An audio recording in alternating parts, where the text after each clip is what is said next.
Chapter 1. Captivating the Prince's Soul. Tangyu had been poisoned. She was immersed in a pool lined with jade stones, the water flowing from a mountain spring, icy and piercing, yet it could not extinguish the fire raging within her body. Her head throbbed with heat, and her breath came in quick gasps. With her eyes closed, she curled up into frigid water, shivering uncontrollably. The sound of steady footsteps approached, echoing from afar. Tangyu instantly opened her eyes, her almond-shaped orbs shimmering with a misty glaze.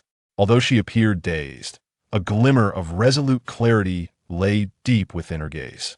The person she had been waiting for had arrived. Success or failure hinged upon this moment. In the next instant, a cold gleam flashed as a blade was drawn, pressing against her neck from behind. A guard's voice boomed. "Who dares intrude upon this place?" Tangyu flinched slightly and slowly turned around, revealing a flushed, disoriented face, innocent yet alluring, radiating a vivid beauty. As her eyelids fluttered, two streams of tears cascaded down her cheeks. The guard's breath caught in his throat, his gaze transfixed. In that moment, a menacing, predatory gaze locked onto Tangyu. She appeared pitifully dazed, timidly glancing at the man behind the guard. He was tall, clad in a dark python robe, his skin unnaturally pale, reminiscent of a ghost. His features were strikingly handsome, akin to a divine being descended from the heavens, now narrowing his elongated, deep-set eyes, which swept over her form with an icy detachment, like a blade slicing through the air. The intensity of his stare was overwhelming, as if she were completely exposed, with nowhere to hide. For a fleeting moment, Tangyu felt a pang of vulnerability, instinctively wrapping her arms around herself in a defensive manner. It was rumored that the regent was ruthless and cunning, his intellect as sharp as a demon's, yet she was truly under the influence of the drug. Surely she would not reveal any weaknesses. "Speak quickly. Who are you?" The guard snapped back to reality, casting his eyes downward in deference, the cold blade pressing closer against Tangyu's throat. Silent tears streamed down her cheeks. Her delicate body trembled incessantly, her crimson lips parting slightly as she implored in a breathy, pitiful tone, "I have been poisoned. Please, I beg you to help me." Xiao Ju's eyes were as deep as a cold pool, observing the tears tracing down her cheeks, the damp fabric of her dress clinging to her skin, which was as exquisite as the finest mutton fat jade. A sudden itchiness coursed through him, a desire igniting within his core. It was a rare encounter with a creature that could awaken his cravings. Natural enchantress. Xiao Ju's voice was hoarse and chilling. "Step back." The guard, taken aback, dared not raise his head as he sheathed his sword and swiftly withdrew. Yet he could not resist glancing back. The noble ladies who once sought his favor were dismissed by the prince with disdain. Those who dared to share his bed, no matter how stunningly beautiful, were met with death. Why was this one an exception? Recalling what he had just witnessed, the guard felt a heat rise to his face. Could it be that she was a spirit transformed from the mountains, ensnaring the prince's soul? With a splash, Xiao Ju stepped into the pool. The icy mountain spring could not quench his desire. He leaned closer, distinctly observing Tangyu's trembling form, retreating in fear as she clutched herself. His gaze darkened further. Xiao Ju reached out, grasping her waist and pulling her firmly into his embrace. He lowered his head, inhaling deeply amidst the cold water. A faint hint of sandalwood mingled with the sweet fragrance of femininity wafted towards him. In an instant, his desires were ignited. Xiao Ju gently lifted Tangyu's delicate face, his voice husky as he inquired, "What is your name?" Tangyu," she replied. "What a lovely name," Xiao Ju remarked in a deep tone, fully aware it was a bait, yet it undeniably captivated him. Such an opportunity, presented so readily, could not be overlooked. Xiao Ju's large hand slid downward, firmly yet gently grasping Tangyu's neck, his gaze dark and profound as he leaned closer. "Remember, I am Xiao Ju." With that, he pressed his lips fiercely against hers. Chapter 2. He is addicted. She is the remedy. The tumultuous sound of water crashing echoed fiercely. Tangyu was overwhelmed by the intense impact, leaving her dizzy and disoriented. Memories of her previous life flooded back, as she could not help but feel both pitiful and ridiculous. In her past existence, she too had succumbed to the effects of the drug. Yet she clung to her purity, hiding away while incessantly using a hairpin to inflict wounds upon her wrists, blood streaming profusely until she severed the tendons in her hand. At the cost of her left hand's functionality, she preserved her chastity. However, upon her return, the slanderous rumors accusing her of debauchery had already spread. Her father did not believe her. Her betrothed, promised to her by arrangement, sought to annul their engagement. Everyone labeled her a harlot, deserving of the most disgraceful punishments. She became the target of scorn, plummeting into an abyss of despair. To safeguard the reputation of the Xiao family, she was disowned from the family tree. Her status as the legitimate daughter of the Minister of Works, the substantial dowry bequeathed to her by her mother, and her engagement to the heir of the Duke of Ningguo were all seized by Su Zhaoyang. She was left with nothing, and her stepmother along with Su Zhaoyang relentlessly confined her to a secluded estate, poisoning her meals daily to take her life. Before she was driven to her final breath in her past life, she learned the dreadful truth from her dear sister, Su Zhaoyang. The entire Xiao family was composed of villains, including her own father, the esteemed minister. From the moment she descended the mountain, she had stepped into a web of conspiracy woven by her kin, who flayed her alive and consumed her whole, leaving not a trace after her demise. Heaven, in its mercy, granted her rebirth, returning her to the moment she first ingested the drug. This time, she would not resort to self-harm. She would seek out the most formidable ally in the great Yin kingdom. She vowed the annihilation of the Xiao family, leaving not a single soul behind. Recalling her past life, Su Tangyu felt a tumult of hatred and pain, her heart bleeding profusely, a tear cascading down from the corner of her eye. Focus! The deep, husky voice penetrated her ears, as soft lips brushed away the tear that had fallen from Su Tangyu's eye. Xiao Jin appeared somewhat dissatisfied, pinching her cheek with a deliberate increase in pressure, his tone possessing an unpleasant possessiveness. Call my name. Su Tangyu, with tears in her eyes, shook her head weakly, her hands feebly pushing against him, pleading, Xiao Jin, I beg you, let me go. It's too late. Though Su Tangyu cried pitifully, Xiao Jin only grew more exhilarated. His hand caressed her delicate, flushed cheek, his inner cravings finding immense satisfaction. Who had sent this delightful little plaything? He was unwell, and she was perfectly his remedy. An exquisite match. Irresistible. Xiao Jin indulged himself without restraint, unaware that all of this had been meticulously orchestrated by the very little plaything in his arms. Exhausted from crying, Su Tangyu ultimately succumbed to unconsciousness, the resonant, sultry, and authoritative voice of the man echoing in her ears. Little you, remember, I am Xiao Jin. When Su Tangyu awoke, the slightest movement sent waves of pain through her body, and darkness enveloped her vision, nearly causing her to faint once more. Who had spread such outrageous rumors that the regent prince, at the age of 26, was uninterested in women? How could this be humane? This was clearly a ferocious creature. Not a man. Unable to rise, she gasped for breath and sank back into the soft, comforting bedding. Awake! The man's raspy, sated voice, laced with desire, reached her ears, and in an instant, Su Tangyu's body stiffened. How was he here? In a fleeting moment, Su Tangyu concealed her emotions, timidly lifting her head from the bedding. Beside the bed, there rested a yellow pear, flowerwood armchair. Xiao Jin lounged languidly, his deep, cold eyes fixed on Su Tangyu, who was nonchalantly scrutinizing him. The desire flickering in his gaze was unmistakably intense. Would he still demand more?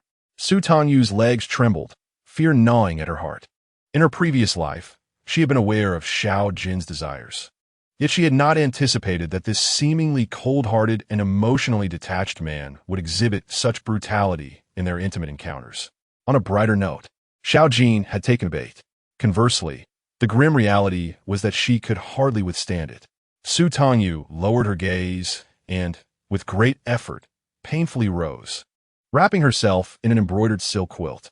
Her expression was one of shy uncertainty as she hesitantly parted her lips, her voice hoarse. Startling herself, "Could you lend me some clothing? I wish to return home." A glimmer of amusement flickered in Xiao Jin's dark, icy eyes as they swept over the marks adorning Su Tangyu's face, neck, and shoulders. He curled his lips into a smirk. Return home? Are you even capable of moving? Would you dare face anyone in your current state? Su Tangyu's face instantly flushed crimson with a mix of shame and urgency. Biting her lower lip, she stammered, "If I don't return, my family will worry." Xiao Jin regarded her flustered demeanor, reminiscent of a frightened rabbit. Adorable, and he felt an overwhelming urge to bite. He firmly grasped the jade ring, suppressing the cravings stirring within him, his tone darkening. "Do you still wish to go back? Who has drugged you?" The color drained from Su Tangyu's face, leaving her pale. The one person she had trusted for 12 years. The one who had accompanied her in a nunnery to pray for blessings, had betrayed her without hesitation for a sum of money, concealing the hatred festering within her. Her eyelids trembled as tears cascaded down her cheeks. She sobbed, heartbroken. "It was Mama Wang. She served me a bowl of nourishing soup." Xiao Jin's expression darkened, his possessiveness flaring. He preferred it when Su Tangyu wept in his embrace, her tears a testament to her emotional turmoil for him. "Remain here obediently. I will send someone to inform the Ministry of Rights." "No!" Su Tangyu exclaimed in a panic. "I implore you, I have a fiancé. Please, let it be as if nothing happened." With a sharp crack, Xiao Jin crushed the jade ring, his handsome face contorted with terrifying intensity. To have gained his favor while bearing marks of his possession, and yet speak of a fiancé? How intriguing. "Bring the medicine," he commanded before storming out, his sleeves billowing behind him. Su Tangyu immediately ceased her tears, a faint smile curving her lips. After her death in her past life, her spirit had lingered near Xiao Jin for a time, and she understood well that this powerful regent harbored an almost obsessive desire for control. When angered, dire consequences ensued. The maid Qinglan entered with a bowl of medicine, addressing her, "Miss Su, please." "Thank you," Su Tangyu replied, taking the bowl and drinking without hesitation. Her only ambition was to whisper sweet nothings into the regent's ear, seeking revenge and retribution. After consuming the contraceptive potion, she felt unburdened. "Miss Su, please rest well." Qinglan observed Su Tangyu with an eager glint in her eyes. After all these years, it was likely that this woman was destined to become the future mistress, as it was the first time the prince had favored a woman. Su Tangyu longed to witness the unfolding drama, yet she could not rise from the bed. Instead, she feigned vulnerability, asking Qinglan to check on the situation next door. Qinglan readily agreed. Meanwhile, in the adjacent Su family courtyard, chaos reigned supreme. Madame Song Meifang's countenance was grim as she repeatedly inquired, "Have you found her?" Madame Wang shook her head in terror, thinking to herself, having fallen into the trap. "Can one still take flight? Madam, shall we spread the news?" Indeed, Song Meifang's eyes glinted with malice as she schemed. "Only when that wretched girl's reputation lies in ruins can my precious daughter marry into the Marquis's household and become a Marquis's wife." However, before the servant could venture out to spread the rumors, a group of armed guards stormed in. "By order of the regent, the eldest daughter of your esteemed household is currently resting at the prince's residence and will be returned to the Ministry of Justice in due course." "Which one of you is Madame Wang?" Trembling with fear, Madame Wang stammered, "I am." "Seize her. Execute her on the spot." Without any justification, the guards swiftly apprehended Madame Wang, pinning her to the ground and beating her to death. Blood splattered across the floor, leaving Song Meifang paralyzed with fright. Her heart racing as she thought, could it be that the wretched girl has entangled herself with the regent? The more she pondered, the more fear gripped her, compelling her to flee back to the Ministry of Justice in a panic, desperate to discuss countermeasures with her husband. Chapter 3. His wife? Stolen. The unfortunate Madame Wang was beaten to death, her body dragged away to feed the wolves in the mountains. Qinglan recounted the tale with such vividness that it felt as though one were amidst the scene. In her confusion, she remarked, "Why did that lady from the ministry not return to the capital? Is she not the young lady's mother?" "She is not." Su Tangyu leaned against her soft pillow, her fingers tightening around the bedclothes. "She was merely my father's concubine. After my mother perished during childbirth, she was elevated to the status of the main wife. She had once been bewildered by her father's actions, questioning why he would harm her, for they were blood relatives. Only later did she learn that her father and Song Meifang had been childhood sweethearts, having long made promises to each other. Marrying her mother had been a scheme driven by the allure of her substantial dowry. He had used her mother's dowry to cover up the Ministry of Works' financial discrepancies, allowing him to rise through the ranks and become the minister. Her mother's tragic death, taking both her life and that of her prematurely departed brother, was no accident. It had been orchestrated by him and Song Mei Fong. After her mother's death, the 6-year-old Su Tangyu was sent to a nunnery under the pretense of praying for her deceased mother and younger brother to have a smoother life in the next world. That stay lasted 12 years. Now, calling her back only meant to harm her, to kill her. Su Tangyu had already died once. Having been reborn, she sought vengeance for herself, her mother, and her prematurely lost brother. Lying in bed for a day, Su Tangyu saw no one but Qinglan. It appeared she had angered Xiao Jin, who had cast her aside. Yet, Su Tangyu remained remarkably composed. She was confident that Xiao Jin would return. In the dead of night, Xiao Jin stood silently at the bedside, his phoenix-like eyes dark and deep, fixated on Su Tangyu's sleeping visage. He sat on the edge of the bed, extending his finger to gently caress Su Tangyu's cheek, which felt as exquisite as the finest jade, soft and delicate, radiating an alluring warmth. A slight pressure from his fingertip could leave a faint red mark. Growing up in the nunnery, the subtle fragrance of sandalwood exuded from her tender skin, a scent that Xiao Jin found immensely appealing. Coupled with the sweet aroma of a young girl, it formed a perfect blend, creating an addictive allure.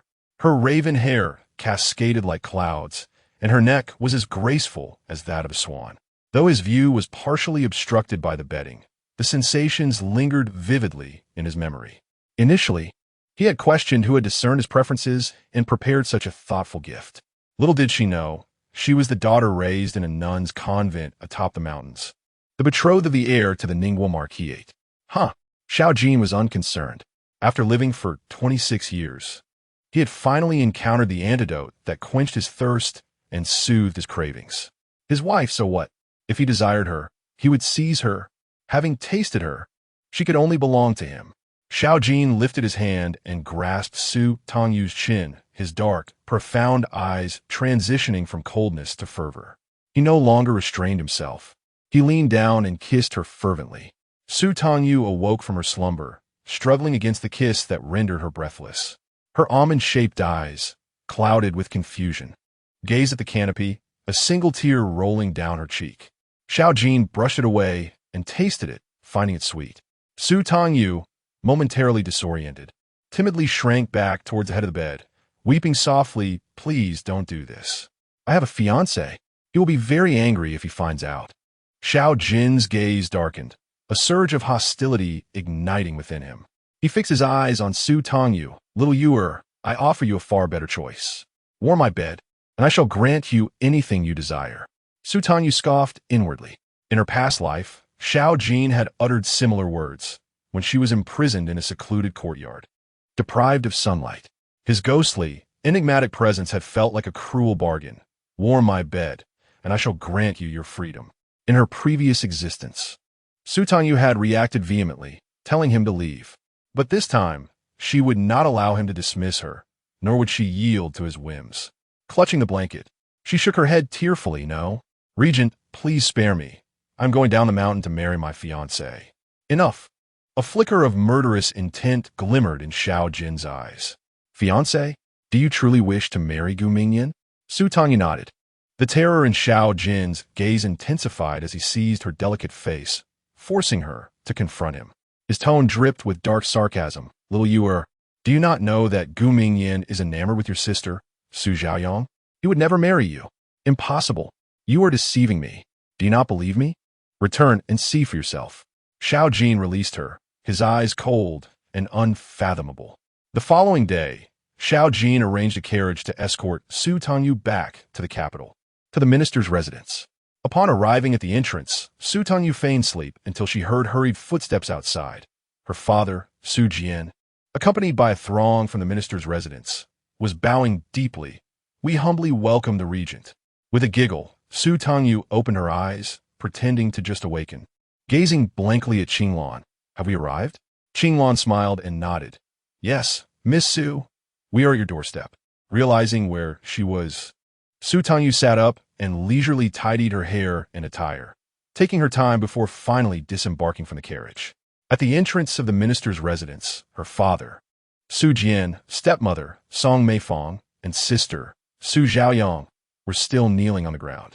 Su Tangyu glanced back at the carriage adorned with the regent's emblem, relishing the power it bestowed.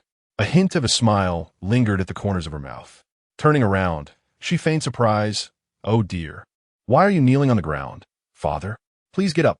Su Jian, bewildered, raised his head to stare at Su Tangyu, his expression somewhat dazed.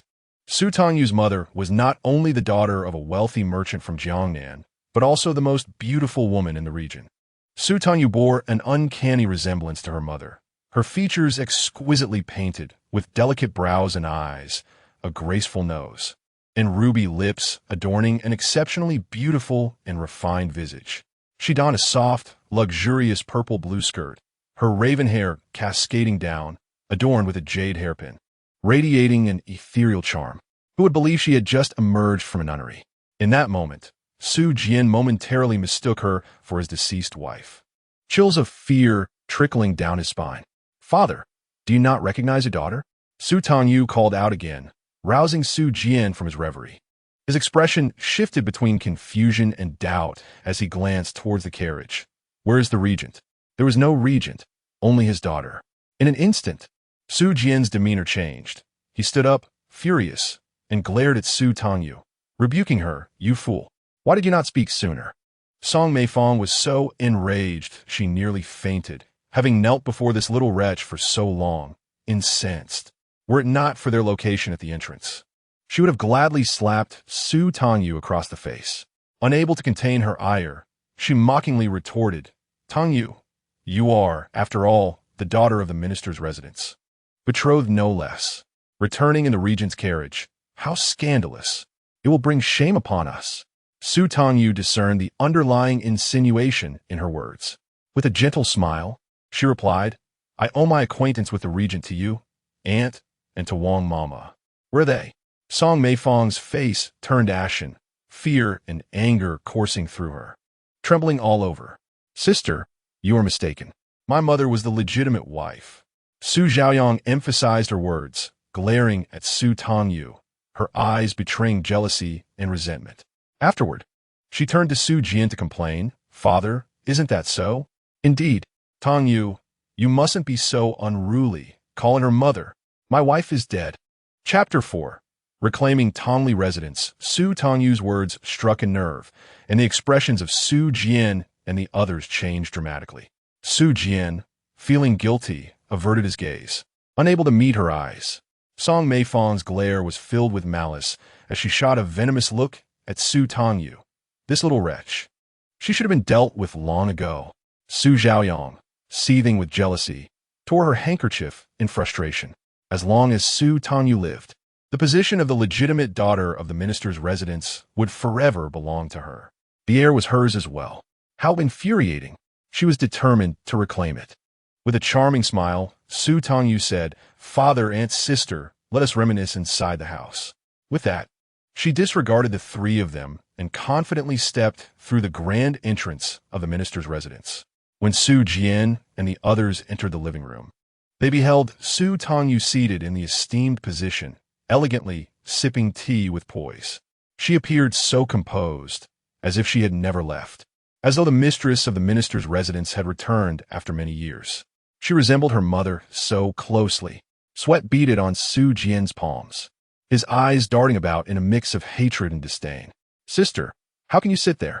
Rise at once. That is my mother's place. Did you learn no manners in the nunnery?" Su Zhaoyang exclaimed, her anger boiling over as she chastised her for her lack of decorum. Su Tangyu feigned surprise, her tone innocent. "Isn't a chair meant for sitting?" Then she turned to Su Jian, her eyes glistening with unshed tears. "Mother passed away early, and no one taught me. Father, you and Aunt wouldn't be angry with me, would you?" Song Meifang felt as if she might vomit blood, terrified that Su Tangyu might truly have entangled herself with the regent, leaving her paralyzed with caution. All she could do was cast a resentful glance at Su Jian, urging him to take action. Su Jian's face twitched, filled with indignation as Su Tangyu returned and began to torment his wife and daughter, just as detestable as her mother. He was about to express his wrath when Su Tangyu interrupted him, asking, "Father, where will my daughter reside? Will it be at Tongli residence or at my mother's Huaxin courtyard?" The expressions of the three shifted dramatically. The exquisite mansion of the minister's residence was purchased by Su Tangyu's mother.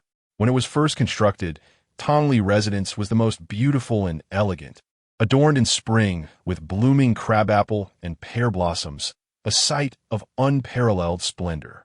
In contrast, Huaxin Courtyard, the epitome of elegance and grandeur, served as the abode of the matriarch. Both of these places, meticulously crafted with her mother's effort and wealth, had long been usurped. A flash of deep-seated resentment crossed Su Tangyu's eyes as she blinked, feigning innocence with a perplexed smile. "Father, why are you silent?" "Unwell." Su Jian's eyes darted. He could never cast away his beloved wife and precious daughter. In no time, he resolved to smile insincere as he said, "Tangyu, it has been over a decade since I last saw you. How about residing in Qiufeng Tower? It is closer to me, and I can easily rekindle our bond." Upon hearing this, Song Meifong and Su Xiaoyang's expressions brightened, their smiles filled with satisfaction. Su Tangyu subtly tugged at the corner of her mouth. Qiufeng Tower? She recalled her father once mentioning that it was a dilapidated place meant for distant relatives seeking to benefit from the family. "Father, do you no longer want your daughter?" The corners of Su Tangyu's eyes reddened. Her apricot-shaped eyes became misty, her voice choked with grievance. "Having been away from home for 12 years, you must not love your daughter anymore." Su Jian's expression faltered. He had not anticipated Su Tangyu's forthrightness. This was merely the beginning.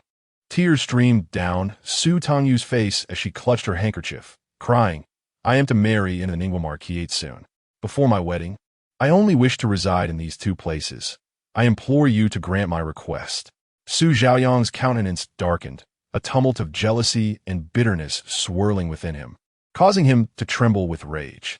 If only father truly wished to avoid seeing his daughter. Su Tangyu wiped her tears, her eyes glistening as she turned to Song Meifong, saying, "Mother left a dowry for me. I asked father to give it to me, so I may purchase my own courtyard and not trouble you." Song Meifong stiffened. After taking charge, she had claimed it all for herself, having squandered it over the years, leaving little for her daughter's dowry. Where could she procure such funds? Su Tangyu wept pitifully, her words piercing like soft knives, leaving Su Jian and the others in a state of disarray, their backs chilled with unease. What to do? "Sister, you are being unreasonable." Su Xiaoyang clenched his palms, his strikingly beautiful face contorted with jealousy as he glared at her. A woman must follow her husband after marriage and obey her father while at home. You return only to oppose father. How unfilial. Indeed, Song Meifong cast a look of approval at her precious daughter and stepped forward to scold and admonish. "Tangyu, you are the daughter of the master. Does the Su family ever intend to mistreat you? Do not cry and cause a scene. It will not reflect well." Su Jian nodded repeatedly in agreement, his gaze towards Su Tangyu filled with discontent. They were united in their sentiments, resembling a true family, while Su Tangyu seemed superfluous in their midst. "Huh?" Su Tangyu turned her head, feigning innocence as she asked Qinglan, "Qinglan, is it wrong for me to wish to live in my own courtyard?" "Miss Su, you're not in the wrong." Qinglan observed the situation with clarity. The Su family was indeed being excessively oppressive. Just envision the future when Su Tangyu becomes the mistress of the royal residence. One person ascends, and all will rise with her. With a clever demeanor, Qinglan stepped forward and suggested, "Miss Su, why not accompany me back to the regent's palace? You may select any courtyard you desire there, rather than endure such indignities here. The carriage is still waiting outside. We can depart immediately." "What?" Su Jian was instantly alarmed. Had Su Tangyu truly secured the regent's favor? "Daughter, you misunderstand your father," he said, filled with ulterior motives. After all, Su Tangyu was still his daughter. If she could forge a connection with the regent, it would be splendid. By placing Su Tangyu in the regent's bed, his beloved daughter Xiaoyang could marry the heir, achieving a win-win situation. With a serious demeanor, Su Jian promptly issued commands. Xiaoyang, you shall move to stay with your mother. Clear out Tongli residence for your sister. Father. Su Xiaoyang could hardly believe it. Seeing Su Jian's unwavering determination, she stormed out in tears, covering her face in frustration. Song Meifeng shot him a reproachful glance before hurriedly pursuing their daughter. Su Jian felt a twinge of regret. Yet his greed prevailed as he cheerfully inquired, My daughter, what is your relationship with the regent? We have no relationship at all, Su Tangyu replied innocently, her smile disarming. Thank you, father. I shall move back to Tongli residence now. Farewell. Leaving behind the visibly displeased Su Jian, Su Tangyu returned to the residence she had occupied since childhood, feeling a sense of relief and vindication. Mother, can you see me from the heavens? I have successfully reclaimed Tongli residence. This was merely the beginning. Qinglan, thank you for speaking on my behalf. I will certainly repay your kindness. Su Tangyu expressed sincerely, her voice sweet. Qinglan was overjoyed, unable to contain her excitement. Immediately, Qinglan pledged her loyalty, whispering, Do not worry, Miss Su. I will surely inform the prince of the injustices you have suffered at the hands of the Su family. I beseech the prince to stand up for you. Please do not mention it. Su Tangyu murmured, I have a fiancé. I should not entangle myself further with the prince. Qinglan sighed repeatedly, thinking how foolish Su Tangyu was. The regent wielded immense power in his presence. What was the heir of the Ningguo Marquisate worth? She felt compelled to inform the prince. Qinglan vowed earnestly, unaware of the subtle, knowing smile that flickered in Su Tangyu's eyes. Chapter 5. A night as husband and wife brings 100 days of affection. Su Xiaoyang harbored resentment and grudges. She deliberately stripped Tongli residence of all movable decorations and furnishings. Little did she know, this suited Su Tangyu perfectly. The items that remained were those designed and crafted by her mother for Su Tangyu. Having grown accustomed to the simplicity of the nunnery, Su Tangyu was not one to indulge in luxury. She summoned the steward to rearrange the residence modestly. Shortly thereafter, Song Meifeng ordered her maidservants to deliver a few dresses and jewelry. However, they were either too plain or excessively antiquated. Qinglan was incensed, stamping her feet and exclaiming about the unfair treatment. Accompanying the delivery were 2 maidservants, ostensibly to serve, yet in truth, to keep watch over Su Tangyu. Su Tangyu did not refuse. She retained the plain dresses, discarding the outdated embellishments of pearls and gold thread to sell them. The 2 maidservants were tasked to run errands outside, as Su Tangyu found herself unable to trust anyone in the Su household. She kept Qinglan by her side, grasping her hand and speaking softly, Qinglan, you are the best to me. I trust you the most. With those words, she won Qinglan's heart, causing her to forget her true master. The following day, after lunch, Su Tangyu wandered into the backyard of the estate, standing motionless by the lake. Qinglan and 2 sneaky maids behind her assumed she was lost in thought, unaware that Su Tangyu was gazing at something beneath the water surface. Years had passed, yet she vaguely remembered where she had discarded the object. Brother, I made this for you, she recalled. Sister, this is for you. The innocent faces and childlike words flickered through her mind. Miss Su, be careful, Qinglan suddenly exclaimed, rushing forward to embrace Su Tangyu. With a loud thud, a stone grazed Su Tangyu's cheek before plunging into the lake. Had Qinglan not acted swiftly, the stone could have struck her head, resulting in a nasty bruise or worse, a gaping wound. A second stone came flying, striking Qinglan on the shoulder, causing her to cry out in pain. A chilling glint appeared in Su Tangyu's eyes as she turned to see a chubby boy around 8 or 9 years old, bouncing around and hurling insults at her. You despicable nun, you've stolen my sister's courtyard. I will kill you. Su Baojun, the youngest son of Su Jian and Song Meifeng, was spoiled beyond reason and ruled the household like a tyrant. He shouted again, intent on picking up stones to throw, but the 2 maids rushed to restrain him. Ignoring them, he stomped his feet in anger, resembling a furious pig, and lunged at Su Tangyu, shouting, Little wretch, I'll kill you. Su Tangyu stepped back, appearing to evade him while discreetly lifting her leg to trip him behind Qinglan's cover. Splash! Su Baojun tumbled head first into the lake. Young master! The two maids shrieked as they rushed over, frantic as the water was deep. Su Tangyu's face paled, feigning shock before finally speaking. Qinglan, go call for help. Reluctantly, Qinglan thought to herself that the boy deserved it. Seeing Su Tangyu's insistence, she could only mutter, she is too soft-hearted. Nevertheless, Qinglan turned to summon assistance. The other servants, upon seeing her, quickly avoided her, whispering, she is a debt collector brought into the household. Let us leave. Don't mind her. The mistress will be angry. At this moment, Su Tangyu seemed to come to her senses and commanded the two maids, stop shouting. Qinglan doesn't know anyone. You go quickly and summon help for my brother. The maids, now in a state of confusion, hurried off to call for aid, leaving Su Tangyu standing quietly by the lake, watching as Su Baojun floundered beneath the surface, gurgling for help. Unmoved, Su Tangyu's gaze remained icy. Her brother had died before birth, denied even a glance at this world, bereft of the chance to inhale fresh air. Her brother, such a tiny being, pale as paper, was laid to rest in the earth.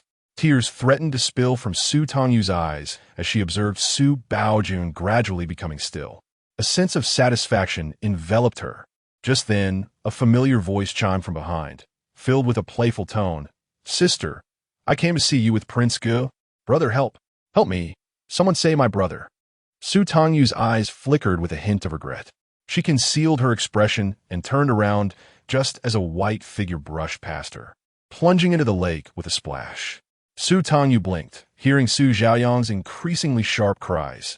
Elder brother, Gu Mingyan, her fiancé. Su Tangyu pressed her lips tightly together, fixated on Gu Mingyan as he retrieved Su Baojun from the water and brought him safely to shore. Su Xiaoyang rushed forward, sobbing, Brother, don't scare me. Xiaoyang, step aside, Gu Mingyan said, his white garments soaked through. With practiced hands, he pressed down on Su Baojun's chest, methodically forcing the water from his lungs. Su Baojun survived, albeit dazed and crying before fainting. Su Xiaoyang exhaled in relief, but in the next moment, her anger flared, and she lunged at Su Tangyu, slapping her. You wretched girl, you intended to harm my brother. Su Tangyu nimbly evaded the blow. Just as Su Xiaoyang attempted to strike again, Gu Mingyan intervened, holding her back. Xiaoyang, do not distress yourself. You might injure your hand. He comforted her gently. His handsome visage, even drenched, exuded an air of refined elegance and noble grace. Yet, the tenderness he showed to Su Xiaoyang was starkly contrasted by the disdain that marred his features as he looked at Su Tangyu.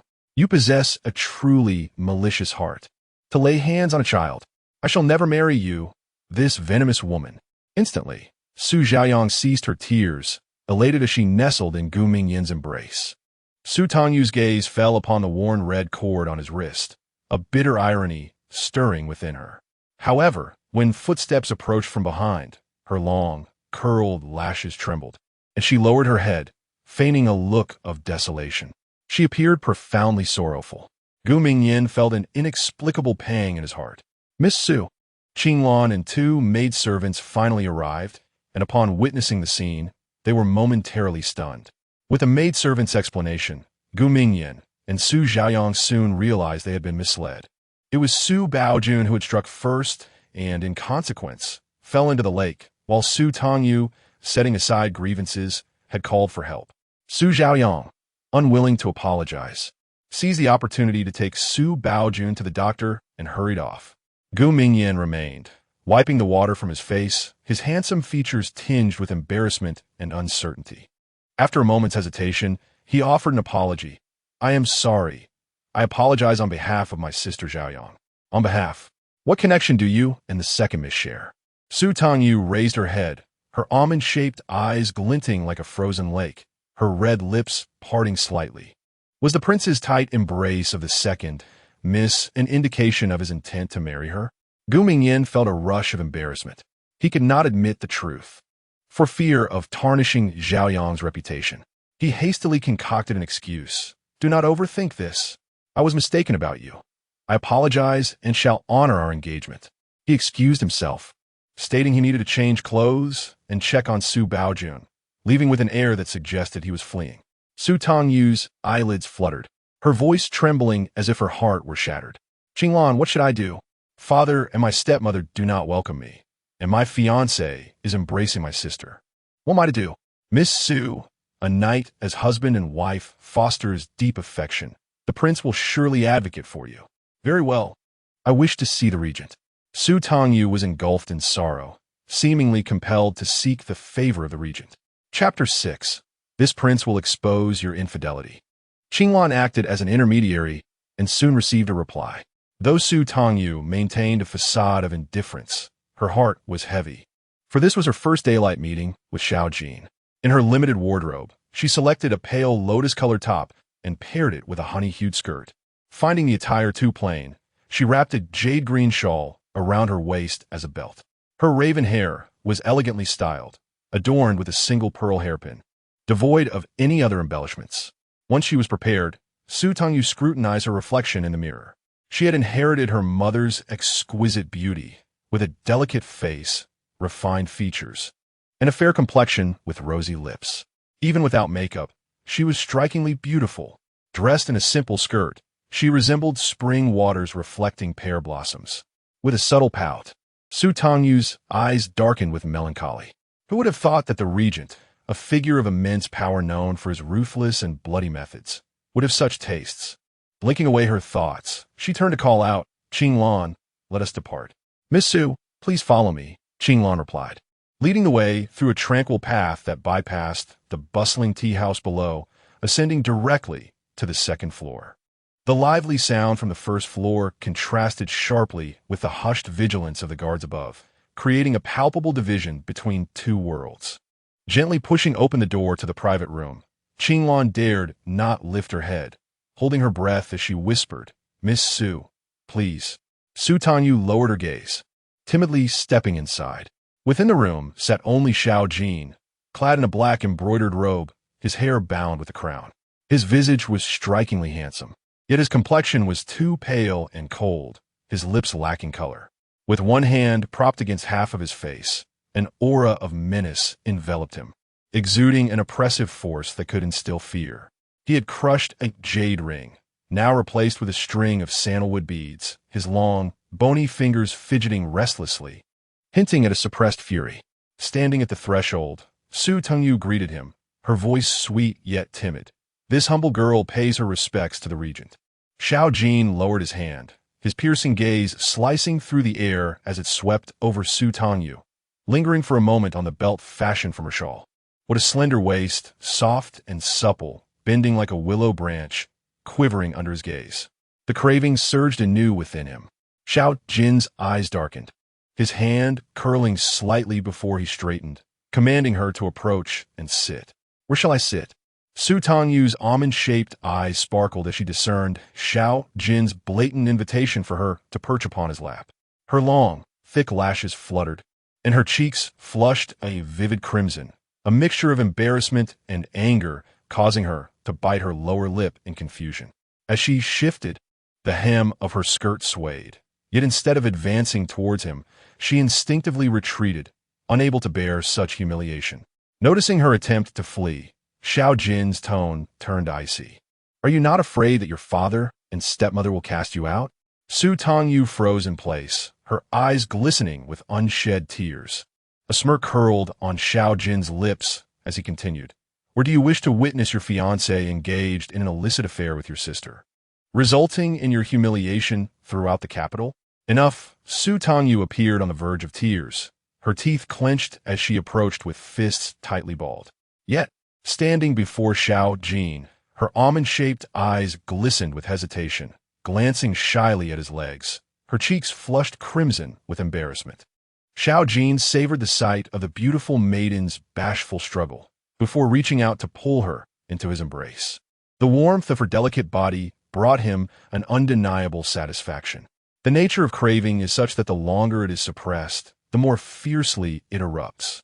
Once indulged, no amount of acupuncture or medication can contain it. When the urge cannot be restrained, one is compelled to transgress. Su Tangyu attempted to resist further, but Xiao Ju's eyes darkened as he firmly grasped her waist, pressing her tightly against him. Do not move, he commanded, lowering his head, the bridge of his nose brushing against the soft, elongated curve of her neck, inhaling her faint fragrance.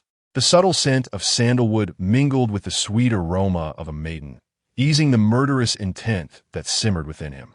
An old sage once remarked that he was afflicted both in body and spirit, a malady beyond remedy. Only the heavens, in their mercy, could bestow upon him a fated companion to resolve his plight. Xiao Jin had once been skeptical, yet now he silently enveloped Su Tangyu within his arms. He was reluctant to admit that a woman had him under her spell. In this world, all lands belong to the sovereign, as the regent. It should be effortless to claim her. Little you, I shall grant you another opportunity. Xiao Jin's gaze fixed upon Su Tangyu's flushed face, full of shame and uncertainty. Warm my bed, and I shall take care of the Su family for you. Su Tangyu's delicate form stiffened, her palms digging in her flesh as she looked up at him, her voice wavering. I fear you may deceive me, your highness. Xiao Jin laughed coldly, grasping her chin and inquiring, do you know why the royal wet nurse harmed you? Su Tangyu's sorrow deepened, her voice thick with a sense of injustice. I do not know.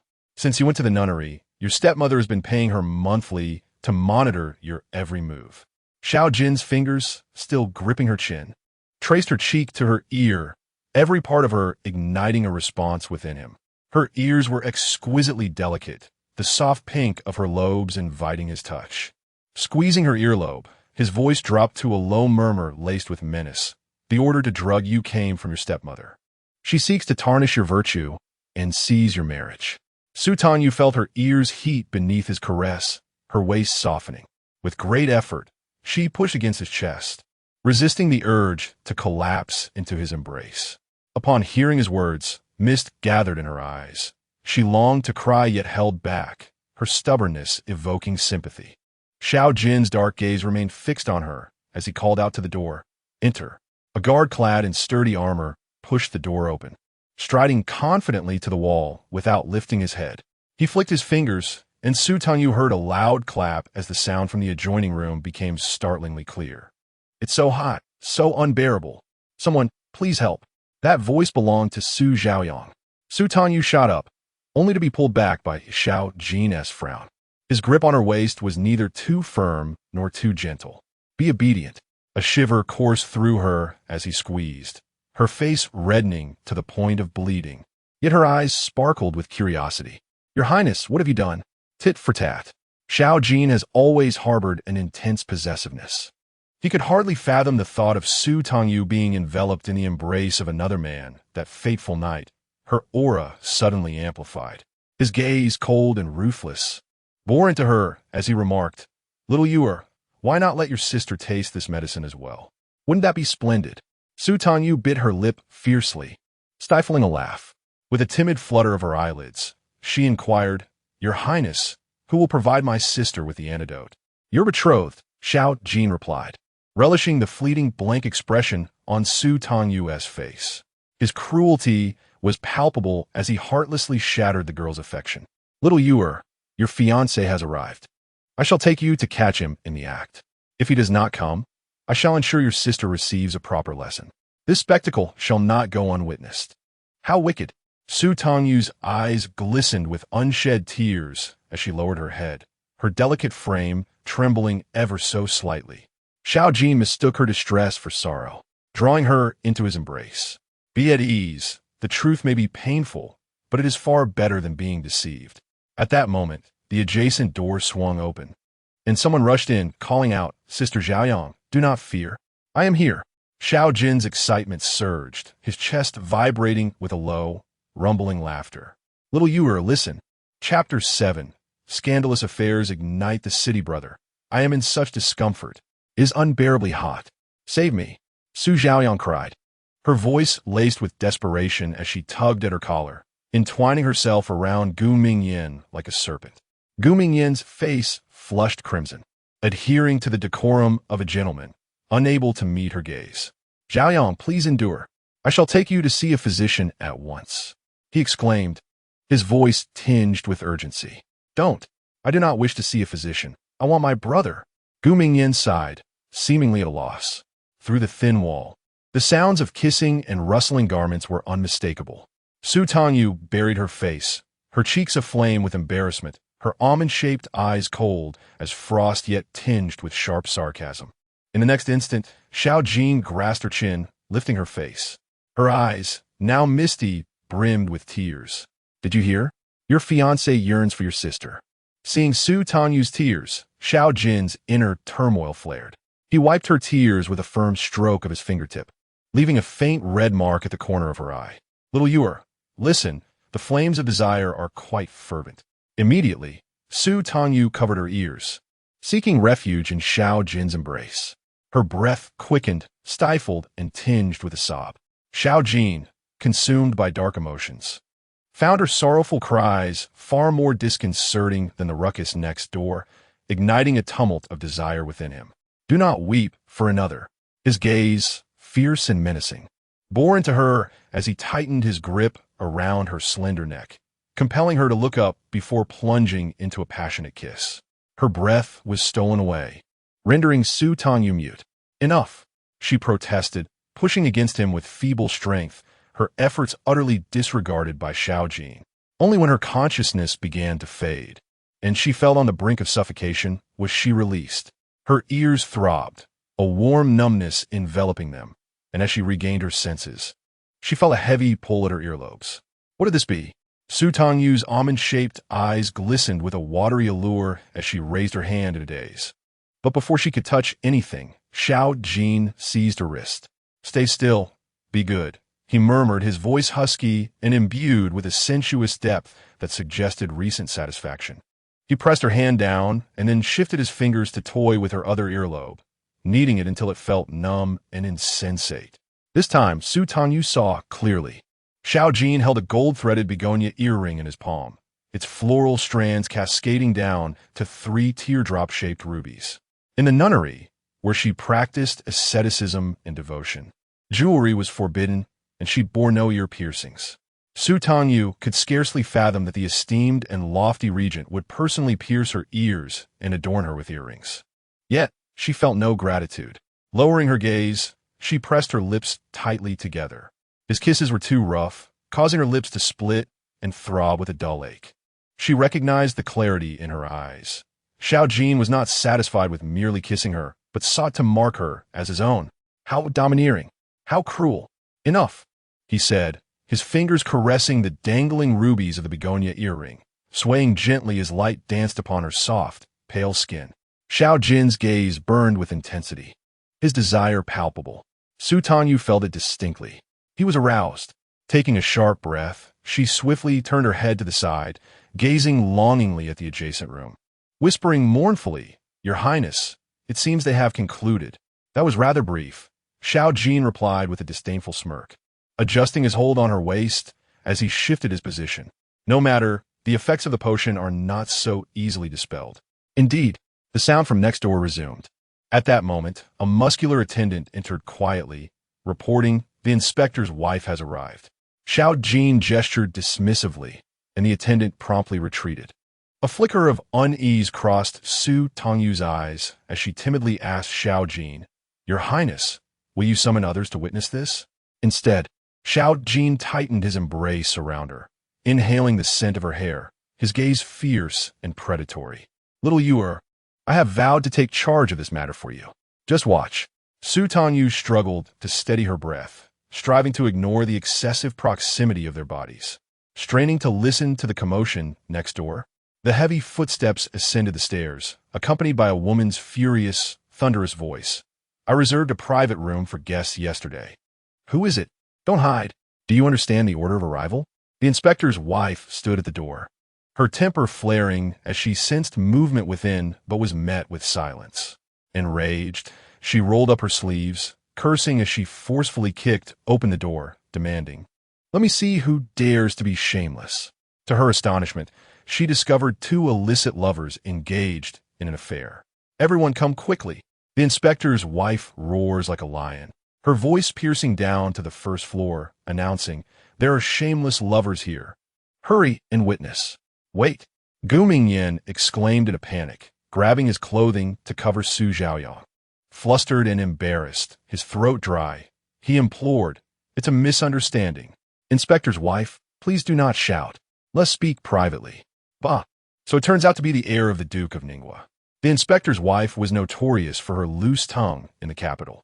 Having stumbled upon such a scene, she would only raise her voice further. Soon, patrons from the tea house rushed to the scene, forming a human wall at the entrance. Gu Mingyan was overwhelmed with shame, contemplating rushing to close the door. However, he found himself helpless as Su Zhaoyong, still under the influence of the drug, clung to him, her flushed face peeking out from beneath her garments. The wife of the censor's eyes sparkled with excitement as she clapped her hands, exclaiming, "Oh my, isn't that the second daughter of the Minister of Works?" The crowd immediately erupted with chatter. Gu Mingyan felt as though he might faint, gritting his teeth as he shouted, "There are reasons for this.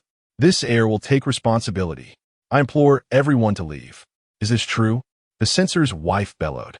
"I have heard that you, the heir, are betrothed to the eldest daughter of the minister's family. How could you have slept with her sister?"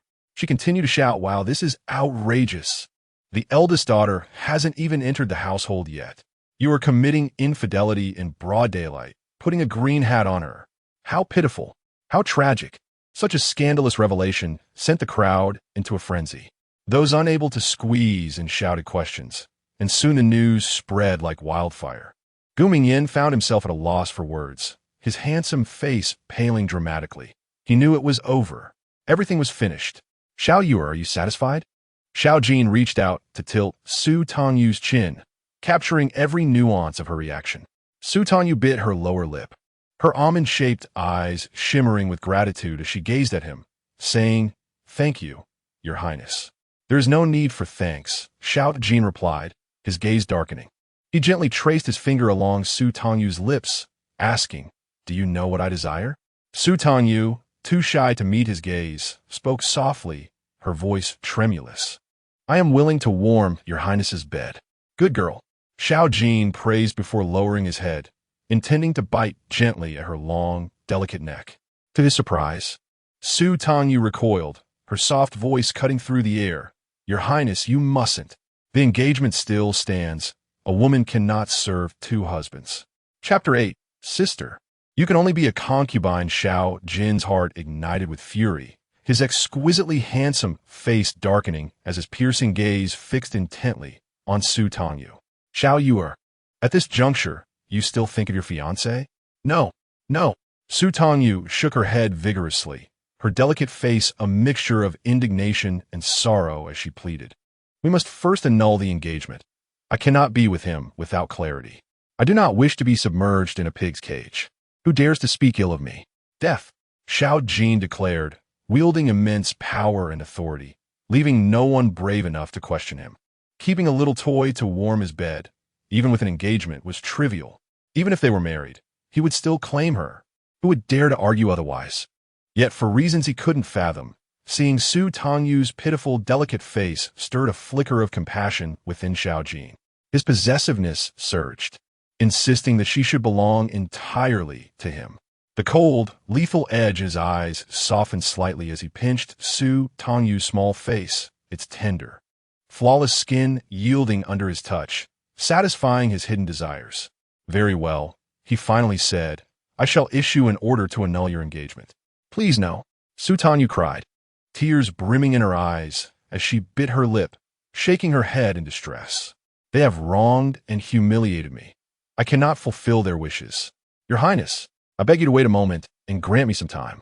With that, Su Tangyu softened her posture, willingly opening her arms to embrace Xiao Jin. Her soft, tender, rosy cheeks brushed against Xiao Jin's chest as she playfully pleaded, "I want them to beg me to annul the engagement, and they must compensate me adequately." "What do you say, my lord?" The beauty nestled in his embrace, her voice sweet and delicate. Xiao Jin felt a stirring in his heart, his abdominal muscles tightening with interest. It was akin to having a cat that playfully circled around you, nuzzling and purring, making it hard to refuse. Yet, this cat possessed sharp claws and bore grudges. How intriguing! Xiao Jin found himself captivated, eager to see to what extent Su Tangyu could go. The gossip spread quickly throughout the capital, instigated by the sharp-tongued wife of the imperial censor and Xiao Jin's subtle machinations, revealing that Gu Mingyan, the heir of the Ningbo Marquisate, and Su Zhaoyong, the second daughter of the Minister of Works, had engaged in a scandalous affair, caught in the act by others. The public condemned them for their lack of decorum and morality, while instinctively sympathizing with the young lady Su Tangyu. It was said, had spent 12 years in a nunnery praying for her deceased mother. What a dutiful child! What a pitiable young girl! Just as the wedding was on the horizon, her betrothed had entangled himself with her sister. How could she withstand such a blow? The scandal escalated uncontrollably, prompting the imperial censor to admonish and censure the Ningbo Marquisate and the Minister of Works for their lax discipline. The Marquis and Su Jian faced not only a year's salary forfeiture, but also a tarnished reputation. They returned home in disgrace. Su Zhaoyong lay on her bed, weeping inconsolably. "Father, mother, believe in me. Someone has wronged me. Your mother believes you. Zhaoyong, please stop crying, my heart is breaking." Song Meifong, filled with concern, comforted Su Zhaoyong while casting a venomous glare at Su Jian. "My lord, say something." Su Jian, trembling with rage, retorted, "What is there to say? I have never experienced such humiliation in my life. They all laughed at me in court. Zhaoyong, how could you be such an indiscreet daughter?" Upon hearing this, Su Zhaoyong's sobs intensified. Song Meifong, furious, stomped her foot and declared, "At this point, Zhaoyong must marry the heir of the Ningbo Marquisate." "My lord, what does the Marquis say?" Su Zhaoyong immediately ceased her tears, raising her swollen eyes, looking expectantly at Su Jian. Su Jian remained silent, his face grim. The Marquis, having lost face, insinuated that it was Su Zhaoyong who had summoned Gu Mingyan, never once acknowledging his own responsibility. Realizing this, Su Jian's expression darkened further. Song Meifong and Su Zhaoyong exchanged worried glances, their hearts sinking. Just then, Su Tangyu entered gracefully, her skirt billowing as she approached, clad in a simple, elegant dress. Her demeanor calm and composed, a faint smile gracing her full, rosy lips. "Sister, I've come to see you. Are you well?" Instantly, the expressions of the three shifted dramatically. Su Zhaoyong, filled with rage, shame, and guilt, screamed, "Get out. You must be here to mock me. Mother, father, throw her out." Song Meifong immediately defended her beloved daughter, glaring fiercely at Su Tangyu. "What are you doing here, Su Tangyu?" Su Jian also scowled, ordering her to leave out. "This is no place for you. Father, mother, sister, please don't be upset. I am here to help my sister." Su Tangyu wore a radiant smile, seemingly unperturbed by the fact that her fiancé had betrayed her by sleeping with her sister. This reaction left the three others momentarily puzzled and perplexed. Sitting comfortably in her chair, Su Tangyu let out a soft sigh, acknowledging that the decision was irrevocable. For the sake of her sister's reputation, as well as for their father and the Su family, her sister must be married into the Ningbo Marquis's household without delay. What? The three were taken aback, unable to believe Su Tangyu's words, momentarily failing to notice her choice of the word married. Su Zhaoyong, filled with excitement, leaped from her bed. "Su Tangyu, are you truly willing to let your brother-in-law go to me? Is this for real? Ah, you are my sister. I cannot bear to witness you being ridiculed by the world." Su Tangyu replied, her voice tinged with helplessness and her eyes slightly reddening. She suppressed her grievances and continued, "The heir will eventually take concubines. Rather than letting others vie for his affection, it would be better for you to enter the household." Su Zhaoyong's smile froze on her face as shock and anger surged within her. "What did you just say? You want me to be a concubine? Su Tangyu, have you lost your mind? What other option do we have?" Su Tangyu tilted her head, her expression innocent and sincere as she gazed at her sister. "I am betrothed to the heir. You can only be a concubine." Fuming and trembling with rage, Su Zhaoyong cried out and rushed into Song Meifong's embrace. "I will never become a concubine." Song Meifong, filled with hatred towards Su Tangyu, turned away in distress and shouted, "Husband, are you just going to watch as Su Tangyu bullies and humiliates our precious daughter?" Feeling wronged herself, Su Tangyu replied, "Father, did I truly say anything incorrect?" Su Jian wore a serious expression, his mind racing with calculations. He exchanged glances with his wife and daughter, then softened his gaze towards Su Tangyu, attempting to persuade her gently. Tangyu, why not call off the engagement? I assure you, I will find you a match that is equal to the Ningguo Marquis family. Huh? Su Tangyu inwardly scoffed, though her face remained smiling as she firmly shook her head. No, this marriage is my mother's dying wish. I cannot be unfilial. Su Jian's face darkened, resembling the bottom of a pot as he gritted his teeth and attempted to coax her. Daughter, we are all family. Look, the heir favors your sister. If you marry into the Ningguo Marquis household, you will not find happiness. Please, listen to me and call off the engagement. Song Meifang, seething with resentment, plastered a smile on her face and sweetly implored, Tangyu dear, as long as you are willing to call off the engagement, we will certainly compensate you handsomely. Chapter 9. The fury of the stepmother in the bustling west city of the capital, where trade thrived. The esteemed Bao Beizai welcomed a significant patron today. Miss Su, take a look. This is cloud silk, a rare treasure bestowed upon the imperial family. Though it may be slightly inferior to the tribute, it is nonetheless among the finest in the capital. A single piece of fabric costs 50 taels. The proprietress held up 5 fingers, her expression brimming with flattery. Su Tangyu nodded gracefully, extending her fingers. Very well, I shall take the blue, green, and purple. Excellent choice. Miss Su has discerning taste. The proprietress beamed, her delight palpable as she led Su Tangyu further inside, unveiling a layer of gradient fabric reminiscent of dawn. Miss Su, this is this year's trendy tie-dye silk. Each yard requires dozens of dyeing processes. Just look at these stunning colors. A dress made from this would shimmer and shine beautifully as you walk. Su Tangyu reached out to touch and smiled, inquiring, how much silver? Not much. 20 taels for a bolt of fabric. Very well, I shall take one. As Su Tangyu allowed the proprietress to wrap it up, she cast a cheerful glance at Song Meifang and said, Aunt, let us settle the bill. Song Meifang's smile turned stiff and unappealing, grinding her teeth as she fished out her money to pay. For bolts of fabric amounted to 170 taels, and Song Meifang cursed under her breath. Forcing a smile to appease, Tangyu, are you satisfied now? Aunt, I've merely purchased fabric for clothing. I still need to buy cosmetics and adornments, Su Tangyu replied, casually picking up an embroidered fan, her almond eyes sparkling as she flashed a bright smile at her. I just returned home, and Tongli Courtyard feels so empty. I need to acquire these items. Would you not wish to buy them for me? Song Meifang's fingers dug painfully into her palm. For the sake of her precious daughter's marriage, she endured. With a smile that was more akin to a grimace, she said, It's not that I am unwilling. Go ahead and buy. Subsequently, Su Tangyu unleashed her shopping prowess, buying incessantly. A complete set of cosmetics, 10 pairs of embroidered shoes in various colors, adornments such as hairpins, earrings, and bracelets. She bought to her heart's content.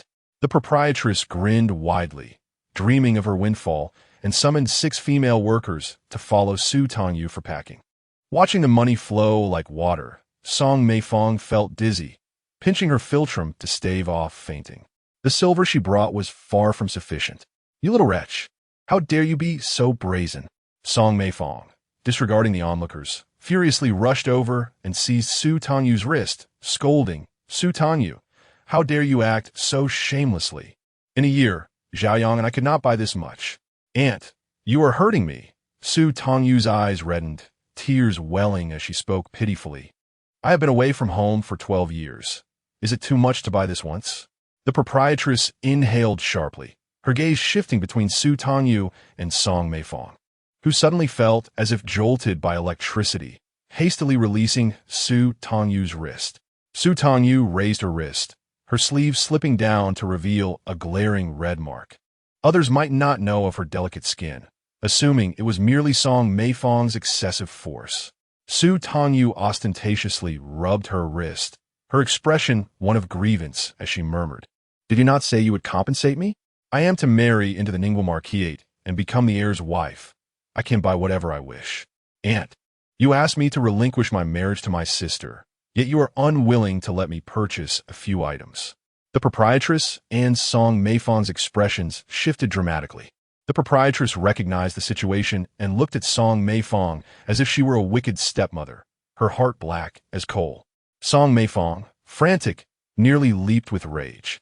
Wishing to sew Su Tangyu's mouth shut, she indignantly retorted, "Do not speak nonsense. Family matters must not be aired. Hurry by. What else do you wish to purchase?" Quickly, Su Tangyu, her eyes reddening, feigned a pitiful demeanor, saying, "If aunt is displeased, then perhaps just these will suffice. I shall buy no more." Whispers began to circulate around them. Indeed, she is the stepdaughter. Not only is she harsh and abusive toward the legitimate daughter, but the daughter she raised has even taken her future brother-in-law. How shameless! The apple doesn't fall far from the tree. Hearing these remarks, Song Meifong's face contorted with fury. Turning to Bello, "Who dares to gossip? I shall tear your tongues out." The surroundings were enveloped in silence. Yet the gazes of the onlookers seemed to convey a singular sentiment. Your conscience is troubled. Song Meifong, consumed by anger, felt a wave of dizziness wash over her. Clutching her chest, she leaned against the matron, gasping for breath, unable to bear the pallor that crossed her face. In a fit of rage, Song Meifong abruptly declared that someone should take the bill to the Ministry of Works for settlement. With that, she hastily departed, leaving Su Tangyu standing alone. "So, you are indeed the daughter of the Minister of Works." The proprietress approached, her eyes filled with sympathy and affection. "Miss Su, you mustn't heed your stepmother's insidious suggestions. You must not let them gain from this marriage with the Marquis." She continued, "Today, Miss Su, as our esteemed guest, I shall gift you a beautiful magnolia hairpin." The proprietress eagerly selected a finely crafted pin and deftly placed it into Su Tangyu's hair. Su Tangyu accepted graciously, her smile sweet and demure. "Thank you, dear proprietress. I shall return to purchase more from you in the future." "Excellent. When you return, Miss Su, you shall enjoy a 20% discount." The proprietress, increasingly fond of her, personally escorted Su Tangyu to the door. Just as Su Tangyu stepped outside and had not ventured far, she heard an uproar erupt behind her. Everyone was denouncing Song Meifong and her daughter, branding them as shameless and despicable. Su Tangyu raised her handkerchief to dab at the corners of her eyes, discreetly concealing the cold, mocking smile that tugged at her lips. "How does it feel, Song Meifong, to be utterly disgraced and reviled?" "Unpleasant. You must endure it. Miss Su, everyone has eyes and mouths. A single spittle from each person could drown them." Qingwan expressed her indignation, fuming, "The prince knows everything and will surely stand up for you." Seeking justice. Upon hearing the name Xiao Ju, Su Tangyu's expression turned blank. Her mouth throbbed, her tongue tingled. She had no desire to seek him out unless absolutely necessary. "Miss Su, where shall we go next?" "To the tea house." Su Tangyu, unfamiliar with the route, inquired of a passerby before locating the Yunyang Tea House a short distance away. This establishment was a venerable, time-honored brand that had made its way from the Jiangnan region. Yet Su Tangyu was not there to purchase tea. She approached the shopkeeper, took a deep breath, and spoke softly, "Shopkeeper, could you please convey a message? Just say that Su Tangyu wishes to meet the young master." The elderly shopkeeper, his hair and beard white, regarded her with a warm smile. Upon hearing her request, he scrutinized her closely, excitement bubbling within him. "You are the cousin." Su Tangyu pressed her lips together and nodded yes. "Oh my, cousin, please come in quickly." The shopkeeper, brimming with enthusiasm, led the way, his face alight with joy. "We have awaited your arrival for many years. How fortuitous that you come today. The young master is upstairs, busy with accounts." At this revelation, Su Tangyu's breath quickened, her palm tightening into a fist. Following the shopkeeper upstairs, she pushed open the door to find a tall, refined young man dressed in blue, exuding a gentle and graceful demeanor. Unable to contain her emotions, tears welled in her eyes as she called out tremulously, "Cousin Ji." Chapter 10. A secret meeting. Yun Ji looked up in astonishment, his tone filled with joy yet tinged with uncertainty. You are my cousin Tangyu?"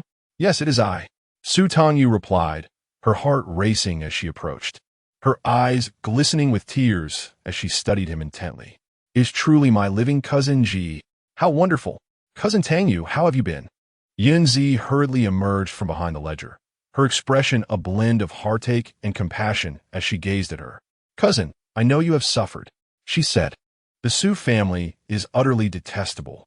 She guided Su Tangyu to sit down, pouring her tea with gentle care, her tender eyes never straying from Su Tangyu's face.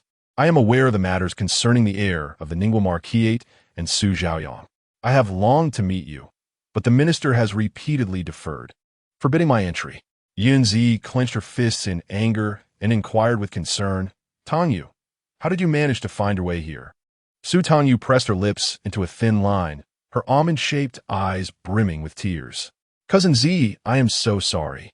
In her past life, she had been deceived and controlled by Su Jian, severing ties with the Yun family after her mother's death. Only later did she learn that her maternal grandparents and cousins had been worried about her, sending people to the capital each year. Yunzi, aware of her confinement in a secluded courtyard, had unhesitatingly scaled the wall to rescue her. However, when the escape failed, she was captured and brutally had her legs broken. Yet, despite the torment, Yunzi never relinquished her desire to save her.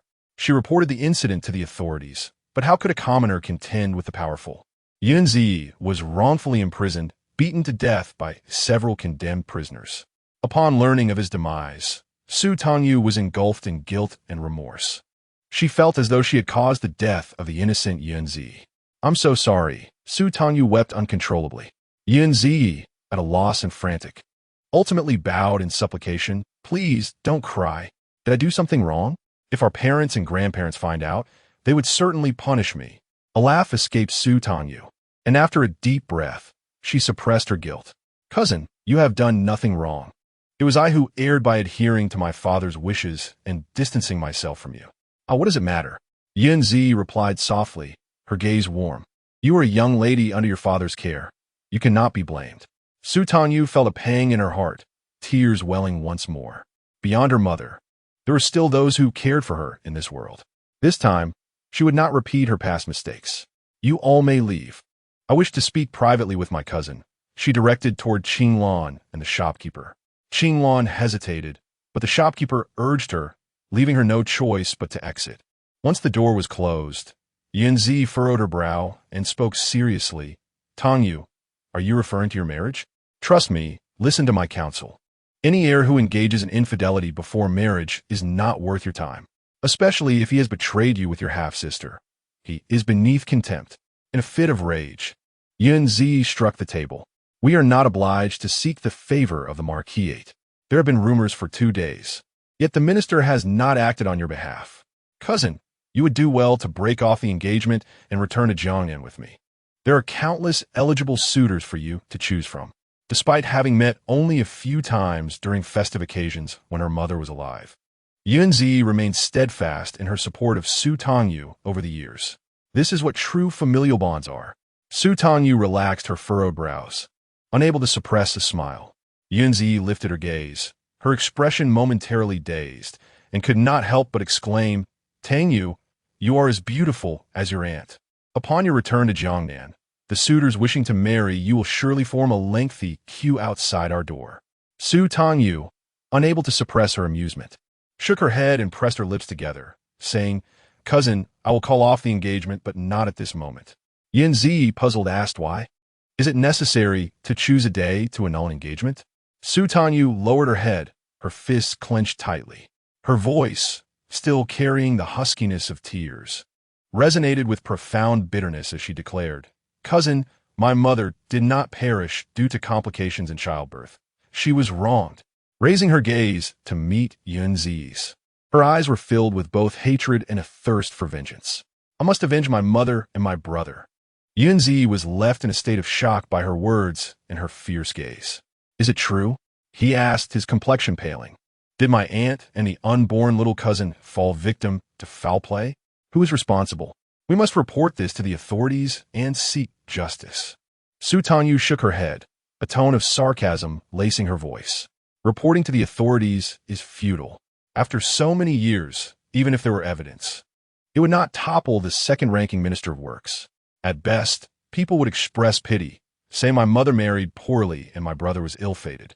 Yunzi stood up in disbelief, knocking over a chair. The one who caused my aunt's demise is the minister? Her uncle. Cousin, I have devised a plan for revenge that requires your cooperation. Su Tangyu looked up at him, a faint smile gracing her lips. Z, will you assist me? Yin Zi gasped, pacing anxiously, and replied, of course, I am willing to help you. But, Tangyu, as a woman, how arduous it must be to seek vengeance.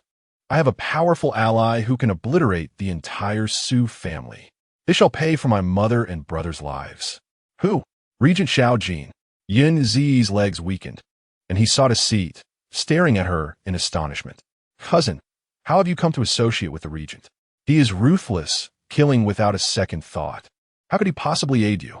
Su Tangyu refrained from elaborating, simply stating, if Yin Zi is willing to assist her, then he must follow her lead. Reluctantly, Yin Zi acquiesced. Cousin, prepare yourself and await my instructions. Su Tangyu felt her journey had not been in vain as she returned to Tongli residence with satisfaction. However, her joy was short-lived. After her evening bath, she encountered a woman clad in black, who bowed to her and said, the regent requests your presence. Su Tangyu tightened her collar nervously and asked, may I inquire what this is regarding? The woman in black offered no response, merely extending a beautiful aquamarine dress towards her. With no other choice, Su Tangyu donned the dress, casually arranging her hair into a bun and securing it with a jade hairpin. As she touched the earring holes created by Xiao Ju, she hesitated, yet ultimately adorned herself with a pair of begonia earrings. Despite being in the minister's residence, the woman in black guided Su Tangyu through the halls as though they were in a desolate realm, their passage uninterrupted.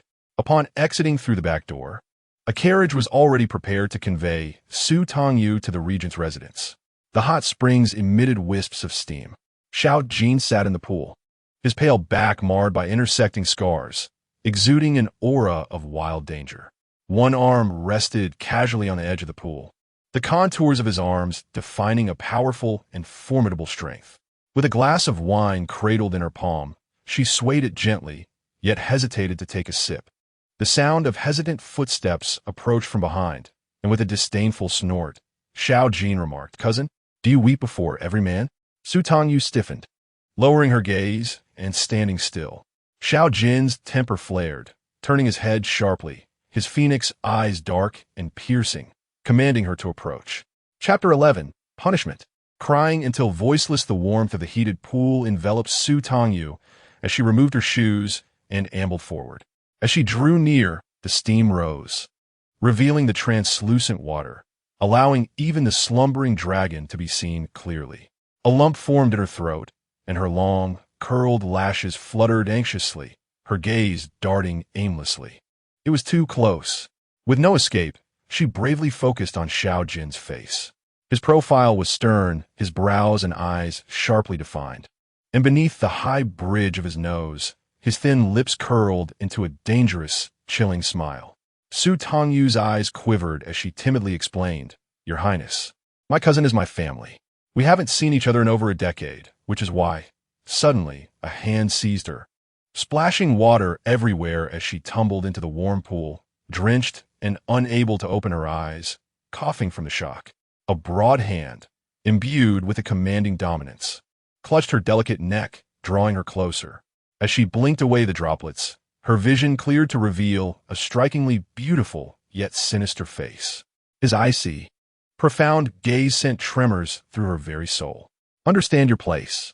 Xiao Ju's grip tightened around her, while he lifted the wine glass to his lips, his thin lips glistening with moisture. Yet his words were as frigid and cutting as a winter's lake.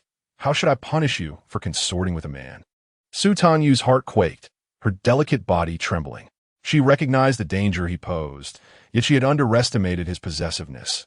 Any utterance could trigger his wrath. Reluctant to provoke his ire, she softened her posture, displaying a submissive demeanor, her almond eyes glistening with tears as she timidly confessed, Your Highness, I beg for your forgiveness. I realize my mistake. She shook her head repeatedly. I shall not dare again. Good girl. So obedient. Xiao Ju's turbulent mood eased, and he released her neck, reclining slightly as his penetrating gaze swept over her drenched gown. With a raspy voice, he commanded, "Undress." Su Tangyu bit her lip, lowering her head, her hands slowly rising. She appeared startled, her complexion pale, her body quivering in a pitiable manner. Xiao Jin's gaze deepened, devoid of compassion, only intensifying his sadistic desires. Unable to wait for her slow movements, he seized her once more, forced to tilt her swan-like neck upwards.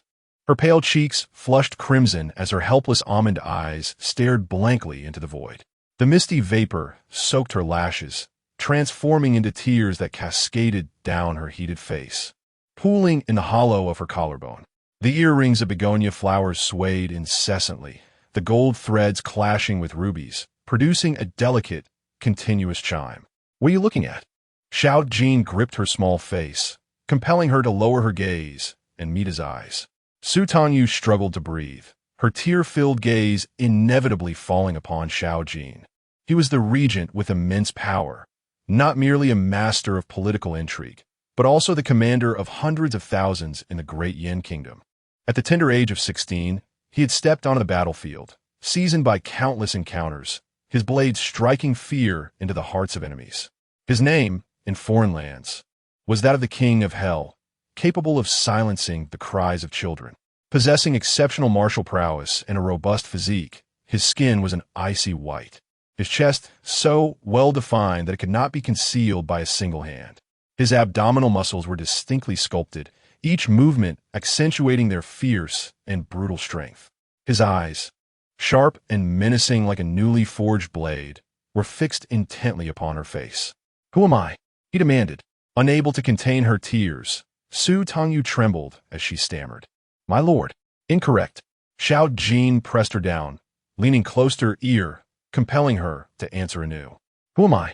"Xiao Jin," she replied correctly. Yet warmth was far from his demeanor. Her voice was hoarse from weeping, fingers clawing at the ground in desperation. Yet before she could escape even an inch, a long, powerful hand firmly restrained her. There was no escape. She could only submit. In a daze, Su Tangyu lost track of time, her eyes fluttering open to find the eaves shifting, dawn breaking. A gust of wind swept through, bringing a fleeting moment of clarity. Her throat was parched and her voice weak yet resolute. "My lord, I must return." Xiao Jin, cradling her as he moved outside, halted at her words. He lowered his gaze, his cold, dark eyes scanning her face. "Return?" His anger flared new. Uncertain of where she would be placed, he grasped her chin, kissing her with a rough, deep intensity. As darkness enveloped her, she made a mental note. She ought to refrain from speaking again. The regent was truly a challenging man to please. Miss Su awakened. Su Tangyu blinked groggily, disoriented, unsure of the time or her whereabouts. "Miss Su, you need to take your medicine." She stared blankly at the woman before her, recognizing her as the one who had escorted her from the minister's residence the previous night. "Take medicine?" Su Tangyu's gaze was unfocused as she slowly nodded. "All right." Seeing her motionless, Yin Lian apologized. "Miss Su, forgive my intrusion." She lifted Su Tangyu into her arms and administered the bitter medicine, without any sweeteners. The taste contorted Su Tangyu's face in distaste. So weary, she savored the bitterness, her head drooping as she longed to sleep again, only to be callously roused by Yin Lian's voice. "Miss Su, the Lord is waiting for you in the carriage." "What?" Su Tangyu felt as if the sky had fallen. Was Xiao Jin a beast? His heart must be pitch black. Cursing inwardly, she summoned the strength to have Yin Lian assist her in rising and preparing. Finally seated at the vanity, Su Tangyu felt both exhausted and drained. Struggling to lift her head, propping her chin with her hands, she allowed Yin Lian to style her hair. "Miss Su, it's done." "Thank you," she murmured, her spirit adrift. Forcing her weary body to stand, she inadvertently caught a glimpse of her reflection in the mirror, instantly jolted awake. Is this truly her? It was even more alarming than before. There was no way she could face anyone like this. Su Tangyu fell back onto the seat, her complexion a vivid mix of anger and embarrassment, her teeth clenched in frustration. She understood that Xiao Jin was resolute, and that pleading or showing weakness would be futile. Covering her face, she requested some rouge and powder from Yin Lian, seeking to mask the shameful traces. when she finally emerged from the carriage with Elian's assistance. Her legs trembled as she struggled to climb aboard. Upon entering, she found Xiao Ju's expression darkened, his tone impatient. Why did it take so long? Su Tangyu lowered her gaze, obediently apologizing, though she could not suppress an eye roll in secret. A man who lacked the ability to cherish a delicate woman was worse than a dog. For the sake of revenge, she would endure. Once her family was eradicated, she would flee far and wide. Seated at the farthest distance from Xiao Ju, her body languid and weak, she leaned against the carriage window and inquired, "Your Highness, are you taking me home?"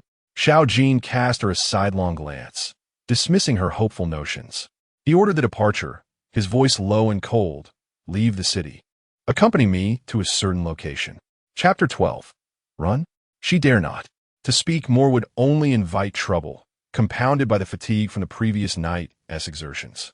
Soon, the gentle swaying of the carriage lulled her into a deep slumber. Xiao Ju glanced at her with a sidelong gaze, but remained silent. He withdrew some official documents from beneath the table, his brow furrowed as he began to work with an icy demeanor.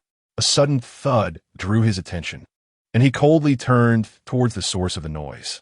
Su Tangyu had bumped her forehead against the carriage, leaving a red mark upon her delicate skin, causing her to wince and press her lips together in discomfort, yet she remained lost in her dreams. After a moment, another thud echoed. Su Tangyu let out a soft gasp of pain, shrinking her neck in a pitiful manner, still unresponsive. Was she truly this exhausted? Xiao Ju, perplexed, recalled how she had wept and begged for mercy the previous night, while he had exerted himself on her behalf. He felt no fatigue, brimming with energy and vitality. Su Tangyu was far too delicate. As the carriage rocked slightly, threatening another bump to Su Tangyu's head, Xiao Ju swiftly reached out, grasping her arm and pulling her onto him. Her forehead collided with his chest, and she whimpered so hard it hurts. "Delicate," he remarked coldly. Yet his hands did not cease their movement as he cradled her in his embrace. Su Tangyu squirmed, despite her eyes remaining closed with fatigue, as if sensing something amiss. She was reluctant to remain in his hold. Noting her hesitation, Xiao Ju inhaled sharply, his gaze darkening as he commanded, "Do not move." Su Tangyu's body stiffened. She became alert yet bewildered. She dared not open her eyes. How had she ended up in Xiao Ju's arms? Why was he, unable to contain the warmth flooding her cheeks? She lay still, obediently feigning sleep in Xiao Ju's embrace. He made no further advances, continuing with his paperwork, leaving an atmosphere filled only with the sounds of the carriage wheels and the rustle of paper. As the serene ambience lowered her guard, Su Tangyu, overwhelmed by exhaustion, gradually relaxed and drifted back into slumber. Noticing her breathing becoming long and steady, Xiao Ju furrowed his brow, his expression dark as he scrutinized her face. A fleeting flicker of irritation passed through him, but he pressed his brow and continued his work. When Su Tangyu finally awoke of her own accord, she opened her eyes to find the carriage empty, with only herself inside. With a slight pull of her heavy coat, Su Tangyu furrowed her brows, her gaze icy and fleeting. After a moment, she pressed her lips together and rubbed her waist, feeling significantly better after a brief slumber. Elian, with her keen hearing, noticed the stirrings within the carriage and softly inquired, "Miss Su, are you awake?" "Yes," Su Tangyu replied, her voice still hoarse. She pushed open the window and glanced outside, uncertain of her location. It appeared to be the outskirts, near a medicinal herb cottage. Elian assisted Su Tangyu in descending from the carriage, and as she looked up, she beheld verdant mountains and clear waters, with a fence enclosing a thatched cottage. The regent's guards patrolled outside, while within the fenced yard, numerous baskets lay scattered, filled with sun-dried medicinal herbs. A sense of skepticism and caution enveloped Su Tangyu as she stepped lightly into the courtyard, spotting an elderly man grinding herbal powder at the entrance. Where had Xiao Ju gone? "Ah, you're awake." The old man looked up, his smile warm and inviting, gesturing for her to approach. "Come here, child, and have a seat." Though unfamiliar with the man, Su Tangyu sensed a benevolent aura about him. After a brief hesitation, she lifted her skirt and walked over.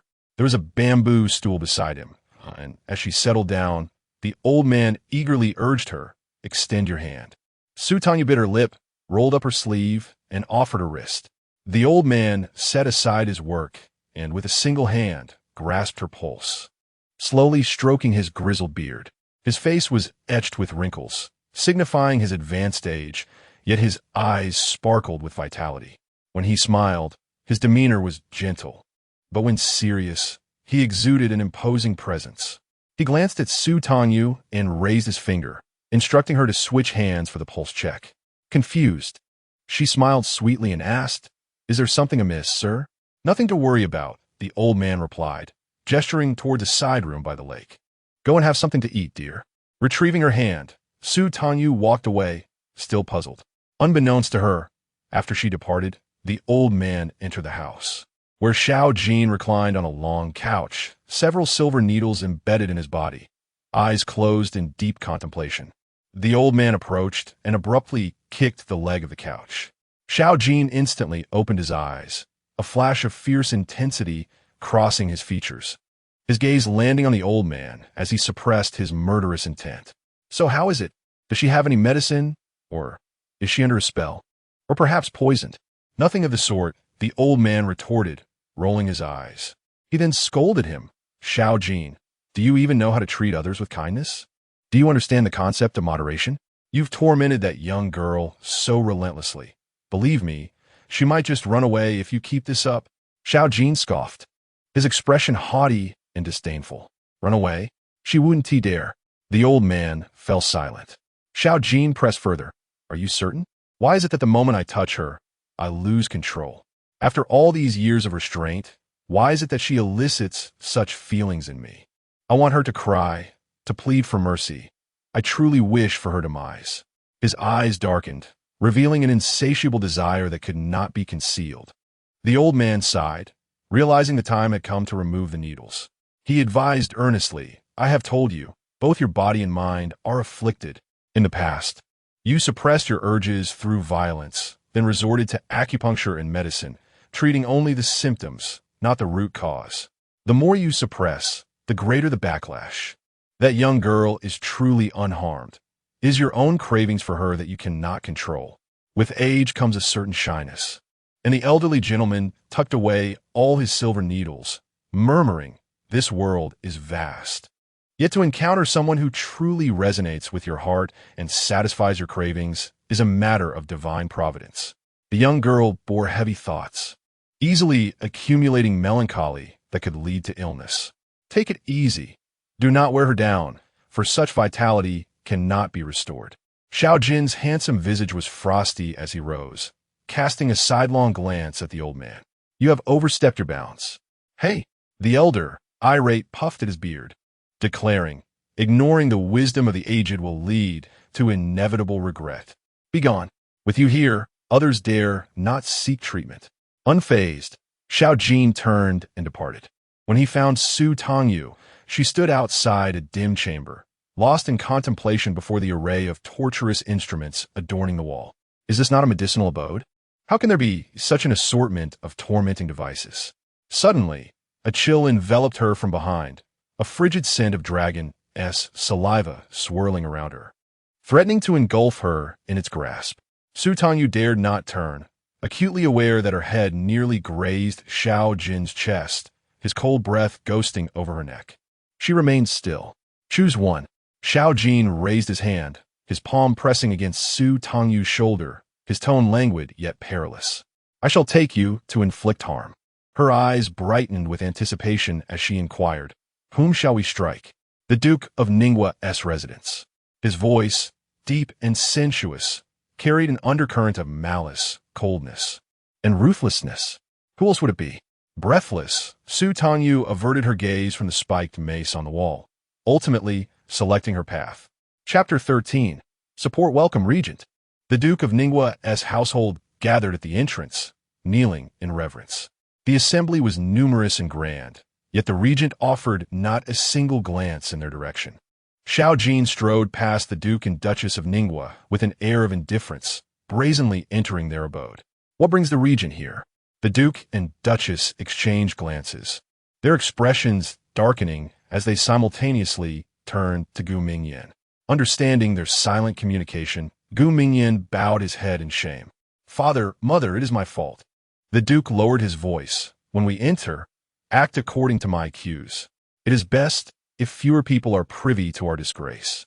He dismissed the others, allowing only their family of 3 to enter the main hall. With a sharp sound, the Duke struck Gu Mingyan's face with a heavy slap, bellowing, "Unfilial son, kneel and repent." Gu Mingyan fell to his knees, the imprint of 5 fingers stark against his left cheek. "Huh!" Xiao Jin chuckled coldly, observing the disdain in his gaze. The Duke, suppressing his anguish, stepped forward to kick Gu Mingyan. "I beseech you, Regent, my son has recognized his errors. I implore you, grant him a chance for redemption. It has been 3 days." Xiao Jin's fingers rapped steadily against the table, each sound resonating like a heartbeat, suffocating those present. His voice was a low, icy whisper, echoing through the streets, where rumors circulated that the Duke's heir was embroiled in an illicit affair with his fiancé's sister. Incest. Treachery. Too lenient. What is too lenient? Before the Duke and Duchess could fully comprehend, the Regent made a gesture. A maid clad in black, adorned with a simple silver mask, stepped forward, bearing a thick whip entwined with iron wire. The whip's body was adorned with tightly clustered beads, striking the skin without drawing blood, yet inflicting an excruciating pain. The bruises were severe, and internal injuries were slow to heal. "You go," Xiao Jin commanded with a cold gaze, signaling another maid strike. Tangyu took the short whip and advanced step by step towards Gu Mingyan. Beneath her plain silver mask, her eyes were filled with a chilling resentment. Her betrothed, who had been promised to her, had betrayed her not once, but twice. The first betrayal occurred when, in her youthful sorrow of losing her mother and brother, he mistook another for her, abandoning her while she supported him through the long ordeal of his ailment. With both hands raised, Tangyu brought the whip down heavily upon Gu Mingyan's back crack. The second betrayal came when, amidst slander and isolation, he unhesitatingly called off their engagement to marry Su Zhaoyang instead. Crack. Tangyu gritted her teeth, striking again crack. Gu Mingyan staggered, his face paling. As Tangyu gasped for breath and prepared to deliver a fourth strike, Xiao Jin intervened. "Is this how light your hand is? Merely a tickle? Come back." He called her back. "Yinlian, you go. As you command." Though Yinlian was a woman, she was strong for martial training, and her strike caused Gu Mingyan to groan, collapsing face down onto the ground. Tangyu retreated to Xiao Jin's side, secretly massaging her wrist while casting a cold, silent gaze upon Gu Mingyan enduring his punishment. Before he could rise, another whip crack echoed, and he spat blood. The Duke and Duchess of Ningwa fell to their knees in desperation, pleading, "Regent, spare his life. No more strikes. It was that little wretch, Su Zhaoyang, who seduced my son. It is not his fault. Please, noble Regent, show mercy and spare my son." Xiao Jin remained silent. The whipping continued unabated. The Duchess, in tears, cried out, "Regent, have mercy. We will compensate the Su family." Only then did Xiao Jin show a hint of interest, his gaze instructing Yinlian to cease the punishment. "We shall marry both Tangyu and Su Zhaoyang. This will not be an act of incest or betrayal, but rather a tale of sisterly devotion to a single husband. Shameless. Disgusting." Tangyu clenched her fists, her eyes seething with hatred and anger. Xiao Jin remained silent, raising his finger for Yinlian to continue. The Duchess realized she had misspoken, stammering and seeking help from the Duke. Unable to fathom the Regent's intentions, the Duke, trembling with fear, dared to inquire, "Will the engagement continue?" Gu Mingyan, battered and unable to rise, was drenched in cold sweat, blood trickling from his mouth as he gritted his teeth, declaring, "I cannot betray Sister Zhaoyang." They were not only childhood sweethearts, but also she had been his sunflower during his darkest days of illness and blindness. Having received Sister Zhaoyang's affections, how could he not take responsibility? His heart lay not with Tangyu, devoid of any sentiment. Gu Mingyan's eyes fixated on the red string around his wrist, enduring the pain as he declared emphatically, "I will marry Sister Zhaoyang." "Ah, such loyalty," Xiao Jin remarked coldly, his voice laced with mockery. Crack. The whipping continued. The Duke, consumed by anxiety, could only say, "Then we shall break the engagement and marry Su Xiaoyang." Xiao Jin cast a fleeting glance at Su Tangyu, slightly raising his hand, prompting Yin Lian to halt. The Duke and Duchess rushed to support Gu Mingyan, their hearts aching with sorrow. Within 3 days, the engagement shall be annulled. Xiao Jin rose, his dark robes sleeves cascading elegantly, adorned with intricate and luxurious patterns. A dangerous smile danced at the corners of his lips as he spoke with a weighty tone. "I do not wish to hear any rumors regarding the forced dissolution of our betrothal." "Yes, yes, yes." The 3 attendants of the regent bowed deeply, not daring to lift their heads. As Xiao Jin took a couple of steps forward, he noticed Su Tangyu remained unmoved, casting a sidelong glance that was both profound and somber. Su Tangyu lowered her gaze and stepped forward to follow him back to the carriage. Xiao Jin's eyes were as deep and cold as a frozen pond, fixated on Su Tangyu. "Are you saddened?" he inquired. "No," she shook her head. Xiao Jin, unconvinced, demanded, "Remove your mask." Su Tangyu exhaled slowly and reached to take off her delicate silver mask. Her small face, soft and smooth as porcelain, bore almond-shaped eyes tinged with a hint of redness. Yet, there was no trace of sorrow or reluctance regarding the marriage arrangement. Xiao Jin, taken aback, grasped her chin to scrutinize her. "Did you not proclaim him your fiancé? Are you not crying?" "My lord, I am not one to be trifled with," Su Tangyu replied. Her eyes cast down, biting her lower lip, her voice hoarse yet restrained. "The young master desires only to wed my sister. What am I in comparison? I possess self-awareness." Her words sounded as though she were on the verge of tears, but her stubbornness held them back. How pitiable! A wave of desire surged within Xiao Jin, yearning to possess her entirely, body and soul. "What grievance do you harbor?" he pressed, squeezing her lips forcefully. "Am I not offering you an opportunity? Only your willing heart can dissolve our engagement." The mist of emotion clouded her lashes as Su Tangyu gazed at Xiao Jin with a pitiful expression, as if her entire being leaned upon him. "Thank you, my lord. Such a good girl." Xiao Jin, satisfied, benevolently escorted Su Tangyu to the rear entrance of the minister's residence. No sooner had she returned than the Duke of Ning hurriedly sought an audience with Su Jian, immediately expressing his concerns. However, the Duke found himself perplexed. The regent had stated that he could not coerce the annulment of the engagement. Was he truly advocating for Su Tangyu? Why? Su Jian felt both joy and trepidation. He was pleased that his precious daughter would marry into the Duke's house, yet alarmed that with the regent's backing, Su Tangyu might become a formidable force over him, her father. What a source of worry. Chapter 14. Return My Dowry. When Su Tangyu returned to Tongli residence, she felt utterly drained. She lay languidly on the beauty couch, her hands folded beneath her head. Her slender waist curved gracefully and beneath her skirt. Her long legs rested over the edge of the couch. Exhausted, her back ached, and her legs felt weary. She longed for another nap, but that was not an option. Su Tangyu forced herself to gather her thoughts, eyes closed. So far, everything had unfolded splendidly. The Duke of Ning would kneel before her for Gu Mingyan, while her unscrupulous father and stepmother would beg for Su Xiaoyang. Now, it was her turn to set the terms. Su Tangyu licked her lips. Xiao Jin was fierce and passionate, yet undeniably a formidable ally. "Miss Su, are you hungry?" Qinglan entered with a tray, her radiant smile charming. "I made sweet lotus root porridge. It's delightful. Please do try it." No sooner had she spoken than Su Tangyu's stomach growled audibly. A faint smile graced her lips as she slowly sat up to enjoy the food. Her almond-shaped eyes shimmered with a tranquil depth as she cast a fleeting glance at Qinglan, then discreetly at Yin Lian. Xiao Jin had bestowed Yin Lian upon her. She was acutely aware that Yin Lian would not heed her commands, being a skilled shadow guard, adept in martial arts, and not easily deceived. Under Yin Lian's watchful gaze, her freedom was constrained, rendering her cautious in her movements. Yet, there was a silver lining. After finishing her porridge, Su Tangyu seated herself before the vanity mirror, applying rouge and powder to conceal the ambiguous marks upon her skin. Just as she completed her task, a maid appeared at the door to announce, "The master and mistress have arrived." Su Tangyu lifted her gaze, The reflection staring back was a cold visage, devoid of warmth. They had come. With graceful strides, she proceeded to meet them.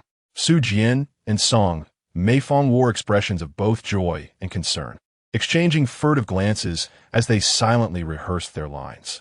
"Father, mother," Su Tangyu called out with an icy tone. "My dear daughter." Su Jian's face blossomed into a smile. Entirely unfazed by her frosty demeanor, "My precious daughter, have you been resting well at home?" Song Meifang, too, had set aside any resentment, sweetly inquiring, "Tangyu, would you like to accompany me to the market tomorrow? What would you like to buy? I shall procure it for you." With an unyielding countenance, Su Tangyu bypassed them and took her seat. It was time to lay her cards on the table. Her voice was calm yet frigid. "Father, mother, let's speak plainly." Su Jian and Song Meifang exchanged knowing glances. Without further preamble, Su Jian spoke directly. "Daughter, what would it take for you to agree to the annulment of your engagement? The Duke of Ningguo has already made his intentions known. They wish to wed your sister." Song Meifang's tone carried an air of boastfulness and pride. "The young lord and Zhaoyang are genuinely in love.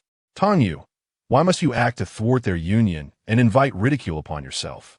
Comply with the annulment, and your father and I shall compensate you." Su Tangyu regarded their assertions with disdain. She was resolute, her voice unwavering.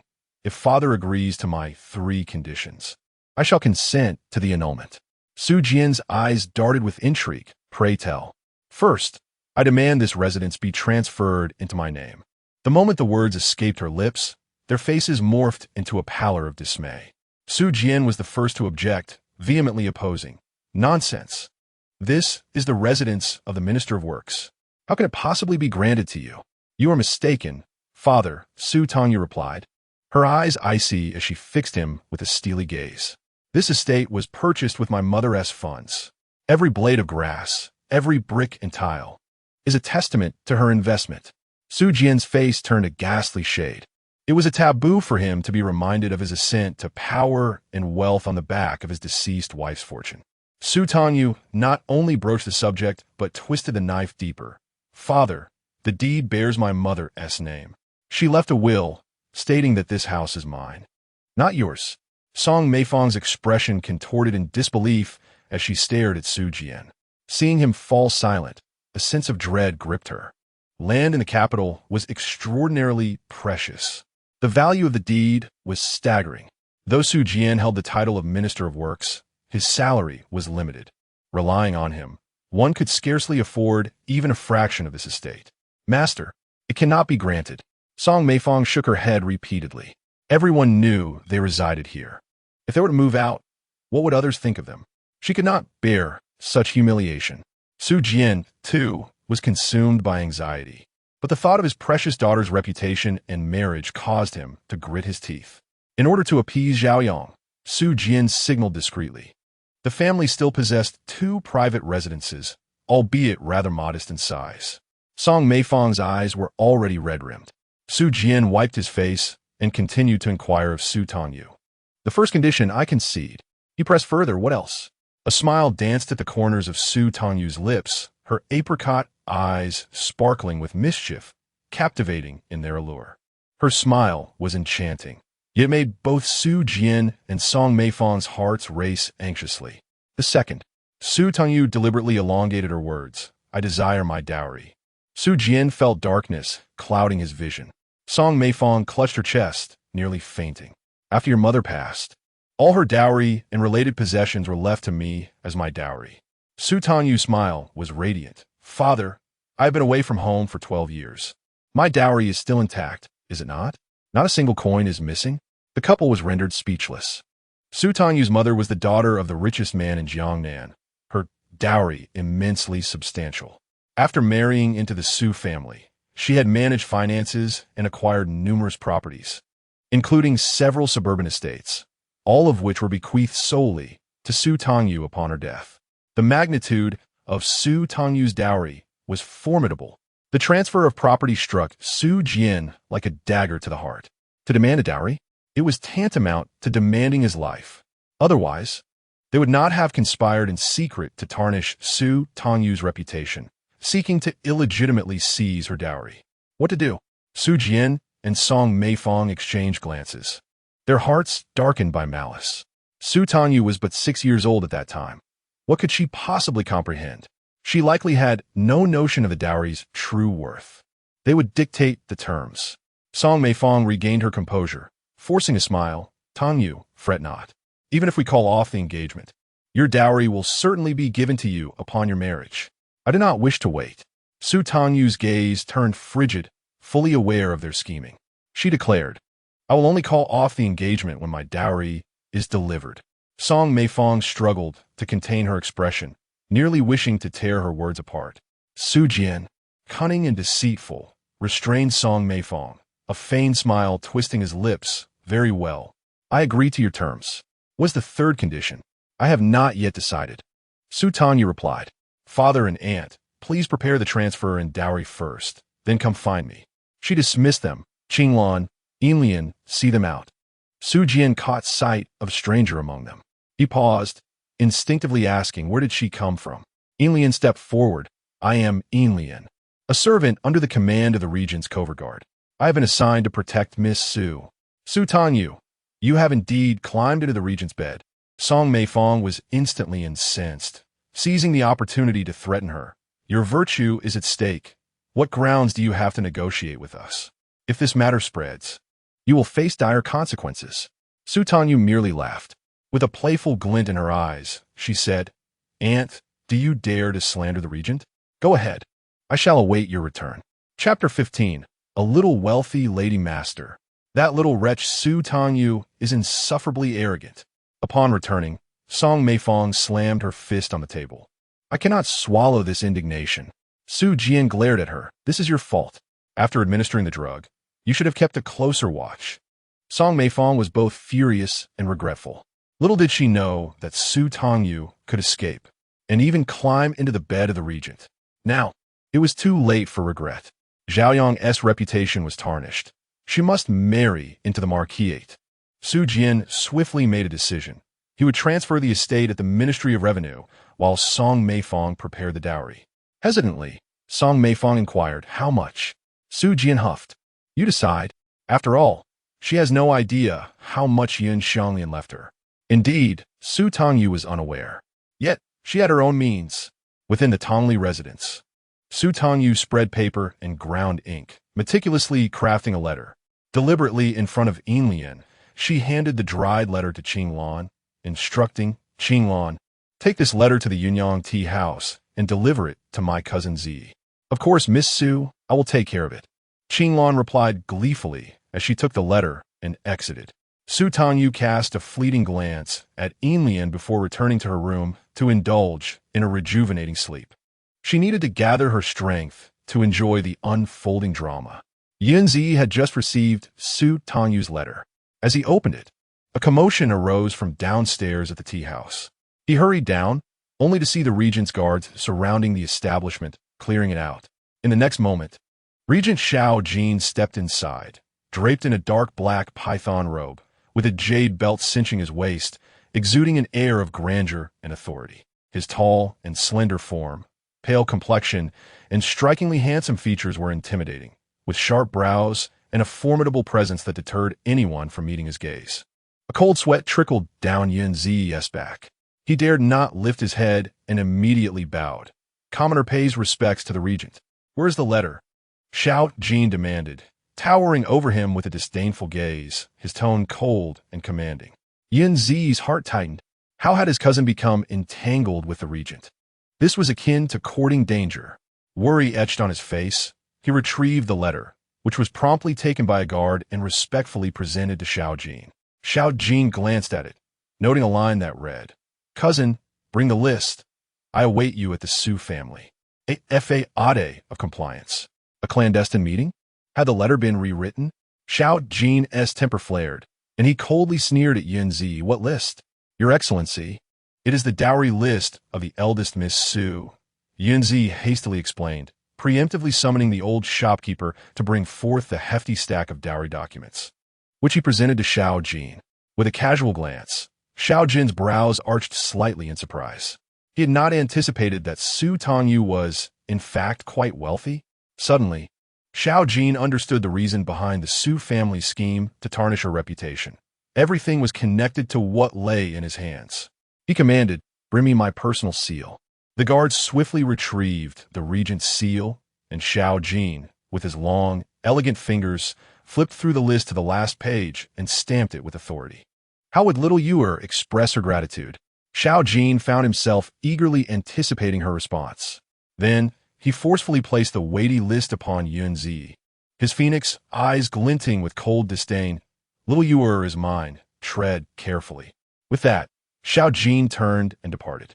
As the crowd dispersed and the tea house fell silent, Yunzi finally picked up the dowry list and rose to his feet. He fixed his gaze upon the seal at the end, his voice hoarse as he sighed. "Shopkeeper, prepare the items. We shall pay a visit to the minister's residence tomorrow." Early the next morning, the sound of drums and gongs resonated through the streets, drawing the curious eyes of the populace. Who is this? What is their purpose? Leading the procession on horseback was Yunzi. Noticing the growing crowd of onlookers, took a deep breath and boldly proclaimed, "From the Yun family of Jiangnan, we have come to present our gifts. Bang! Congratulations to Miss Su Tangyu of the Yun family and the heir of the Duke of Ning on their joyous occasion. Bang! On the day of the grand wedding, we welcome all to partake in the celebratory feast." With each strike of the gong and shout, the word spread far and wide. The expressions of the common folk were nothing short of delightful as they whispered among themselves. How could the Yun family be unaware? The heir of the Duke of Ning has been entangled with Su Tangyu's younger sister. And yet, a joyous occasion? Poor Su Tangyu. Her head must be aglow with envy. Let us go. Let us see the spectacle. The eager townsfolk followed the procession all the way to the gates of the Minister of Works residence. The commotion had already stirred the Su family. Su Jian and Song Meifong were as anxious as ants on a hot pan. This time, they could no longer find excuses to keep Yunzi outside. Instead, they hurriedly beckoned their steward to invite him in. "Close the door. We shall settle accounts later." Upon entering the reception hall, Su Jian and Song Meifong regarded Yunzi with disdain. Such a grand display, indeed, was characteristic of a merchant reeking of vulgarity. Su Jian's face darkened as he gruffly inquired, "Yunzi, what brings you here?" Yunzi responded with unwavering confidence, "Uncle, allow me to explain. My cousin Tangyu is betrothed to the heir of the Duke of Ning. Now that she has returned home, she is soon to marry into the Duke's family, and our Yun family has come to bestow a portion of her dowry." Upon hearing this, Song Meifong was alarmed. She interjected hastily, "Young Master Yun, Tangyu is on the verge of breaking off the engagement." "What?" Yunzi feigned ignorance, his tone exaggerated. "I have just arrived in the capital. How could the engagement be broken?" "Indeed, cousin, what the auntie said is true. I am indeed breaking off the engagement." Su Tangyu entered from outside, her face beaming as she looked at Yunzi and candidly declared, "The heir has been carrying on an illicit affair with Su Zhaoyang. I have no desire to marry him." Su Tangyu. The faces of Su Jian and his wife turned ashen. How could such harsh words be uttered? Ignoring the couple's warning glares, Su Tangyu continued, "Father has already agreed to let me manage my own dowry. Please also hand over the portion that cousin has brought." "Very well," Yunzi replied, producing 2 lists. "Cousin, this is the newly added portion of the dowry. This one is from aunt's bequest to you." As the thick dowry lists were unveiled, Su Jian and Song Meifong felt as if the sky had fallen upon them. The couple reacted vehemently, springing to their feet, reaching out to seize the documents. "Hand it over. This must be a forgery." Indeed, before her passing, Yun Xianglian never mentioned such a thing. Su Jian asserted firmly, convinced that the Yun family had fabricated the documents. Su Tangyu swiftly took hold of the lists, retreating behind. Yunzi immediately spread his arms to block their path. Qinglan and Yinlian formed a second wall of defense. "Daughter, hand the dowry list to your father." Su Jian's smile was hypocritical and twisted as he deceitfully coaxed Su Tangyu. "Be obedient. Don't let the Yun family deceive you. You and your father are truly family." "Deceive? Family?" Su Tangyu let out a cold laugh, her gaze laced with derision as she fixed her eyes on Su Jian. She turned to the last page of the dowry list, presenting its contents to him. "Father, this bears Mother's handwriting and seal. How could it possibly be fake?" At the opportune moment, Yunzi shouted, and it has the Regency Prince's seal. Su Tangyu moved her finger aside, revealing the private seal of the Regency Prince. Her smile radiant. Father, you wouldn't dare question even the Regency Prince, would you? Su Jian's eyes widened in shock, and he lost his breath, toppling backward. Song Meifeng shrieked. Master, Chapter 16. Your Highness, I am afraid 3 chests of gold, totaling 30,000 taels, 200,000 taels of silver, 10 shops, 2 villas, 3 private residences. Su Tangyu held the dowry list, her gentle and melodious voice resonating with authority. Just as Su Jian regained consciousness from being pinched, her voice nearly caused him to black out again. Filled with both anger and fear, he trembled, sitting up with pale lips. Enough. Stop reading. Very well. Su Tangyu feigned obedience, her smile innocent and pure. Father knows well that he would not shortchange his daughter's dowry, right? Her cousin chimed in. My uncle is the Minister of Works, a high-ranking official. Surely, he would not mistake the dowry. Yunzi also smiled sweetly, bestowing compliments. Before Su Jian could muster a feigned smile, Yunzi shifted the conversation. The Regency Prince has personally reviewed it. If there were any issues, wouldn't my uncle's reputation be tarnished? Su Jian rolled his eyes and fainted backward into Song Meifeng's embrace. Song Meifeng, filled with rage and hatred, glared fiercely at Su Tangyu. Are you intent on driving your father to his grave? Su Tangyu pressed her lips together. She could see through Su Jian's act of fainting. To conspire against her mother and brother and to usurp her dowry. Was Su Jian truly so enraged he would perish? She would surely celebrate with fireworks for 3 days and nights. Cousin, you have worked hard. Su Tangyu turned sideways, inviting with a gentle smile. Shall we go to Tongli residence for some tea? Yunzi was inclined to go, but the warning from the Regency Prince sent chills down his spine. Mind your boundaries? He pondered, fearing that being too close to his cousin might provoke others to bully her. Reluctantly shaking his head, he replied, Another day. I must return to the tea house. Then allow me to see you off, cousin. Su Tangyu accompanied Yunzi as he departed. Upon reaching a long corridor, she waved her hand, signaling Qinglan and Yinlian to step back a few paces. Turning to Yunzi, she offered a grateful smile. Thank you for your help, cousin. It is my duty. Yunzi responded earnestly, as an elder brother ought to protect his sister. He felt both pained and worried for Su Tangyu. Surveying their surroundings, he lowered his voice to express his concern. Tangyu, they were capable of harming Aunt. They might do the same to you for the dowry. With no reliable people around you, may I provide you with a few guards? Su Tangyu shook her head. She smiled faintly at Yunzi, her eyes bright and confident.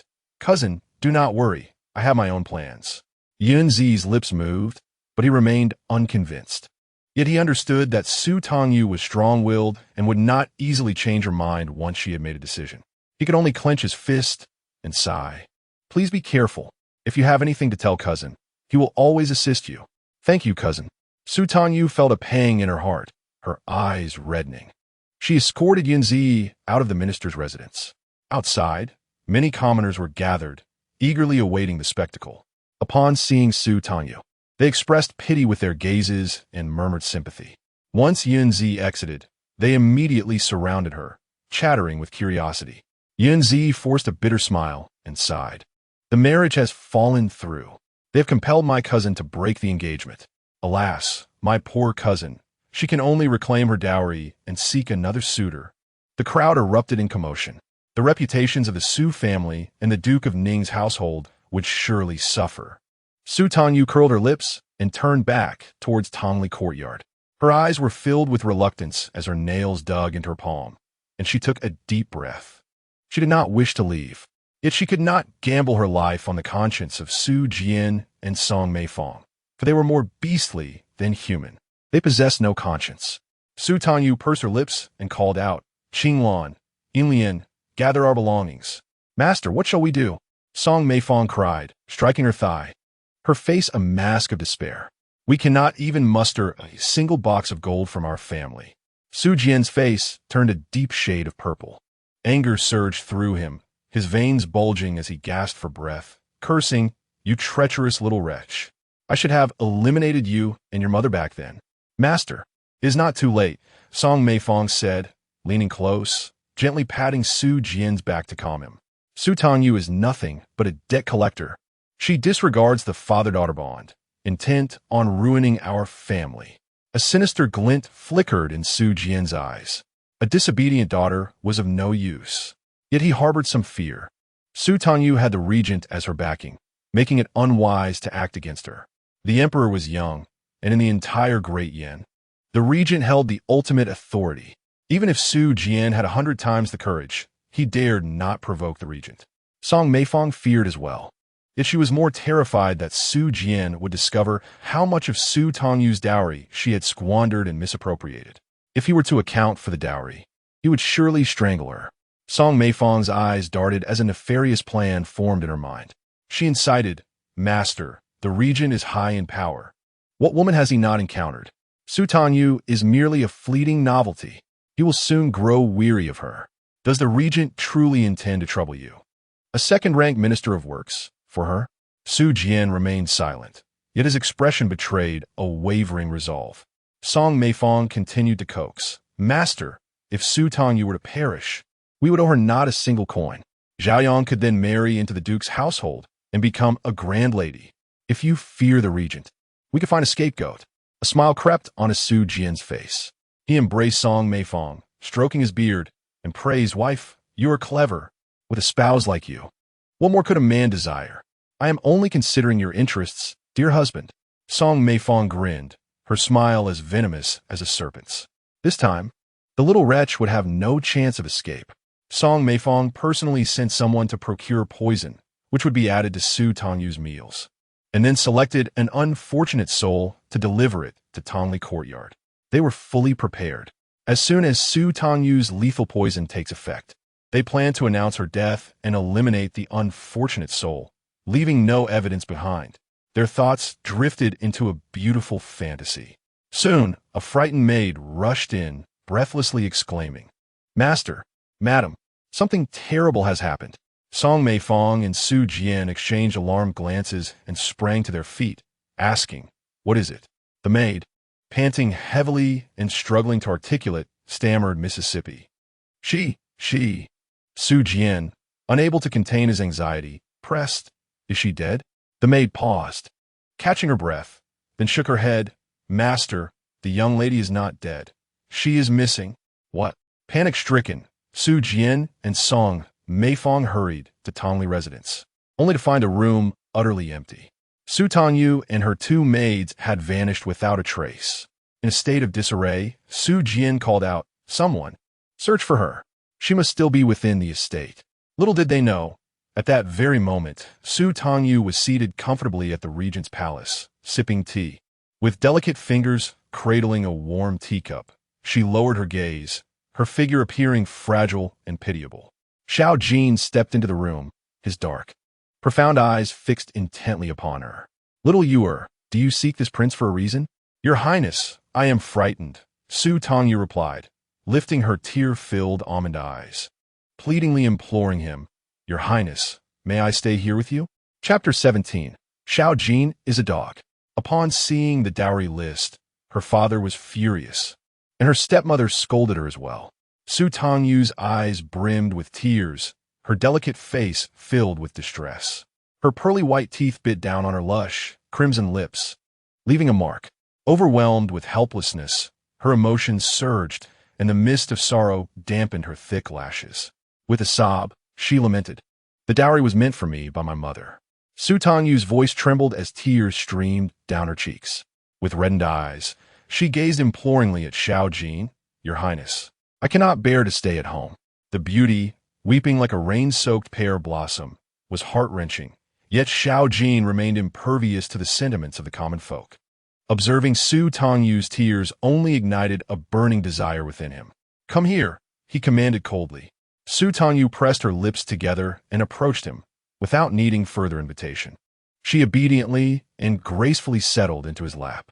Her pale, jade-like fingers timidly clutched the sleeve of Xiao Jin's robe. Your Highness. Xiao Jin lifted his hand and grasped her delicate face, playfully toying with her features, wiping away her tears with his thumb. and mockingly sighed. Little you are, how pitiful you are. Your father does not care for you, and your stepmother bullies you. The corners of Su Tangyu's mouth drooped, appearing woeful, her heart nearly shattered. Xiao Jin then praised her. You are clever, knowing to seek this prince for support. His large, commanding hand encircled Su Tangyu's slender waist, pulling her half into his embrace. He gently patted her back, murmuring, settle down. I shall reclaim what is rightfully yours. Thank you, your highness, Su Tangyu replied softly, nestling against him, her voice trembling with a pitiful cry. Yet, in the hidden depths of her flushed, tear-brimmed eyes lay a cold, calculating clarity. After a moment's embrace, Xiao Jin leaned down to inhale the faint fragrance of Su Tangyu's hair, inquiring, Have you dined? Su Tangyu shook her head, no. Then accompany this prince for a meal. Xiao Jin, not particularly driven by culinary desires, found the dining table set with 4 meat dishes, 2 vegetable dishes, and a soup. Dishes such as bird's nest chicken soup, cherry meat, steamed fish belly, jade tofu, and sweet and sour lotus root are not only visually appealing but also tantalizing to the palate. Su Tangyu observed cautiously, noting that Xiao Jin preferred to serve himself after testing the food for poison with a silver needle. Relieved, she abandoned the thought of offering him dishes. Su Tangyu ate quietly, relishing the meal, truly delightful. The food at the regent's residence was the best she had ever tasted. For this feast alone, she felt her decision was justified. Sated and content, she gently set down her soup spoon. Xiao Jin had been scrutinizing her, perceiving that despite her sorrow, she was thoroughly enjoying her meal. There was an undeniable charm about her, though she had eaten too little. In a calm tone, he inquired, Are you full? Yes. Su Tangyu replied, her cheeks slightly flushed as she tenderly patted her now rounded belly. Xiao Jin cast a fleeting glance, his gaze darkening with a warmth that contrasted with his icy demeanor. His fingers twitched with an unsettling desire as he questioned the softness and warmth of her touch. The meal had lost its allure, prompting him to set aside his ivory chopsticks. Follow me, he commanded, and upon his words, Su Tangyu hesitated for a moment before promptly rising and obediently trailing behind him. Xiao Jin led her into the study. Having just dined, he did not take a seat but instead stood behind the desk, perusing official documents with a tone that was both cool and detached. Can you grind ink? He asked. Yes, your highness, she replied. He gestured for her to stand by the desk and grind the inkstone while he bowed his head, his expression stern and authoritative as he began his work. Time passed slowly as the sun dipped in the west. Su Tangyu remained quiet, resembling a graceful painting of a lady, her presence a pleasing sight. She did not speak or draw attention to herself, merely breathing softly. Despite her understated presence, someone found the faint sandalwood scent mingled with a delicate floral fragrance around her to be alluring, filling the air and lingering near the desk, increasingly intoxicating. Xiao Jin swallowed, his gaze dark and profound as he fixed his eyes on Su Tangyu. She was enticing him. He despised losing control. When the urge to kill was overwhelming, he resorted to medication and acupuncture. If that didn't suffice, he would whip himself. For years, he had maintained strict control over his impulses. But Su Tangyu had breached his defenses, rendering all his efforts futile. Xiao Jin licked his gums, his eyes glinting with a shadowy intensity. He would not allow Su Tangyu to discover his vulnerabilities. Go take a bath, he ordered coldly, commanding a maid to escort her away. Su Tangyu complied without hesitation, obediently following his instructions. After bathing and changing, she was led to the inner chamber by the maid, with her long, abundant hair taking considerable time to dry. Xiao Jin was already prepared and seated on the bed by the time she entered. As he prepared to sleep, he lounged with his collar loosened, revealing astonishingly pale skin. His pronounced Adam's apple and well-defined chest muscles exuded a powerful presence. Su Tangyu even caught a glimpse of his firm abdominal muscles, embodying raw strength. With a brooding gaze, Xiao Jin commanded, What are you dawdling for? Come here. Su Tangyu lowered her eyes, clad only in a blue garment adorned with golden lotus embroidery and a pair of pristine white silk trousers. Delicate and fair feet bare against the carpet. She sighed deeply, biting her lower lip as she approached. She had prepared herself mentally. Yet, to her surprise, Xiao Jin ordered the extinguishing of the candlelight, merely holding her close. His eyes gently closed, doing nothing further. Huh? Su Tangyu wondered in her heart. Has Xiao Jin changed his nature? Suddenly, she felt a bite on her shoulder. With tearful eyes, she looked up. Your Highness? Sleep. Xiao Jin's tone was filled with displeasure, his breath imbued with a sweet fragrance. The scent drove him to madness. He struggled against his desires, suppressing his cravings, unwilling to yield to the base whims of lust. Su Tangyu blinked in confusion, though she did not comprehend. Doing nothing seemed preferable. She decided to ignore it, closing her eyes and drifting into slumber. An entire night of torment. For the first time, Xiao Jin realized that Su Tangyu, despite not being tired, had an absurd sleeping posture. It was as if she were repelling him, constantly trying to escape. Unable to hold her, he nearly toppled off the bed several times, wrapped in the blankets. As dawn broke, Xiao Jin's temper surged uncontrollably. He could no longer endure. Just a mere trifle. If she refused to sleep properly, then she would not sleep at all. Su Tangyu was groggily awakened by a kiss, her hands held captive. Unable to escape, all she could do was whimper. What madness was this from Xiao Jin so early in the morning? Due to the pressing schedule for court, after a brief torment, Xiao Jin left with a grim countenance, suppressing his anger until he reached the Xinjing Hall. As the civil and military officials entered the hall, Su Jian, the Minister of Works, was just crossing the threshold when Xiao Jin, seated high above, his phoenix eyes cold and fierce, commanded chillingly, "Drag Su Jian out and whip him 10 times. Ah, Your Highness, spare me." Su Jian cried out in panic, being dragged away and whipped outside the hall. His cries echoing in agony. The officials fell silent.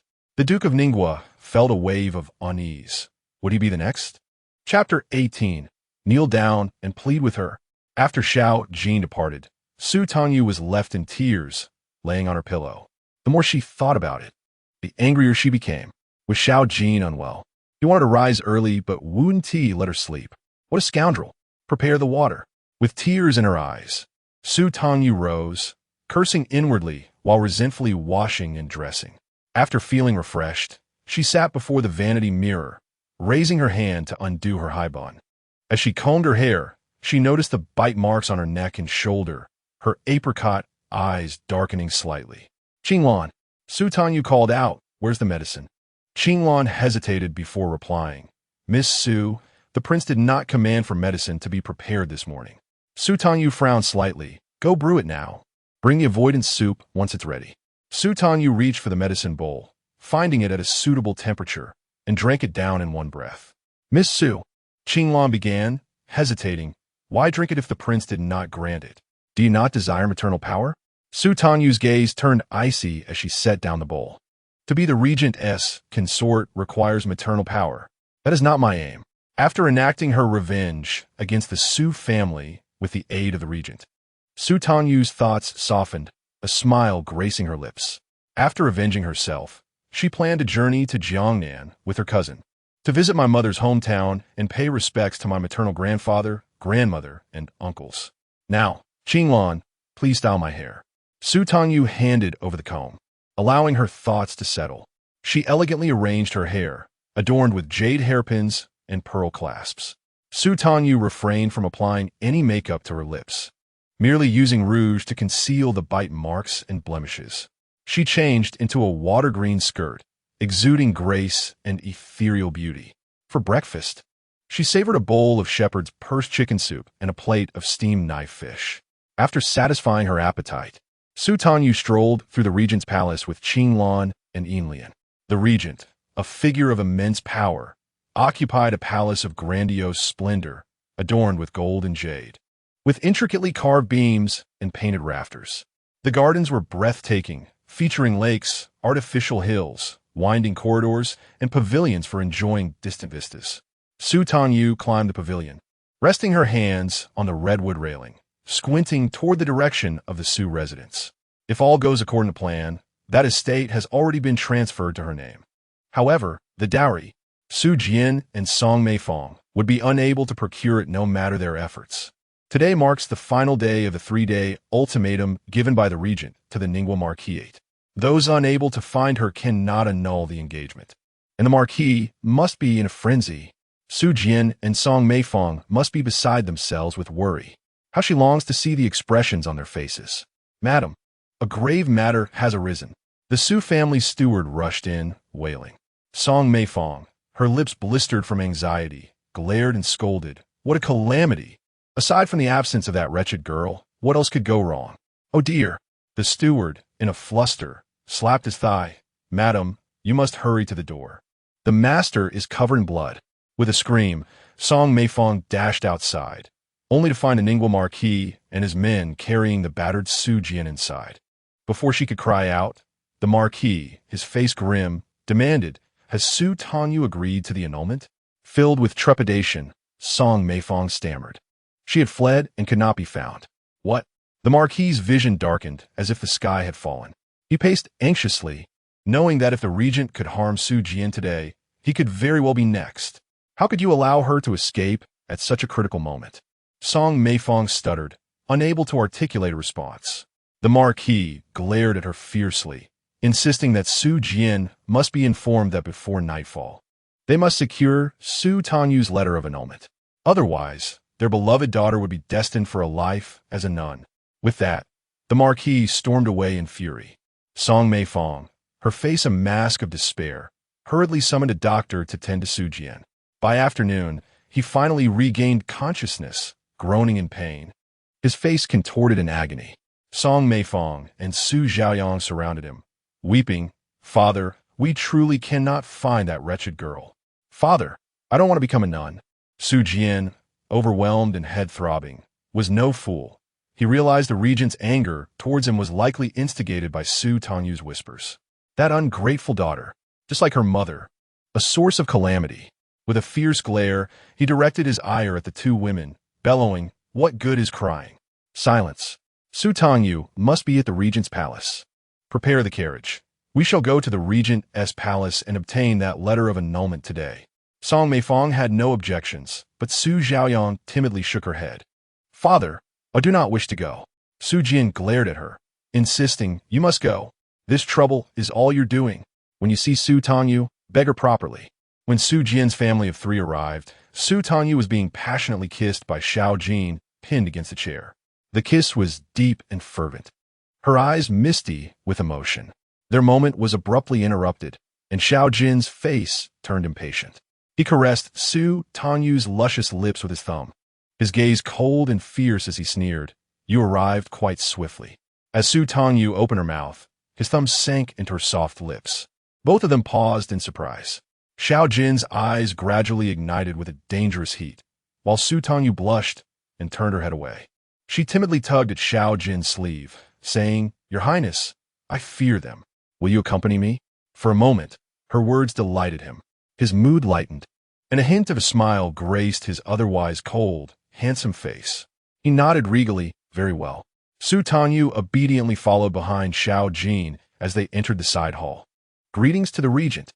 Upon lifting her gaze, Su Tangyu saw Song Meifeng and Su Xiaoyang prostrated on the ground, trembling and too afraid to look up. Beside the two women, Su Jian lay on a stretcher, bandages wrapped around his back, blood soaking through and presenting a ghastly sight. "Oh!" Su Tangyu subtly curled her lips. "Well done. Excellent work." She resolved to be more cooperative the next time Xiao Jin kissed her. "What brings you before me?" Xiao Jin inquired from his elevated seat, feigning ignorance. Su Tangyu stood dutifully behind him, her almond-shaped eyes coldly meeting Su Jian's. Su Jian seethed with fury, nearly driven mad by the situation. But he had to feign a false, obsequious demeanor. He exchanged glances with Song Meifeng, saying, "Your Highness, I have come to deliver something." Song Meifeng's smile was more akin to a grimace as she presented the deed for the property, stating, "Tangyu, the Su family residence is now yours." Su Tangyu accepted the document without looking at it, turning to hand it to Xiao Jin. He smirked slightly, so obedient. He deigned to glance at it and nodded, affirming, "The Ministry of Revenue has stamped it. It is genuine." "Thank you, Your Highness," Su Tangyu chirped sweetly, her demeanor demure. As she tucked the deed away, Su Tangyu inquired, "Father, will my dowry?" Su Jian stammered, "My dear daughter, your dowry is far too grand for me to present at once. Allow me to write you an IOU. First, agree to annul the engagement, will you?" "Absolutely not." Su Tangyu's rejection was swift and resolute, causing Su Jian's eyes to widen in shock. Song Meifong wished to scold him, but, fearing the regent's authority, held her tongue. Su Xiaoyang, however, could not contain herself. She wept and tugged at Su Tangyu's skirt, crying, "Sister, if you do not annul the engagement, I shall become a nun. You cannot ruin my life." "Ruin your life?" Su Tangyu's eyes glistened with tears. Her voice choked as she replied, "Sister, did you consider me when you were having an affair with my future brother-in-law?" "We are not having an affair." Su Xiaoyang retorted defiantly, "My love for the young master is genuine." She loathed Su Tangyu intensely, jealousy seeping into her sharp, bitter tone. "We are childhood sweethearts. The young master swore he would only marry me. Sister, you grew up in a nunnery and have no feelings for him. Why do you presume to monopolize him based on a mere engagement? It is you who has stolen my young master." Song Meifong secretly reveled in her heart, while feigning concern as she admonished Su Xiaoyang. With insincerity, she exclaimed, "Xiaoyang, how can you speak to your elder sister in such a manner? Quickly apologize." "I refuse. I am not in the wrong," Su Xiaoyang retorted, only to be met with a piercing and chilling gaze that fell upon her. An involuntary shiver coursed through her body. When she timidly raised her head, she encountered the bloodthirsty and ferocious eyes of the regent, instantly turning her complexion pale and reducing her to a trembling quail. "True love?" Su Tangyu's expression oscillated between laughter and tears, swaying precariously as she mocked. "Is this true love? Huh, if it were. Why has the young master not come to plead for my assistance?" Su Xiaoyang, frightened, dared not utter a word. Song Meifong, with brazen audacity, attempted an explanation. "The young master is injured, otherwise he would surely come. Even father, injured as he is, still came." Su Tangyu's cold smile dripped with sarcasm. "It seems there is not much love after all. You speak nonsense." Su Xiaoyang cried out in desperation, "My brother loves me. He truly loves me." Su Tangyu's eyes flickered as her gaze shifted to Su Jian. "Father, if I do not receive a dowry, I shall never agree to the marriage." Subtly, she lured him in, suggesting that a promissory note would be futile. "Why not seek out my sister's true love instead? I too wish to see just how much the young master loves my sister." Su Jian's heart stirred. The scandal surrounding Su Xiaoyang's lost innocence had implications for Gu Mingyan as well. The Duke of Ninggua's residence could not merely stand by and watch. However, as Su Jian moved, pain contorted his face, and with a look of anxiety, he beseeched the regent, "Your Highness, may I kindly request a few more days?" Xiao Jin, perched above, observed the unfolding drama. Hearing this, he regarded Su Tangyu with a playful glint in his deep phoenix eyes. "Xiao Yuer, do you agree?" In an instant, Su Jian comprehended the underlying message. Regardless of his resentment and fury, he must lower his voice and plead for mercy. "My daughter, I implore you, grant me a few more days." Su Tangyu's delicate face remained indifferent as her almond-shaped eyes swept over Song Meifong and Su Xiaoyang. Clenching his teeth, Su Jian pulled both Song Meifong and Su Xiaoyang down to kneel, imploring her together. "Tangyu, your aunt begs you. Sister, please." Witnessing their desperate, furious expressions, yet forced to kneel and plead for her mercy, Su Tangyu felt an exhilarating satisfaction within. With a facade of disappointment, she sighed, "Very well, but you must vacate today. That is my house. You are no longer permitted to reside there." Su Jian felt darkness cloud his vision. His teeth, nearly grinding to dust, agreed. "At the latest, within 7 days, the dowry must be returned to me." "Agreed." The 3 members of the Su family stumbled out of the regent's residence in a daze. Su Tangyu grasped her handkerchief, lowering her head to press her fingertips against the rosy corners of her eyes, thereby concealing the uncontainable smile at the corners of her lips. "Calm yourself." Su Tangyu quietly inhaled, composed herself, and then turned. She offered a respectful bow, gazing at Xiao Jin with gratitude and admiration. "Your Highness, thank you." Xiao Jin remained silent. He lightly tapped his fingers against the table, his phoenix eyes dark and contemplative, coolly scrutinizing Su Tangyu. She appeared pitiful and wronged, cornered and helpless. Yet, in that earlier scene, she had adeptly wielded her influence, like a rabbit that only bites when cornered. Xiao Jin's eyes darkened. "Come here." Obediently, Su Tangyu approached, lifting her skirt slightly as she gracefully settled onto Xiao Jin's lap with increasing familiarity. Xiao Jin gently brushed his fingers over Su Tangyu's eyes, the thick lashes fluttering incessantly, teasing his fingertips. Those almond-shaped eyes gazed at him with a shimmering shyness. So obedient, so delicate. Xiao Jin felt a surge of desire, indifferent to Su Tangyu's small thoughts. He slid his fingers down, gripping her chin, and kissed her fervently. Su Tangyu, compliant and gentle, closed her eyes, surrendering to his whims. Yet, as his kiss descended upon her graceful neck, transforming into a nibble, Su Tangyu's eyes instantly sharpened, and she raised her hand to push him away. Xiao Jin raised his gaze, his voice raspy and displeased. Such a warm companion should simply obey. How dare she refuse him? Her watery almond eyes brimmed with hurt as Su Tangyu timidly explained, "I came for the Kuei Shui." Xiao Jin paused for half a second, processing her words.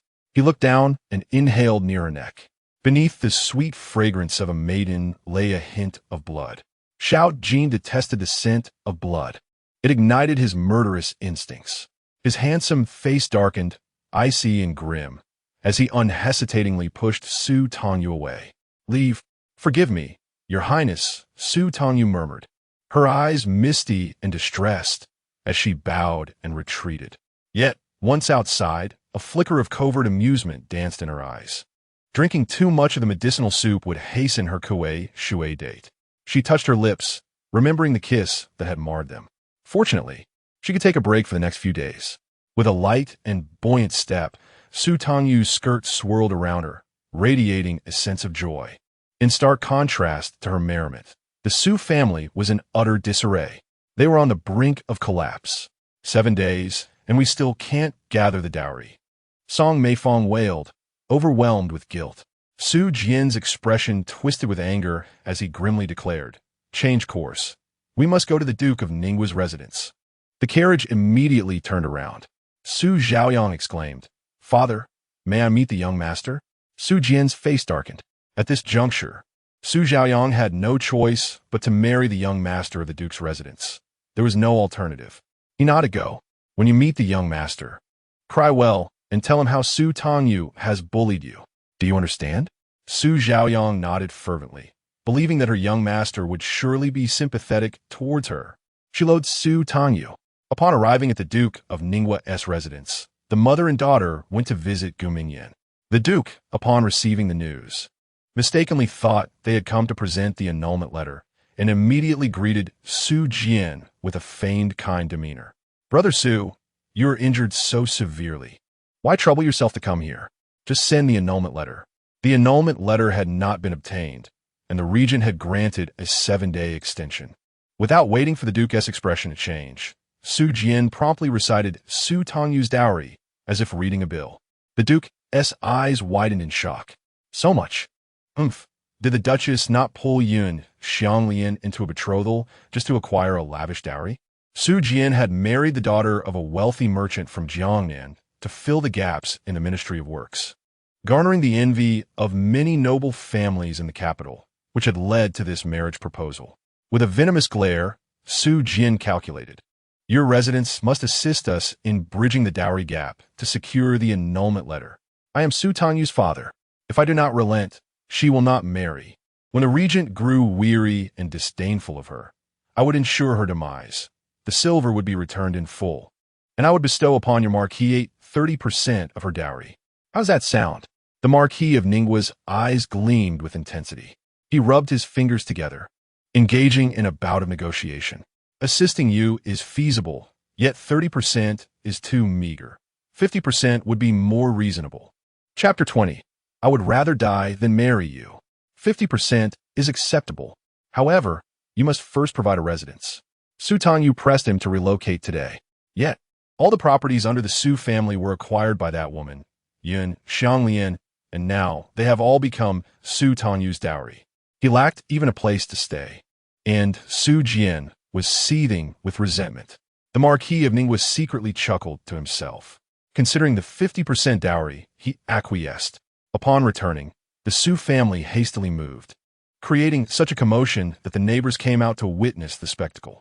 Su Jian lay on the stretcher, feeling as if everyone was mocking him. He was engulfed in sorrow and fury, utterly humiliated. At this moment, he remained unaware of the dreadful news awaiting him.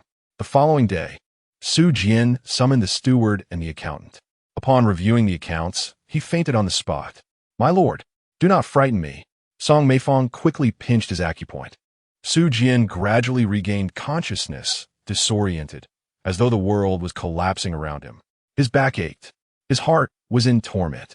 Gasping for breath, he glared and roared, "Song Meifeng, where's the money? Where has it gone?" Song Meifeng stammered, her voice shaky.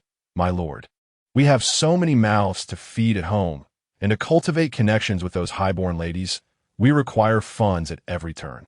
"Wretched woman." Su Jian raised his hand to strike her.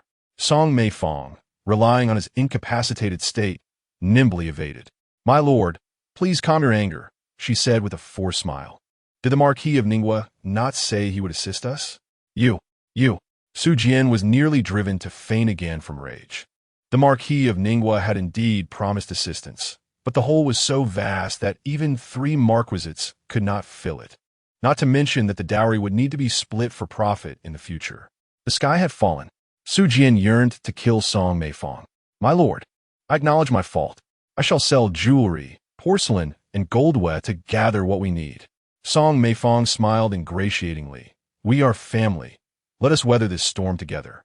I promise to be frugal and live well in the future." Su Jian's eyes were bloodshot with fury as he bellowed, "Get out." Song Meifeng left in a huff. Though she feigned remorse, she took it lightly. Once Su Xiaoyang married into the Marquisate and became the heir's wife, she would be the future matriarch of the Marquisate. Her days of glory awaited her. The Su family was urgently scrambling for funds. Su Tangyu was comfortably residing in the regent's palace. When the sun rose, Xiao Ju was utterly disdainful, avoiding her presence for several consecutive days. Su Tangyu reveled in her carefree existence. One afternoon, as a gentle breeze wafted by, Su Tangyu sat by the lakeside pavilion, tinkering with sandalwood powder, crafting incense using a fragrant board. Her technique was deft, captivating Qinglan, who watched in awe. Unable to contain her curiosity, Qinglan exclaimed, "Miss Su, your incense-making skills are remarkable. You've been doing this since childhood. If I tried, I could do it too." Su Tangyu wore a serene and tranquil expression, her eyes crescent-shaped with a smile, as she lifted a stick of incense to her nose for a delicate sniff.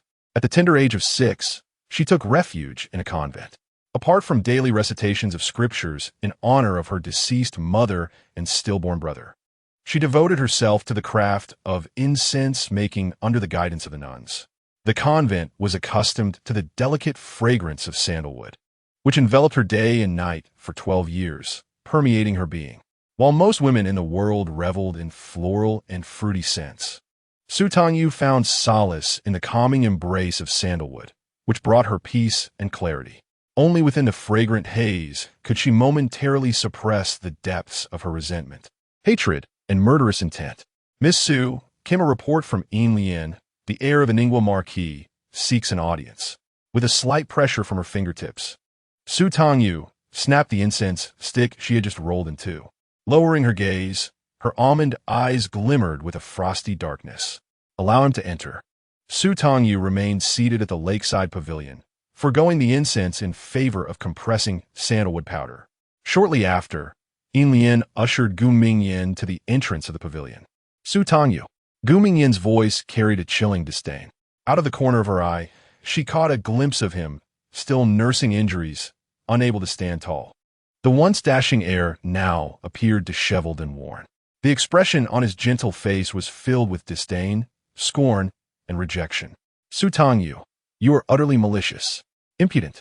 Qinglan glared at him. "This is the residence of the regent." "Qinglan, it's fine. Let him speak," Su Tangyu interjected. Her movements graceful as she continued to compress the sandalwood powder, her tone icy as she inquired, "In what way am I malicious?" Gu Mingyan, filled with righteous indignation, rebuked her. "You bully your own sister. You are unfilial to your father. You are vain and devoid of morality." His eyes blazed with fury as he derided her. "As a daughter of the minister's family, how do you differ from a courtesan in a pleasure house, seeking to curry favor in bed?" His expression was one of disgust. "You are vicious, licentious. I, Gu Mingyan, would rather die than marry a wanton like you." Qing Lan's eyes widened in disbelief, and even Yin Lian could hardly contain her anger, wishing to strike Gu Mingyan. "Is he blind? Who is truly bullying whom? Have you finished?" Su Tangyu's reaction astonished everyone. Aside from a slight paleness, her demeanor betrayed neither sorrow nor anger. Gu Mingyan furrowed his brow and continued, "Su Tangyu, this is aimed at you. Do not torment my sister. She is innocent." A soft laugh escaped Su Tangyu's lips. She turned gracefully, taking her seat with an air of elegance, her cool almond eyes fixed upon him. "Is your purpose in coming here merely to chastise me? To defend Su Xiaoyang?" Her voice was frosty, yet beneath the calm lay a sharp irony. Gu Mingyan hesitated. "I will not marry you. You should withdraw from the engagement. It will be better for both of us." "Ah, so the heir seeks my withdrawal from the engagement," Su Tangyu replied with a frosty smile, her mirth tinged with coldness. "This hardly reflects a supplicant's demeanor. What do you truly desire?" She picked up a pair of scissors from the table, her icy gaze landing on the red cord at Gu Mingyan's sleeve, which she found bothersome. "If you seek my compliance, then sever it."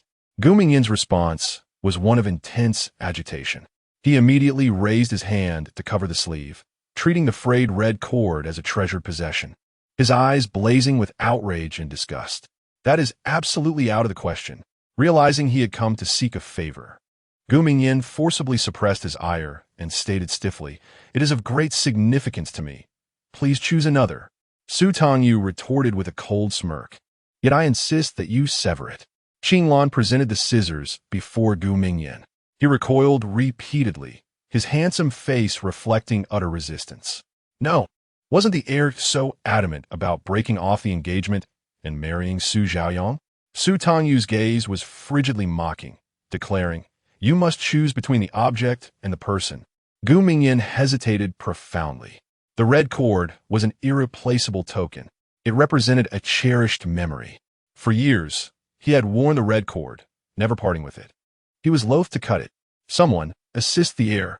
Xiao Jin appeared as if conjured from thin air, commanding his men to seize Gu Mingyan, disregarding his struggles, and severed the red cord. Snip! The red cord fell to the ground. Su Tangyu's eyes flickered, her fingers tightening into a fist, avoiding Xiao Jin's gaze. Her voice was cold and composed, "Discard it." Gu Mingyan struggled, shouting, "No. Return it to me." Chapter 21. Observe and learn well. The severed red cord was cast into the lake. Gu Mingyan's eyes brimmed with rage as he fought to leap into the water to retrieve it. Xiao Jin smirked cruelly, utterly devoid of compassion. "Throw him out." "Yes." The guards promptly subdued Gu Mingyan, gagging him and forcefully ejecting him from the regent's residence. He would never reclaim the red cord in this lifetime. Su Tangyu's delicate face was icy, her almond-shaped eyes silently watching the red cord drift upon the lake's surface, gradually sinking. A chilling scent of dragon's saliva wafted toward her. Su Tangyu came to her senses, bowing respectfully, "Your Highness."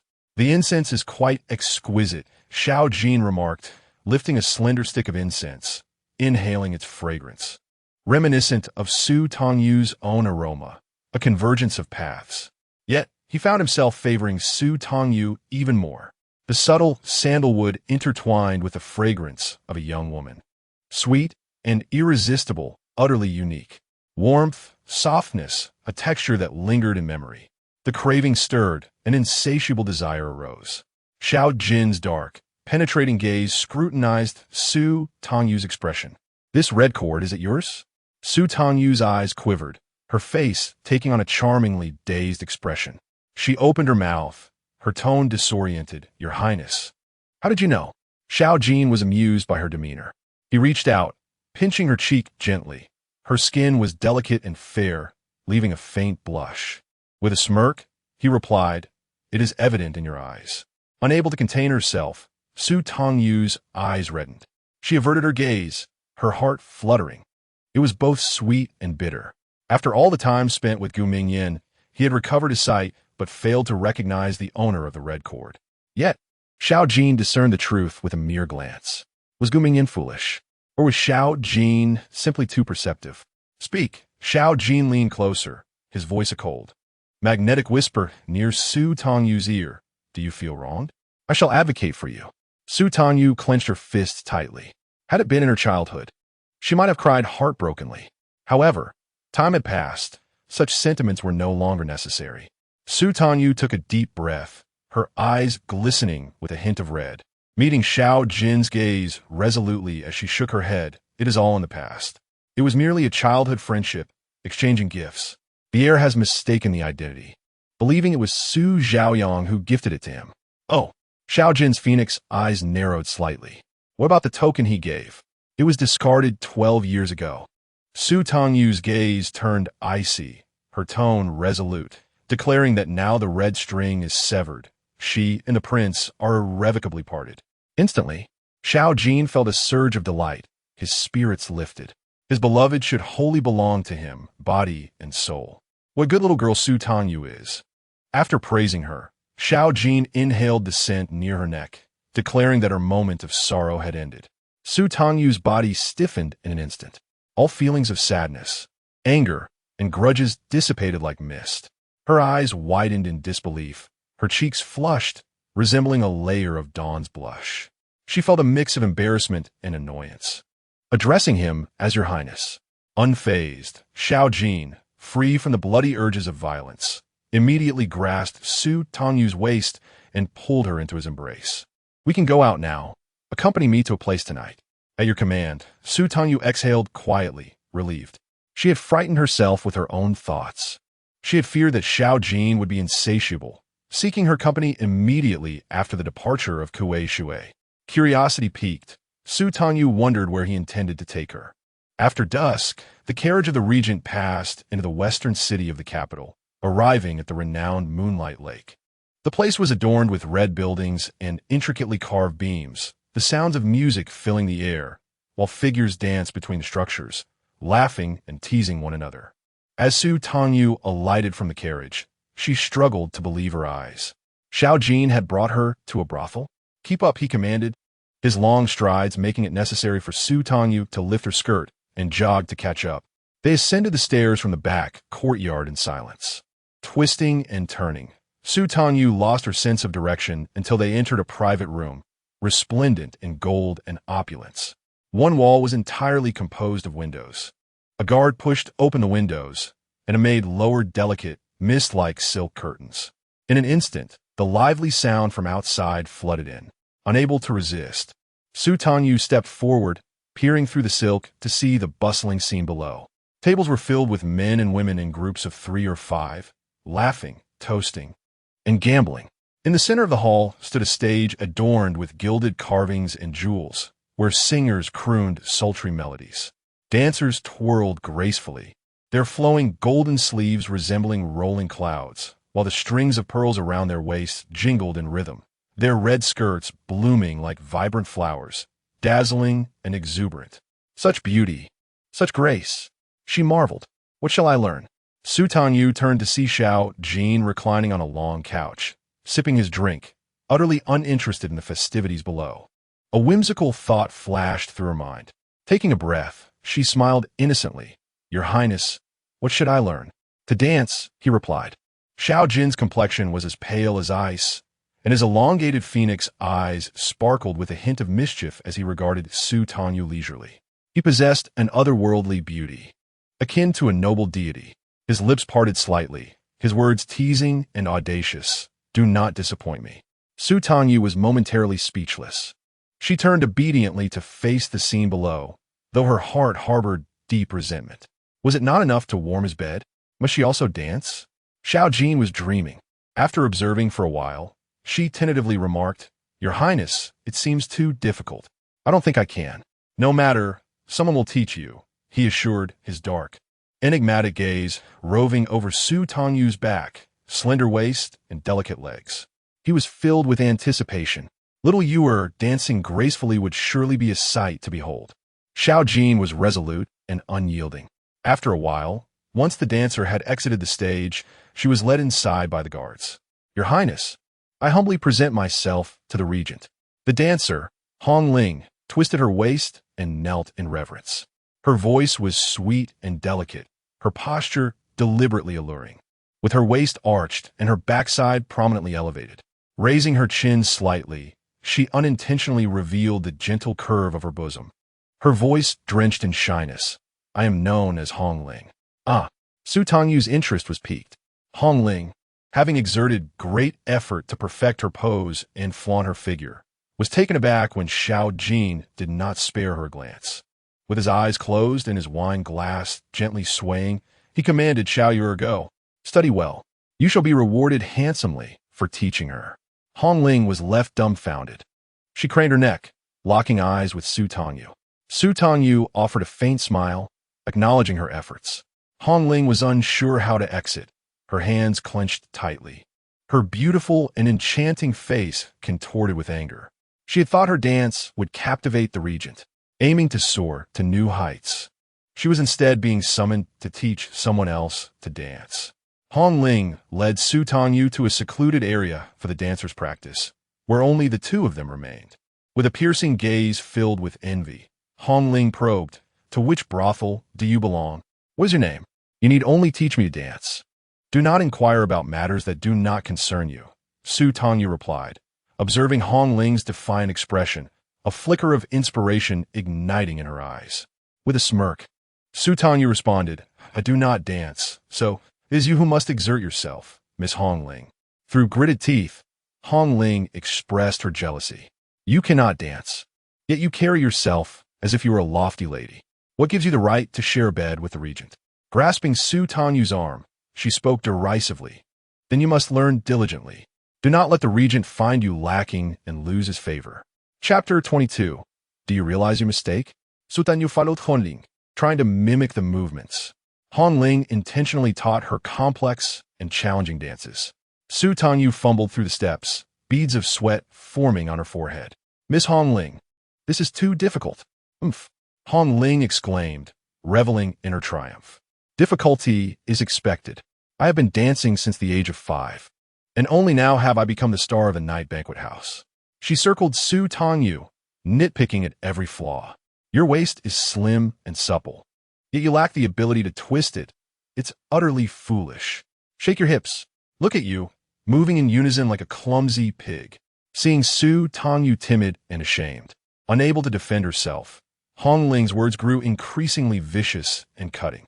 "You may have caught the regent's eye through luck, but you will inevitably fall out of favor. A fool like you would not even be accepted in a brothel. You are destined for the slums of the North City, reduced to the lowest of the low, where a mere bun could entice you to spread your legs." Su Tangyu felt her confidence crumble under Hong Ling's cruel taunts. In a moment of distraction, she attempted to strike a pose and twisted her ankle. Thud! Su Tangyu fell to the ground, clutching her ankle, tears brimming in her eyes. "It hurts so much," she whimpered. Hong Ling rolled her eyes. "Fool, what are you pretending for? Hurry and report to the prince." Hearing a voice behind her, Hong Ling was taken aback, turning to see Yin Lian, who had appeared from nowhere. Yin Lian's gaze was icy as she fixed her stare on Hong Ling, panic-stricken. Hong Ling waved her hands in denial. "I didn't touch her. She fell on her own." Yin Lian strode over to console Su Tangyu, and shortly after, Xiao Jin arrived with his entourage. Hong Ling fell to her knees, desperately attempting to distance herself from the situation. Xiao Jin did not even spare her a glance. Striding directly to Su Tangyu, his handsome face, cold and striking, etched with fury. What transpired? Reporting to the prince, Yin Lian promptly recounted Hong Ling's words verbatim. Hong Ling's complexion turned ashen, resembling a ghost. Yin Lian had been there all along. It was over. "Regent, spare me. I acknowledge my wrongs." Hong Ling prostrated herself, pleading for mercy. Without turning his head, Xiao Jin delivered a sharp slap. Guards immediately advanced, seizing Hong Ling and delivering a brutal beating. Leaving her bloodied, Xiao Jin crouched before Su Tangyu, gripping her chin with a fierce gaze. "Can't you utter a curse?" Tears welled in Su Tangyu's almond-shaped eyes, her face a portrait of grievance and timidity. "I am foolish, unable to learn the dance, disappointing the prince." Xiao Jin's eyes were icy. He lifted her skirt, intending to grasp her foot, only to hear her gasp in pain, attempting to withdraw. "Don't move." Xiao Jin's tone was harsh. He then removed her shoes and socks, examining her delicate foot, discovering it was sprained. Beneath his composed exterior, Xiao Jin was vexed and agitated, a tempest brewing within him. "Take her out. Execute her." Xiao Jin's cold and ruthless nature sealed Hong Ling's fate. Su Tangyu watched as Hong Ling was dragged away, her gaze frigid. They would pay for this humiliation. Xiao Jin scrutinized her, his brows sharp as blades. How foolish. Su Tangyu's eyes reddened, her head lowered in a pitiful display of distress. "Enough. Do not attempt to learn any further." Xiao Jin's handsome visage was enveloped in a chilling darkness as he swept Su Tangyu into his arms. Turning to leave, back to the estate, Su Tangyu timidly nestled against his chest, tears glistening on her lashes, appearing helpless while secretly reveling in her triumph. Indeed, it had been a disaster. No need for further lessons. Upon returning to the regent's estate, Su Tangyu moved to another room. Xiao Jin carried her inside and laid her on the bed, commanding someone to fetch ointment, which he applied to her hands, rendering them shiny. Su Tangyu's pupils dilated, instinctively recoiling. "Your Highness, I can manage it myself. Come back." Xiao Jin's tone was unyielding, leaving no room for argument. Su Tangyu's heart raced as she hesitantly shifted back to her previous position. Xiao Jin firmly grasped her delicate foot, pressing and kneading it. Su Tangyu's tears streamed down her face. "Your Highness, it hurts. Please be gentle." She writhed on the bed, pain causing her to sob. Xiao Jin's heart was as unyielding as stone, his grip imprisoning her calf, fingers sinking into soft flesh. He was merciless, unfeeling.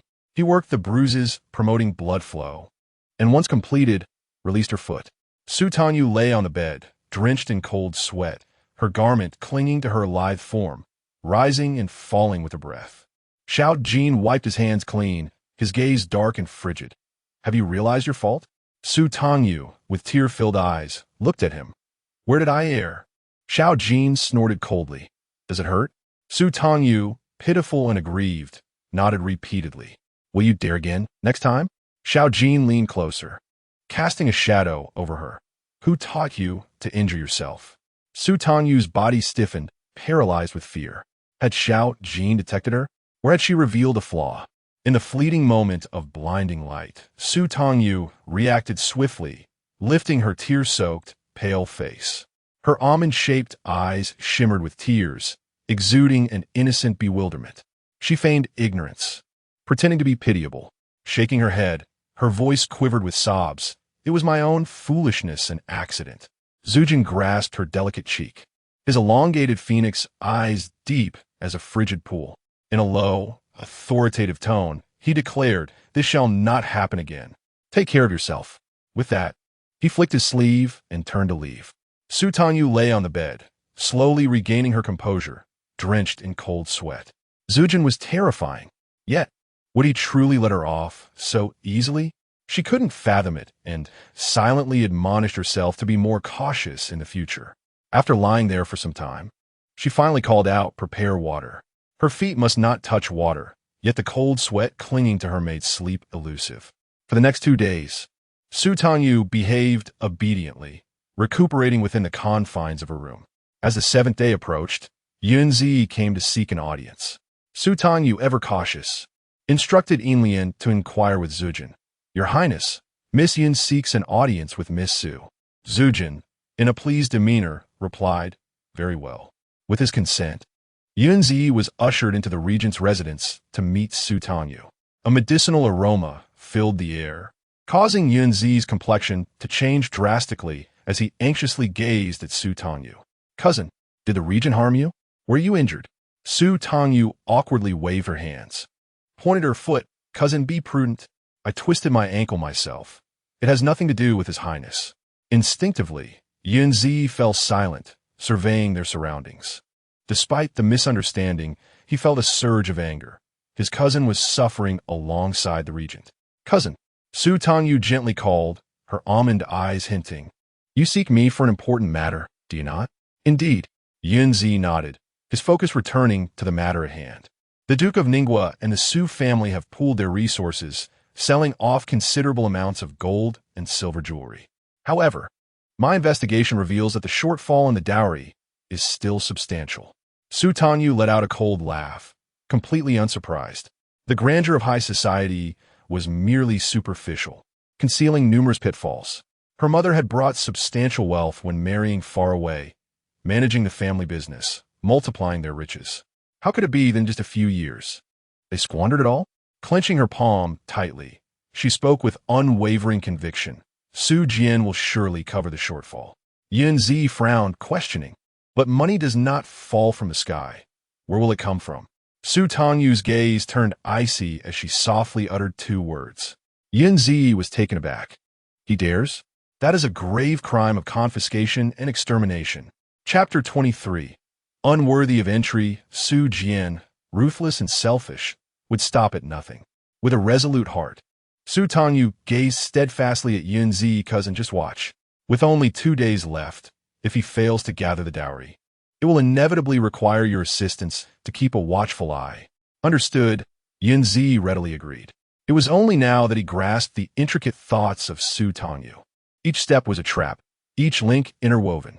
Should Su Jian's family step into this snare, they would find no way to extricate themselves. Yunzi was instantly filled with admiration. "Cousin, were you a man, you would surely excel in the court, achieving great things." "Not at all. Women possess their own unique advantages." Su Tangyu gently shook her head, neither arrogant nor anxious, her almond-shaped eyes exuding a cool indifference. She soon smiled and invited Yunzi. "Cousin, in 2 days, we shall meet at the Yun residence." "The Yun residence?" Yunzi's expression was one of bewilderment. Su Tangyu explained her intention to replace the Su family's plaque with the words Yun residence. "This was purchased by my mother. I wish to commemorate her and have no desire to maintain any ties with the Su family." As Su Tangyu could not freely leave the regent's mansion, she implored Yunzi to assist her. He readily agreed, understanding her sentiments, feeling both moved and pained for her. With a tender gaze filled with concern, he nodded in affirmation. "Very well. We shall meet at the Yun residence." After bidding farewell to Yunzi, Su Tangyu approached her writing desk, spreading out paper and preparing ink. Qinglan curiously peeked over and discovered Su Tangyu was transcribing Buddhist scriptures. Another day passed. Su Tangyu's sprained ankle had fully healed. Early in the morning, she donned a smoke blue RU skirt, her attire modest yet refreshing, standing elegantly at the entrance of the regent's mansion. By midday, the carriage from the regent's mansion slowly returned. Su Tangyu subtly moved her ankle beneath her skirt, and, upon seeing Xiao Ju disembark, her previously tranquil face instantly bloomed with vibrancy and charm. With arched brows and a graceful gait, she approached him, her skirt billowing. "Welcome back to the mansion, Your Highness." Xiao Ju lifted his gaze, surveying her from head to toe. His shadow guards had already reported that Su Tangyu had awaited him at the entrance all morning. Xiao Ju was indifferent. He had many people waiting for him. Even the young emperor had to wait until he completed his official duties before daring to return to the palace to see the Empress Dowager. Su Tangyu was no exception. However, upon his return to the mansion and beholding the delightful beauty who greeted him so obediently, he found it rather pleasing. Xiao Ju stepped forward, encircling Su Tangyu's slender waist, drawing her into his embrace, and inhaling the fragrance of her hair. "So obedient? What reward do you seek?" "Your Highness, I desire no reward." Su Tangyu replied, tilting her delicate neck and gazing at him with glistening almond eyes. So obedient, so charming. Her voice, soft and timid, carried a plea. "Your Highness, tomorrow is the last day. I wish to return home and retrieve my dowry. I implore your grace." Xiao Ju's gaze darkened slightly. One hand secured her slender waist while the other gently caressed her cheek, soft, delicate, warm, and fragrant, igniting a desire within him that he found hard to resist. Xiao Ju's voice dropped to a low, stern tone, After retrieving your dowry, what will you do? Su Tangyu perceived the desire flickering in Xiao Jin's eyes, the places he touched feeling as if they were ablaze. She blinked obediently, acquiescing to his command. I shall do as the prince instructs. Very good. Xiao Jin responded with a hint of pleasure. He wrapped his arm around Su Tangyu's waist and guided her into the mansion, his tone languid and indulgent. I shall assign you a squad of guards. Return before nightfall. Su Tangyu nodded obediently. The following day, the 7th day, had arrived. Su Tangyu adorned herself in an ivory-white magnolia embroidered skirt, her hair simply styled with a white magnolia hairpin and a pair of pearl earrings. She appeared understated yet elegant. Qinglan and Yinlian exchanged curious glances, both finding it peculiar. Su Tangyu did not appear to return triumphantly to claim her dowry. Rather, she seemed to be on a solemn pilgrimage to commemorate someone. As she settled into the carriage, a contingent of 20 elite soldiers from the regent's manor trailed behind her, parting the crowd with an air of authority. Upon reaching her doorstep, Su Tangyu alighted from the carriage and noticed that the plaque had been replaced. The intricately carved Nanmu plaque, adorned with the gilded characters Yun Zhai, emanated both grandeur and elegance. Cousin Tangyu. The doors swung open to reveal Yun Zi, who hurriedly stepped out with a welcoming smile. Unaware of Su Tangyu's intention to return to the regent's manor, he greeted her warmly. I have dispatched people to clean the residence. You can move back in at once. Thank you, cousin, Su Tangyu replied with a polite smile, deftly steering the conversation elsewhere. She surveyed the surroundings and inquired, have they not arrived yet? My people just checked. They're still busy packing and will likely take a while. Yun Zi responded gently. Cousin Tangyu, let us go inside for tea while we wait. No, I prefer to wait here. Though puzzled, Yun Zi complied, instructing his men to bring out tables and chairs to set up in front of the entrance for tea. The regent's guards stood in a formidable line at the doorway, exuding an intimidating presence. As noon approached, Su Jian and Song Meifong finally arrived. The dowry, packed into several carts, formed a lengthy procession that attracted the attention of curious onlookers trailing behind. Upon disembarking, Su Jian and Song Meifong beheld the newly replaced plaque, their faces transforming into a vivid palette of emotions, both rage and jealousy directed at Su Tangyu. In stark contrast, Su Tangyu met their glares with a composed smile. She then called out, Cousin, please bring forth the dowry list, so we may account for each item as it is brought inside. Certainly. Yun Zi promptly busied himself with the task. Anxiously, Su Jian leaned on his cane, enduring the pain from his still-healing injuries, and approached with gritted teeth. Su Tangyu, let us enter and finalize this. You shall not be exempt. Indeed, everyone is watching. Song Meifong's face flushed with embarrassment. Seated gracefully with a teacup in hand, Su Tangyu shook her head resolutely. Father, aunt, my home does not welcome you. If you wish to enter, you are unworthy. Su Jian's face reddened with anger. His teeth clenched as he spat out. Su Tangyu, do not forget your surname. You are my daughter. With an amused smile, Su Tangyu retorted. Father, should you be angered, you may cast me out from the family tree. Su Jian was momentarily tempted, yet the fear of further repercussions kept him from acting rashly. Observing his sullen silence, disappointment flickered in Su Tangyu's eyes. She would have to bide her time for another opportunity. The inventory of the dowry took over an hour to complete, drawing an increasing crowd of onlookers who whispered and pointed at Su Jian and his wife. Overwhelmed with humiliation and indignation, they could only curse Su Tangyu silently in their hearts. At last, Yun Zi announced, Cousin Tangyu, the dowry is accounted for. Where is the letter of annulment? Su Jian urged impatiently, his face darkening with anger. Why the haste, father? Su Tangyu rose gracefully, adjusting her gown, her demeanor radiant as she teased. Have you forgotten? You still owe me one condition? Su Jian froze, his face paling as a sense of foreboding washed over him. Song Meifong, seething with anger, spat out, unfilial daughter. What else do you intend to do? Chapter 24. Confession. The grave of Yun Xianglian lies on the outskirts. Beside this stone-constructed tomb, a small mound of earth marks the resting place of her brother, who is stillborn and buried without even a gravestone. Su Tangyu gazes at the two graves, one large and one small. Her heart shattered with sorrow, her eyes reddened and glistening with tears. She takes a deep breath, kneels in tribute. Mother, your daughter has come to see you. Brother, may you grow up healthy and strong in the next life. Su Jian and Song Meifong stand behind her, their faces increasingly grim. They glare at Su Tangyu, both feeling guilty and fearful, unable to confront the grave directly. Su Jian glances back, noticing the imposing presence of the regent's elite soldiers, realizing he has no chance of escape. The annulment of the engagement has yet to be secured. With a sullen expression, Su Jian waits for Su Tangyu to finish her tribute before hastily urging her, "What do you intend to do?" Su Tangyu turns around, her almond-shaped eyes icy as she regards the couple. Her voice is chillingly sharp. "My final condition is that you must confess before my mother's grave." Atonement. Su Jian's expression changes dramatically. Song Meifong, flustered, shrieks in a sharp voice, "Su Tangyu, what nonsense are you spouting? What atonement? What confession? Have you lost your mind? My lord, look at her. She's simply a mad girl." Su Jian's face darkens with suspicion. "Su Tangyu, do not jest." With a cold smile, Su Tangyu raises her hand, instructing Qinglan to fetch paper and ink. She places the materials on the steps before Yun Xianglian's grave, her tone frigid.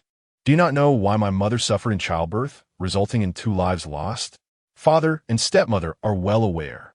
Su Jian and Song Meifong's faces turn ashen, astonished. How could Su Tangyu know? She was only 6 at the time. "I demand that father and stepmother write down how they caused mother's demise.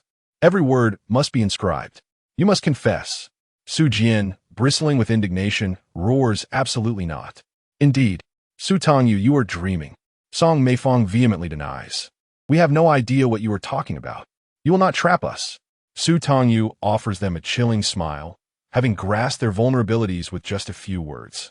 "Father, do you not desire the annulment? Stepmother, do you not wish for your daughter to marry into the Marquis's residence? Are you not afraid of the regent's wrath?"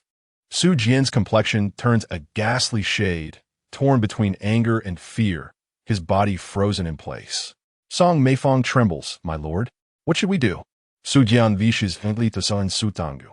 Yet, with the regent's soldiers looming behind, he can only seethe with impotent rage in his heart. Su Tangyu revels in their expressions of terror, anger, and panic, her small face icy, her gaze increasingly cold and mocking. "What are you afraid of? I shall burn the confession as an offering to Mother. Are you terrified that she will rise from the underworld to seek retribution?" Half coaxing, half provoking, her words prove effective. Su Jian's furrowed brow relaxes as he confirms, "Su Tangyu, will you truly burn it?" "Yes, right here in front of you." Su Jian's eyes dart about. He inquires again, "If we comply, will you bring forth the annulment?" Su Tangyu coldly curls her lips into a smile, nodding once more. "Indeed. Very well." Without any lingering concerns, Su Jian readily agreed. However, as he picked up the pen and paper, glancing around with a discerning eye, he expressed his dissatisfaction. "Where are the tables and chairs?" "Huh." Su Tangyu responded with a cold smile. "If father admits his guilt, he must kneel down to write." "You." Su Jian, fuming with anger, puffed his cheeks and glared. The two exchanged intense stares for a while. Su Tangyu remained unyielding, left with no choice. Su Jian gritted his teeth and knelt before the tombstone, pen in hand. Song Meifong, reluctant, knelt beside him. After a moment, Su Jian exclaimed, "I've finished writing." Su Tangyu took the paper, observing that Su Jian had penned a very succinct and straightforward confession during Yun Xianglian's childbirth. He had the midwife administer a concoction mixed with soft tendon powder, rendering Yun Xianglian incapable of delivering the child. "Beast!" Su Tangyu trembled with rage.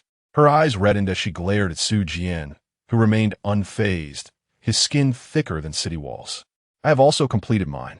Song Meifong shrank back, unwilling to submit her confession. Su Tangyu snatched it away, and her heart ached painfully as she read, due to complications during childbirth after delivering a stillborn. Yun Xianglian bled profusely. Song Meifong had someone guard the door, preventing anyone from calling for a doctor. And only after Yun Xianglian had breathed her last did they finally announce her death. The pain was unbearable, rendering her breathless. Tears streamed down Su Tangyu's face as her heart felt like it was being torn apart. She had been merely 6 years old, confined in Tongli residence, forbidden from witnessing her mother's labor. In her youthful innocence, she could only kneel and plead with the deities to protect her mother and brother, unaware that her mother was being brutally killed. "Mother! Brother!" Su Tangyu cried, unable to straighten her back. Su Jian and Song Meifong felt an inexplicable chill in their hearts. The couple exchanged a glance, and Su Jian, with a stern expression, urged, "Enough! Hurry and burn it." Su Tangyu clenched her teeth, her almond eyes glaring fiercely at the two, her voice strained as she forced out, "Sign it. Stamp it. It has been written, so there is no fear in signing.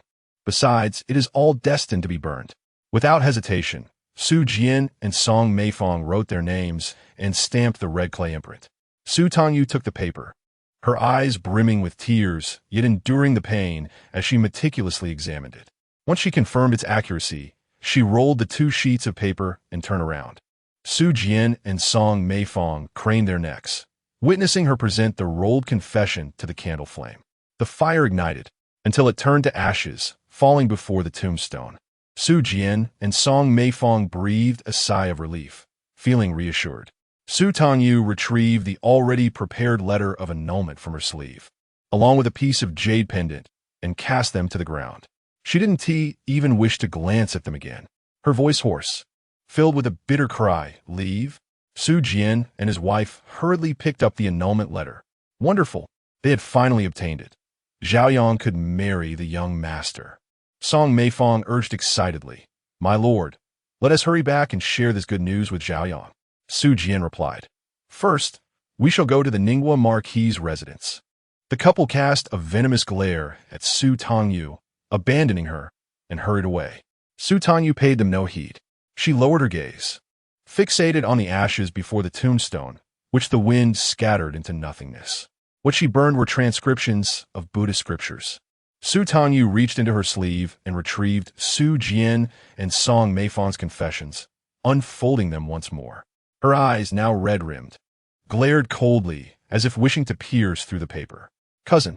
Yun Zi strode forward, asking, "Did you receive it?" Su Tangyu took a deep breath, turned around, and handed over the confession letter. Upon receiving it, Yun Zi seemed struck by a bolt of lightning, staggering and trembling as he exclaimed, "Aunt, your death was so tragic. Those 2 beasts, that vile woman, they must be killed to avenge you." Tears streamed down Su Tangyu's face once more. She bit her lip and nodded vigorously, declaring, "I want them dead."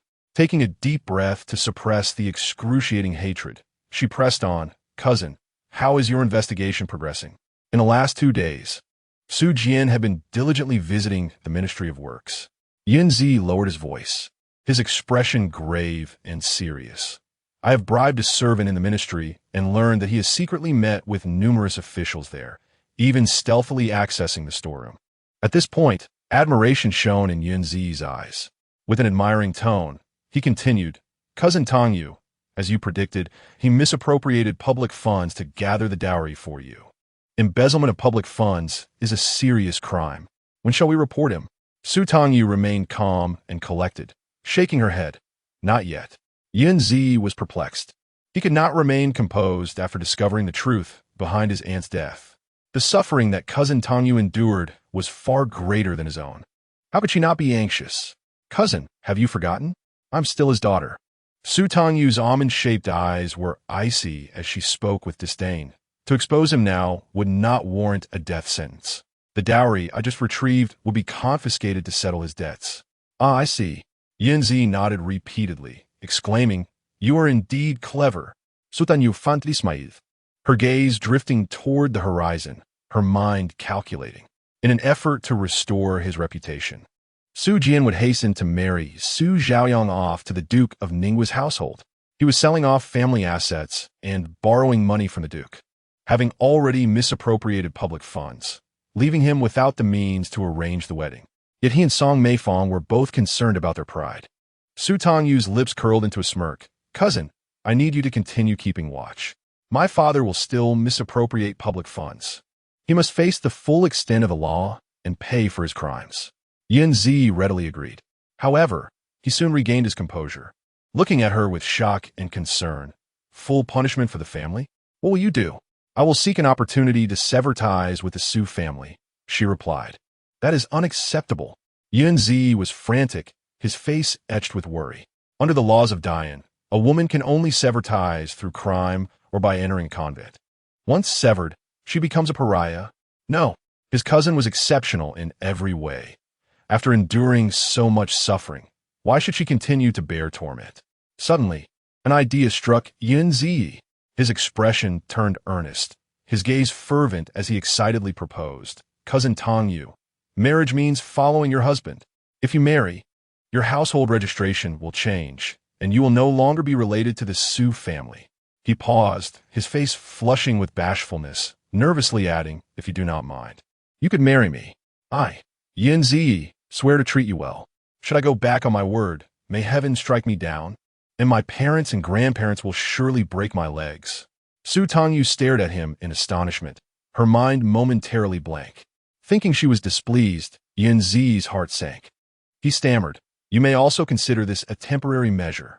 It will help you escape, and once we return to Jiangnan, you can marry the man you truly love. What do you think? Su Tangyu found herself at a loss for words, her heart stirred by a mixture of emotions, gratitude and helplessness. She shook her head and sighed. Cousin, have you forgotten the regent? He will not permit my marriage. Yanzi furrowed his brow, questioning, why not? Cousin, for no apparent reason, why would the regent support me? Su Tangyu lowered her gaze, her expression calm and indifferent, her crimson lips slightly moving. I am merely whispering into a pillow. Climbing into the regent's bed and marrying? Perhaps in another life. Her tone was frigid, yet composed. Though he regarded her as nothing more than a fleeting distraction, he held power. Even if he grew weary of her one day, he would never allow her to wed another. Cousin Tangyu, Yanzi said, filled with deep concern.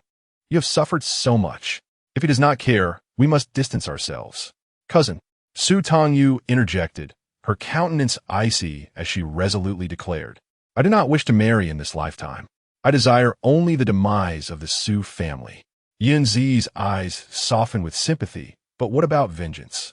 Cousin, you are merely 18, you are still so young. Su Tangyu understood his intentions, yet chose not to elaborate. Glancing at Qinglan and Yinlian, who waited nearby, she exhaled slowly.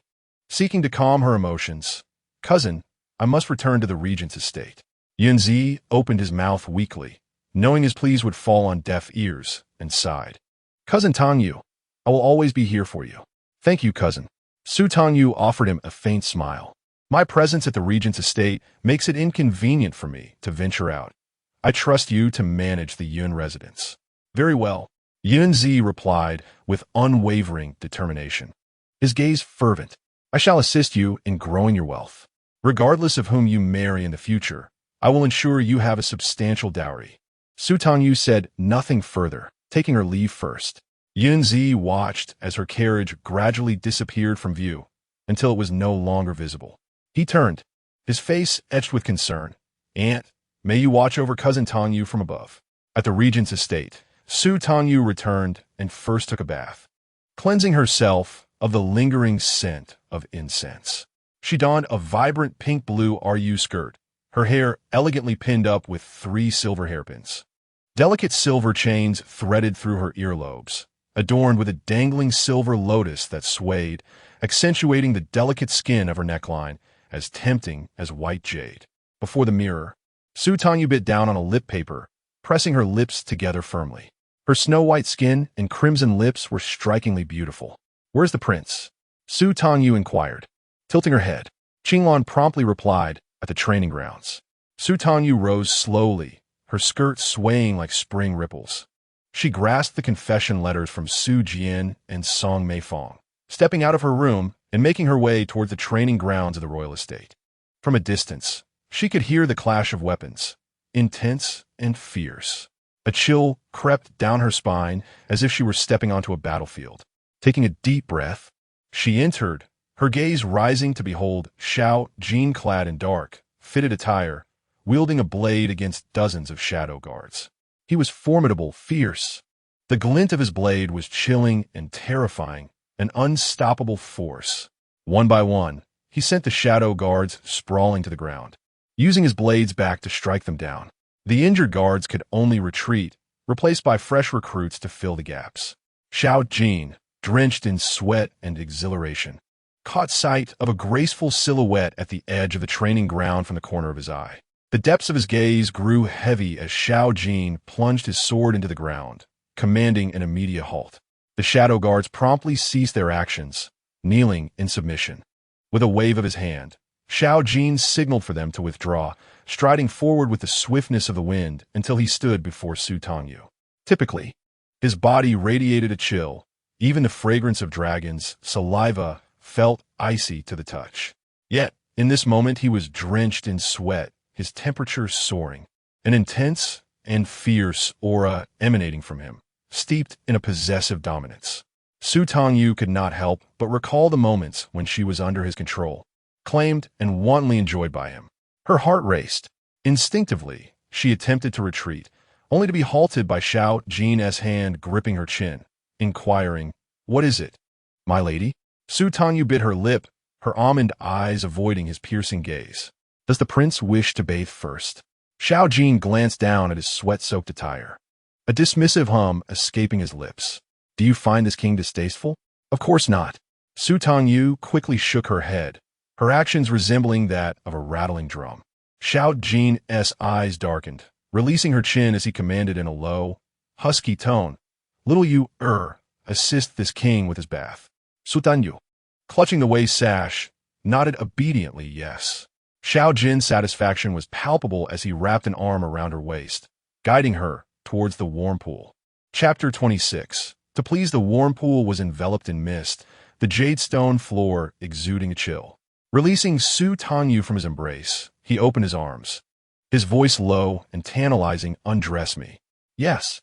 To untie the belt required her to be exceedingly close to Xiao Jin. She circled behind him, delicate fingers deftly unfastening the ties, then carefully reaching around his side to loosen the belt. In the process, her cheek nearly brushed against his back, the overwhelming, dominant scent enveloping her, sending shivers through her core. Holding the belt, she turned and hung it on the jade rack, her heart pounding erratically. Su Tangyu held her breath as she returned to Xiao Jin, her gaze lowered as she began unfastening the leather cuffs on his wrists, followed by the sash of his garment, sliding the sleeves off. Xiao Jin's tall stature necessitated that she rise on her toes, leaning forward to extend her reach, creating an appearance akin to an embrace. Su Tangyu felt her cheeks flush crimson. With the outer robe finally slipping from his shoulders, she exhaled a silent sigh of relief, hastening her movements to the other side to remove the remaining sleeve, hanging the outer robe on the jade rack as well. Next, it was time for the inner garment. Su Tangyu's delicate, jade-like complexion shifted from a soft pink to a heated crimson. The blush spread from her cheeks, staining her earlobes, while her long, swan-like neck bore a captivating rosy hue. Xiao Jin remained motionless, his breath low and steady, his phoenix-like eyes glimmering with intrigue as he observed her. After having indulged in her several times, how could she still be so shy? It was utterly adorable. As desire surged within him, Xiao Jin's gaze grew increasingly fervent. His eyes fixated upon her face, neck, and body, causing Su Tangyu's heartbeat to quicken. Layer upon layer of fabric fell away, and she averted her gaze, unable to meet his. Yet, her pale skin was undeniably conspicuous. With broad shoulders and a lean waist, the muscles defined and exuding a primal beauty, clothed in resplendent attire. Xiao Jin was a regent with immense power. Yet, devoid of clothing, he was a fearsome beast, innately predatory and possessive. The prey, ensnared by his gaze, found escape rendered impossible. Su Tangyu acutely felt that at this moment, she was indeed the quarry. As Xiao Jin's eyes slowly traversed her form, her secrets were laid bare, with nowhere to conceal them. "What do you hide in your sleeve?" Xiao Jin's voice was deep and tantalizing. Su Tangyu averted her gaze, fearful of witnessing what she ought not to see. Upon hearing his inquiry, she promptly produced the confession from her sleeve, presenting it with both hands. "Your Highness, This is the confession of my father and my stepmother. Oh, Xiao Jin took it from her, unfolding it as he strode towards the warm pool. The water rippled, cascading over his long legs and narrow waist. Ah! Su Tangyu exclaimed in alarm, hastily pursuing him, her heart racing as she anxiously watched Xiao Jin. Your Highness, it's just paper. If it gets wet, it will be ruined, and I shall be distraught. Xiao Jin cast a sidelong glance at her, a faint smirk gracing his lips. His demeanor was domineering as he held the confession, his broad back relaxed, leaning against the edge of the warm pool.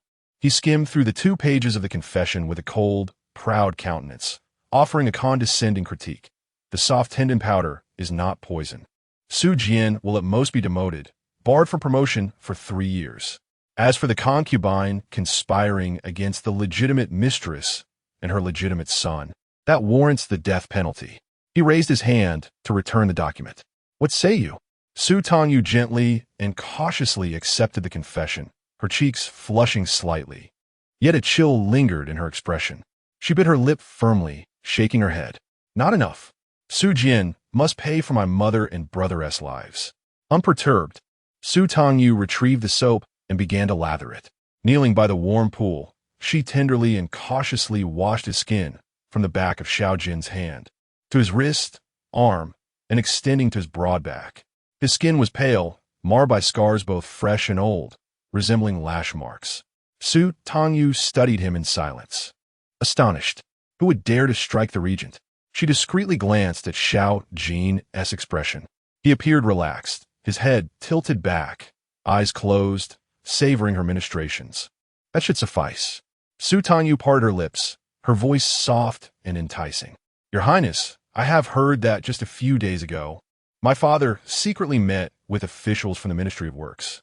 Xiao Jin remained with his eyes closed, his voice low and languid. Continue. Su Tangyu proceeded with caution. I have also heard that my father accessed the ministry storeroom.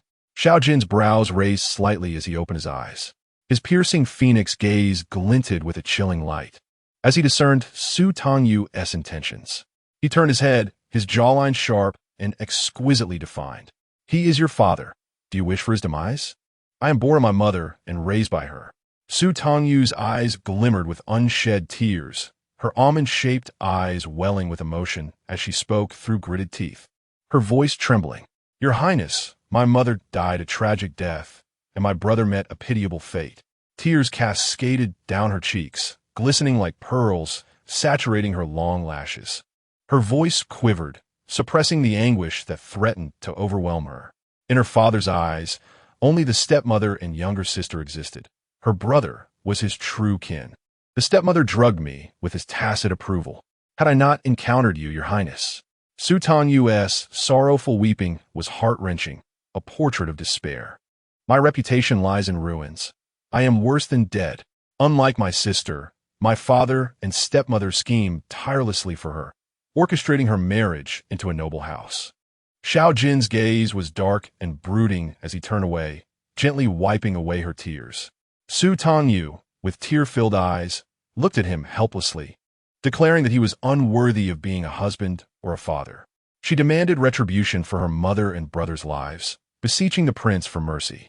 Her sorrowful beauty, reminiscent of a pear blossom drenched in rain, was utterly captivating.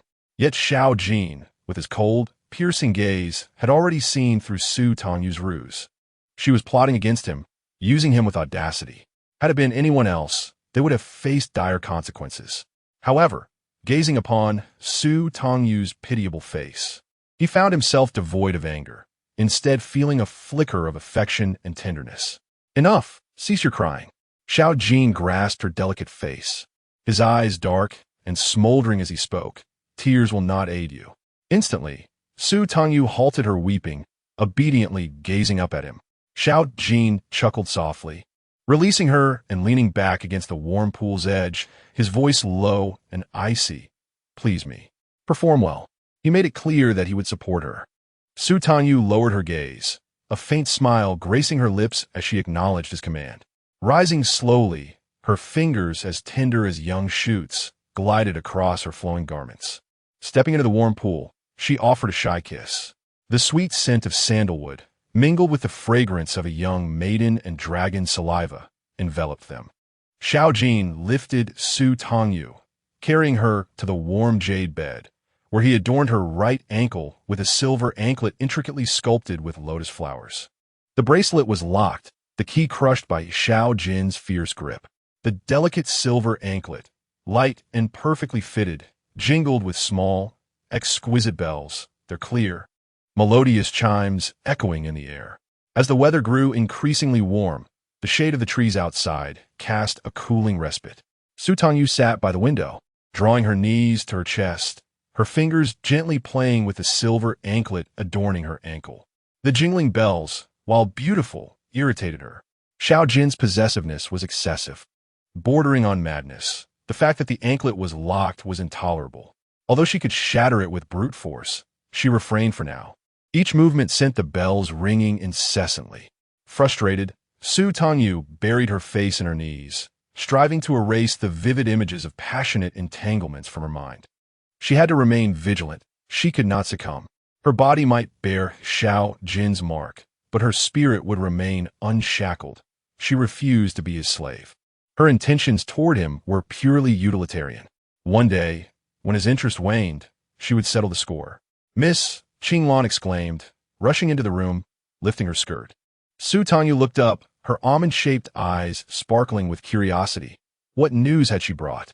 Panting, Qinglan's expression was one of anger and disdain as she revealed that the Su family had already arranged a marriage with the Ningwa Marquis household, set for the 15th of next month. Su Tangyu's face turned icy, and she remained silent. Qinglan was incensed, pacing the room in frustration, lamenting the injustice done to Su Tangyu. It was outrageous, utterly disgusting. How dare they send invitations to a wedding feast? She had heard that the Ningwa Marquis household planned to grandly celebrate the occasion. It was simply shameless. Qinglan was filled with righteous indignation and spat. They will meet their comeuppance. Su Tangyu's eyes sparkled with a glimmer of defiance. Both families had lost face, ridiculed by the populace, and could only salvage their reputations by hosting grand wedding banquets. Regardless of the circumstances, as long as Gu Mingyan married Su Xiaoyang, they would become a legitimate couple. This would not be deemed incestuous or adulterous. Rather, it would be seen as a case of premarital passion that was difficult to contain. In due time, as the common folk became preoccupied with their daily struggles, they would forget the scandal and the families would achieve their objectives. Even years later, there would still be those unaware of the past who would exclaim, "Such a deep bond, a match made in heaven." With her presence, the Su family and the Duke of Ningwa's estate could dream on. A smile, both beautiful and frosty, curled upon Su Tangyu's lips. She rose from the long couch adorned with yellow pear blossoms and called out, "Inlian, could you see where the prince is?" "Qinglan, join me in the kitchen." Inlian, poised and taciturn, nodded and departed. Qinglan, lively and curious, followed closely behind Su Tangyu, asking, "Miss, what are we going to do in the kitchen?" Su Tangyu replied, "It's hot. I'm going to prepare a dessert." Qinglan tilted her head in confusion, more puzzled than ever. How could Miss still have the heart to make a dessert after receiving such distressing news? Although Su Tangyu lacked an official title, she was the first woman allowed to reside in the regent's palace. Not to mention, the kitchen regularly had to prepare bowls of contraceptive soup to be sent over. This favor would surely elevate her status in due course. As soon as Su Tangyu entered the kitchen, everyone swiftly emerged to welcome her. The kitchen of the regent's palace was spacious and well-stocked with ingredients, rivaling even the imperial kitchen. There were more than 20 cooks, both male and female, bustling about, accompanied by numerous assistants. Su Tangyu preferred fewer people around her, so she casually selected 2 kitchen maids to remain. The rest were dismissed to attend to their tasks. "I require sweet almonds, bitter almonds, milk, stone flour, honey, and candied osmanthus." The 2 kitchen maids promptly gathered the ingredients. The almonds were soaked and shelled first. Su Tangyu personally handled the stone flour, extracting its juice for later use.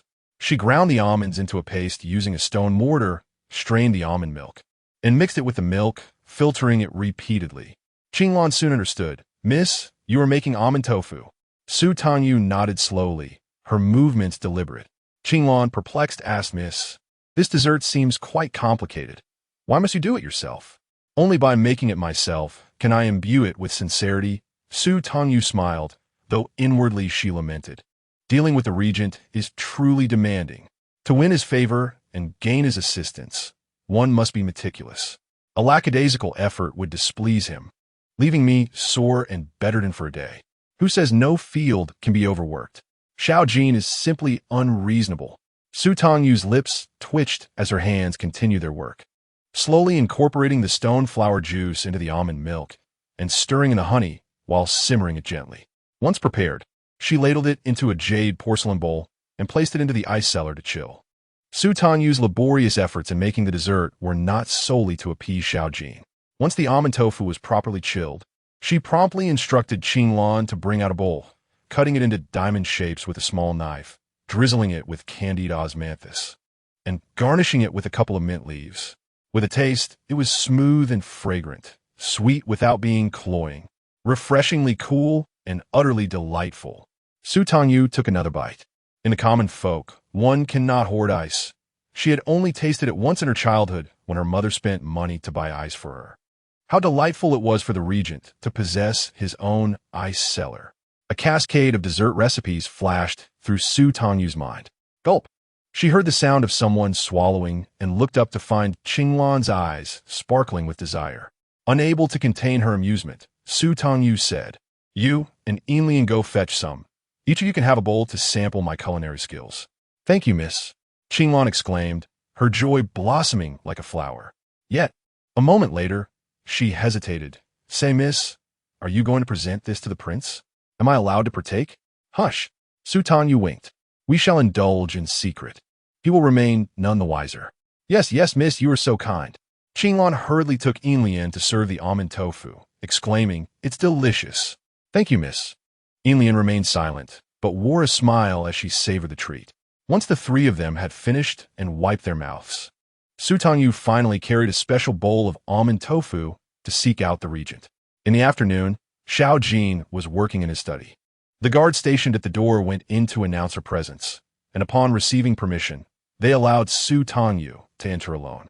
She entered with a peachwood tray, on which lay a layer of crushed ice, and, at the center, a jade porcelain bowl. The almond tofu was cut into perfect diamond shapes, drizzled with honey of a golden hue, and adorned with mint leaves. Su Tangyu had even carved a slice of honey pear as a decorative accent. "Your Highness," Su Tangyu said softly as she placed the tray on the table. Holding the jade porcelain bowl with both hands, she offered it to Xiao Jin with a radiant smile, saying, "I made almond tofu. Please give it a try."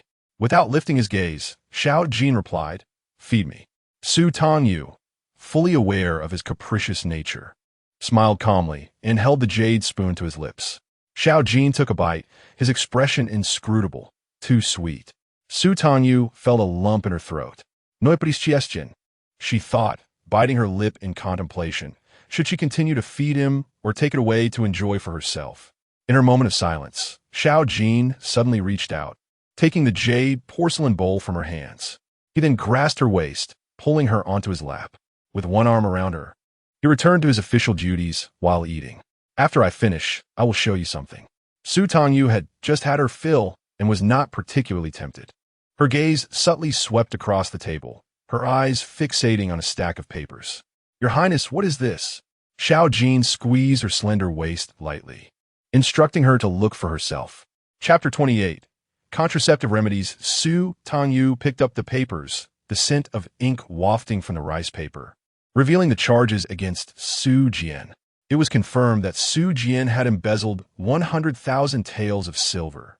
This money had been misappropriated from the Empress Dowager's summer palace. Su Jian had instructed the deputy minister of works responsible for the palace's construction to substitute inferior materials and deceive others. Witnesses and evidence had all been meticulously gathered. Su Tangyu's small face was icy, her almond-shaped eyes gleaming as she read the second sheet. It detailed how Su Jian had busied himself with the marriage of his daughter, Su Zhaoyang, illicitly meeting officials and bribing them to misappropriate funds intended for dam maintenance and city defenses. The third sheet noted discrepancies found in the Ministry of Works account from previous years, indicating that some entries did not match and were currently under thorough investigation. A smirk tugged at the corners of Su Tangyu's lips, her eyes reflecting cold mockery. So, it was... Su Jian's embezzlement of public funds is not a first-time offense. The more one investigates, the more substantial the evidence becomes. Prince Su Tangyu sat upon Xiao Jin's lap, tilting her head and softly inquiring, "What do you intend to settle the score?" Xiao Jin's voice was cold and indifferent, exuding the arrogance of one in power. "The evidence is irrefutable. Does he seek Su Jian's demise? It is merely a matter of his words." Xiao Jin showed no concern for Su Jian's fate. Instead, turning his gaze to Su Tangyu's delicate face, his fingers playfully tracing her waist. The sensation was intoxicating and sensitive, causing Su Tangyu to momentarily weaken at the knees. She bit her lip, suppressing an untimely gasp, her almond-shaped eyes shimmering with unshed tears. After teasing her, Xiao Jin, with a wicked smile, leaned closer to her ear and asked, "Little Yuer, do you wish for it to happen before your sister's wedding or after?" "After the wedding." Su Tangyu could not resist setting aside the paper and grasping Xiao Jin's hand. However, his large hand with long, powerful fingers effortlessly captured hers, squeezing her delicate fingers. Her skin was soft and fair, and after a playful manipulation, faint red marks appeared. Xiao Jin toyed with her fingers, his phoenix eyes cold and displeased. "Little Yuer, do you wish to facilitate a beautiful union? Or do you still cling to past affections?" "Certainly not. Your Highness has misunderstood." Su Tangyu furrowed her brows, her body tensing, the silver bells on her feet chiming crisply. Deep inside, she mused that it was because she had yet to sever ties with the Su family. She did not wish to be implicated or punished, nor did she want her hard-won dowry to be confiscated. Finding a reason, she declared, "Your Highness, Su Jian has committed more than one crime. We must investigate thoroughly. We cannot let him off." Xiao Jin remained skeptical. He fixed his gaze on her brow and eyes, his tone darkly teasing. "Little Yuer, do you wish for him to be doomed, unable to rise again?" "Yes." Su Tangyu nodded, openly confessing her hatred and ambition. After all, Xiao Jin was already aware. Complying with him was to his liking. Indeed, Xiao Jin's expression softened into a lazy delight. "Very well. Then we shall settle the score after the wedding." He inquired further, "Shall we attend the wedding feast?" "Yes." Su Tangyu's eyes turned icy as she nodded. On the day of Gu Mingyan and Su Zhaoyang's wedding, she intended to deliver a grand gift. Xiao Jin then released her hand and offered her a jade porcelain bowl. "Eat." Su Tangyu stared at the used spoon. It had been in his mouth, yet she felt no need for such fastidiousness. If she dared to change the utensils, Xiao Jin would surely be displeased. With a sigh deep within, Su Tangyu silently consumed her second bowl of almond tofu. The sweetness filled her mouth, and her red lips glistened with honeyed syrup, appearing especially moist and fragrant. Xiao Jin's dark eyes burned with intensity. He raised his hand, gripping Su Tangyu's slender neck, and leaned down to kiss her deeply. The almond tofu was too sweet for his taste, but little Yuer was sweet enough. He adored it. Xiao Jin lifted his head, his fingers caressing the flushed skin along her neck, delicate and smooth, as though he could not part with it. He smirked. "The tofu is delightful." Su Tangyu, her eyes shimmering with tears from a kiss, breathed in the fresh air hurriedly. In response, she could hardly muster her anger. The silver bells on her ankle jingled softly as Su Tangyu felt her cheeks flush. "Your Highness, it is still daylight.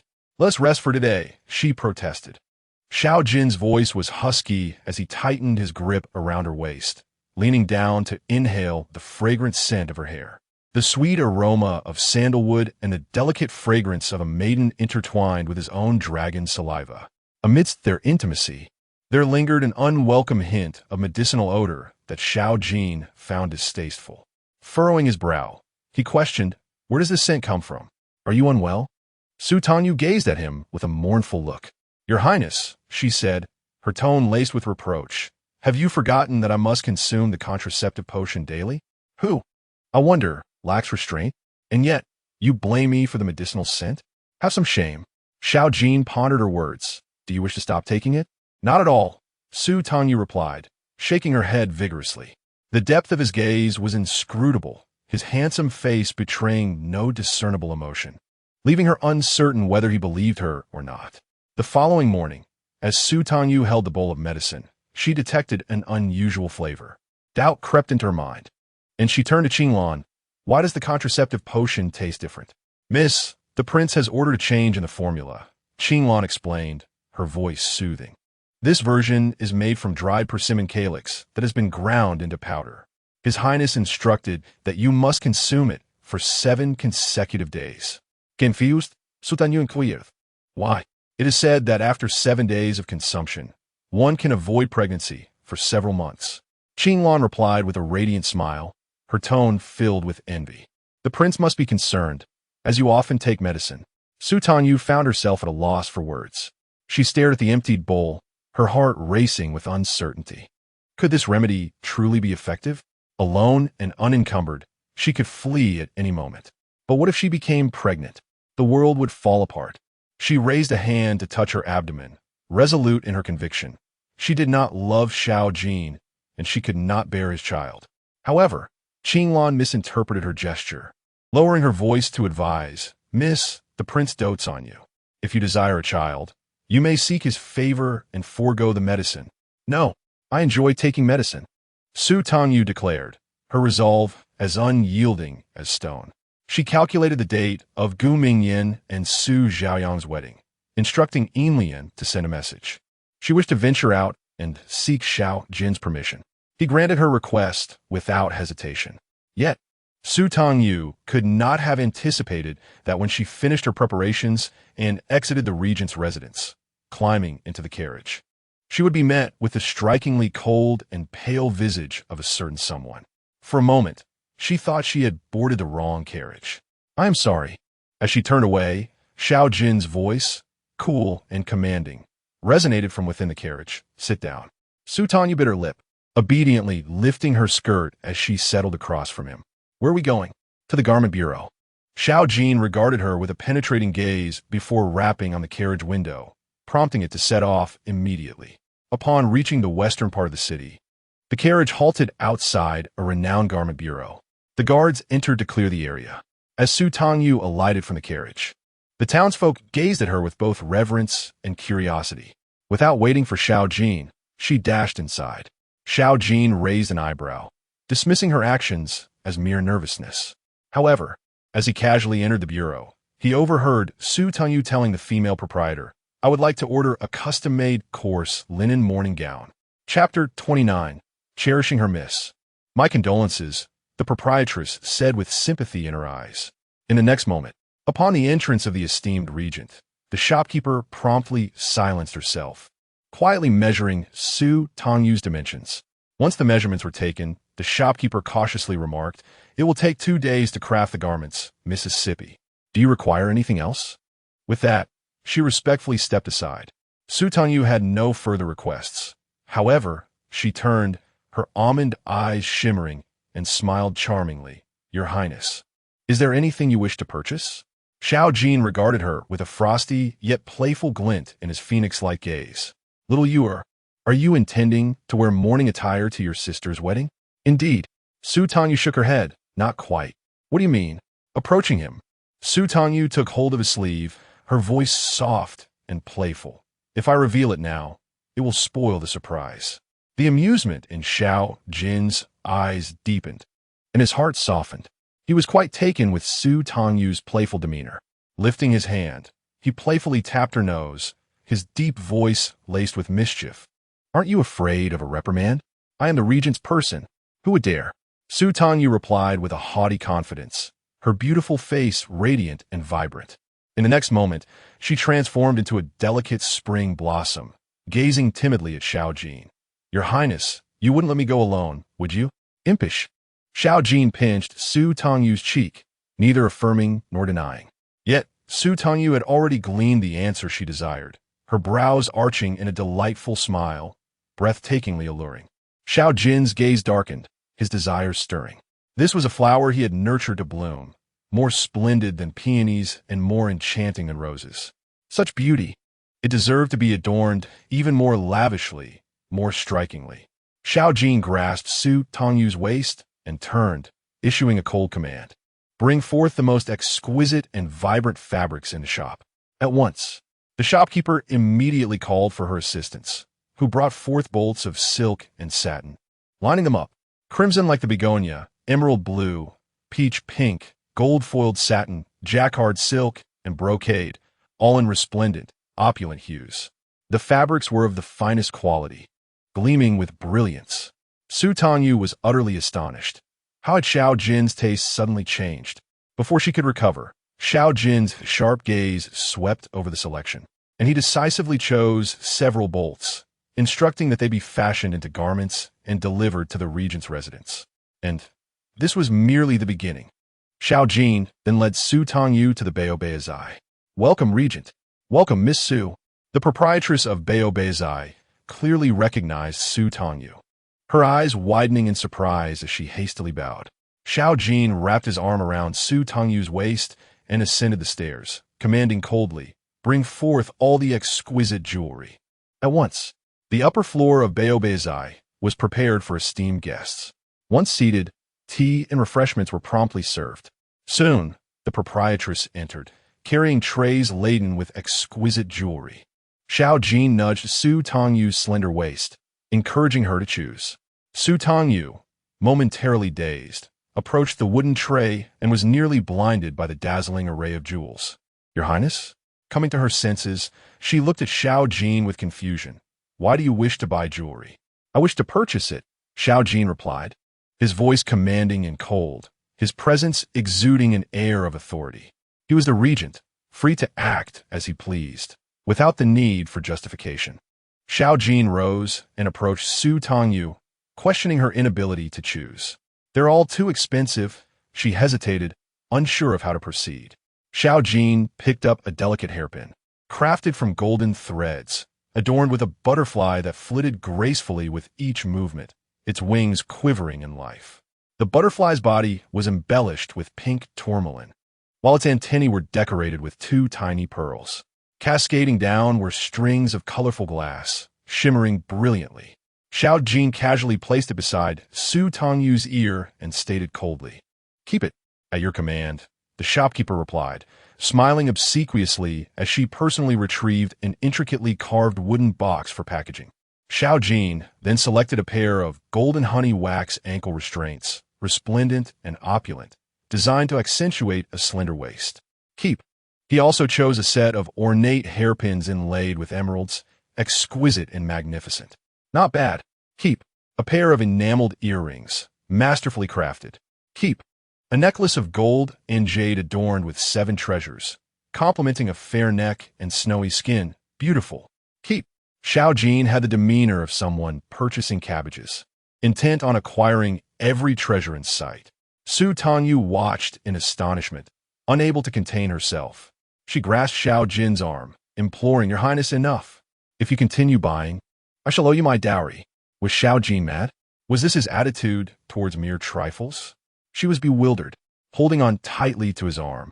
Her almond-shaped eyes glistening with unshed tears, she gently urged him, "Please, do not buy any more."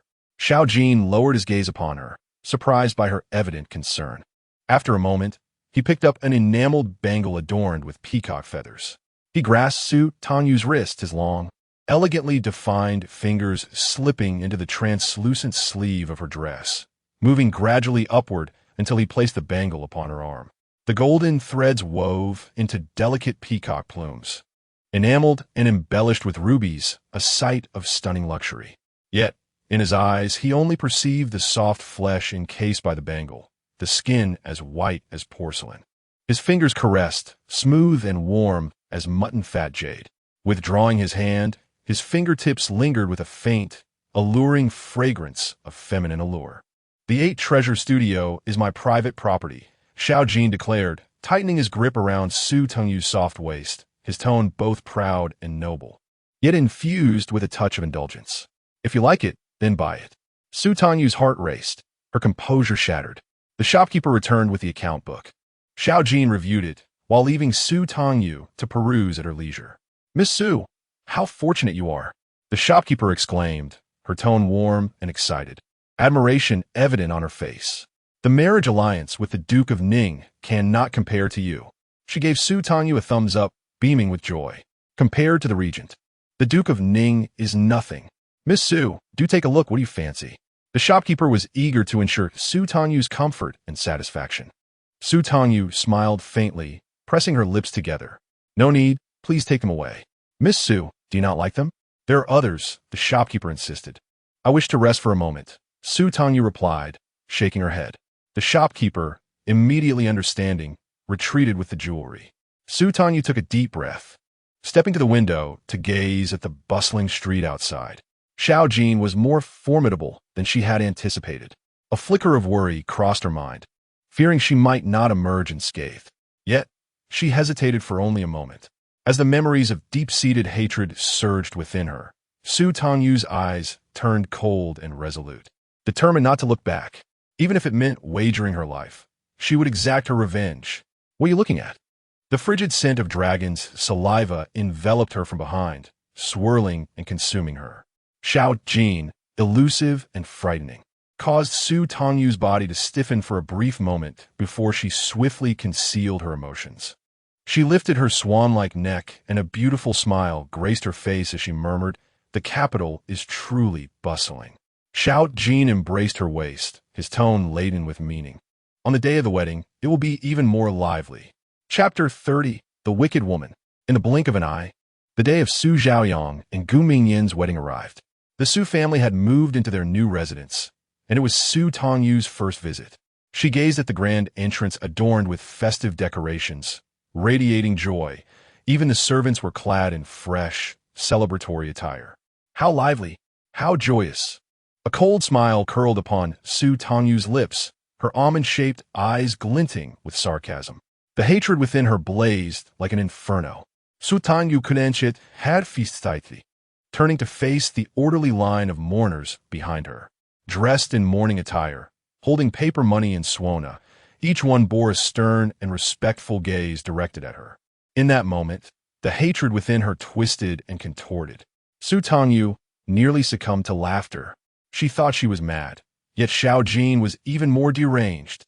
If she wished to cause a scene, he would ensure it was a grand spectacle. Coughing lightly to clear her throat, she declared, "Let us begin." As the suona blared, a cacophony of sorrowful music resounded. With a flourish of her hand, paper money flew wildly through the air. What was happening? Wasn't it a joyous occasion for the Su family? Why was there a dirge? How could the Su family celebration turn into a funeral? The townsfolk, bewildered, hurried over to witness the commotion. At the entrance of the Su residence, the servants stood in stunned silence, watching as Su Tangyu led the procession, the mournful sounds echoing. Paper money raining down. Quickly, summon the master and mistress. Soon, Su Jian and Song Meifang rushed out, their vibrant red garments reflecting the festive spirit. Looking sprightly and opulent, breathless and sweating, they gazed upon the scene, nearly choking with rage. Almost rolling their eyes in disbelief, they felt faint at the sight. Su Jian, veins bulging in anger, gritted his teeth and bellowed, "Su Tangyu, what are you doing? Su Tangyu, you've lost your mind." Song Meifang screamed as she rushed out. "Stop the music! Get out! All of you leave." The soldiers from the regent's palace ignored her commands, continuing to play and scatter paper money. "You wretched girl!" Song Meifang shrieked, turning to claw at Su Tangyu with her brightly painted nails. Silver Lotus stepped forward to shield her, sending Song Meifang tumbling, landing unceremoniously on the ground. "Ouch! That hurts!" "Madam," Su Jian, filled with concern, rushed to help Song Meifang up. She refused to rise, sitting on the ground, wailing, "Today is Zhaoyang's wedding day. Master, you must intervene." Su Jian gritted his teeth, his glare fixed on Su Tangyu. Seeing her clad in coarse mourning garb and a white cap of filial piety, his eyes nearly popped from their sockets in fury. Enraged, he thundered, "Su Tangyu, what madness is this? Quickly, make them stop. Do you wish to make the Su family and your sister the laughingstock of all Kyoto?" Su Tangyu blinked innocently, her smile deceptively sweet as she mischievously remarked, "Father, has not the Su family and Su Zhaoyang already become a joke? You unfilial daughter." The regent's elite soldiers stood behind, causing Su Jian to refrain from acting. His face contorted with rage. He strained to muster a threatening retort. Wretched girl. Your treachery is beyond forgiveness. I shall have you expelled from the family lineage. Very well. Su Tangyu beamed radiantly. Su Jian was taken aback. What was happening? This was not what he had anticipated. I have come today to withdraw from the Su family lineage, severing all ties with the Su family henceforth. Impossible. Su Qian vehemently opposed. Panic surged through him. He owed substantial debts to the Duke of Ninggua's estate and had embezzled considerable public funds, relying on Su Tangyu's dowry to fill the gaps. He could not allow her to escape. Su Tangyu, even in death, you must remain a daughter of the Su family. As the head of the family, the patriarch of the Su clan, I will never consent to this. Is that so? Su Tangyu waved hasidive, gesturing towards the entourage behind her. Then I shall take them with me to accompany my sister on her wedding day. No. Song Meifong clutched Su Jian's trouser leg, shrieking. Master, we must report this. Have them arrested. Have you lost your senses? Su Jian glared at her, whispering, she is backed by the elite soldiers of the regent's palace. Who would dare to arrest her? Song Meifong regretted her actions deeply. Had she foreseen this day, she would have poisoned Su Tangyu outright. Su Jian also lamented, questioning how he had allowed Su Tangyu to entangle herself with the regent. We cannot strike her. We cannot provoke her. Su Jian was left with no choice but to resort to veiled threats against Su Tangyu. Consider this carefully. Once you are expelled from the family lineage, you will be a pariah, subject to the scorn of all. Father, you are mistaken. It is not I who shall be expelled from the lineage. Su Tangyu extracted a lawsuit from her sleeve, stating, I, Su Tangyu, accuse the Su family of cruel abuse and voluntarily request to be removed from the family register. What? Su Jian took the lawsuit, his vision blurring as he read the damning accusations. Father, you must either sign your consent or... Su Tangyu stepped forward, her voice low amidst the sound of the suona. I shall go to the Duke of Ninggua's estate and publicly reveal how you and your concubine caused the deaths of my mother and brother. Silence. Su Jian was frantic. He had witnessed the confession being burned, glaring defiantly, you have no evidence. No one will believe you. Su Tangyu merely smiled. Unfazed, belief is irrelevant. If you become the laughingstock, and my sister is scorned by the Duke of Ningguo, I shall find joy in that. You vile girl. Su Jian was beside himself with fury. Su Tangyu's delight only grew, her eyes sparkling. Father, think carefully. Will you sign and allow me to leave the family? Or shall I bring my people to disrupt the wedding? Su Jian felt as if a thorn were lodged in his throat, panting with rage, wishing to shred the lawsuit, yet hesitating in fear. As long as you sign, I shall take my leave. Fine. Su Jian shot a venomous glare at Su Tangyu before turning to summon a pen. He signed at the bottom right of the lawsuit. As the patriarch of the Su family, he consented to Su Tangyu's departure. Stop. Su Tangyu raised her hand. The suona falling silent, the paper money abandoned. She inspected the lawsuit for any discrepancies and, satisfied, turned and strode away with grace. Song Meifong seethed with rage. Her teeth clenched. Is the master truly going to strip me of my status? What shall I do about the money? Oof. It is not so simple. Su Jian hissed maliciously, whispering, the Minister of Revenue is my ally. As long as I send a signal, the ministry won't affix their seal. And that little wretch can dream on. Once Zhao Yang is married and the dust settles, I shall deal with her. Song Meifong, wiping away her tears, broke into a smile and gave him a thumbs up. You truly are formidable, my lord. Su Jian smirked with a sinister satisfaction. However, his gaze caught the scattered paper money on the ground, and he felt a surge of anger that made his head throb and his chest constrict painfully. He hastily ordered his men to clean up, sending the onlookers away. They must not delay the auspicious wedding hour. Su Tangyu returned to the regent's residence, her spirits high. My lord, thank you. As she stepped inside, her radiant smile and sweet, honeyed voice filled the air. I have obtained, but upon entering, she was met with the sight of a middle-aged man, his face pale as a sheet, trembling on the ground. Confused, Su Tangyu wondered who he was. Xiao Jin's voice was icy as he commanded, bring it forth. Su Tangyu bit her lip and approached, handing him the lawsuit. Xiao Jin cast a brief glance, his tone cold and unyielding. Come here and affix the seal. As you command. The Minister of Revenue wiped the cold sweat from his forehead, scrambling to produce the official seal from his sleeve and stamping it upon the document. A sudden realization dawned upon Su Tangyu. Locking eyes with Xiao Jin, whose deep-set phoenix gaze bore into her heart raced. Little Yuer, this is how one is officially emancipated. In Chapter 31, a stunning entrance, Su Tangyu believed that Su Jian's signature was sufficient. Little did she know, a single oversight could lead to disaster. If the ministry were to deliberately withhold their seal, she would find herself ensnared in a dilemma. Xiao Jin, the formidable regent, adeptly filled the gap, ensuring her successful emancipation from the Su family. Her heart fluttered with gratitude, mingled with an indescribable sensation. Tears welled in her almond-shaped eyes as she murmured, "Thank you, my lord." The Minister of Revenue, trembling, inquired, "For a woman of lowly status to hold an independent household registration, should she not remain solitary?" Without a moment's hesitation, Xiao Jin replied, "Transfer it under my name." "As you command." "No." Su Tangyu's heart screamed in panic as she shook her head vigorously. "My lord, that is inappropriate. What merit do I possess to be listed under your household? Merely a nominal inclusion." Xiao Jin, aloof and commanding, looked down upon the world. To be entered into his family tree was a tremendous honor.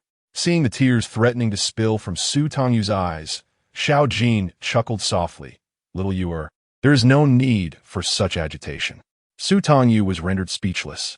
She noticed the Minister of Revenue lifting his gaze, filled with envy and sycophancy towards her. Clenching her fists tightly, she thought to herself, all her painstaking efforts to break free from the Su family were not meant for her to join another man's lineage. No freedom, life and death were bound to a man's name. "Why are you crying, little Yu?" Xiao Jin's handsome face darkened slightly as he waved his hand, dismissing the Minister of Revenue. He pulled Su Tangyu into his embrace, cradling her face in his palm, gently wiping away a tear. Xiao Jin spoke, astonished.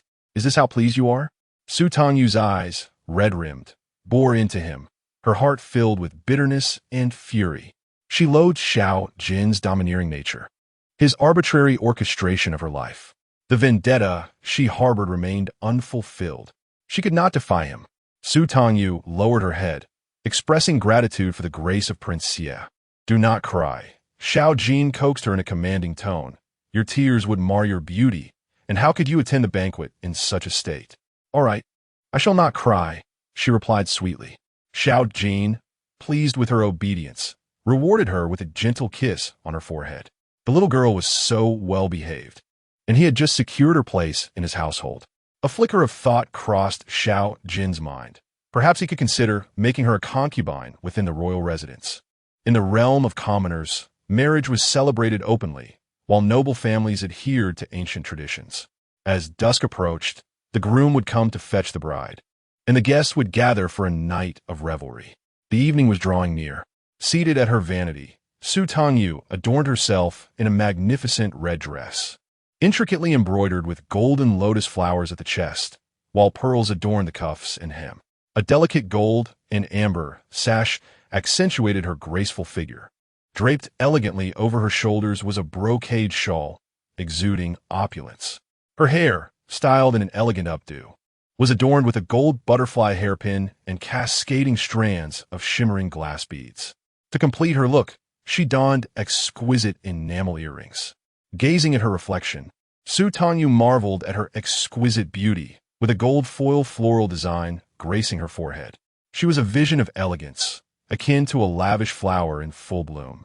"Miss, would you like to wear the golden and jeweled necklace?" Qinglan inquired. "No, thank you," Su Tangyu replied with a shake of her head. The weight on her head was already considerable, as she preferred not to burden her neck as well. Having completed her preparations, Su Tangyu rose, the silver bells of her anklet chiming softly. She turned her head in inquiry. "Has Inlian returned?" Just as her words faded, Inlian entered the room, presenting a jade pendant. "Miss, this was just delivered by young Master Yin."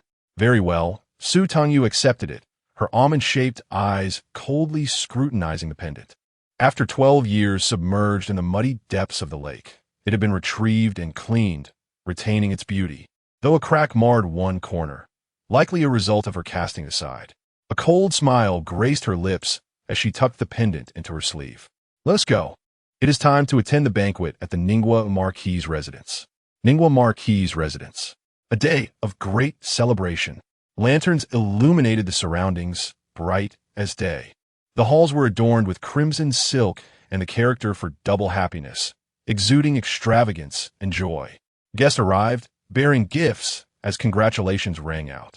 Congratulations, my Lord Marquis, my Lady Marquis. Such joy for the air. Amidst the chatter, whispers of scandal circulated. How can they host such a grand banquet after such a scandal? What does it matter? Once the day passes, who will care? Do you think the dismissed Miss Su will attend? Guests exchanged glances.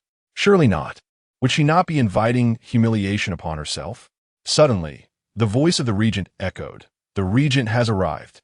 We welcome the regent. The guests immediately fell silent, bowing deeply. Xiao Jin's voice, deep and frosty, resonated from above. Today is a day of joy for the Marquis's estate. There is no need for excessive formalities in my presence. Thank you, Your Highness. The guests rose, and those bold enough to look up gasped in astonishment. Beside the regent stood a woman of unparalleled beauty. Who is she? She is none other than the eldest Miss Su Tangyu. Gasps of shock swept through the crowd. The realization that Su Tangyu had indeed arrived, coupled with the intrigue of her association with the regent, left the guests in a state of awe. Welcome, Your Highness. Please take your seat. The Marquis himself came forth to greet them, a smile plastered on his face, eager to please. Upon catching sight of Su Tangyu, her expression nearly shattered. Madame Ho, Su Jian, and Song Meifong wore increasingly grim faces. What did it mean for Su Tangyu to be so beautifully adorned? Surely, she wouldn't cause a commotion at the wedding. Madame Ho shot a pointed glance, compelling Song Meifong to grit her teeth and stride over. Su Tangyu, your aunt has something to discuss with you. Come with me. Ignoring Song Meifong, Xiao Jin exuded an air of noble authority, insisting that Su Tangyu take a seat beside him. With a playful curve of her red lips, Su Tangyu disregarded Song Meifong and sat down directly. Left with no choice, Song Meifong awkwardly smiled and retreated. The auspicious hour has arrived. Please, bride and groom, bow to the heavens. Su Tangyu glanced towards the grand hall's entrance. Red silk adorned the ground, and golden and silver flowers fluttered through the air, showcasing the Ho family's opulence. Gu Mingyin and Su Zhaoyong, clad in luxurious crimson wedding attire, held hands with the red silk and slowly approached amidst the guests' watchful gazes. On such a joyous day, Gu Mingyin was overwhelmed with excitement. He was finally marrying Zhaoyong's sister. His eyes sparkled with joy, his smile radiant. Yet, he soon noticed the peculiar stares of the guests. What was amiss? Frowning slightly, he followed their odd gazes and was taken aback to see Su Tangyu seated at the head table. How dare she show up? A surge of anger welled within Gu Mingyin. Su Tangyu had ruined the token he had cherished and protected for 12 years. He wished nothing more than to eliminate her. Thankfully, the heavens had intervened, allowing him to annul the engagement, sparing him from marrying that wicked woman. His hatred ran deep, but in the next moment, he caught Su Tangyu's enchanting smile. Gu Mingyin momentarily lost his train of thought. Her smile was captivatingly charming, yet her apricot eyes held a chilling mockery, as if she reveled in his misfortune. Why, elder brother, the crown prince? Su Zhaoyong, veiled in red, could see nothing. She only realized that Gu Mingyin had suddenly halted. Snapping back to reality, Gu Mingyin frowned and lowered his gaze. He hoped Su Tangyu would have the decency to refrain from causing trouble. With a gentle smile, he reassured, Zhaoyong, let us proceed with the ceremony. Chapter 32. Misdeeds first, we bow to the heavens. Second, we bow to our ancestors. On the high dais, the Marquis and Madame Ho, Su Jian, and Song Meifong wore strained smiles, their gazes fixated on Su Tangyu, anxiety brewing within. They feared she might disrupt the wedding. Tension gripped them, cold sweat beading on their backs and palms. However, when the couple bowed to each other, the ceremony concluded without incident. Su Tangyu had not caused any disruption, and the Marquis and Madame Ho, along with Su Jian and Song Meifeng, exhaled in relief. Only then did smiles of survival grace their faces. Su Tangyu's laughter was light yet icy.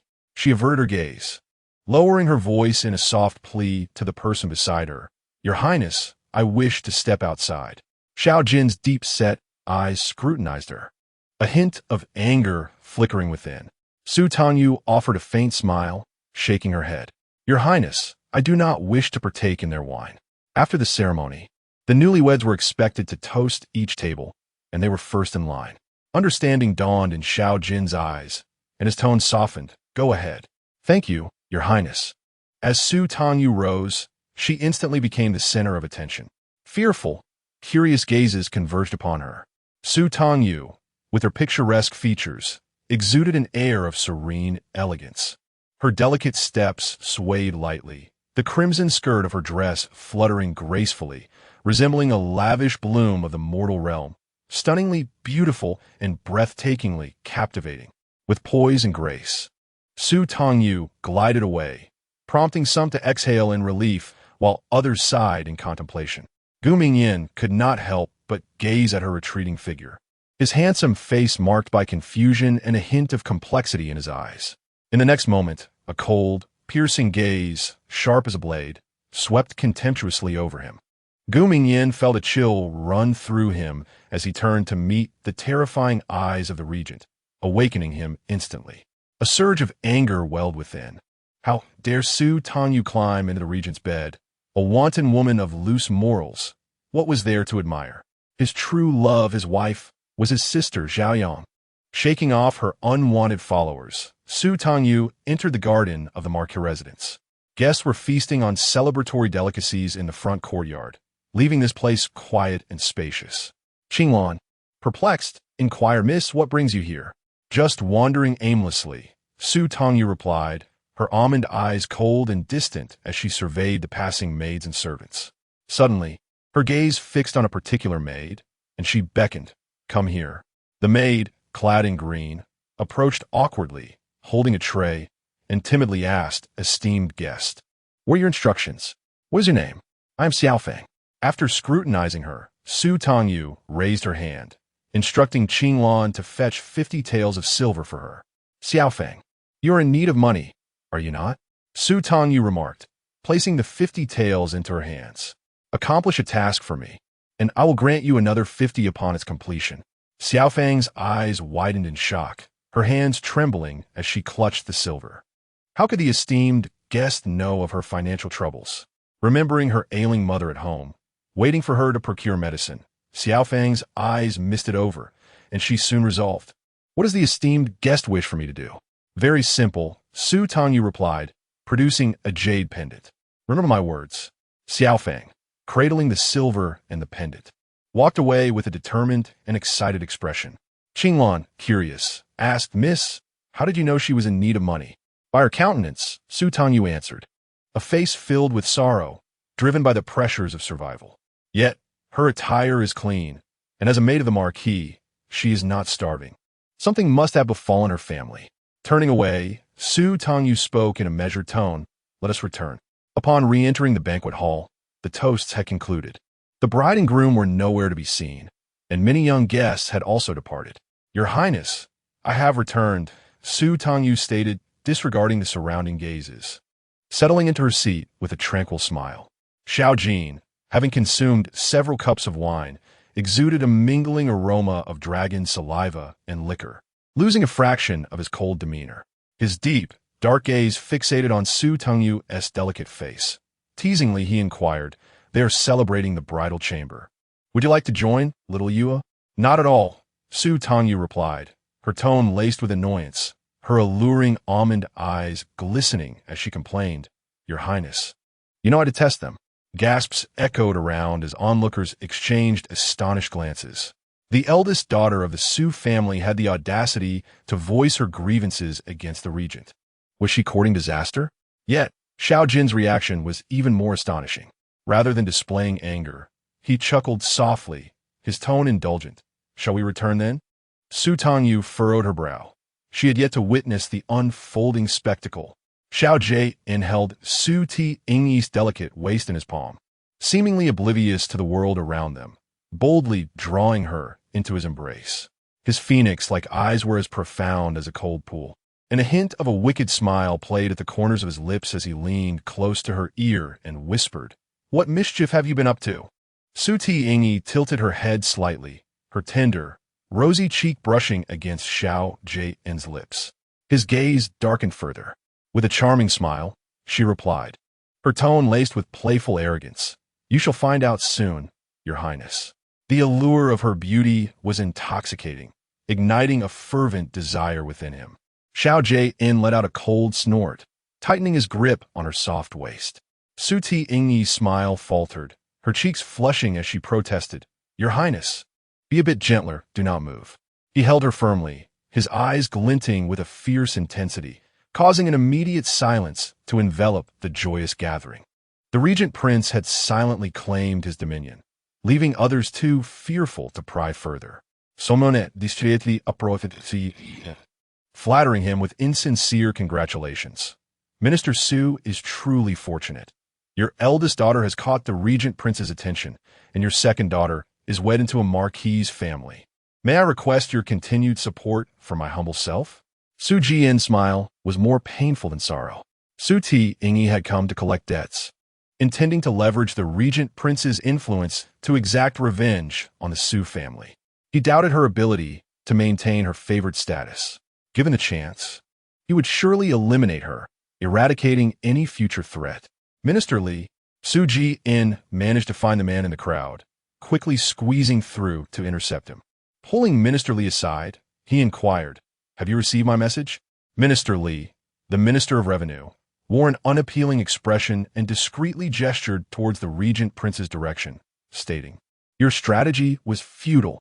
The regent prince has personally transferred Su Tingyi's household registration to his name." "What?" Su Jin felt darkness cloud his vision. Minister Li murmured, "Minister Su, you should cultivate a good relationship with your eldest daughter. This is an immense fortune." Su Jin glared at him, confusion evident in his expression. Minister Li raised his eyebrows. "Do you not understand? The regent prince dotes on her. A legitimate title is only a matter of time. If fortune smiles upon her, she may bear a child. With a child, your family will soar to greatness." Su Jin's heart raced, cold sweat breaking out across his body. Impossible. The regent prince would never grant her a title. Su Tingyi lacks such fortune. She cannot bear the regent prince's offspring. The more he pondered, the more anxious he became. Just then, chaos erupted in the courtyard. Not good. The young master has abandoned the bride and fled. The guests gasped in shock. Su Ziying, dressed in bridal attire, wept pitifully as she chased after him. "Brother, come back." Guem Ingyin, without looking back, seemed to clutch something tightly as he dashed out of the marquis's residence. Su Ziying could not keep up, stumbling and falling to the ground, crying out in despair. The marquis's residence descended into turmoil. Xiao Jin pinched Su Tingyi's waist, his voice low and affectionate. "Little ear, are you enjoying yourself?" "Indeed," Su Tingyi replied, her smile radiant. "Your Highness, let us return home." "Home?" Xiao Jin's gaze dimmed slightly, a barely perceptible smile gracing his lips. He wrapped his arm around Su Tingyi's waist and rose, saying, "Let us go." The marquis's residence was in disarray, yet the guests remained captivated by the unfolding drama, unaware that the regent prince and Su Tingyi had already departed in a carriage. The smile on Su Tangyu's face had yet to fade. Her eyes sparkled with joy, clearly reflecting her elation. "Do tell," she urged. Xiao Jin knelt gracefully, exuding an air of languid nobility. Su Tangyu felt a surge of happiness and was eager to share her tale. With a mischievous glimmer in her almond-shaped eyes and a tone laced with pride and excitement, she recounted, "I instructed the maid from the marquis's residence to enter during the wedding night adorned with the jade pendant. Gu Mingyan has cherished that red string for 12 years. Naturally, he would not forget the jade pendant he personally gifted, although Su Tangyu was not present at the moment. She could vividly imagine Gu Mingyan's astonishment upon seeing the pendant. Had it not been lost? How could it be hanging from the maid's waist? In the midst of the wedding festivities, Gu Mingyan, forgetting the celebratory atmosphere, eagerly interrogated the maid. The maid, preoccupied with thoughts of silver ingots, recounted Su Tangyu's words in their entirety. Esteemed young master, this jade pendant was given to me by a young lady from the West City. She was hungry and traded it for a piece of bread. Gu Mingyan's heart ached at the thought. Just then, Su Xiaoyang approached with a displeased expression, dismissing the pendant as trivial. Brother, we have yet to partake in the ceremonial wine. Gu Mingyan could hardly believe his ears.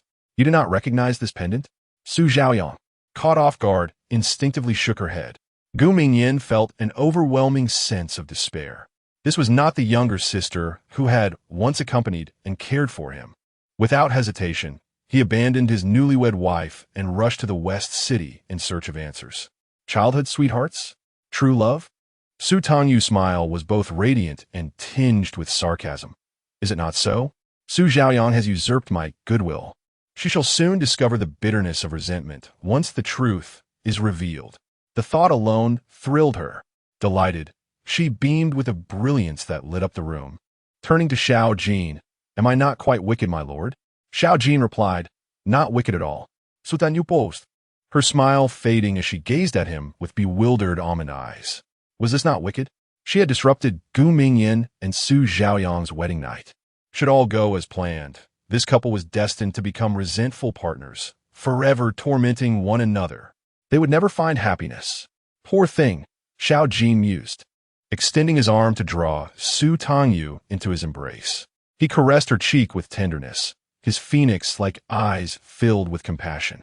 This is merely tit for tat, a return for a return. Little Yuer, you have reclaimed what was rightfully yours. Well done. He gently lifted her chin, leaning down to plant a kiss upon her lips. You look beautiful today. This prince admires it. Su Tangyu's gaze flickered, her fingers tightening around the fabric. This prince is your support. Act boldly and without fear.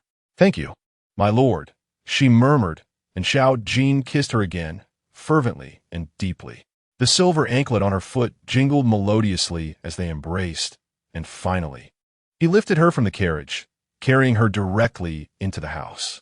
As dawn broke, Gu Mingyan sat on the stone steps of the West City, clad in festive attire. His countenance was haggard, lost in despair, his red-rimmed eyes fixed intently on the jade pendant in his hand. Why?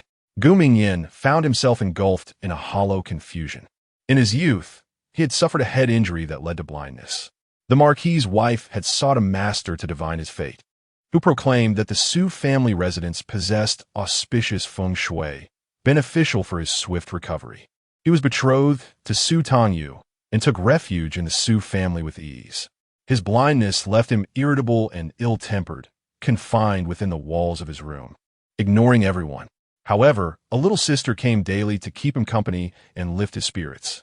Gu Mingyan could not see her visage, but he imagined she must be as radiant as a sunflower, her laughter delightful. He yearned to restore his sight. In his folly, he recklessly consumed several bowls of medicine, rendering himself unconscious. Madame Ho wept and wailed as she brought him back to the Ho residence. Upon awakening, his vision had returned, yet his memories were a muddled haze. He had forgotten the little sister's name, retaining only the recollection of her sweet voice and gentle demeanor. Meanwhile, a grave incident had transpired at the Su family. Madame Shangshu, Yun Xianglian, suffered a difficult labor, resulting in the loss of both mother and child, plunging the Su household into mourning. Madame Ho deemed it inauspicious and forbade him from attending. When he finally went, Su Xiaoyang was the first to greet him, her voice sweet and delicate as she called him eldest young master. Naturally, he mistook Su Xiaoyang for the sunflower sister. Su Xiaoyang mentioned that due to the chaos of the funeral, she had misplaced the jade pendant. He believed her. Now, Gu Mingyan realized the extent of his foolishness. She was not Su Xiaoyang. He'd been deceived. Who are you? Where are you? Gu Mingyan's eyes were bloodshot as he stared at the jade pendant, his heart shattering. Eldest young master. Eldest young master. The servants of the Ho residence finally found him, trembling in fear as they urged him to return. Gu Mingyan slowly stood, his body stiff from prolonged sitting, teetering on the brink of collapse. It was time to go back. His gaze burned with resentment as he clenched his fists tightly. He returned to the Ho residence, where the entire family and the Su family awaited him in the grand hall.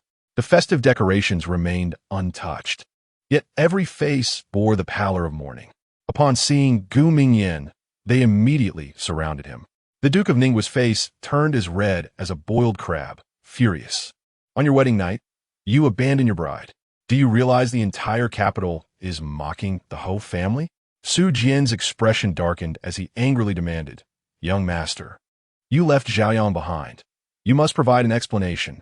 Eldest young master, Su Xiaoyang, left alone in her chamber, wept through the night. Her eyes swollen like walnuts and her voice hoarse from crying, she approached with a pitifully aggrieved demeanor. Eldest young master, why? With a resounding slap, Gu Mingyan struck Su Xiaoyang's face. Everyone was taken aback. Su Jian, regaining his senses, erupted in fury. You scoundrel! How dare you hit Xiaoyang? I did it. Madame Ho defended her son. My son left her on their wedding night. It must be her fault. What good could come from premarital infidelity? The elders from both families began to quarrel furiously. Gu Mingyan disregarded everyone else, his eyes blazing with fury as he fixated on Su Xiaoyang. He raised the jade pendant, gritting his teeth as he demanded, This jade pendant is a token I bestowed upon my little sister. Su Xiaoyang, you deceived me. You are not her. Su Xiaoyang covered her face, panic engulfing her. In a flurry, she attempted to argue, I know. It's me. Eldest young master. I didn't see clearly last night. This jade pendant is mine. Silence. Gu Mingyan had no desire to hear her excuses. He stepped forward, gripping Su Xiaoyang's wrist tightly. If you dare to impersonate her, you must know her. Tell me, who is she? Su Xiaoyang cried out in pain. Eldest brother, you're hurting me. The jade pendant truly belongs to me.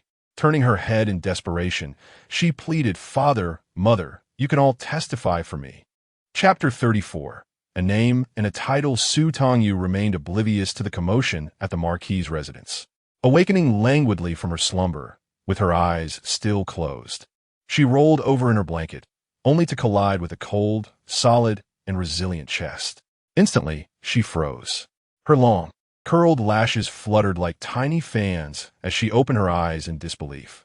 A pallid complexion, tinged with a hint of red, was alarmingly close. Su Tangyu gasped inwardly and instinctively recoiled. In the next moment, a broad, commanding palm encircled her waist, pulling both her and the blanket into his embrace. Where are you going? Came Xiao Jin's voice, husky and deep from sleep. Su Tangyu lifted her gaze, meeting Xiao Jin's narrow, profound phoenix eyes, cold, yet laced with desire. Your Highness, are you not attending court today? She asked, astonished. It was the first time she had awoken to find him still in bed. Today is a day of rest, Xiao Jin replied, releasing her and sitting up. Assist this prince in changing clothes. Of course, Su Tangyu responded hurriedly, her delicate frame swaying as she scrambled to her feet. Lowering her gaze, she gritted her teeth and stood up. She simply draped a garment over herself, her bare, snow-white feet jingling softly as she walked across the carpet to retrieve Xiao Jin's ornate robes from the rack. With her eyes cast downward, her face serene and gentle, she served Xiao Jin by dressing him piece by piece. Finally, she wrapped her arms around his strong waist, fastening his belt with care. Just as she was about to step back, a mischievous hand playfully pinched her waist, sending a jolt of sensitivity through her. With a soft whimper, her legs threatened to buckle beneath her. Your Highness, she exclaimed, her eyes wide and flushed, the corners glistening with a hint of grievance as she looked up at him. Xiao Jin smirked, his desires momentarily sated, and he ceased his teasing. Drawing Su Tangyu closer, he coldly commanded, Come inside. Qinglan and Yinlian promptly opened the door, ushering in maidservants to tidy up and assist their masters with their morning routines. Su Tangyu changed into a flowing skirt, her long hair cascading down her back as she settled before the dressing table. Just as Qinglan reached for a comb, Xiao Jin approached, casting a cold glance that made Qinglan quickly present the comb with both hands and retreat silently. Your Highness? Su Tangyu felt a wave of unease wash over her. Xiao Jin's sudden shift in demeanor left her perplexed, uncertain of his intentions. Sit still, he commanded, his tone low and authoritative, leaving no room for defiance. He took a strand of Su Tangyu's hair in his hands and, wielding a jade-inlaid wooden comb, began to groom her locks from root to tip. With no choice but to comply, Su Tangyu sat upright, her almond-shaped eyes glancing through the mirror at Xiao Jin. He appeared to be simply combing her hair, taking his time with a leisurely ease. The combing was gentle, not pulling at her scalp. Gradually, Su Tangyu relaxed, quietly observing the two figures reflected in the mirror. They were so close, so intimate. At a glance, one might mistake them for a newlywed couple, tenderly grooming each other in a display of affection.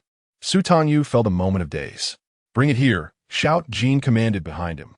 Immediately, Lian stepped forward, carrying a tray. Xiao Jin picked up a unique jade hairpin from the tray. Su Tangyu couldn't help but follow the hairpin with her gaze, observing it closely. The translucent jade was intricately carved with a phoenix pattern. A phoenix hairpin. Su Tangyu's breath caught in her throat. Xiao Jin elegantly styled her hair and fixed the phoenix hairpin in place. With her dark hair, the jade hairpin added an air of understated grace. Xiao Jin leaned down, his fingers gently caressing Su Tangyu's cheek, his voice husky and filled with delight. "From this day forth, you shall be my beloved concubine. Congratulations, Lady Su. Best wishes, Lady Su," exclaimed the maidservants Qinglan and Lian, bowing respectfully in celebration. Su Tangyu pressed her lips tightly together, remaining silent. Xiao Jin cast a deep glance at her and called her madam. Qinglan, overjoyed, immediately corrected herself. "Congratulations, Madam Su. Best wishes, Madam Su." The other maidservants followed suit. Su Tangyu seemed to come to her senses, turning gracefully and raising her elegant neck. Her eyes sparkling with a smile as she expressed her gratitude. "Thank you for your grace, my lord." "Good," Xiao Jin said, lightly grasping her delicate neck. He leaned down, kissing her with a tender, lingering affection. After the kiss, he pinched her cheek gently before turning to leave. Once Xiao Jin was out of sight, Qinglan jumped with excitement. "Beaming, madam, this is wonderful. The Lord has given you a title." Su Tangyu lowered her gaze, her tone indifferent. "Is that so?" "Of course. You are the first concubine in the regent's residence. The Lord has instructed us to address you as madam. This honor is unparalleled," Qinglan exclaimed dreamily, envisioning a bright future. Su Tangyu tugged at the corners of her lips. She removed the phoenix hairpin, casting a nonchalant glance at it before placing it on the table. "Qinglan, style my hair." "Certainly, madam." Qinglan responded with a radiant smile. The news of Xiao Jin granting Su Tangyu a title quickly spread throughout the entire royal residence. As Su Tangyu strolled through the halls, she was met with sycophantic servants eager to curry her favor. Growing weary of the attention, she retreated to her chamber, idly fanning herself with a silk fan, lost in thought as she gazed out the window. What progress had Xiao Jin made in his investigations? When would he take action? She needed to inquire tonight. "Madam," a maid stood outside the door, an ingratiating smile on her face. Su Tangyu shot her a cold glance. "What is it?" "The wife of the Marquis of Ningguo wishes to see you," the doorkeeper relayed. "Madam, will you meet her?" "Su Thoyan?" Su Tangyu's eyes brightened, and she straightened her posture. Someone who could bring her joy and entertainment had arrived. She eagerly anticipated how Gu Mingyan would react upon learning the truth. "Let her in." Su Tangyu adjusted her hairpin and stepped forward, her skirt billowing gracefully as the sound of silver bells chimed. She composed herself in the parlor, watching as Su Zhaoyang entered, guided by the maidservant. Su Zhaoyang had styled her hair in a lady's bun, dressed in lavish attire befitting her status as the wife of the heir. However, she entered the room, still wearing a veil. Su Tangyu's eyes sparkled with mischief as she smiled playfully. "Sister, what brings you here when you should be at the Marquis of Ningguo's residence as the wife of the heir?" "Su, Tang, you." Su Zhaoyang's voice emerged from beneath her veil, filled with venomous rage that seeped into her very bones. Her eyes, brimming with resentment, pierced through the sheer fabric as she glared at Su Tangyu, demanding, "Did you not toss away the jade pendant? You have already climbed into the bed of the regent. Why must you still covet my husband? I tell you, I have entered the household, and I am the rightful wife of the heir to the Marquisate. Su Tangyu, you shall not take my husband from me." Seeing her lose composure, Su Tangyu could not help but let out a chuckle. Enraged, Su Zhaoyang stomped her foot. What are you laughing at? Su Tangyu's lips curved into a smirk. Did you consummate your marriage last night? Oh. Su Zhaoyang, unable to bear the provocation, shrieked and lunged forward with clawing hands. Bang! Yin Lian kicked her away, exclaiming, impudent. You shall not be disrespectful to the lady. Ow, it hurts. Su Zhaoyang clasped her abdomen, crying out in pain as she rolled on the ground. The veil slipped off, revealing her heavily made-up face, which could not conceal her swollen eyes and the handprint on her cheek. Su Tangyu approached, her almond-shaped eyes icy as she regarded her. Sister, did you consider today when you replaced me? Chapter 35. You are provoking trouble. Su Zhaoyang, enduring the pain and drenched in cold sweat, glared at Su Tangyu with a gaze filled with resentment and obsession. I did not replace you. You stole my jade pendant. It was our shared affection that allowed for our childhood bond. If Gu Mingyan knew that I had deceived him from the very beginning, the consequences are unimaginable. At this point, she could not admit it, even if it meant death. Su Zhaoyang fixed her gaze on Su Tangyu, shouting in desperation. You are the one who framed me.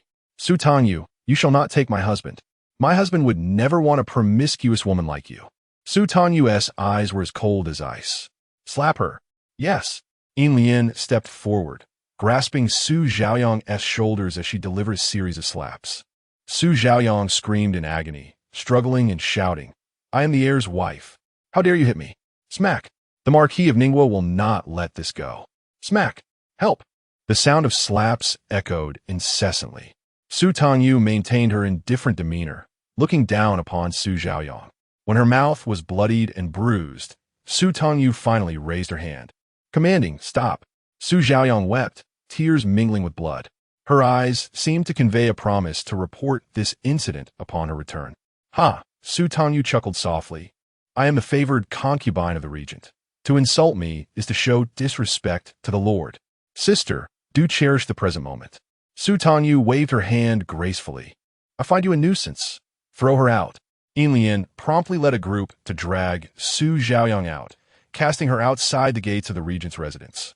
Lady of the Air. The maidservants of the Marquis rushed forward in panic, quickly assisting Su Zhaoyang onto the carriage. Once inside, she began to cry, Woe is me, brother. I am in so much pain. Gu Mingyan, his handsome face devoid of warmth, regarded her coldly. He tossed a handkerchief towards her, his voice as frigid as ice. What did she say? Through her tears, Su Zhaoyang, her eyes filled with blood and anguish, hoarsely declared, She admitted it. She stole my jade pendant and framed me. Eldest brother, I can hardly recall the past years, which is why I failed to recognize the pendant. Su Zhaoyang tugged at his sleeve, pleading, Eldest brother, you must believe me. Gu Mingyan shut his eyes. Su Jian and Song Meifang insisted that it was Su Zhaoyang who had cared for him and kept him company. Yet, he remained skeptical. Once doubt arose, flaws became evident everywhere. Gu Mingyan recalled the time he played with Su Zhaoyang, dressed in filial attire, while Su Tangyu, with swollen eyes from crying and cracked lips, had a voice that was hoarse and harsh. Su Tangyu fixed her gaze upon them, her voice raspy and piercing. You call her little sister? Yes. Zhaoyang is my little sister. And what about me? He found Su Tangyu's crying unattractive and her voice unpleasant, calling her a freak. Gu Mingyan's heart twisted painfully, making it hard to breathe. He dared not contemplate. If Su Tangyu was indeed the sunflower sister, what had he done? At that time, Su Tangyu was merely 6 years old, having just lost her mother and brother. Gu Mingyan could not bring himself to accept this reality and, in despair, chose to flee. Eldest brother, it hurts so much. Silence. Gu Mingyan yanked his sleeve away, refusing to cast a glance at Su Zhaoyang. His tone cold and merciless. Return and find a doctor. Su Zhaoyang, filled with fear and resentment, could not help but speak. Eldest brother. Sister said she is the beloved concubine of the regent. Gu Mingyan's eyes widened in shock, his lips moved, but he could not utter a word for a long while.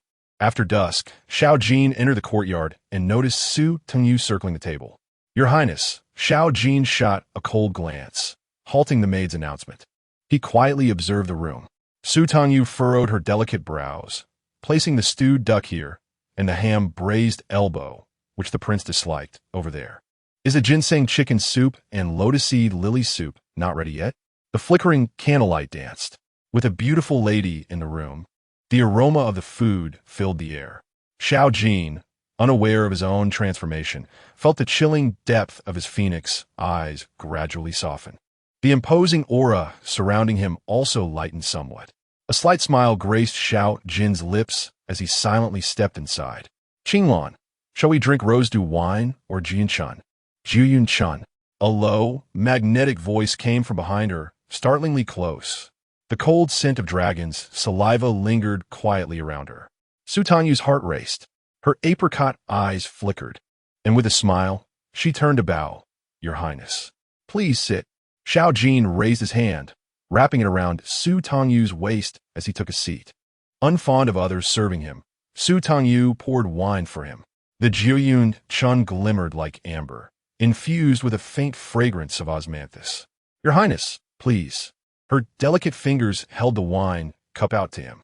Xiao Jin did not accept it. His gaze, deep and enigmatic, bore meaning as he looked at Su Tangyu. Realization dawned upon Su Tangyu. Her cheeks flushed with embarrassment as she shyly lifted the cup to Xiao Jin's lips. Xiao Jin drank from her hand. However, Su Tangyu's awkwardness caused some wine to spill, trailing down Xiao Jin's chin. Su Tangyu, feeling guilty and flustered, quickly took a handkerchief to wipe it away. As she wiped down his chin, her hand inadvertently brushed over his throat. A gasp escaped as his throat moved beneath her touch. Xiao Jin's once cold and dim gaze transformed into a fervent blaze, a torrent of desire surging forth, ready to erupt. He raised his hand and firmly grasped Su Tangyu's. His voice husky, "Little you are stoking the flames." "I am not," Su Tangyu replied with an innocent expression, her purity evident. It was merely that Xiao Jin could not resist her allure. "Umph." He released her hand, lowering his brows, and focused intently on his meal. Quietly, Su Tangyu poured more wine, hesitant to feed him directly. Once they had indulged in their meal, the maidservant removed the empty plates and cups. Xiao Jin reclined on the long couch, trying to sober up, one hand pressed against his forehead, his tone lazy and casual. "Speak. What is it?" Su Tangyu's thoughts were easily decipherable. Any initiative she took was surely driven by ulterior motives. She leaned closer, her bright apricot eyes sparkling as she inquired, "Your Highness, how is the investigation regarding my father progressing?" Xiao Jin chuckled derisively, raising his gaze to tease her. "Little you truly wish for his demise, don't you?" "Yes, indeed." Su Tangyu nodded fervently. Her mother and younger brother had met a tragic end 12 years ago, allowing the Su family to live in comfort for far too long. "Your Highness," Su Tangyu sweetly offered to massage his legs, her eyes shimmering with allure. "Did you not promise to deal with him after our marriage? Allowing such a parasite to roam free will only lead to further corruption." As she spoke, her hands inadvertently drifted higher. Xiao Jin's brows twitched sharply. Once more, he seized both of her hands. He was addicted, and she was his remedy. With even the slightest action, Xiao Jin found it increasingly difficult to suppress his desires. Yearning to take Su Tangyu to his bed, exhaling a heated breath, he looked at her with a mix of helplessness and urgency. "Little one cannot rush to consume hot tofu." Chapter 36, Brother-in-Law. "Is there something you need?" Xiao Jin refrained from divulging details, instructing Su Tangyu merely to wait. Her expression dimmed. She understood that Xiao Jin perceived her as a woman meant to remain at home, having no need to meddle. Yet, she was unwilling to accept this. It was a matter of avenging her mother and brother, as well as reclaiming what had been taken from her in her past life, a life marred by tragedy. Su Tangyu could not simply sit back and wait for further developments. She did not rebel against Xiao Jin. Rather, she devised her own plans. "Your Highness, may I venture outside?" she asked, her apricot eyes glistening with anticipation. "The royal residence is splendid, yet I yearn to explore." Xiao Jin's eyes darkened. "Explore?" "Yes, to purchase some items. I shall return early." Su Tangyu nestled into his embrace, pleading sweetly, "Your Highness, I beg of you, please," as he grasped her slender waist. He playfully kneaded her, eliciting a tremor in her voice. Her delicate hands clutched the fabric at his collar, tightening in desperation. Xiao Jin lazily acquiesced, choosing not to expose Su Tangyu's hidden intentions. His voice turned cold and authoritative. If you go out, you must report, take a maidservant with you, and do not engage with any men outside. Su Tangyu's eyes brightened as she nodded eagerly.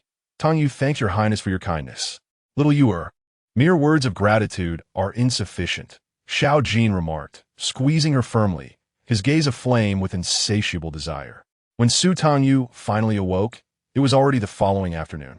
She inhaled sharply, her legs feeling weak as they nearly buckled beneath her. Madam, be careful. Qinglan hurriedly rushed to support her. Su Tangyu likit had chapped lips, irritation bubbling within her. How infuriating! When Xiao Jin was displeased, he took great pleasure in tormenting her. Did he not wish for her to venture out? She was determined to do just that. Taking a deep breath, Su Tangyu commanded, Qinglan, assist me in changing my attire. I must go out. After donning her garments, she hastily consumed a few pieces of pastry before departing. The carriage of the Regent Prince made its way toward the Western District. As they traversed an alley, a carriage suddenly veered in front of them, obstructing their path. Who dares? Yin Lian stepped out, admonishing, upon seeing the Regent Prince's carriage. One should swiftly retreat and make way. This heir wishes to see Su Tangyu. Hearing Gu Mingyan's voice, Su Tangyu furrowed her brow and peered out the window. There stood Gu Mingyan, having dismounted from his carriage, his handsome face darkened by an air of distress. Stubbornly, he positioned himself before their carriage, refusing to budge without seeing Su Tangyu. Madam? Yin Lian turned, her gaze questioning. After a moment's contemplation, Su Tangyu lifted her skirt and alighted from the carriage. Gu Mingyan's gaze bore into her, filled with anguish, hesitation, regret, and a sense of being lost. Su Tangyu found his expression both ironic and absurd. Do you have business with me, brother-in-law? Brother-in-law? Gu Mingyan swayed slightly, his complexion paling. A smirk tugged at Su Tangyu's lips indeed. You married Su Zhaoyang. I trust you have not forgotten? Gu Mingyan's expression stiffened as he forced a semblance of a smile. If you have something to say, brother-in-law, please do not waste my time. This is not the appropriate place. Might we converse at a tea house? A tea house? Su Tangyu's smile turned frigid. The prince does not favor me meeting with men privately. There is no need for us to reminisce. If there is something to discuss, let us do so here. Gu Mingyan clenched his fists, producing a jade pendant. The butterfly design was exquisite, yet one corner was chipped, rendering it regretfully damaged. Gu Mingyan's eyes were cautious, filled with anxious hope as he inquired, Is this jade yours? It is not, Su Tangyu replied coldly and without hesitation. Gu Mingyan, disbelieving, pressed the pendant forward. Su Tangyu, take a good look. I had someone investigate. It was you who gave 100 taels to a maid from the Ho residence. Gu Mingyan's voice faltered, choked by shame and confusion. Su Tangyu, why did you not seek me out? If you had clarified matters, I would not have mistaken a person. How laughable. The heir himself had misidentified someone and now placed the blame upon her. Su Tangyu's gaze was icy and scornful. Gu Mingyan, unable to meet her eyes, lowered his head and rasped, I am sorry. 12 years ago, those 3 words might have held some weight. Now, Su Tangyu shook her head coldly, utterly worthless. With that, she resolutely turned to leave. Wait. Gu Mingyan reached out in desperation, barely brushing her sleeve when his gaze inadvertently caught the mark of a kiss behind her ear. He froze instantly. Su Tangyu frowned, recoiling as if repulsed by refuse. Witnessing this, Gu Mingyan felt a pang of heartache akin to a dull blade slicing through flesh. Regret washed over him.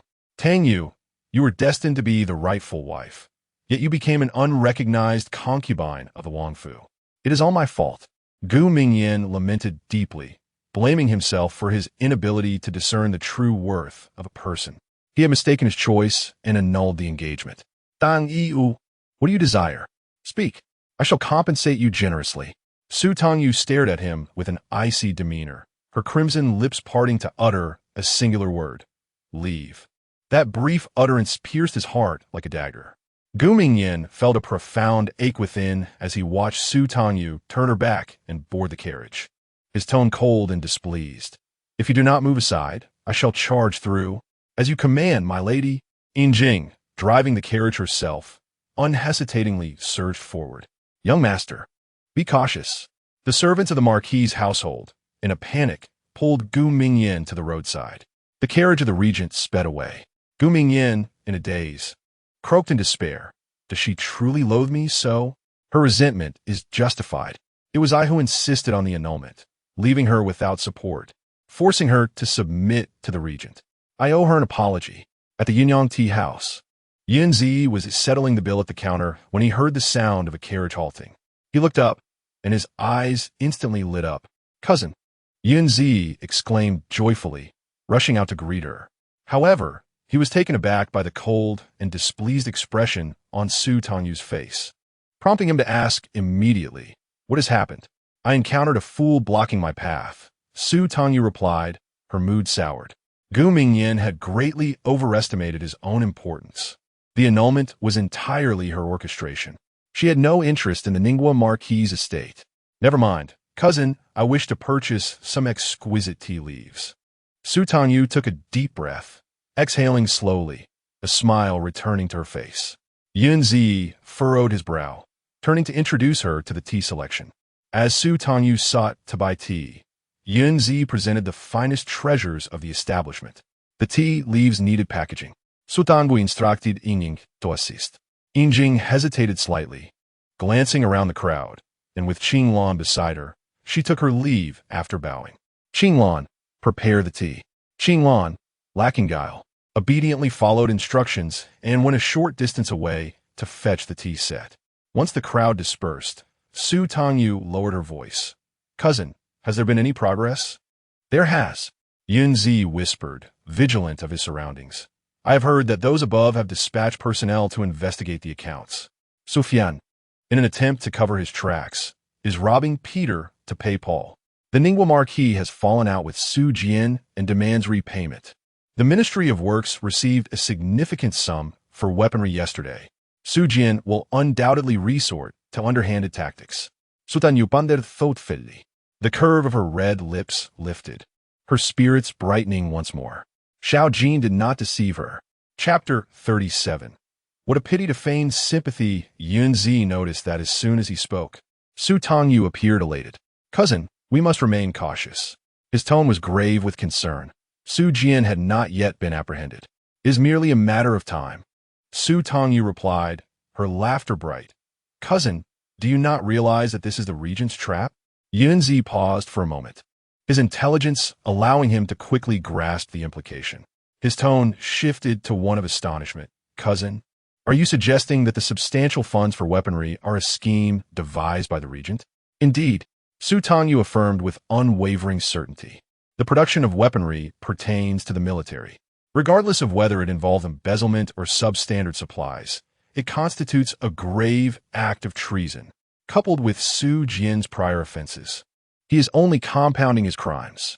Su Tangyu smiled with her eyes crescent-shaped, wishing fervently that her father possessed a bolder heart. If only he would act swiftly, so that she need not wait too long. Yunzi nodded, yet could not suppress his trepidation. The regent was truly fearsome. He had a firm grasp on human nature, laying heavy bait. Once ensnared, it could lead to inevitable doom. As Yunzi pondered this, worry welled up within him. Cousin, how do you fare in Wangfu? Su Tangyu fell silent for a moment. Aside from being turned over repeatedly by Xiao Jin, everything else is rather good. Yunzi was unconvinced, for he had noticed the kiss mark behind Su Tangyu's ear. He also realized that Yin Lien was surveilling them. Clenching his fists, his tone filled with frustration and sorrow, he lamented, "It is my cousin's ineptitude. Had he forsaken commerce for academia in his youth and attained a respectable title, there would be no need for you to endure such hardships, to feed the tiger with your own flesh. A concubine in the Wangfu? It is nothing less than an affront to your dignity." Yunzi was indignant. With your cousin's beauty and dowry, who would not welcome her as the matriarch? Cousin. Su Tangyu frowned, her gaze icy and grave. Tread carefully. Yunzi was unwilling to relent. He wished to say more, but was interrupted by Su Tangyu. Cousin, vengeance is worth it. I am here of my own volition. No one has coerced me. Su Tangyu's apricot eyes were frigid, resolute. Yinzi noticed Qinglan had finished brewing tea, and Yin Lian had returned from the tea store. He sighed deeply, choosing to cease the conversation. A pot of clear tea was poured into 2 cups. Su Tangyu lifted her cup, her expression softening. "Cousin, thank you. Yinzi, you've already assisted me greatly. You are my sister." Yinzi smiled with a hint of helplessness, then added, "You arrived just in time. The family in Jiangnan has sent you a letter and gifts." Yinzi immediately called for the items to be brought forth. Su Tangyu's heart raced. Her eyes sparkled, her breath quickened, as she eagerly took the letter and opened it. It was penned by her uncle, representing the entire family from her maternal side, expressing their longing, concern, and anticipation for her reunion in Jiangnan. Each person had prepared a gift for Su Tangyu. Her grandfather sent her a deposit of 10,000 taels of silver from a bank in the capital, which could serve as travel expenses or for emergencies. Her grandmother gifted her a pair of heirloom jade bracelets. Her aunt crafted a butterfly camellia skirt from Jiangnan silk, while another aunt presented her with a gilt lacquered vanity case. Her eldest cousin gave her the finest flower stationery from Jiangnan. The 2 twin younger cousins each gifted her a carved silver hairpin and a rabbit lantern, inviting her to the Lantern Festival in Jiangnan. Su Tangyu's eyes gradually reddened. A mist enveloped her, tears swirling before cascading down her cheeks. Her heart was filled with joy yet tinged with bittersweetness. Oh, how she longed to go to Jiangnan. "Cousin, please do not cry." Yinzi was at a loss. "I wish to bring you joy. Why are you in tears?" Su Tangyu shook her head, laughing through her tears. "Cousin, my tears are those of overwhelming joy. Pray tell, what is everyone like? I wish to prepare gifts upon my return." With matters settled, Su Tangyu cheerfully returned to the regent's palace. She treasured and carefully placed each gift from her maternal family about her room. The letter was likewise treated with reverence, tucked away in a lockbox. As evening descended, however, Xiao Jin's figure remained absent. Su Tangyu sent someone to inquire and learned that Xiao Jin was occupied. Therefore, she dined alone, relishing the comfort of the entire daybed. The following day, Xiao Jin did not appear again, leaving Su Tangyu somewhat perplexed. After much hesitation, she ultimately refrained from seeking him out, fearing that he might suspect her intentions were impure and subject her to undue torment. On the 3rd day, Su Tangyu finally sensed something amiss. Yin Lian, cautiously probing, inquired if there was a matter concerning the prince. Yin Lian hesitated, and Su Tangyu, being a benevolent mistress, encouraged her to speak. After some contemplation, Yin Lian reminded her, "Madam, the heir of the Ningguo Marquis was intoxicated and accidentally broke a leg while returning home." Su Tangyu gasped in astonishment, immediately pressing for details. "When did this occur?" "The night you left, madam." Su Tangyu's expression shifted. Her heart trembled violently. Clenching her palm, she bit her lip and asked again, "Where is the prince?" "At the training grounds." Without delay, Su Tangyu composed herself and set off for the training grounds. This was her 2nd visit. The first time, Xiao Jin had fought single-handedly against shadow guards, wielding his blade with ferocity. The 2nd time, he stood alone, drawing his bow to shoot arrows. At the far end of the training grounds, a row of targets stood, each struck precisely at the center. His archery was terrifyingly accurate. As Su Tangyu observed him drawing back the heavy bowstring, she held her breath, hesitant to intrude upon his focus. For a fleeting moment, she sensed that Xiao Jin cast a sidelong glance in her direction. With a whoosh, the arrow soared through the air. One shot, powerful and fearsome, pierced the target's heart and lodged into the wall. Su Tangyu swallowed hard, now certain that Xiao Jin was in a foul mood. "Come here." Xiao Jin raised his hand, tossing the heavy bow to a guard. Su Tangyu bit her lip and approached him timidly from behind, calling out softly, "Your Highness." "Ah, so you still remember this prince?" Xiao Jin's temper flared as he abruptly turned, gripping Su Tangyu's delicate face with force, his phoenix eyes burning with intensity. "What did I say? Do you still recall?"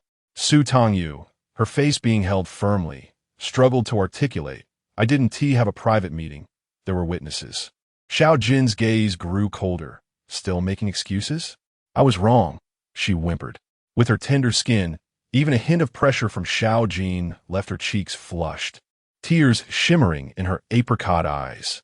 She made no effort to resist, gazing up at him with a tearful, pitiful expression. "Your Highness, understand my mistake."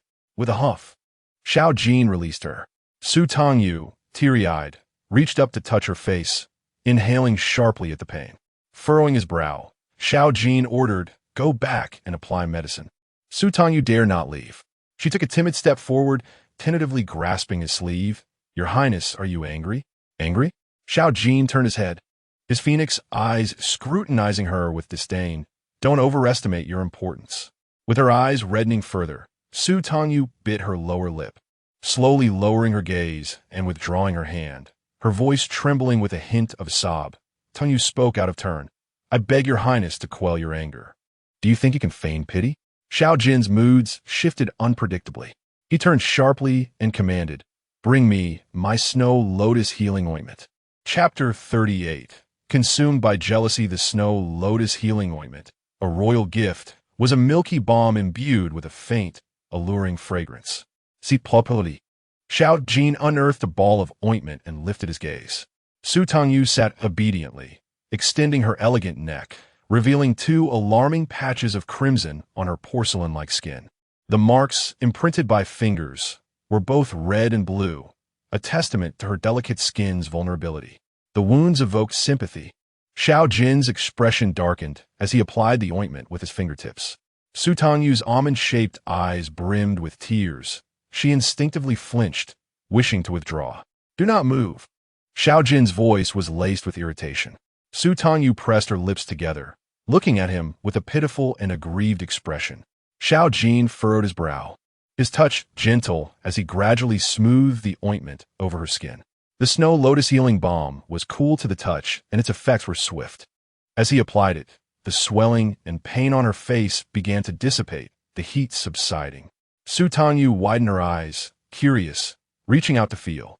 "Do not touch," Xiao Jin warned sharply.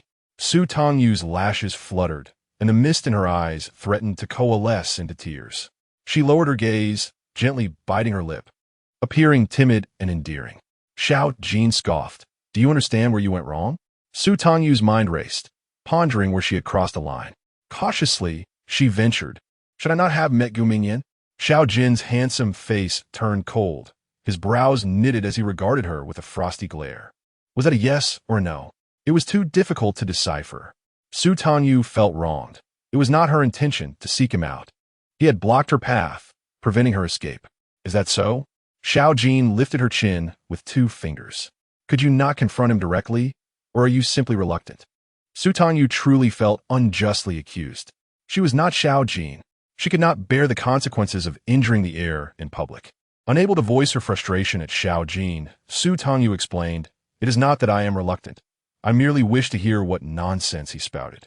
Xiao Jin raised an eyebrow, encouraging her to continue. "He speaks nothing but drivel. Your Highness, I shall never speak with him again. There is no need to go that far. I am not so tyrannical." Xiao Jin released her, his mood slightly improved. Yet he was not finished. "You returned. Why did you not inform me? Were you afraid I would take action against him?" His words were clear, suggesting he suspected lingering feelings for Gu Mingyan. Alarm bells rang in Su Tangyu's mind. She carefully deliberated her explanation. "Your Highness, I was angry at that moment and intended to return to inform you. However, my maternal family sent me gifts and letters, and I was so delighted that I momentarily forgot him. You also refused to see me." Su Tangyu's tone softened, subtly shifting the blame onto Xiao Jin. He did not seem angry. Contemplatively, he remarked, "I thought you were dissatisfied with your status as a concubine and were venting your frustrations at me." Tangyu would never. Su Tangyu fervently shook her head, her almond eyes sincere, her demeanor obedient. "To be the concubine of your Highness is a blessing. Know your place and do not be greedy." Xiao Jin turned away. "Come. Accompany me to practice archery." "Yes." Su Tangyu discreetly pressed her cheek, feeling somewhat better. She bit her lip, watching Xiao Jin's retreating figure, her heart secretly relieved. She had managed to evade scrutiny. Thankfully, Xiao Jin did not question her regarding her cousin. Su Tangyu felt a twinge of confusion. How could the mere Gu Mingyan provoke such ire in Xiao Jin? She almost suspected jealousy, but that was inconceivable. A soft chuckle escaped her. She was merely a trinket, a source of warmth, granted the status of a concubine. Xiao Jin, the regent with unparalleled power, ruthless and unyielding, could never succumb to jealousy. "Hand me an arrow," Xiao Jin commanded. Su Tangyu immediately composed herself, obediently presenting the arrow. With a single hand, Xiao Jin seized it, drew his bow, and released, whoosh. The arrow struck the bullseye. Applause erupted from Su Tangyu. "Your Highness, you are truly remarkable." Xiao Jin responded with a slight grunt, the corners of his mouth barely curling upwards. He gestured for her to continue passing arrows while he shot, until her hands grew numb from the effort. She dared not complain, subtly massaging her wrist. Without glancing back, Xiao Jin shot another arrow into the target, his voice low and chilling. "Return." "Thank you, Your Highness." Su Tangyu bowed in respect. Once outside the training grounds, she exhaled deeply, her shoulders slumping. She pressed a hand to her chest, her heart racing. To accompany a sovereign was akin to courting danger, a lesson she had learned firsthand. Xiao Jin's unpredictable temperament loomed over her like a sword, a constant reminder to remain vigilant. Even in his affection, the pressure was palpable. Should his favor wane, Su Tangyu bit her lip, whispering to herself, "Father, please muster some strength."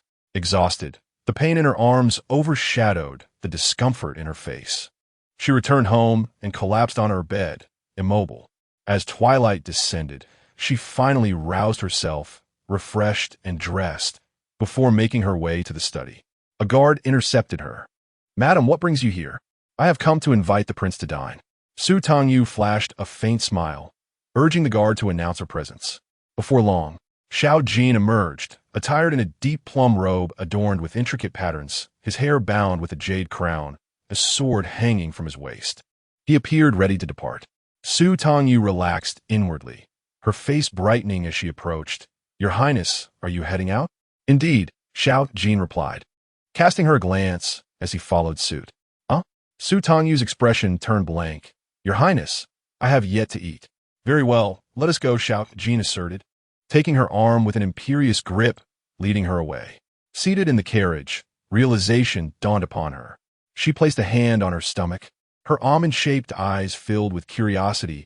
"Your Highness, are we going out to dine?" Xiao Jin lowered his gaze upon her, his eyes dark and profound. A smirk played upon his lips as he wrapped an arm around her waist, pressing his palm against her belly.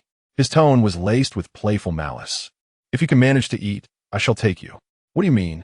Su Tangyu was perplexed. It wasn't until they disembarked that she noticed the words Dali Temple Dungeon looming before her.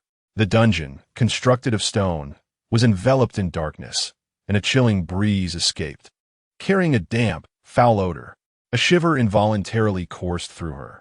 Alarmed and anxious, she instinctively grasped Xiao Jin's sleeve, pressing closely behind him. "Are you frightened?" Xiao Jin inquired, pulling her into his embrace. The cold scent of dragon saliva provided her with a strange comfort, calming her frayed nerves. Su Tangyu's eyes fluttered as she bit her lip, asking, "Your Highness, why have we come here?" "You shall know once you enter." Xiao Jin cradled her as they entered the dark portal of the dungeon. Beyond the door lay a long, shadowy corridor, where torches flickered, casting eerie shadows that danced grotesquely upon the walls, heightening the sense of dread. Passing by the cells, figures huddled in the corners, oblivious to their own fates, whether alive or dead. The atmosphere was frigid, damp, and oppressive. The crack of a barbed whip, dipped in brine, tore flesh, inflicting agony that made existence feel unbearable. "Spare me. Please do not strike," begged a voice, revealing the instigator as Minister Su. Su Tangyu's eyes widened with fervor as she boldly peered from Xiao Jin's embrace. "Is my father here?" Chapter 39. Daring to approach the prince 2 years prior. Under Minister Su's orders, a man, barely clinging to life, confessed the maintenance of the waterways, half of which was to be remitted to him, with only a fraction allocated for official use. An official from the Court of Judicial Review diligently recorded the testimony. After a thorough verification, the man was forced to sign. Next, an elderly man, hair ashen, was dragged forth, and upon the application of torture, he cried out in anguish, "I confess, I confess." The elder, a seasoned craftsman from the Ministry of Works, trembled as he divulged that Su Jian had constructed the summer palace using inferior materials, embezzling funds for personal gain. One after another, instruments of torture were employed, blood spilling profusely upon the floor. The searing iron, flesh sizzled, releasing a grotesque aroma. The sounds of wails and pleas for mercy reverberated throughout the depths of the dungeon. Su Tangyu's delicate visage turned as pale as a sheet. The initial thrill of excitement faded, replaced by the overwhelming onslaught of vivid bloodshed, disfigured bodies, and the suffocating stench of blood. She retched violently, clutching her mouth as she stumbled to the wall, heaving until there was nothing left to expel.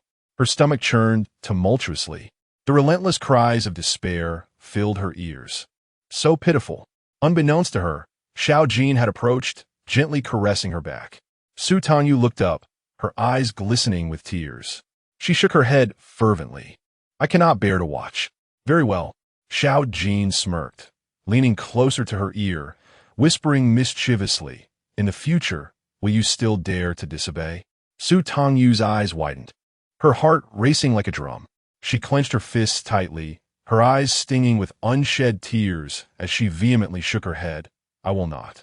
Nodding submissively, her expression soft and pitiable, she added, I shall obediently heed the prince's words.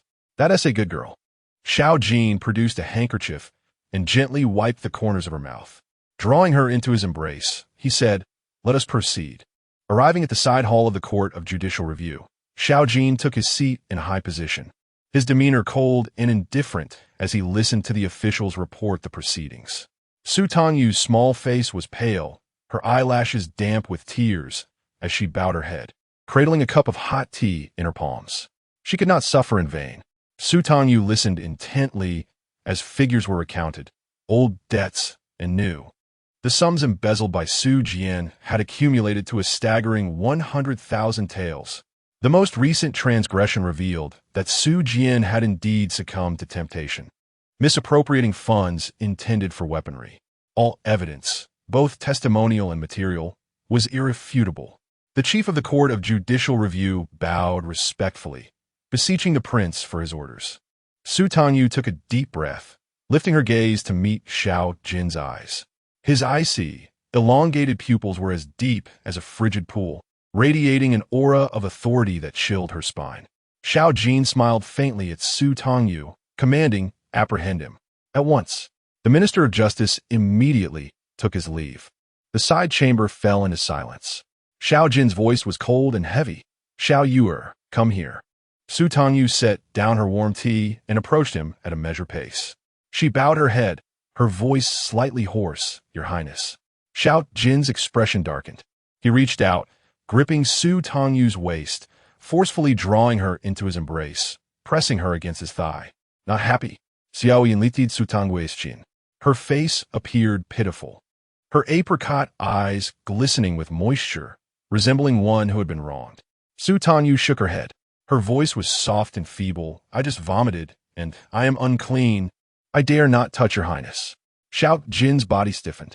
Realizing this belatedly, he felt a wave of discomfort.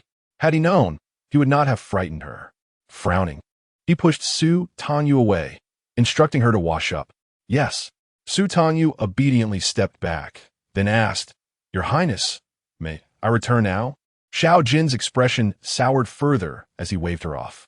Su Tangyu bowed and took her leave. Upon returning to the carriage, Su Tangyu's countenance darkened further as she pressed her hand to her chest and ordered, Return to the Wangfu. Quickly, the carriage sped away. Once home, Su Tangyu eagerly bathed and changed. The memories of the dungeon loomed vividly, and she couldn't help but retch once more. She felt no pity for those people. Rather, she was filled with disgust and horror at the torturous methods employed. Her loathing for Xiao Jin intensified. Threats, intimidation. He toyed with her, trampling her beneath his thumb. She would never obediently submit to his whims, becoming his caged bird. In Lien, Su Tangyu wiped her mouth. Find out whom the Ministry of Justice has apprehended. Understood, madam. In Lien took her leave. Qing Lan entered with a warming soup to nourish her, concern etched on her face as she offered it to Su Tangyu. Madam, please drink this. Su Tangyu sipped it slowly, feeling warmth spread within her, alleviating her discomfort. Madam, shall I summon the physician to check your pulse? No need. Su Tangyu shook her head, slowly making her way to the window. The night was deepening, but tonight, the capital would surely not remain tranquil. Contemplating the impending fate of Su Jian and Song Meifong, a smile involuntarily crept across Su Tangyu's features. For now, she could temporarily forgive Xiao Jin. Knock, knock, knock. The door of the Ningguo Marquis' residence was pounded upon. The doorkeeper opened the door and gasped. Madam Song, what brings you here? Step aside. Song Meifong, her hair disheveled and draped in an outer garment, looked as though she had just risen from her bed. She pushed past the doorkeeper, bursting into the Marquis' residence. Marquis! Marquis! Song Meifong exclaimed, frantic. A grave situation has arisen. With her cries, the lights in the Marquis' residence flared to life, rousing everyone from their slumber. In the dead of night, what could have transpired? The Ningguo Marquis' face turned ashen. The Marquis glared at Song Meifong, her expression one of utter disdain. Mother! Su Xiaoyang had also rushed over. Behind her, Gu Mingyan limped in, being carried by two burly servants. Song Meifong, in a state of terror, wailed, My lord has been taken away by the Ministry of Justice. What? The faces of everyone present turned pale with shock. Ning Guoho immediately questioned, Why has the Dali Temple apprehended him? Su Xiaoyang, in a state of utter despair, exclaimed, Mother, how could father be taken away for no reason? Song Meifong's eyes betrayed her anxiety. I do not know either. The Dali Temple simply arrests people at will. Ningguo, we are family. You cannot stand idly by. Family? The lady of the Ho exclaimed in exasperation, slamming her hand on the table in derision. Your precious daughter? Since she entered our household, she has caused my son to remain out all night and even broke a leg. She is a harbinger of doom. With a sarcastic tone, she insinuated that Su Shangshu's arrest might very well be a consequence of her influence. Song Meifong, growing frantic, leaped up and shouted, My husband is in trouble. Your whole family cannot absolve themselves of complicity. You shameless woman, the lady of the Ho bellowed, her voice rising even further. How dare you cause a ruckus in the Ho residence? Someone throw her out. Enough. Ning Guoho slammed the table and shouted angrily, Silence. What is the point of this bickering? Is it of any use? The room fell silent in an instant. Gu Mingyan's complexion paled. Father, we are connected to the Su family by marriage. We cannot distance ourselves from their plight. What crime has Su Jian committed? The Ho family is powerful and unafraid of repercussions. But Su Tangyu, merely a concubine in the royal residence, what will become of her if the regent loses favor? Gu Mingyan urged, Father, please inquire at the Dali Temple and ascertain the situation. Thank you. My husband, Su Xiaoyang, wept with gratitude. I knew you still cared for me. Chapter 40. To seek your sister. Gu Mingyan frowned, not even glancing at Su Xiaoyang. However, Ning Guoho took heed. Very well, it is time to investigate. With heavy thoughts, he departed. Little did they know, Ning Guoho would not return. By dawn, the lady of the Ho dispatched someone to inquire, only to learn that Ning Guoho had been detained by the Dali Temple. The Ho residence was thrown into chaos. The lady of the Ho and Gu Mingyan busied themselves seeking connections to extricate Ning Guoho, leaving no one available to attend to the Su family's affairs. Song Meifong was left dumbfounded. In a state of panic, she wondered how it could have come to this. Mother, is there any connection father has that could assist? Su Xiaoyang instructed a maid to fetch silver and brought a box of jewelry, stuffing it all into Song Meifong's hands. As Song Meifong gazed at the meager offerings, tears streamed down her face. This is nowhere near enough to fill the void. She loathed Su Tangyu with a passion. Yet at this juncture, Song Meifong had no choice but to seek Su Tangyu's assistance. Xiaoyang, you and I must go to the regent's residence. Song Meifong grasped Su Xiaoyang's arm. We must plead with your sister. I will not go. Su Xiaoyang reacted vehemently, pulling away.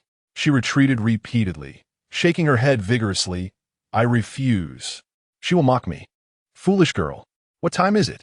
Song Meifong glanced around, fear etched on her face, and lowered her voice to exclaim, Your father is charged with a capital offense. We cannot rely on Ning Guoho. We must seek that wretched Su Tangyu. Song Meifong felt the same resentment, yet felt powerless. Tears streamed down her cheeks.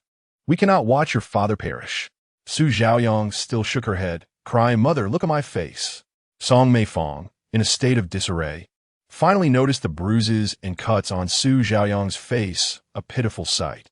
Mother, this was inflicted by Su Tangyu. I will not plead with her. Su Xiaoyang was engulfed in a tumult of emotions, both hate and fear, shaking her head frantically. Her daughter remained behind, pleading with Madame Ho and her husband. Song Meifong's attempts to rouse her failed, and she was ultimately left with no choice but to relent. Outside the regent's palace, Song Meifong wiped her face and stepped forward. Su Tangyu, brimming with excitement, found herself unable to sleep through the night, only dozing off in the morning. Upon waking, it was already noon. Qinglan lifted the bed curtains, exclaiming, Madam, you are awake? Indeed, came Su Tangyu's languorous reply as she stretched and sat up, requesting water. It was only while she was washing up that she learned of Song Meifong's presence, having waited at the door for quite some time. Madam, you have only just fallen asleep. How could she dare disturb your dreams? Qinglan expressed her indignation while brushing her hair. When you first returned home, she bullied you. That wicked stepmother. Now that Minister Su is in trouble, she has the audacity to seek you out. What a shameless act. Su Tangyu remained silent. Once Qinglan had finished styling her hair, Su Tangyu finally spoke. I would like a light meal. Certainly, madam. After the midday meal, Su Tangyu instructed, let her in. Elian was sent to escort the visitor. Qinglan could not help but whisper in her ear, Madam, they're utterly despicable. You must not show any mercy. Rest assured, I shall not be lenient, Su Tangyu replied, a smile blooming on her lips, radiant as a flower. Before long, Song Meifong was brought into the reception room. She appeared haggard, her hair disheveled, and her clothing wrinkled and unkempt, resembling a beggar rather than the wife of a minister. As soon as Su Tangyu laid eyes on her, she momentarily faltered. Su Tangyu, adorned in luxurious attire and exquisitely beautiful, radiated an alluring charm. Her presence was strikingly captivating. With a face twisted by jealousy and resentment, Song Meifong finally spoke. Dear Tangyu, there's a grave matter at home. Your father has been arrested. Stop. Qinglan and Elian swiftly blocked her path.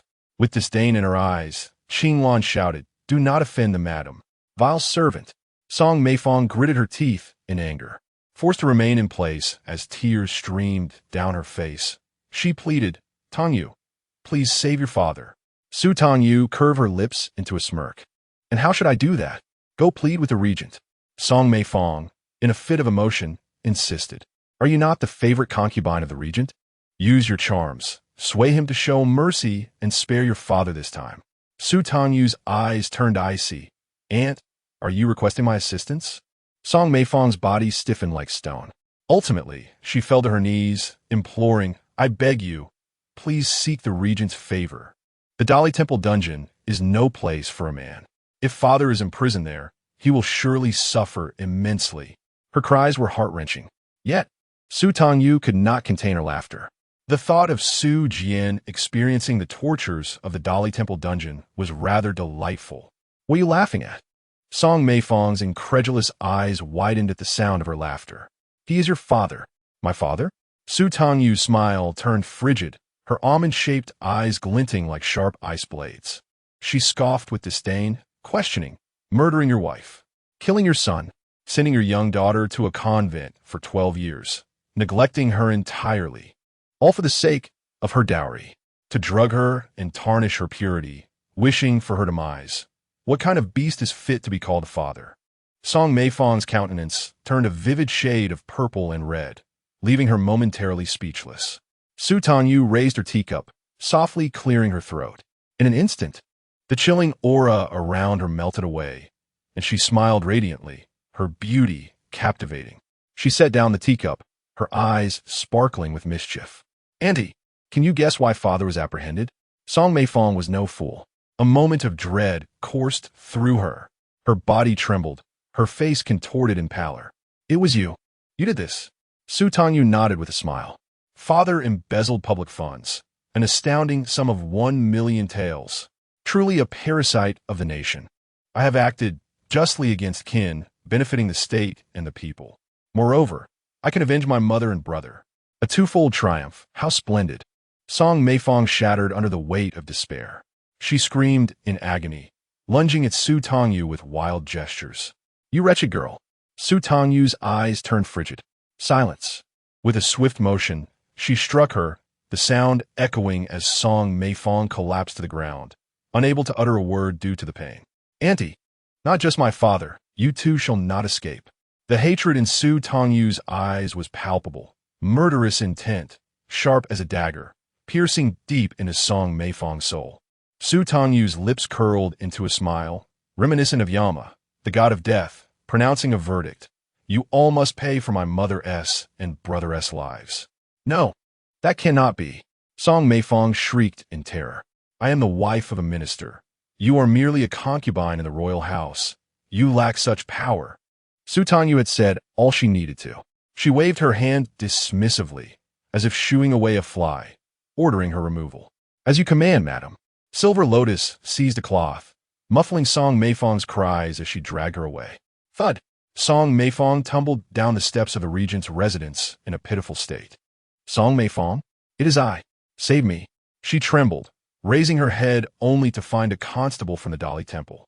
With a wave of his hand, he commanded, Arrest her. Take her to the dungeon. Chapter 41. The prince's bullying after expelling Song Meifong. Su Tangyu inquired, Has the prince returned? Qinglan shook her head. No, madam. Not yet. Su Tangyu glanced at the sky and immediately instructed the kitchen to prepare a pot of ginseng chicken soup. She also ordered a maid to keep watch at the gate of the regent's residence. As soon as the regent returns, inform me at once. By dusk, Xiao Jin finally returned. Su Tangyu walked through the long wisteria corridor, passing through the archway to stand outside his chamber. The frost in her almond eyes melted away, transforming into a glistening allure. Her red lips curved upward, smiling sweetly. Give it to me. Su Tangyu received the ginseng chicken soup from Qinglan. After the guard announced her presence, they allowed her to enter alone. As she stepped inside, the hem of her gown swayed gracefully, the delicate movements of her hairpin and jade earrings accentuating her exquisitely vibrant face. Upon entering, she discovered Xiao Jin in disarray, seemingly just having bathed, his damp hair cascading over his back. His long hair, dark as ink, contrasted strikingly with his pale complexion, creating an astonishingly cold and beautiful sight. Her features were sharp as though sculpted by a blade, with eyes resembling the depths of a phoenix's gaze, piercing and profound. A high nose graced her face, and her lips were thin yet crimson. Clad in moon-white silk, the loose collar revealed a formidable chest, muscles defined and prominent, accompanied by sculpted abdominal lines. Beads of moisture clung to her hair, cascading down her alluring throat like a gentle stream. Your Highness, I have prepared ginseng chicken soup for you, Su Tangyu said, bowing her head, too shy to glance further. Xiao Jin, eyes shut, pinched the bridge of his nose with one hand, his voice husky. Leave it. Very well. Su Tangyu set the soup aside, her gaze sweeping the room. She removed the cloth and approached softly. Your Highness, may I dry your hair? With a deep response, Xiao Jin acquiesced. Su Tangyu moved behind him, gently wiping away the moisture from his hair. Silence enveloped the room, punctuated only by the soft rustle of the cloth and the rhythm of their breaths. An intangible fragrance wafted through the air, enveloping them. Xiao Jin opened his eyes, his nostrils flaring at the delicate scent of sandalwood mingled with the sweet aroma of femininity, soothing the tumult of emotions stirred within him by the remnants of bloodshed. Yet, it also ignited a yearning deep within. His teeth tingled with a desire he could scarcely contain. With a shadowed gaze, he seized Su Tangyu's wrist, commanding her to cease her ministrations. Before he could finish speaking, he turned and pulled her forcefully into his embrace, her startled exclamation escaping her lips as she landed on his lap, her heart racing. Your hair is still damp, she protested softly, her complexion flushed and her eyes shimmering. Of no consequence, he dismissed her concern, tightening his hold around her waist and burying his face in her delicate neck, inhaling her intoxicating fragrance. So delightful, so satisfying. He resembled a languid tiger, his distinguished nose brushing against her warm, supple skin.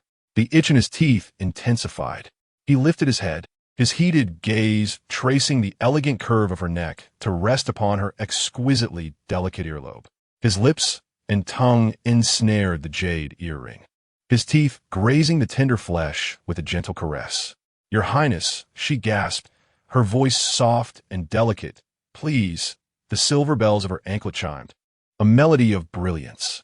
Momentarily sated, Xiao Jin removed the earring, his fingers kneading her soft, flushed earlobe, leaving behind a mark of possession.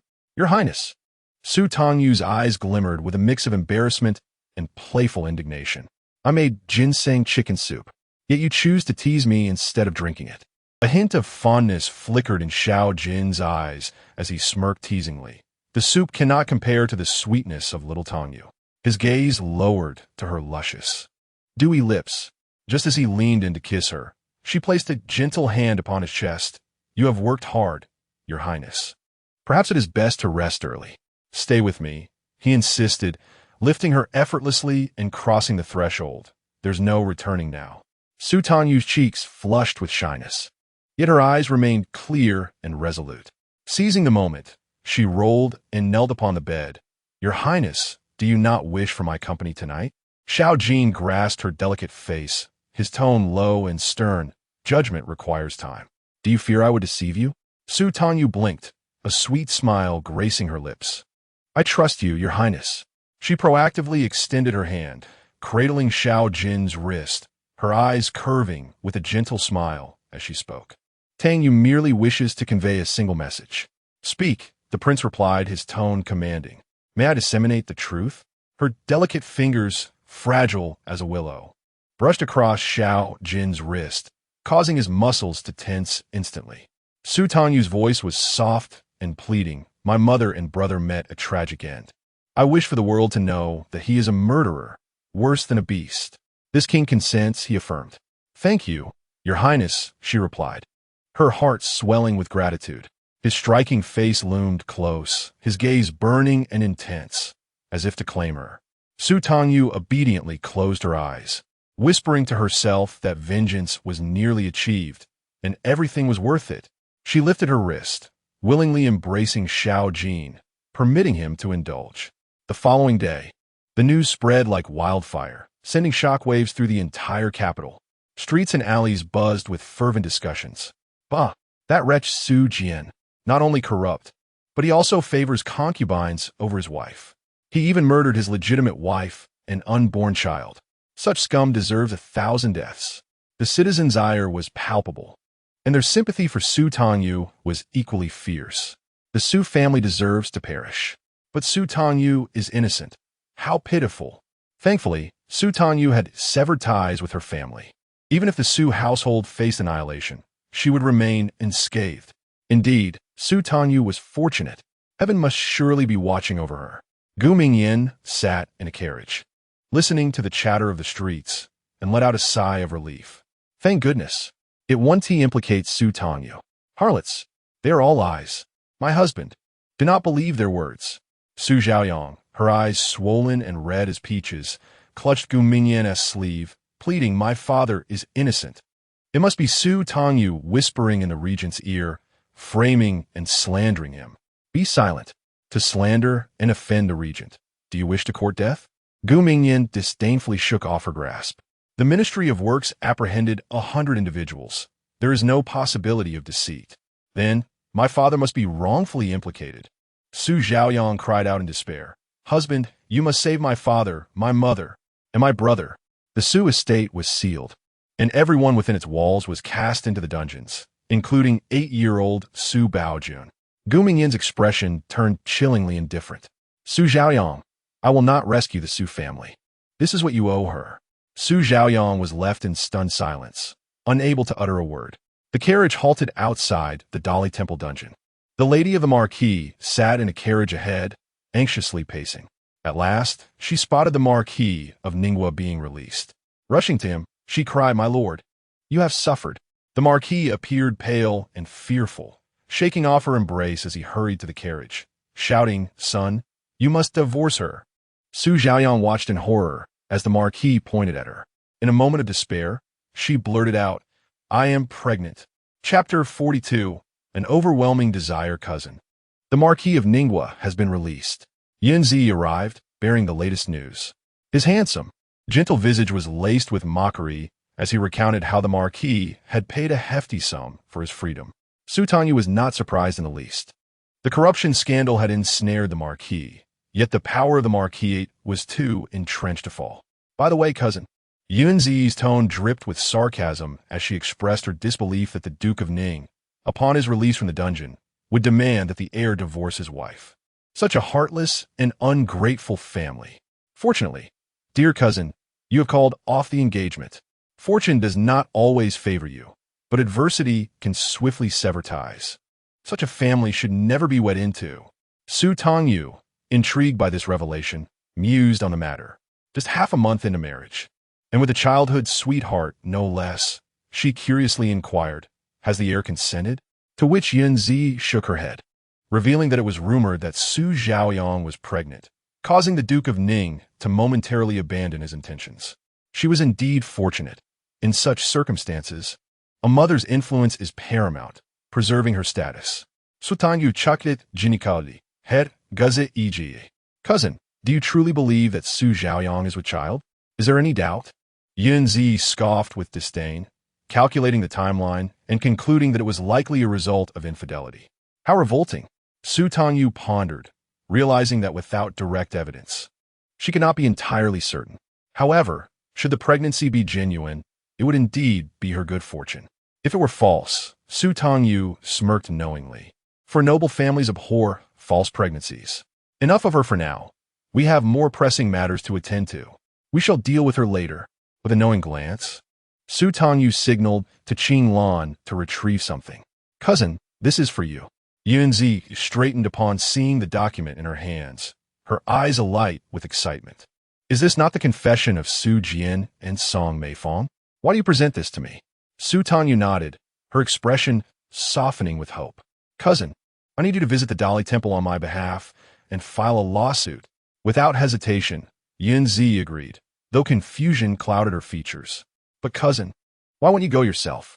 As the victim, Su Tangyu garnered sympathy from all corners of the capital. Her presence would undoubtedly sway public opinion in her favor. Moreover, Yunzi believed that Su Tangyu, having sacrificed so much, craved the chance to seek justice personally. Yet, Su Tangyu yearned to confront this challenge herself. Lowering her gaze, her lips pressed tightly together, she thought, the prince forbids my involvement. Why? Yunzi inquired, perplexed. Su Tangyu found herself at a loss for words. How could she explain that Xiao Jin was too domineering and possessive to allow her to take the forefront? Though discontent brewed within her, she still relied on Xiao Jin's power to exact her revenge, forcing her to bury her grievances deep within. Cousin, let's not dwell on this. Su Tangyu shook her head. Rest assured, you may go to the Dali Temple. The prince has granted me permission. As soon as you arrive, he will handle it personally and impose a severe punishment. Yunzi hesitated, her eyes filled with concern. Very well, I shall make my way to the Dali Temple. With that, she departed, clutching the confession. Su Tangyu was left to wait. Rather than staying indoors, she wandered restlessly at the entrance of the regent's residence. The heat was oppressive, prompting Qing Lan to chase after her with a fan. Madam, let's find a shaded spot to rest. Without turning back, Su Tangyu replied, You may go. I cannot. Qing Lan shook her head vigorously, persisting in her efforts to cool Su Tangyu. It was then that Lian, after a moment's thought, fetched an oiled paper umbrella to shield Su Tangyu from the sun. Thank you. Su Tangyu smiled faintly at Qing Lan and Lian. However, beneath her facade lay a sense of unease, and her smile appeared forced. Lian reassured her, Madam, please do not worry. His Highness never shows leniency towards wrongdoers. Indeed, Qing Lan nodded vigorously. She glanced around cautiously, covering her mouth with her hand, and leaned closer to Su Tangyu to whisper conspiratorially, Madam. Have you not heard that our prince is known for his ruthless and brutal methods, often referred to as the King of Hell? Those who fall into his grasp meet with a dreadful fate, some even unrecognizable in death, not a complete corpse remaining. As Qing Lan spoke, she frightened herself, involuntarily shuddering. Su Tangyu, too, felt a chill run down her spine. She lowered her gaze and rubbed her arms, contemplating the seductive allure she wielded, the manipulation she engaged in, the schemes she concocted. Xiao Jin, at this moment, was entranced by her beauty, yet it was only a matter of time before he grew weary and disenchanted. Would she too meet a similar fate when she lost his favor? The prince has returned. Su Tangyu lifted her head.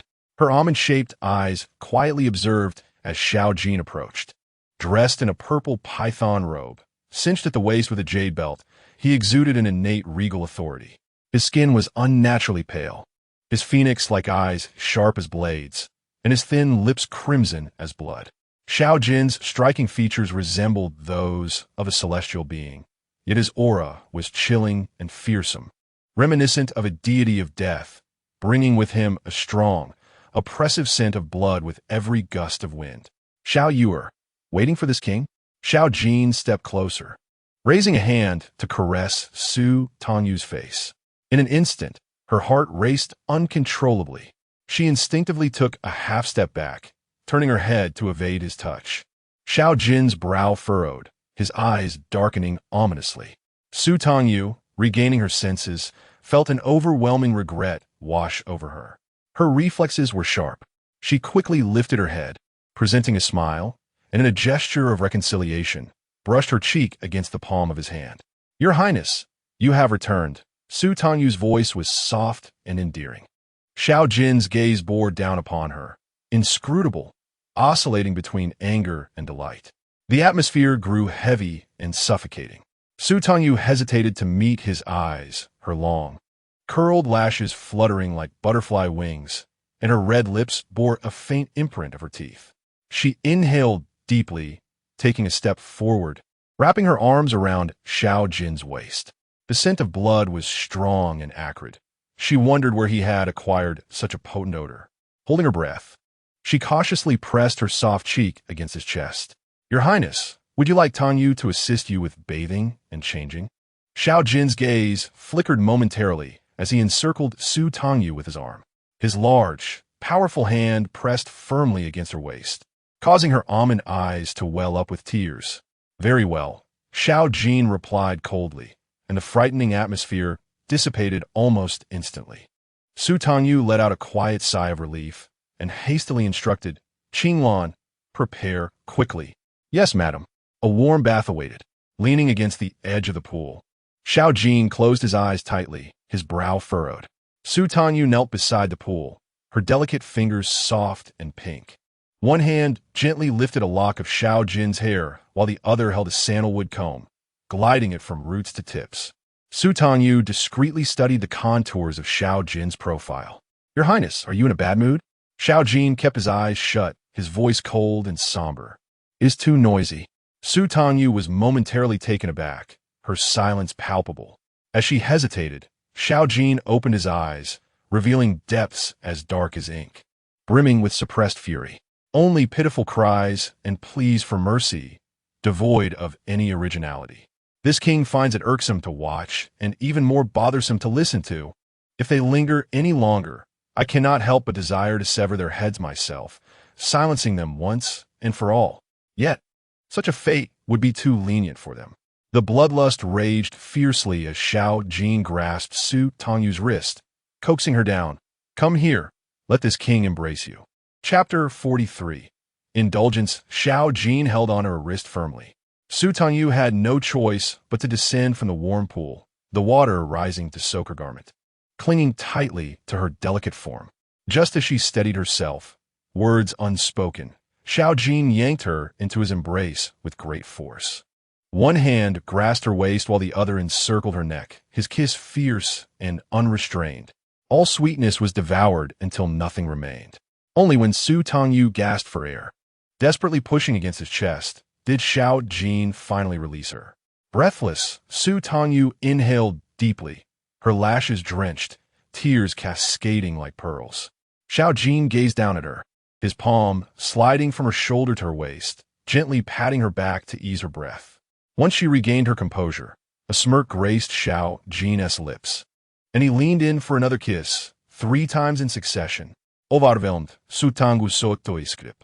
Like a nimble fish, she darted from Xiao Jin's embrace to the other side. Splash! Su Tangyu emerged from the water. Her soft form sprawled across the jade bricks of the warm pool. Her snow-white skin flushed, devoid of strength, to climb back up. A little fish indeed.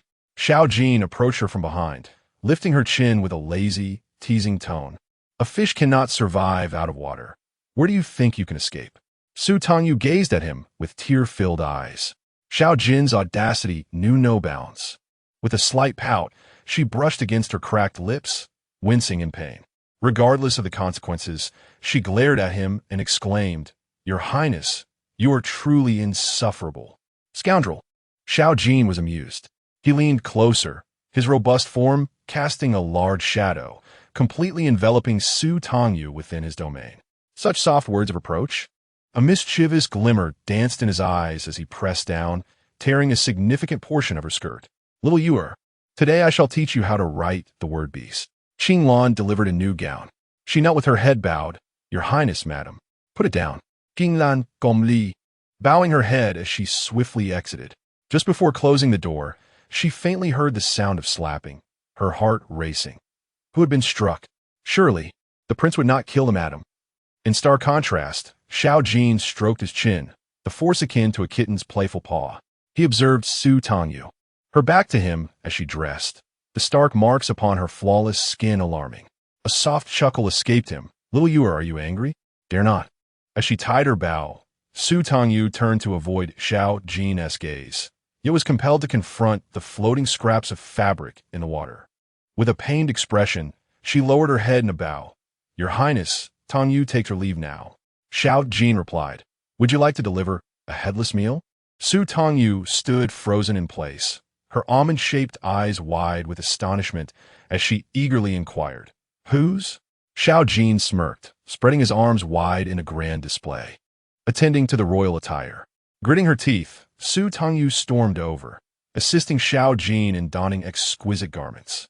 Finally, as she tied his belt, she fixed her gaze upon him, urging, "Your Highness, can we speak now?" Song Meifong conspired against the legitimate son of the lady.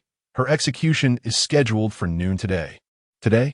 Su Tangyu was momentarily taken aback, turning to observe the sky. It was already the next day. The dawn had just begun to break. There was still time. She lifted her skirts and took a couple of steps before recalling something, biting her lip reluctantly as she returned to Xiao Jin. "Your Highness, I implore you, take me with you." "Such a good girl," Xiao Jin said, wrapping his arm around Su Tangyu's waist and gently tapping her nose. "Little Yuer, there is no need to feign pretense before me." With a single remark, Xiao Jin pierced through her facade of delicate softness. The schemes of Su Tangyu seemed childish to him. He enjoyed indulging her whims, yet he was no longer satisfied. He yearned to peel away the layers of her disguise. A gentle beauty? Indeed. Fiery and tempestuous? Even more enticing. Xiao Jin's gaze was sharp and fervent, brimming with a sense of possession. He leaned down and placed a kiss on Su Tangyu's forehead, his tone deep and commanding. "You may act spoiled, throw tantrums, and harbor little thoughts. I permit you such whims." He could view it as a playful indulgence, a means to cherish her. However, she must not conceal anything from him. Above all, she must not refuse his affections. "Do you understand?" Su Tangyu lowered her head, averting her gaze from Xiao Jin's, murmuring, "I understand." "Now that's obedient." Xiao Jin arranged for a carriage to take Su Tangyu to the execution grounds. Those condemned to die at noon would have a sumptuous meal, a final feast, and could even fulfill a small wish. As Su Tangyu entered, carrying the last meal, she was met with a heart-wrenching wail resembling that of Piglet. "Wah, mother, please don't die." Su Baojun cried out in despair. "I want my mother." Song Meifong, embracing Su Baojun, wept uncontrollably, "My child. Oh, I cannot bear to leave you." Silence. One of the guards in the death row could no longer tolerate the noise, kicking the cell door. "You've been wailing for an hour. When will it end? You brought this upon yourself, and yet you dare to cry." At that moment, noticing Su Tangyu's exquisite and noble appearance, which set her apart from ordinary folk, and the last meal she carried, the guards exchanged glances and approached her. "Are you Madame Su?" Su Tangyu nodded. "Yes, it is I. Madame Su, please." The guard opened the cell door, swiftly entering to separate the mother and child, pinning them to the ground. Su Tangyu stepped inside, placing the last meal before Song Meifong. Aunt, I have come to bid you farewell. Tangyu, you vile wretch. Upon seeing her, Song Meifeng's face contorted in rage as she screamed. You should have been killed 12 years ago. You wretched creature, may you suffer. The guard kicked her sharply. Behave yourself, mother. Su Baojun cried out, struggling. I want my mother. Song Meifeng raised her head, gazing at Su Baojun, her face awash with tears. A mother's love transformed her demeanor in an instant.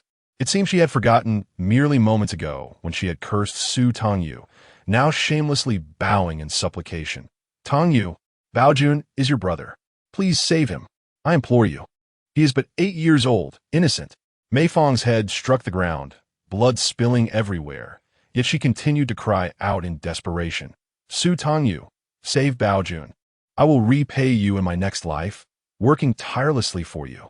Su Tangyu let out a cold laugh, her gaze icy and disdainful as she looked down upon Song Meifeng, her tone dripping with sarcasm and hatred. Aunt, have you forgotten? You watched as my mother bled to death before your very eyes. I was only 6 then. My mother was gone, and my brother too. Aunt, feel free to depart. Su Tangyu turned her head, her almond eyes devoid of warmth as they fixed upon Su Baojun. Soon, your precious son will join you in the underworld. No. Su Tangyu chuckled mockingly, her foot poised to kick away the remnants of the meal. Aunt, I will be waiting. Chapter 44. A taste of sweetness noon had arrived, the moment of execution. At the marketplace, the executioner spat wine upon the blade of his knife. Song Meifeng's complexion turned ashen, her body trembling uncontrollably as a foul yellow liquid soaked through her white dress, spreading ominously. The executioner advanced, pressing her down. Please no. Song Meifeng screamed in terror, struggling fiercely. I was wrong. Please, spare me. The constables pinned her down firmly. The executioner raised his knife high, and realization dawned upon Song Meifeng. Her cries of despair echoed. Su Tangyu, save me. I was wrong. In a flash, the blade gleamed. Thud! A head rolled, blood spraying high into the air. Su Tangyu stood by the window on the second floor, witnessing the scene with clarity. Song Meifeng was dead, clenching her fists. Su Tangyu trembled with emotion. Mother, can you see from above? Your daughter has avenged you. Tears brimmed in her almond-shaped eyes, yet a radiant smile illuminated her face. Breathtakingly beautiful and utterly captivating. Xiao Jin sat in a chair, propping his face with one hand, his phoenix eyes fixed intently on Su Tangyu, their depths unfathomable. Suddenly, chaos erupted below. The crowd gasped. Where did that dog come from? Look, the dog has taken the head. Su Tangyu's expression shifted as she leaned out the window, spotting a sleek black hound that dashed across the execution grounds, seizing Song Meifeng's severed head in its jaws. The hunting dog was swift as the wind, leaving the constables in its wake, unable to catch up. Where did that dog come from? Su Tangyu murmured in astonishment. It appears to be trained. An idea sparked in her mind as she turned back. Prince, is this your dog? Xiao Jin clapped his hands in applause. Little Ewer, how clever you are. A smirk graced his lips, his voice low and menacing. Without a head, the body will be reduced to ashes, unable to haunt anyone. His gaze towards Su Tangyu held a mix of affection and dominance. His tone morphed into a deep, seductive whisper. Do not be afraid. Su Tangyu blinked in surprise. Xiao Jin's possessiveness was extreme. Thus, she was not the least bit surprised that he was aware of her conversation with Song Meifeng. However, she did not anticipate that Xiao Jin would come to her aid. With a tender heart, Su Tangyu revealed a charming and radiant smile. Thank you, Your Highness. Xiao Jin raised an eyebrow, and Su Tangyu discerned his thoughts. He preferred not to speak of his feelings. With a playful curve of her lips, she gracefully approached him, obediently settling onto Xiao Jin's lap. A faint smile graced Xiao Jin's lips as he enveloped Su Tangyu in his arms. Leaning down to inhale the fragrant scent of her hair, his gaze filled with fascination and delight. Your Highness, I am unafraid of ghosts, Su Tangyu declared, her tone brimming with confidence. Xiao Jin, intrigued, gently lifted her delicate chin. Are you truly not afraid? Not at all. Her almond-shaped eyes sparkled with determination, her expression exuding pride, akin to a peony blooming towards the sun. breathtakingly beautiful. Xiao Jin's gaze darkened slightly, his voice low and enigmatic. Little Yuer, are you so audacious? Su Tangyu blinked, contemplating that she, too, was a ghost, a vengeful spirit reborn from a tragic demise, seeking retribution. However, she could not voice this truth to Xiao Jin. With a radiant smile, she said, because I believe that my mother and brother in the heavens will protect me. And you, your highness, I am yours. No specter dares to harm me. Su Tangyu grasped the fabric of Xiao Jin's attire, leaning in boldly to plant a kiss, soft and sweet, like a delicate touch of a dragonfly, landing on the corner of his lips. Thank you, your highness. Her gaze shimmered alluringly, sparkling like a siren's call, ensnaring his very soul. Xiao Jin's eyes ignited with a fervent intensity, gripping her slender waist tightly. In the next moment, he pursued her, capturing her lips in a passionate kiss. Su Tangyu, as pliant as water, raised her arms to embrace him, responding with eager compliance. After a prolonged moment, Xiao Jin lifted his head, his eyes glinting with playful darkness as he traced his fingertip over her soft, rosy lips. Su Tangyu's initiative left him utterly captivated. Xiao Jin relished the sweetness of the moment, a delightful addiction. He understood what Su Tangyu desired. Little Yuer, once Su Jian is released, I shall be the first to inform you, he teased, pinching her cheek. Su Tangyu's face flushed crimson, her eyes shimmering with unshed tears, dazed from the kiss. Leaning weakly against his chest, upon hearing his words, her damp lashes fluttered as she vigorously nodded, her voice a sultry whisper. Yes, Tangyu will wait. So obedient. Xiao Jin smiled with satisfaction. As long as little Yuer remained compliant, he would fulfill her every wish. At the Ningguo Marquisate, Gu Mingyan frowned deeply, his demeanor somber. Your mother's corpse has been personally handled by the regent. The head, who knows if it was devoured by dogs. The remains were ground to ashes. Even the scraps were cast into the river. Gu Mingyan had made a fruitless trip, unable to assist in retrieving the body. Su Xiaoyang collapsed to the ground, weeping inconsolably, her heart shattered, her voice hoarse from anguish. Mother, oh mother, what are you crying for? Gu Mingyan glared at Su Xiaoyang, his handsome face marred with contempt. She brought this upon herself. Yun Zi, representing the maternal family of Yun Xianglian, stood to accuse in court. The confession is signed and sealed, without a hint of falsehood. The regent himself conducted the interrogation. Song Meifang confessed her guilt. The wretched concubine conspired to harm the mistress and was sentenced to immediate execution. Applause erupted from the crowd. Gu Mingyan's gaze turned even colder and more disdainful as he thought of this. His parents, so malicious, they had ruined Su Tangyu. Su Xiaoyang, take heed of your actions. After uttering these words, Gu Mingyan made to leave. Su Xiaoyang, in a panic, dared not weep. She crawled over and clutched his leg, pleading, Husband, what do you mean? Gu Mingyan's tone was icy. Remembering their past, he said, I have concealed the truth from my parents for you this once, but this is the last time. Do not appear before me again. Su Xiaoyang shook her head in terror. No, husband, I am your lawfully wedded wife. With a broken leg, Gu Mingyan struggled with his crutch, maintaining a stoic expression as he called for someone to pull Su Xiaoyang away. Husband, I love you. You cannot abandon me. Su Xiaoyang lay on the ground, crying out in desperation. Gu Mingyan limped away, never looking back, leaving behind only a chilling remark. Su Xiaoyang, our feelings have come to an end. Su Xiaoyang had deceived him terribly, causing him to miss the chance to wed his betrothed little sister. He would never love a deceiver again. He must make amends to Su Tangyu. Gu Mingyan's veins throbbed as he gripped his crutch tightly, standing in the courtyard, looking up at the sky with a gloomy and guilt-ridden expression. Tangyu, what must I do for you to forgive me? After much contemplation, Gu Mingyan, leaning on his crutch, went to see the Marquis of Ningguo. Father, we must visit the Dali court to accuse Su Jian of defrauding the Marquisate. The Marquis of Ningguo was taken aback. Is it necessary to add insult to injury when he is already doomed? It is essential. Gu Mingyan nodded, his gaze resolute and furious. He has caused my father to suffer in prison, and our wealth and reputation have been severely damaged. The Marquisate must sever all ties with him. Good son, you truly care for your father. The Marquis of Ningguo was moved to tears. Let's go. We shall report him to the Dali court together. Chapter 45. Forceful Seizure. Forceful Affection. The news of the Marquis of Ninggua's lawsuit against Su Jian reached Su Tangyu, but she remained unfazed, regarding it with disdain. While awaiting Su Jian's conviction and sentencing, Su Tangyu indulged in delightful meals and restful sleep.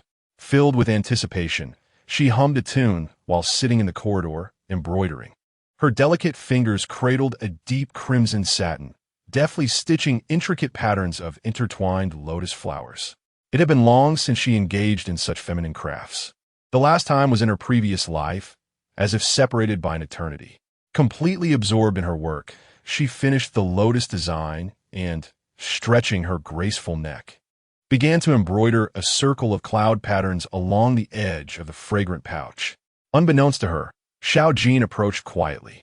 Qinglan and Yinlian intended to pay their respects, but Xiao Jin's fierce gaze made them hold their breath and retreat silently. He noticed Su Tangyu's joy. The tune she hummed was melodious and carefree, her eyes sparkling with delight. Her soft, delicate face, akin to mutton fat jade, bore a smile full of joyful expectation. She was utterly engrossed. After a while, she remained absorbed in her work, not lifting her head. Xiao Jin felt a pang of discontent. Her slender phoenix-like eyes narrowed slightly, exuding a chilling and profound gaze that traced down from Su Tangyu's delicate pink earlobe, along her long neck, and followed the graceful curves of her slender back and waist, finally resting on the soft, arching contour below her waist. The discontent in his heart transformed into desire, giving rise to a playful intrigue. Xiao Jin's lips curled into a smirk as his finger traced along her waist, slowly ascending along her spine. Ma! Su Tangyu, sensitive, shivered and trembled. She resembled a startled rabbit, her snow-white skin and rosy cheeks accentuated by eyes filled with a spring-like glimmer. Upon realizing it was Xiao Jin, she felt a mix of surprise and sensitivity. Your Highness, please, it's too ticklish. The goosebumps are rising. It felt as if an electric current coursed through her, leaving her in a state of delightful discomfort. Desiring to withdraw her neck, she found herself ensnared by Xiao Jin's grasp from behind. His hand applied a measured pressure, delicately caressing her tender skin, leaving faint pink imprints that were irresistibly alluring. Little Yura, what are you up to? A rhetorical question, I see.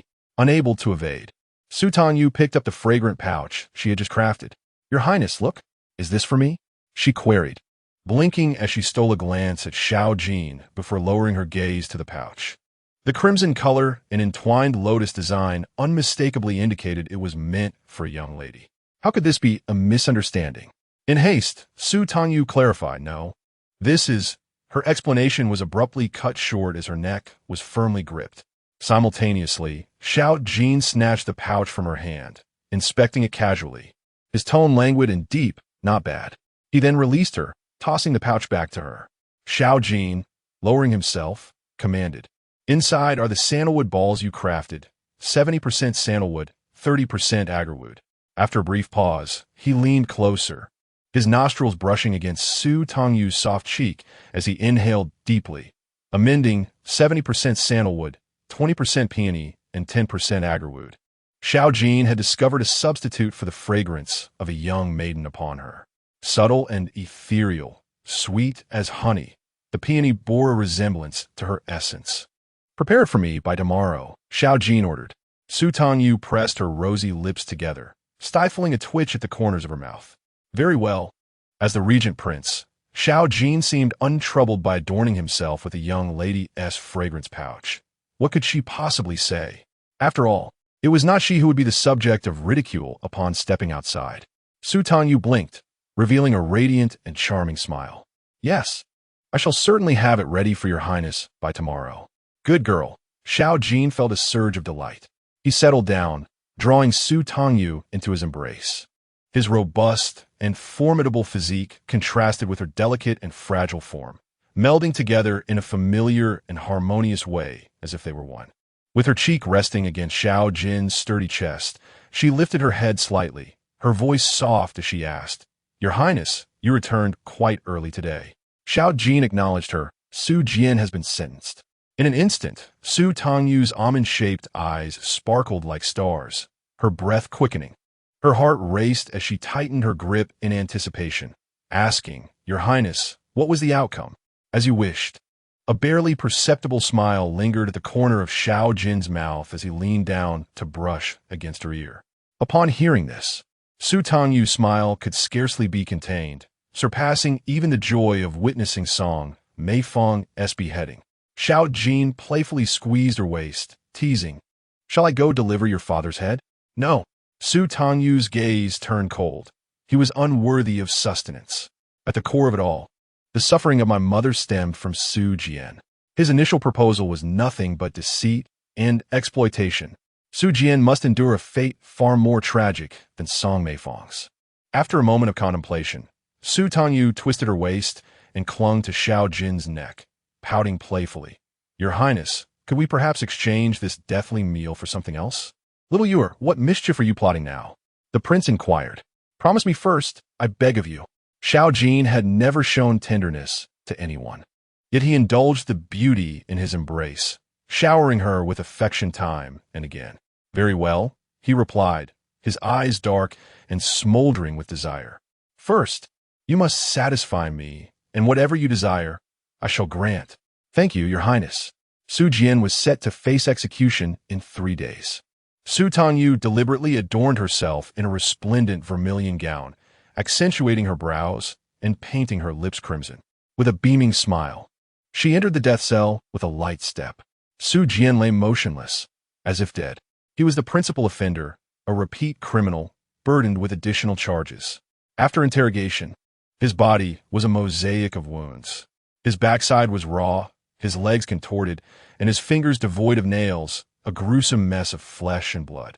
His tattered garments revealed scars from whippings and branding, festering and reeking of decay. "Clap, clap, clap." Su Tangyu's smile turned venomous and exquisite as she applauded mockingly. "Congratulations, father. You are sentenced to the most excruciating death. Your crimes extend to your entire family, a complete annihilation. You, Su Tangyu."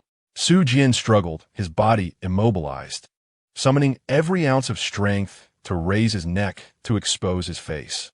His eyes burned with madness, seething with rage as he glared at Su Tangyu. He rasped, "You little wretch, you should not have been born. You should never have come into existence." Su Tangyu's smile vanished, her eyes instantly freezing like a blade. She stepped forward, her voice laced with fury. "Indeed, you should never have given me life. You certainly should not have married my mother. If she were in Jiangnan, she would have wed a wealthy and kind man. She would not have had to be separated from her family, living in love and joy, raising children in blissful happiness. It is all your fault. You have devastated her life." Filled with hatred, Su Tangyu's eyes brimmed with tears. She turned her head and called out, "Come here." A constable entered, carrying a bowl of bitter huanglian, a concoction brewed to a foul liquid. He pried open Su Jian's mouth and force-fed him the vile mixture. The bitterness was unbearable. As Su Jian consumed it, he could no longer endure the agony, convulsing and retching violently. "Continue feeding him." Sutanyu mocked coldly. "Father, this is your deathly meal. You must consume it all. You wretched creature." Su Jian felt as if he were living in hell, struggling and howling. "Zhaoyang is the young master's wife. She will avenge us." Su Tangyu smirked. "Does father think I would let her go?" Chapter 46. From wife to concubine Yu.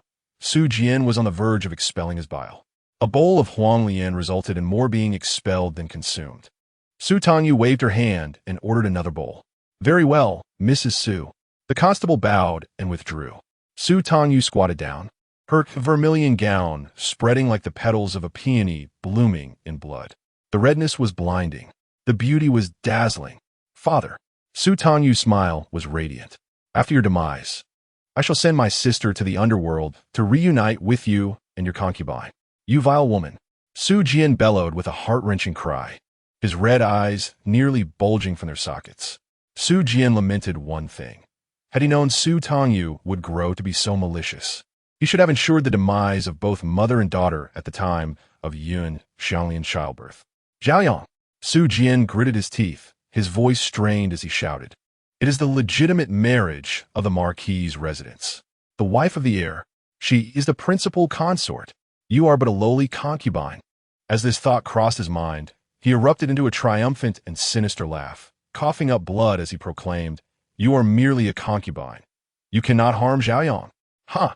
When your beauty fades and the regent grows weary of you, my Xiaoyang shall ascend as the mistress of the Marquis's residence. I shall ensure she flays you, strips you of your flesh, and shatters your very being." Su Tangyu erupted into laughter, rising gracefully as she smoothed her skirt, her tone dripping with disdain. "Father, at this juncture, it is too late for you to repent. Are you still lost in your daydreams? Principal consort? Lowly concubine?" Su Tangyu's almond-shaped eyes glinted coldly like shattered ice, her lips curling in mockery. "Then I shall ensure that Su Xiaoyang also becomes a mere concubine." Upon hearing this, Su Jian was filled with dread. "No, it cannot be," he exclaimed. "There is no such impossibility." As Su Tangyu noticed the officers returning, she turned and commanded, "Continue to feed him, as you wish." Su Tangyu stepped away, and behind her, Su Jian's anguished cries echoed, "Come back, Su Tangyu." The sounds of soup being poured and retching filled the air as she walked further away, leaving him behind without a glance. Just as she was about to exit the death row, her steps faltered momentarily.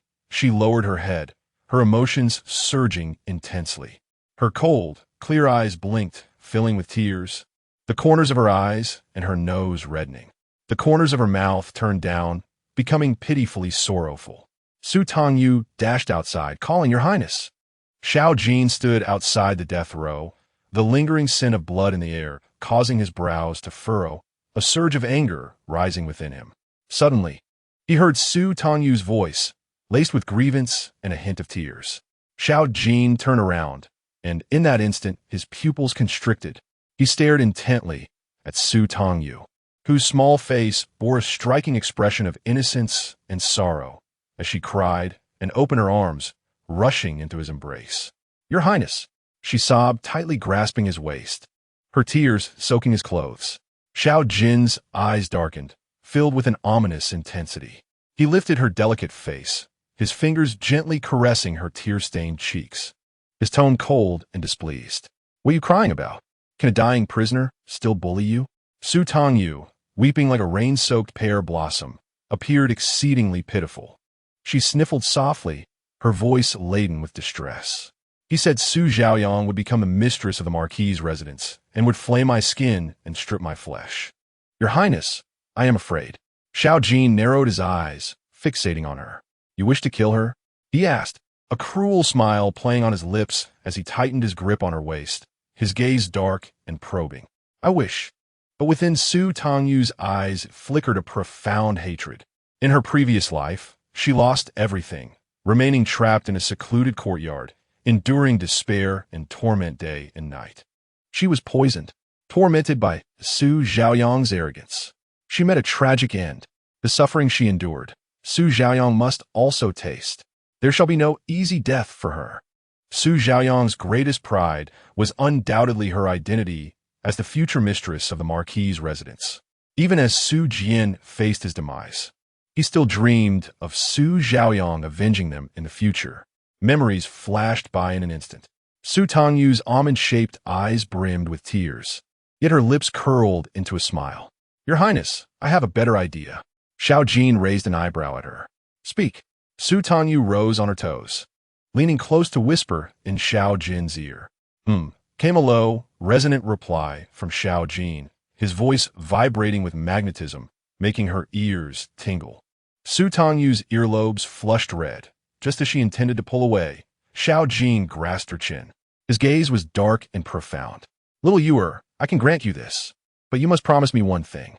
Your Highness, please instruct me. Do not cry." Hearing Xiao Jin's domineering and cold tone, Su Tangyu's expression turned bewildered.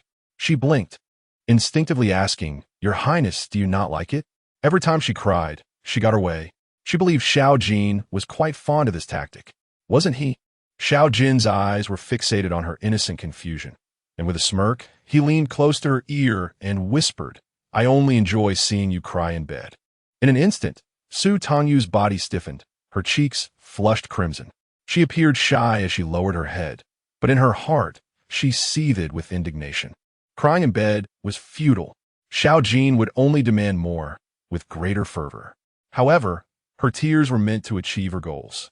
If refraining from crying meant Xiao Jin would assist her, then that was even better. She was not merely a bundle of tears. "I promise, Your Highness," Su Tangyu nodded. Her almond eyes filled with anticipation as they gazed at Xiao Jin. Xiao Jin's lips curled upward, and he firmly wiped the tear stains from her cheek, then called out, "Relay my command to the Ningguo Marquis' residence." The guards of the regent's palace loudly announced.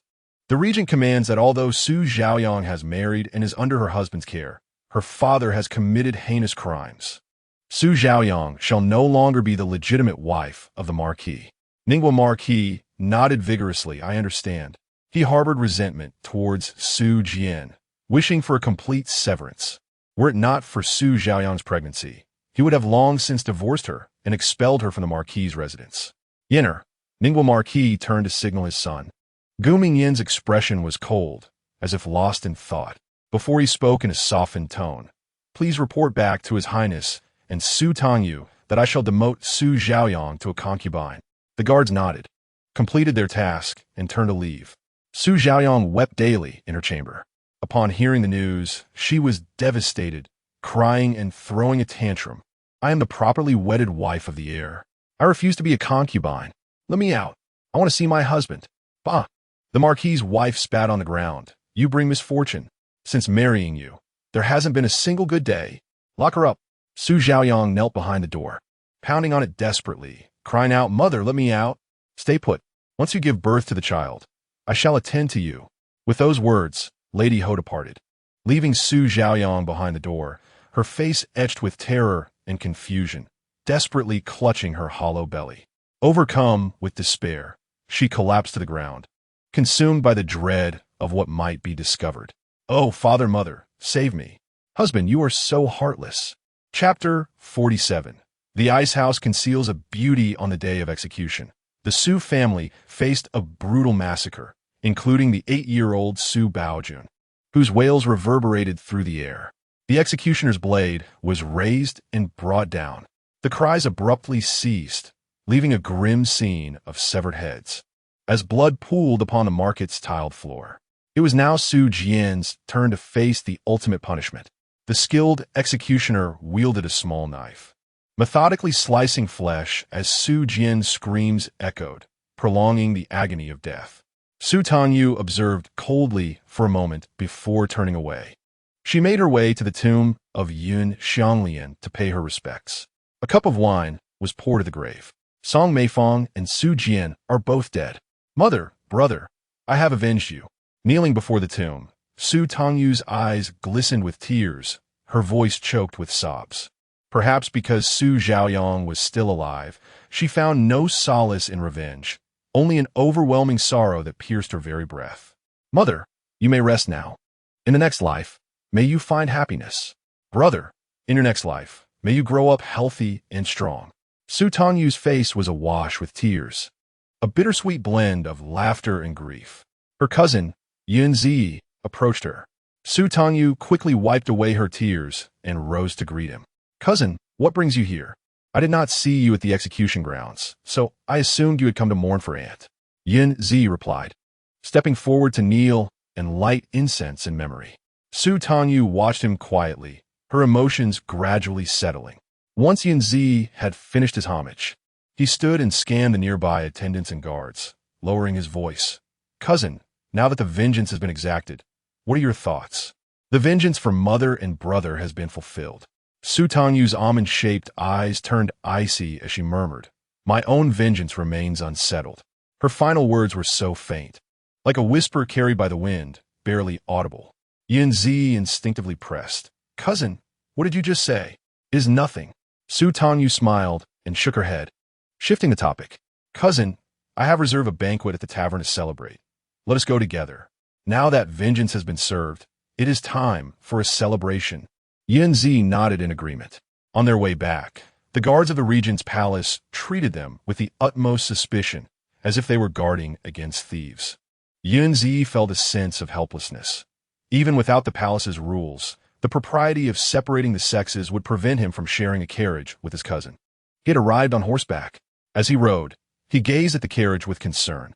The regent is perilous. So brutal. He must persuade his cousin to extricate herself while there is still time. Otherwise, if the regent marries a wife, and if she is jealous, what will become of his cousin? With her beauty and youth, she must not languish in the palace. Unbeknownst to him, Yunzi had prepared a multitude of words. Yet upon entering the private room of the tavern, he was met with the sight of the regent. The sumptuous feast had been laid out. Xiao Ju sat at the head of the table, his elegant, pale face resting against his hand, eyes closed in meditation. Hearing a sound, Xiao Ju raised his gaze.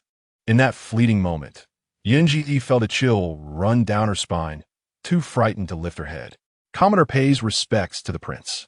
Xiao Ju, proud and noble, disregarded him entirely. To Su Tangyu, his tone was languid and casual. You have returned. Sit. Thank you, your highness. Su Tangyu replied with a charming smile, taking her seat beside Xiao Ju. Cousin, you should sit as well. Under the piercing gaze that felt as sharp as a blade, Yunji broke out in a cold sweat, silently taking the farthest seat available. The sumptuous delicacies before her held no flavor. She discreetly observed Su Tangyu pouring wine and attending to Xiao Ju, her brow furrowing in discontent. A wave of bitterness surged within her. She yearned to voice her thoughts, to take action, yet feared causing trouble for Su Tangyu. Cousin. Suddenly, Su Tangyu called out. Yunji immediately looked up, forcing a smile. I am here. Song Mei Fong and Su Jian are dead. Mother and my brother's vengeance has been avenged. Su Tangyu cheerfully presented a letter. I have penned a missive for the family. I request you take this good news back to Jiangnan to inform grandfather, grandmother, and uncle. Yunji Yi's smile faltered. Was this a signal for him to leave?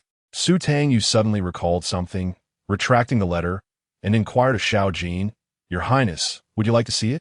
Upon hearing this, Xiao Ju's mood brightened considerably. Little Yu is becoming increasingly obedient. He found her endearing.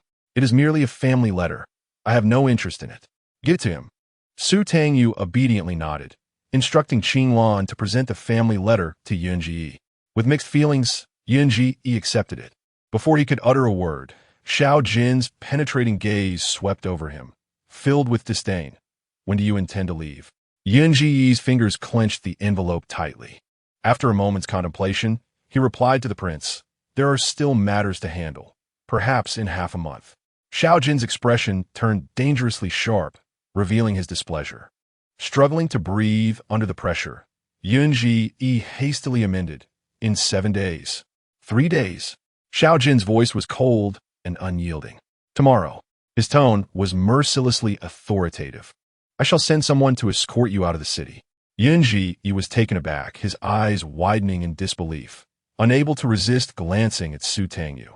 She smiled at him. Cousin, wait a moment. I will have someone deliver the gifts prepared for grandfather to the tea house. Yunji felt a wave of defeat wash over him. He could not discern whether this was Su Tangyu's intention or if the regent was simply displeased with him. Yielding to the pressure of power, he reluctantly acquiesced.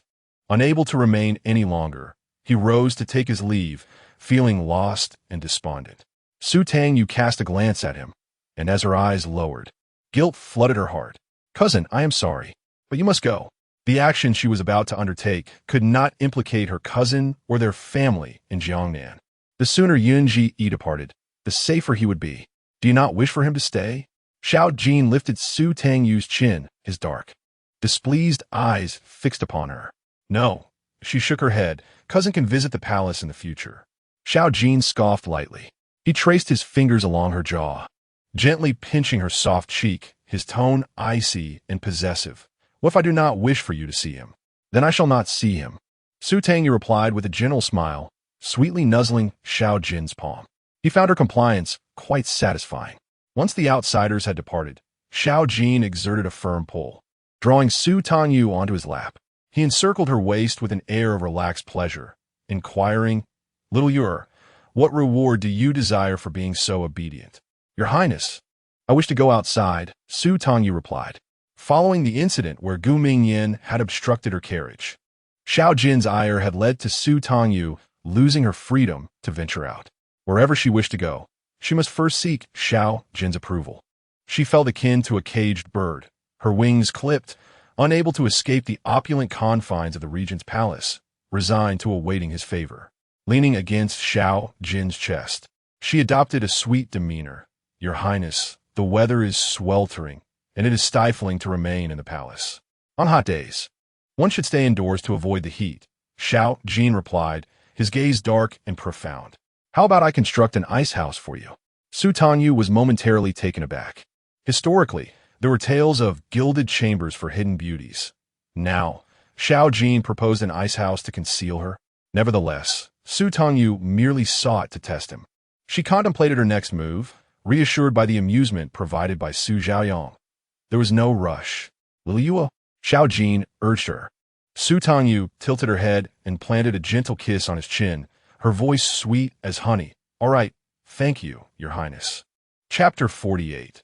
She is too delicate in the sweltering summer. Su Tangyu donned a delicate apricot yellow skirt as she sat before the vanity mirror, gathering her raven tresses high and securing them with 3 jeweled hairpins. "Madam, would you like to have your brows drawn?" Qinglan inquired. Su Tangyu languidly shook her head, her enthusiasm waning. Forbidden from stepping outside, the oppressive heat left her devoid of any amusement. She felt utterly listless. After a moment's thought, Qinglan asked, "The kitchen has prepared a sweet mung bean and licorice soup. Would you care for some?" With half-closed eyes, Su Tangyu nodded. "Madam, please wait." Qinglan promptly went to fetch the soup. Propping her chin on her hand, Su Tangyu gazed into the polished brass mirror, which reflected her delicate attire and the unmistakable signs of affection. Marks on her collarbone, an elongated swan-like neck, each bearing 2 distinct bite marks. Her lips were also bruised.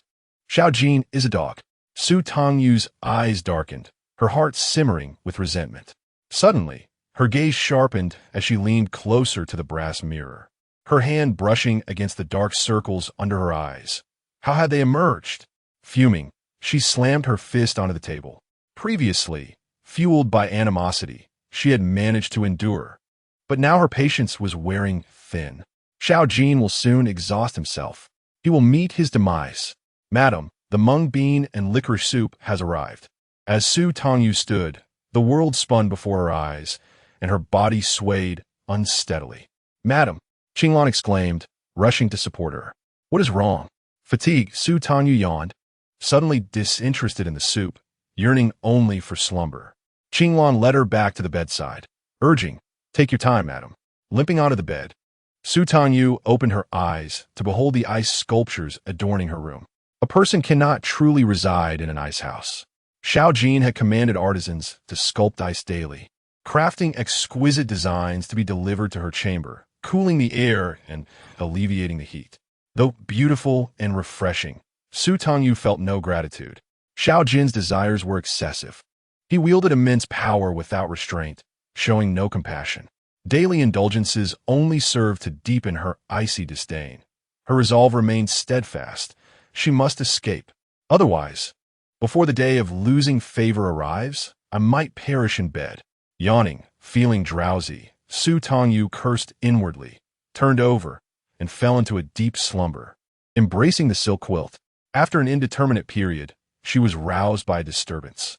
A hand brushed against her abdomen, and a low, husky voice whispered her name close to her ear. "Xiao Yue, rise."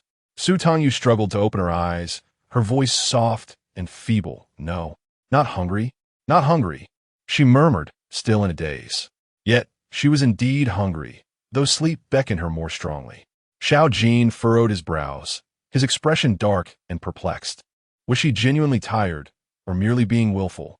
His hand glided, his voice low and gravelly. "You truly won't eat? Just sleep?" Instantly alert, Su Tangyu grasped Xiao Jin's hand and, eyes wide with urgency, exclaimed, "I will eat." However, she had overestimated her own resolve. The moment the food touched her lips, her stomach felt pleasantly full, and the weight of sleep descended upon her once more, irresistible. As she sipped her soup, her eyelids grew heavy, her head drooped, and she suddenly toppled into the bowl. Fortunately, Xiao Jin had been watching her closely, quick to react catching her in his palm. With her delicate face nestled against his hand, she succumbed to slumber. Xiao Jin's expression darkened ominously as he rose, cradling Su Tangyu, and with a few long strides, he placed her down upon the bed. Deep in her sleep, she remained unresponsive. What was amiss? Enraged, Xiao Jin's fury thundered, and the maidens Qinglan and Yinlian knelt in trepidation. Yet, they could offer no insight into the matter. Xiao Jin commanded immediately, "Bring the old physician here." An hour later, the aged doctor was forcibly brought to the regent's residence by guards. Fuming, he glared at them, irritated. "What is it?" "Examina Xiao. She has been in a deep slumber." Upon seeing Su Tangyu, the old physician's expression softened slightly. However, after feeling her pulse, his face turned from blue to red, and finally to black. Xiao Jin's gaze turned colder. "Is she ill?"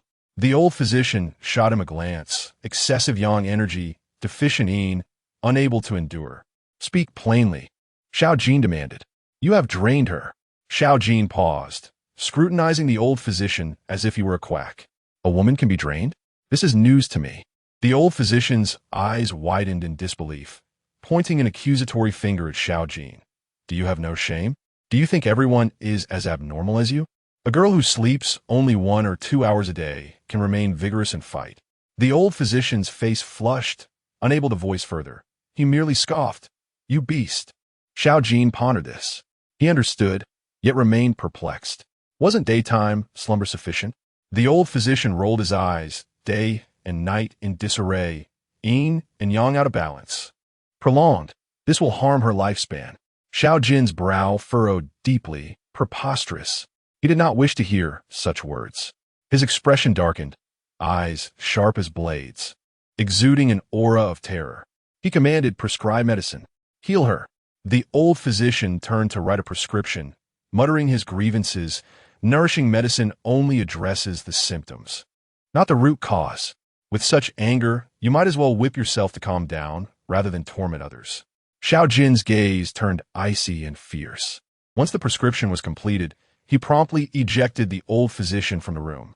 He stood before the bed, gazing down at Su Tangyu, who was sweetly asleep, her delicate face adorned with a rosy hue. Xiao Jin reached out to pinch her cheek, finding her too delicate. How could she endure the affections? How would they bear offspring in the future? Wait. Xiao Jin's expression darkened, and he furrowed his brow. Did he actually wish for little Yuer to bear children? No. Xiao Jin's face turned cold as he swept away, dismissing her as merely a bed warmer, unworthy of motherhood. He resolved to distance himself from Su Tangyu, preventing her from becoming too indulgent. Oblivious to his turmoil, Su Tangyu slept soundly, feeling quite content. Upon waking, she found her spirits considerably restored, though her mouth bore a bitter taste.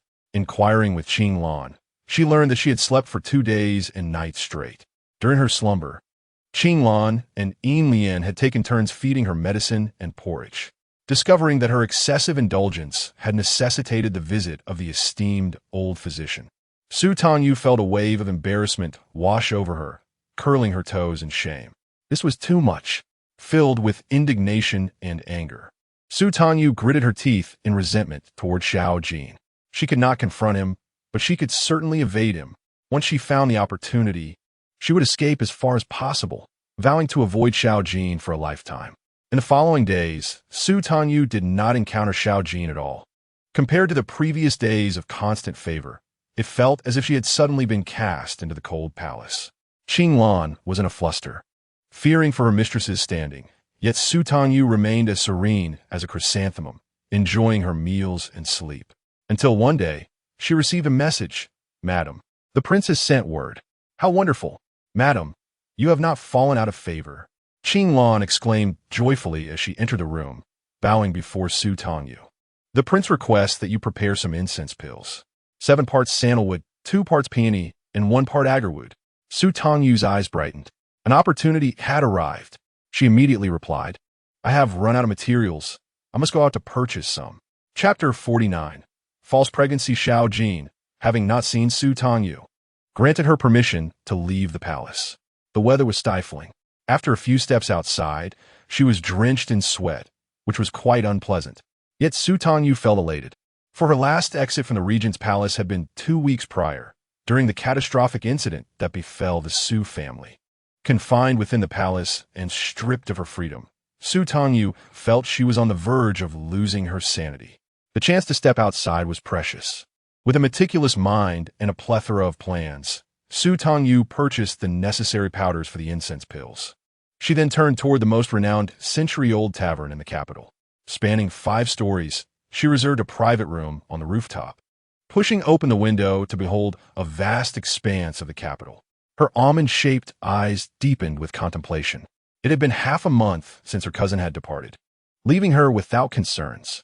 In a few days, the Lotus Appreciation Festival would arrive. Su Tangyu crossed her arms and leaned against the window, gazing towards the lake in the western city of Kyoto. She needed assistance. "Stop!" A voice reprimanded from outside, followed by a familiar man's voice. "Excuse me, please announce. This young master wishes to see Madame Su." With a cold glint in her eyes, Su Tangyu allowed a slight smile to curve her lips. Was help finally arriving? She withdrew her gaze and turned around, her tone indifferent.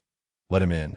The intricately carved wooden door swung open, revealing Gu Mingyan standing outside, clutching a cane made of yellow pear wood in one hand, while the other was supported by a servant, climbing 5 flights of stairs, truly a testament to his indomitable spirit. Su Tangyu's eyes flickered with a hint of icy sarcasm. "Tangyu." Upon seeing her, Gu Mingyan's gloomy yet handsome face instantly broke into a smile. He hastily brushed aside the assistance of his servant, grasping his cane firmly, and slowly made his way inside. Su Tangyu did not invite him to sit. Her lovely and charming visage bore an expression of chilling detachment. "Is there something you need, my lord?" Gu Mingyan, in a rush, declared, "I have demoted Su Xiaoyang to a concubine. Have you heard the news?" Su Tangyu felt a twinge of amusement. This was undoubtedly her doing. How could it be mistaken for Gu Mingyan's achievement? With a frosty tone, she replied, "And so what?" Gu Mingyan tightened his grip on the cane, the veins on the back of his hand standing out. His expression was one of guilt and regret as he lowered his head and murmured, "I have wronged you, and I do not dare to seek your forgiveness. Su Tangyu, I wish to make amends." At this, a mocking laugh bubbled up within Su Tangyu. His belated affection was worth less than grass. To her, Gu Mingyan held only utilitarian value. Without any embellishments, Su Tangyu coldly inquired, "Is it true that Su Xiaoyang is pregnant?" Gu Mingyan's eyes widened in surprise. Why did she ask? Did she care? Was she jealous? Deep down, she still harbored feelings for him. After all, they had once been companions in youth, betrothed in a promise. Gu Mingyan momentarily fantasized about a second chance. Without hesitation, he adamantly refuted, "It's false. She is not pregnant. She merely does not wish to be expelled from the Marquis's residence," using it as an excuse. Su Tangyu was not the least bit surprised. The corners of her mouth curled slightly upward. "My lord, deceiving your parents is a grave act of filial disrespect." Gu Mingyan instantly comprehended her implication. Would telling his parents lead to her forgiveness? How laughable! What does that have to do with me? Su Tangyu's apricot eyes were frosty, her tone dripping with scorn as she distanced herself from him. She was vicious. She would ensure Su Xiaoyang lived in despair and anguish. "My lord, do you realize the trouble your audacity in coming to see me may cause?" Su Tangyu approached him, standing directly before Gu Mingyan. Recently well-rested, her complexion was rosy, and she was exquisitely adorned, clad in a peach-pink dress that accentuated her beauty, vibrant and radiant. Gu Mingyan, confronted with her beauty, momentarily lost his composure, a pang of bitterness swelling within him. He cursed himself for being blind. He had forced Su Tangyu into the arms of the regent. "I can explain to the prince. Let him punish me. It has nothing to do with you." Slap! Su Tangyu raised her hand, delivering a stinging blow. She showed no mercy, striking Gu Mingyan's face to the side, leaving behind a clear handprint. Qinglan, Yinlian, and the servants outside were left astonished. "My lord, remember this. I am a concubine of the royal household. I belong to the regent. Do not seek me out again. Go as far away as you can. Leave." Qinglan and Yinlian promptly stepped forward to usher Gu Mingyan out.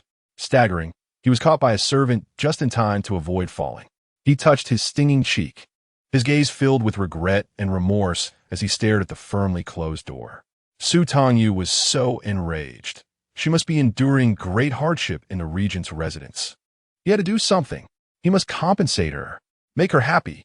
Gu Mingyan clenched his fists, his expression turning to one of disgust as he turned back toward the Marquis's residence. Su Tangyu leaned against the window, gazing down below as Gu Mingyan hurriedly boarded a carriage and departed. A sense of triumph washed over her. She smiled with crescent-shaped eyes. From this moment onward, Su Xiaoyang's life would become increasingly miserable and desolate. To avoid being expelled from the Marquis's residence, she had to cling tightly to Gu Mingyan. Once she realized that Gu Mingyan was consumed with vengeance against her family, Su Xiaoyang would undoubtedly fall into despair. She would surely seek her out. "Sister, do not let me down," Su Tangyu murmured while casting her gaze towards the lake in the western part of the city, her heart filled with hope. During her next outing, she longed for her wishes to be fulfilled. Turning around, Su Tangyu called out, "Bring the dishes." After indulging in a hearty meal, she would return to face the impending storm. How would Xiao Jin punish her this time? Su Tangyu felt a deep sense of injustice and annoyance. Xiao Jin's possessiveness was excessive. He never listened to explanations. In his eyes, merely speaking to any man was a transgression. He showed her only brutality, devoid of gentleness. Lowering her gaze, she clenched her fists tightly. Enduring this life just a bit longer, it would soon come to an end. "My lord, Madam Su has met with the heir of the Ningguo Marquis's residence." A report came. Xiao Jin's eyes darkened with fury. They met in public, and he claimed there were no lingering affections.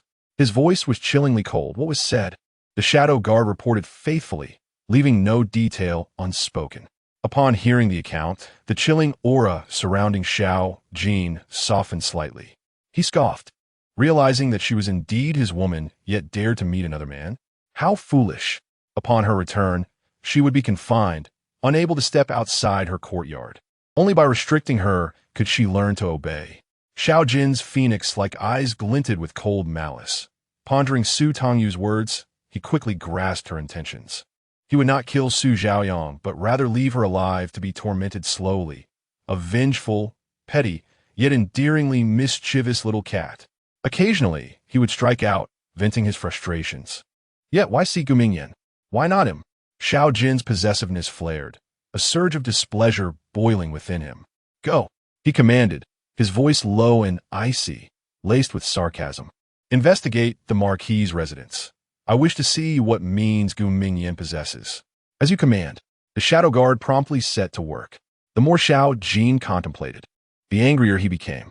In the entire Great Yin, he wielded power to reshape the world at will. What was Gu Mingyan, after all? Clenching his fists, his gaze darkened. "Little Yuer, you will come to understand that you have chosen the wrong person." Chapter 50. A sweet tale, my child. Who struck you? The Duchess of the Marquis. Upon seeing the handprint on Gu Mingyan's face, felt a mix of anger and concern. Who dared to strike the heir of the Marquis's residence? "I will not let this go unpunished."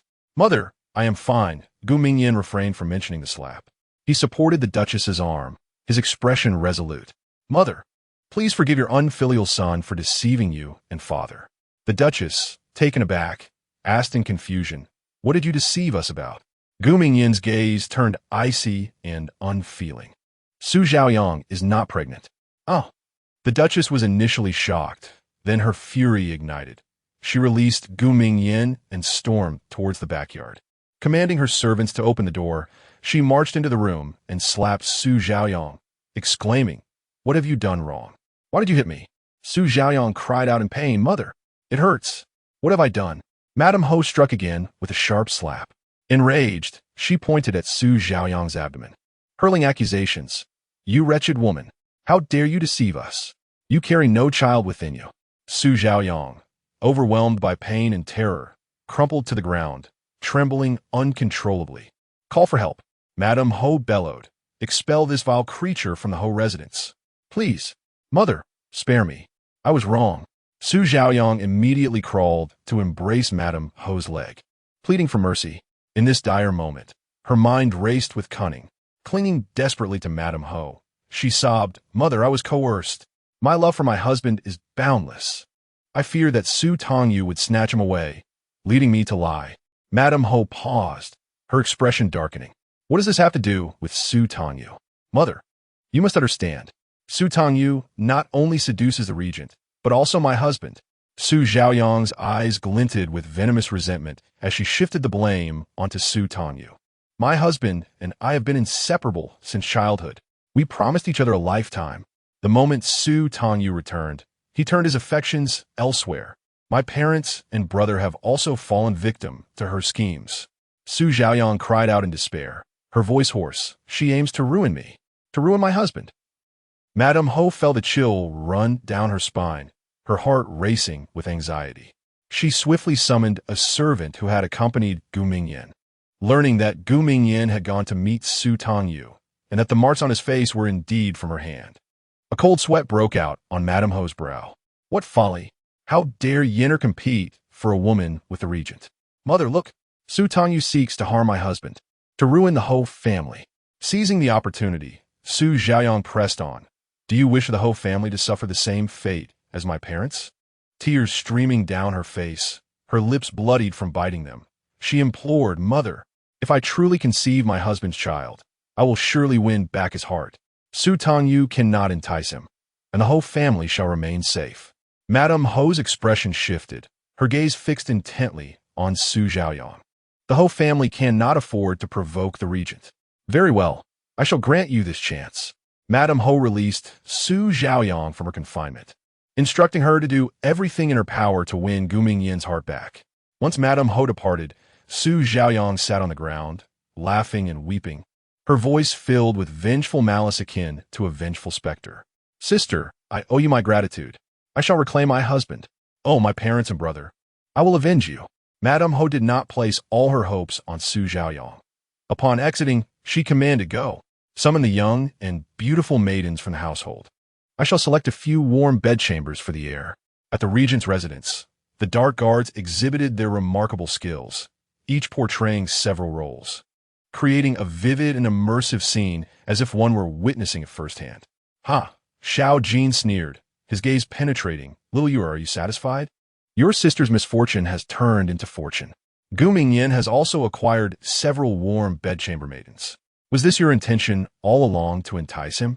Su Tangyu knelt on the ground, lowering her gaze, her eyes cold and proud where Xiao Jin could not see. Indeed, my objective has been achieved. I care not for Gu Mingyan. Keeping Su Zhaoyang around serves not only to torment her, but also to fulfill other schemes.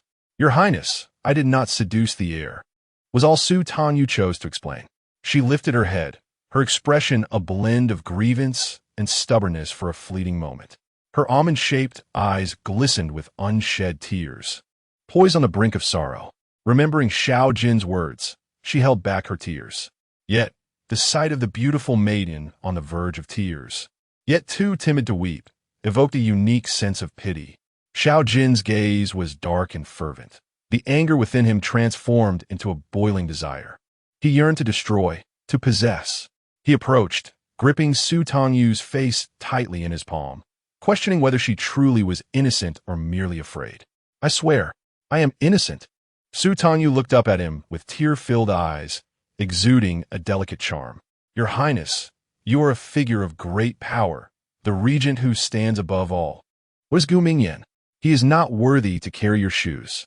She nuzzled against Xiao Jin's hand, her voice soft and alluring. With your affection, how could I ever desire such refuse? A slight lift of his brow and an involuntary smile graced his lips. Her words were sweet indeed. Xiao Jin's fingers caressed her soft, crimson lips, his tone cold and unyielding. I still must punish you. You shall reflect in solitude. You are forbidden to go anywhere. Be a good girl and contemplate your actions. Su Tangyu fluttered her long, dark lashes, concealing her emotions behind them. I shall obey. Tangyu will comply. Xiao Jin turned away, leaving her behind. He clutched the fragrant pouch embroidered with crimson entwined lotuses, lowering his head to inhale deeply, his breath heavy with desire. His eyes burned with a voracious hunger, longing to consume. With a firm grip, he crushed the fragrant pill, releasing an even more potent aroma. He inhaled deeply, emitting a low, dissatisfied hum from his chest. He would ignore her for a few days, testing whether she would dare to flaunt her favor again. He wanted her to fear, to panic, so that she would understand her true place and recognize who her master truly was. "Madam, please rise." Once Xiao Jin had distanced himself, Qinglan and Yinlian hurried to assist Su Tangyu. After sitting down, she couldn't help but rub her knees. The floor was hard and cold, causing her discomfort from kneeling. She felt a flicker of uncertainty, her eyes cautiously scanning the doorway. Was that all? Just confinement? She had expected more. Su Tangyu touched her cheek, where the grip had left a faint mark, her skin still warm. Yet, compared to before, it felt considerably gentler. Xiao Jin had shown her some mercy. The sudden softness from someone typically brutal and ruthless created a false impression that she held some significance in his heart. The cold snow lotus cream applied to her soft cheek jolted Su Tangyu back to reality. No, she was overthinking it. How could Xiao Jin care for a mere bed warmer? She closed her eyes tightly, clenching her fists with determination. She had already ensnared Gu Mingyan and Su Zhaoyang. Her plan was progressing smoothly, and soon she would escape this resplendent golden cage. Using her beauty to entice others was not a sustainable path. It would not end well. She had no love for Xiao Jin. She must leave. Chapter 51. He was driven to madness. Xiao Jin's demands were insatiable.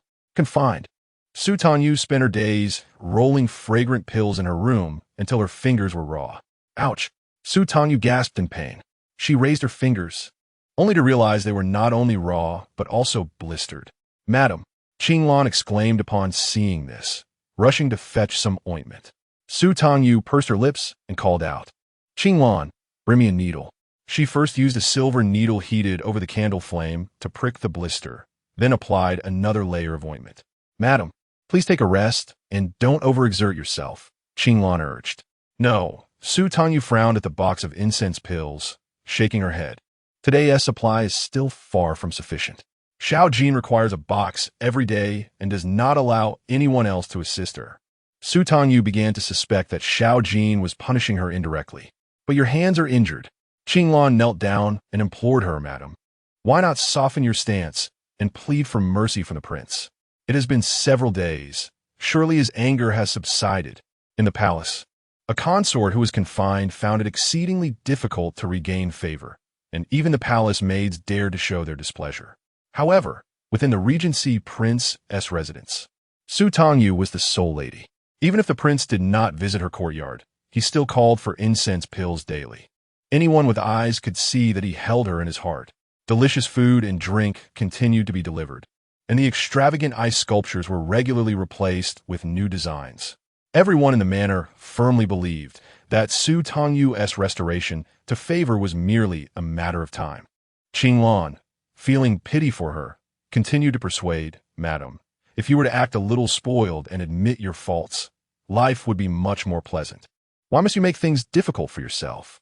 Yinlian could not help but join in the coaxing. Su Tangyu felt a mix of emotions, smiling wryly at the two of them. They did not understand her feelings. Compared to being subjected to rough, unrestrained affection, she would rather continue to make incense pills. The pain in her hands was bearable compared to the ache that permeated her entire being. She could still distinguish between good and bad. Moreover, she had already planned her escape. If Xiao Jin did not come to her for an extended period, his interest would wane. By the time she fled, he would not go to great lengths to find her, allowing her to slip away smoothly.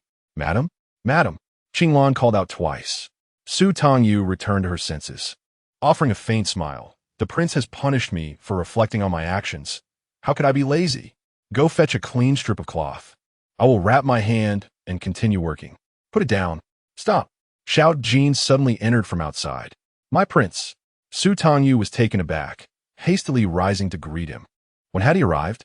How much had he heard? Xiao Jin emanated a formidable aura. A single cold glance made Qinglan and Yinlian retreat. He reached out, encircling Su Tangyu's waist, forcefully pulling her into his embrace. "My prince?" Su Tangyu exclaimed in confusion, only to have her chin gripped dominantly, her lips parted. Xiao Jin's cravings had surged. His eyes were filled with a wild, overpowering desire, as he pressed his prominent nose against the softness of her cheek, kissing her fiercely and deeply. Su Tangyu struggled to breathe, her body weak and unable to stand, pleading pitifully, "My prince, wait." Xiao Jin tightened his grip on her waist, lifting her and pinning her against the table, kissing her fervently. His antidote. After several days of restraint, he felt as if he were going mad. The incense pills were merely a temporary relief, utterly insufficient. Xiao Jin had to admit that his self-control crumbled in Su Tangyu's presence. He would no longer torment himself. Su Tangyu was his concubine, naturally meant to warm his bed and satisfy his cravings for a lifetime, so long as she obediently complied. In the future, granting her a child as a means to secure his affection was not out of the question. When Su Tangyu awoke, she opened her eyes to the familiar sensations enveloping her, prompting a sigh of resignation. Was Xiao Jin still human? How infuriating. Why the sigh? Are you not happy? With the power of the great Yin kingdom firmly in his grasp, he gently caressed Su Tangyu's face. Su Tangyu felt her body tense up. Having just awakened and still in a fog, she realized she was resting on Xiao Jin's chest. As memories flooded back, the solid arm draped across her waist rendered her immobile. "Little Yuer, do not move," Xiao Jin admonished, pinching her cheek. "If you provoke me further, I fear you may faint again." "My lord." Su Tangyu's face flushed crimson, instinctively reaching to cover his mouth. Xiao Jin gazed down at her, the depths of his eyes shadowed and intense, unfazed by her impudent behavior. Startled, Su Tangyu quickly withdrew her hand, clenching her palm tightly. "Be obedient in a few days. I shall take you out to admire the lotus flowers." "Really?" A mix of astonishment and joy illuminated Su Tangyu's countenance as she looked up at Xiao Jin. Her eyes filled with disbelief. Xiao Jin responded in a low tone, "Only if you behave." "Yes, I shall be obedient." Su Tangyu smiled sweetly, nestling softly against him. Su Tangyu's confinement had been lifted. Except for the continued restriction from leaving the royal residence, she was free to roam elsewhere. The weather grew increasingly hot, and with nowhere else to go, she contentedly remained indoors, engaging in needlework. She crafted a new pouch for herself, capable of holding silver coins and small scissors. Each day, she sought out Xiao Jin for their meals. If he needed her, she stayed to dine with him. If not, she would merely appear, acknowledge his presence, and return whence she came. As night fell, an unfortunate turn of events occurred. Su Tangyu's menstruation arrived, and Xiao Jin, suppressing his irritation, retreated to separate quarters for the night. For a moment, all was peaceful and harmonious. "Madam, I have delightful news." Qinglan approached Su Tangyu, her face alight with a mischievous smile, brimming with excitement. "Madam, guess what?" Feeling rather bored, Su Tangyu propped her chin on her hand, observing her with curiosity. "You just came from the kitchen. Is it good news about the food they prepared?" "Not at all." Qinglan shook her head vigorously, with a teasing wink, her expression a blend of shyness and exhilaration. She continued, "Madam, it concerns you. Is it about my favorite dishes?" "Madam, why do you always guess it's about food?" Unable to contain herself any longer, Qinglan revealed with a gleeful tone, "I overheard the cook say that the Lord has decreed no more contraceptive soup will be prepared." Previously, Su Tangyu had consumed a folk remedy for contraception, which was said to be effective for several months. However, given the royal family's esteemed lineage, it was customary to ensure the continuation of such measures, requiring a monthly dose for 7 consecutive days, though the time was due for her to take the remedy again. Xiao Jin had forbidden its preparation. A wave of anxiety washed over Su Tangyu, oblivious to the turmoil within her. Qinglan's face radiated with exuberance. "Madam, you must seize this opportunity. Whether it be a son or daughter, you shall elevate your status. In the future, you will be the secondary consort." "Madam? Madam." Qinglan's expression shifted as she noticed Su Tangyu's pallor. "What is wrong? You look so pale. Are you unwell?" Su Tangyu raised her hand to cover her cheek, feigning discomfort due to the heat, and instructed Qinglan to fetch a bowl of mung bean and licorice soup. Once Qinglan departed, Su Tangyu was left in a state of restless turmoil, pacing like a restless spirit, seeking solace in the icy sculpture to cool her nerves. What did Xiao Jin mean? Did he desire her to bear children? No, that could not be. Su Tangyu clenched her jaw, fists tightening, her gaze growing cold and resolute. She did not wish to be trapped in the royal manor for a lifetime. Even as a secondary consort, she would still be a concubine, forced to bow and scrape before the future princess, enduring a life of hardship. Moreover, she had no desire to bear children for Xiao Jin. As dusk descended, the heat of the day dissipated and a gentle breeze stirred, creating an ideal atmosphere for a leisurely outing.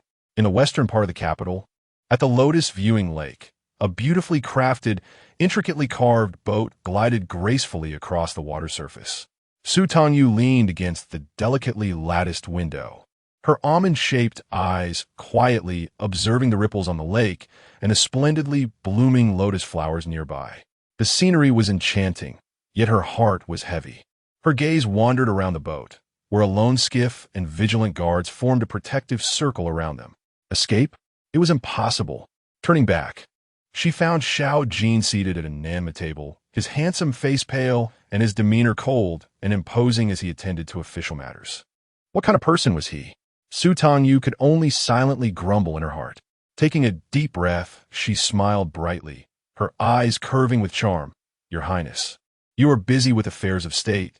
There is no need to accompany me on the lake. Accompany you? Xiao Jin shot her a sharp glance from the corner of his eye, his tone haughty. Do not overestimate your importance. Lowering her head, Su Tangyu ground her teeth in frustration. Then why are you here? How bothersome. Come here and grind the ink, he commanded with a frosty gaze. Reluctantly, she moved closer, kneeling beside him to prepare the ink and hand him the brush. Her mind wandered, frequently glancing outside. The rhythmic sound of the ink grinding, once soothing, had transformed into a cacophony, prompting Xiao Jin to fixate on her. Unaware of his scrutiny, she appeared soft and serene, her eyes distant. Where had her spirit flown? Leave? Xiao Jin frowned in displeasure, seizing the inkstone and dismissing her. If she did not wish to remain, then she should step outside. Your Highness, please do not be angry. Su Tangyu lowered her brow, submissively and obediently withdrew. Once outside the cabin, she knelt on the deck, unable to resist. She cast a glance back at Xiao Jin, whose moods fluctuated unpredictably, summoning her at will, only to dismiss her just as easily. It was utterly confounding. He was difficult to serve, living in apprehension beside him, where every word and action required caution. Su Tangyu felt exhausted. She no longer wished to pretend or perform. However, surveying the guards surrounding the boat, she sighed deeply. Today, nothing would be possible. Resigning herself to the situation, she moved to the edge of the boat, reaching over the low railing to pluck a lotus flower. The petals were tender and fragrant. Following the direction of the boat, she casually gathered flowers and leaves, soon accumulating a small heap of lotuses and lotus leaves. She even picked 2 lotus pods, cracking them open to reveal fragrant, slightly astringent, and bittersweet lotus seeds. With nothing else to occupy her, she savored the lotus seeds one after another, her thoughts consumed by Xiao Jin. Inside the boat, Xiao Jin gradually found it difficult to focus on his official duties. Frowning, he pressed his forehead, feeling restless and irritable, and raised his gaze to search for Su Tangyu. He spotted her sitting on the deck with her back to him, her dark hair cascading down, adorned with a jade hairpin that swayed gently. She wore a pale lotus-colored skirt, her slender waist delicate enough to be grasped with a single hand. The beauty, the setting sun, the lotus flowers, and the lake created a harmonious and intoxicating scene, as if painted in a dream. She was his. Xiao Jin's eyes were shrouded in a profound darkness, his gaze wandering beyond the fabric of her gown, lingering on her exquisitely delicate ears, her elegantly elongated swan-like neck, and her wrists soft as the finest white jade. A pang of desire stirred within him, an urge to cradle her in his palms, to taste the sweetness of her youthful fragrance. He rose and stepped outside. The painted boat swayed gently with the waves, and Su Tangyu remained blissfully unaware, still savoring her lotus seeds. It was not until a hand reached out to snatch her seeds that she reacted instinctively, striking the intruding hand with a sharp clap. "Who dares to take my belongings?" she exclaimed, turning in a huff, only to freeze in place, her expression suddenly awkward and contrite as she stammered, "Your Highness, is that you? This is my boat." Xiao Jin replied, his gaze fixed on the hand she had struck. Su Tangyu's heart raced like a drum, and she hastily discarded the lotus pod, taking his hand in both of hers, gently caressing and rubbing it, even blowing softly upon it. "Your Highness, I was wrong," she pleaded, her eyes wide and innocent. "I didn't know it was you." She then playfully blinked, her eyes sparkling like hooks, her smile sweet and demure. "Would you care for some lotus seeds? I can peel them for you." Xiao Jin huffed softly and seated himself, gesturing for her to proceed. Su Tangyu quickly peeled a plump and beautiful lotus seed. "Your Highness, please," she offered. Xiao Jin remained silent and still, his deep, shadowy gaze piercing into her, almost a command. With a gentle bite of her lower lip, Su Tangyu pinched the lotus seed between her fingers and offered it to his lips. Only then did Xiao Jin graciously accept the lotus seed. Just as Su Tangyu breathed a sigh of relief, he suddenly grasped her chin, leaning down to exchange a lingering and commanding kiss, ultimately returning the lotus seed to her, declaring, "Not sweet, this prince does not favor it." Su Tangyu found herself at a loss, her face flushed crimson, a blend of embarrassment and irritation. Fortunately, salvation arrived as a small boat approached, bringing fine wine and delicacies. As Xiao Jin rose to give orders, Su Tangyu seized the opportunity to discreetly spit the seed into the lake. "Xiao Yuer, come inside," he called. "Yes." Su Tangyu wiped her mouth and followed him in.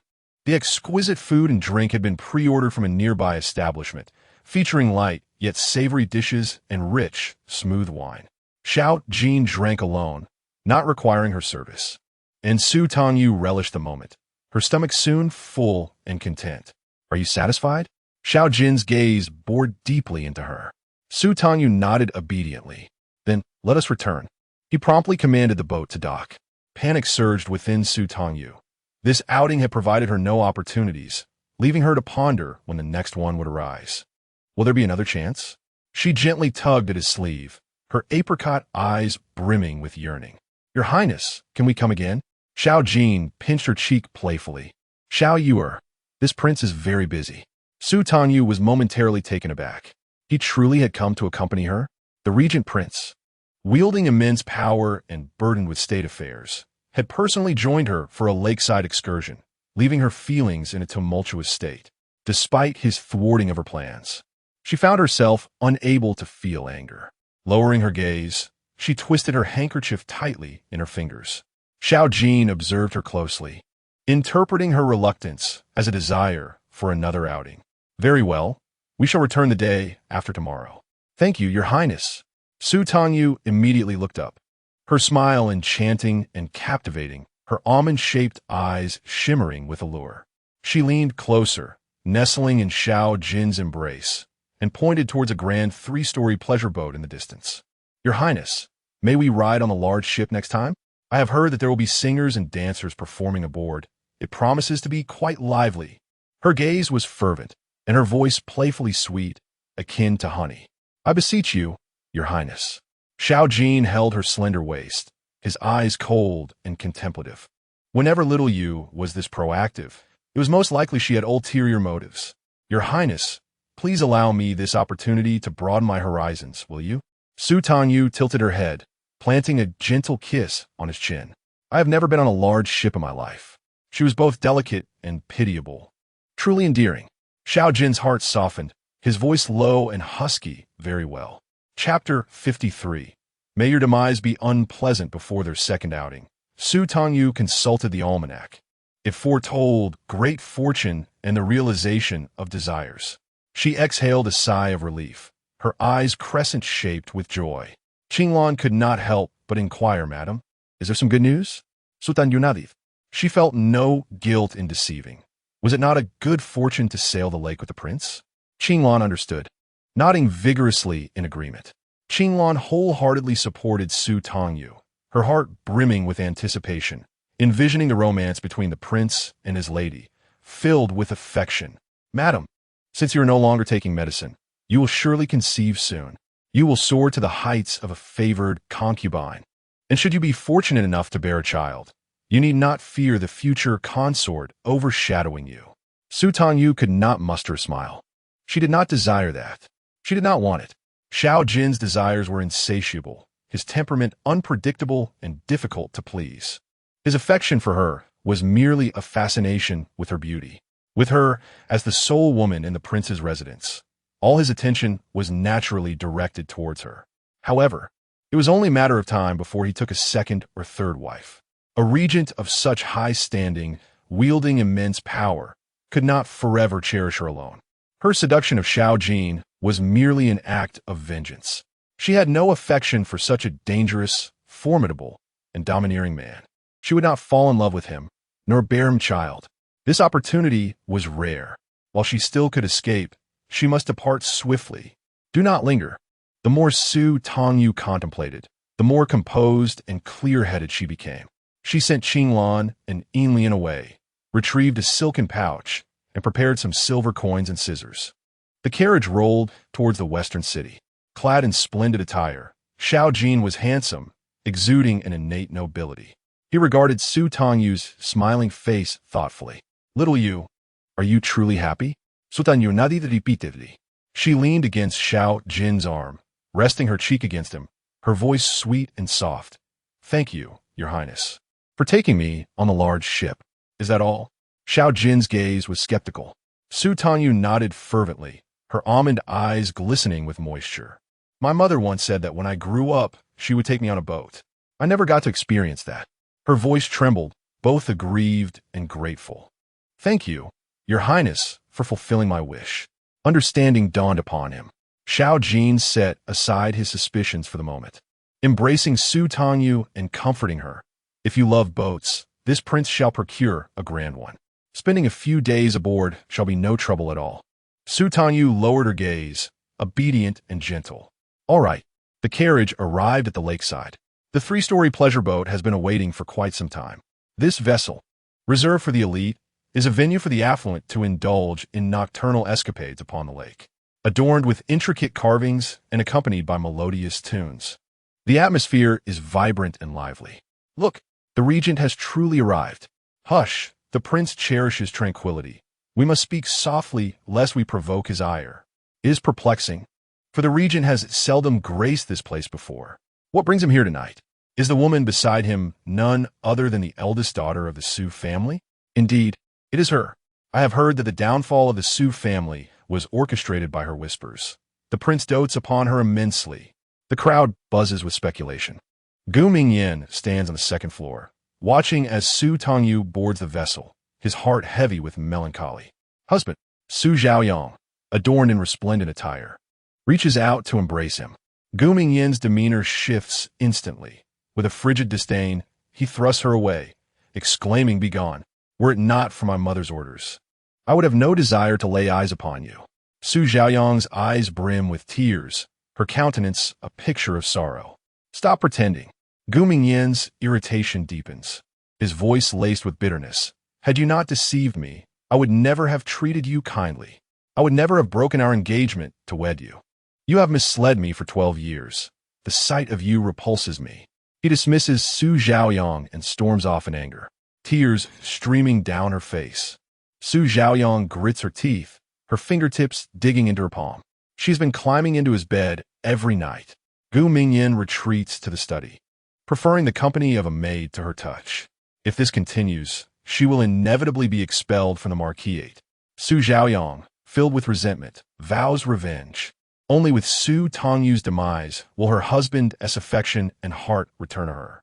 Gritting her teeth in fury, she casts a wild glance upstairs.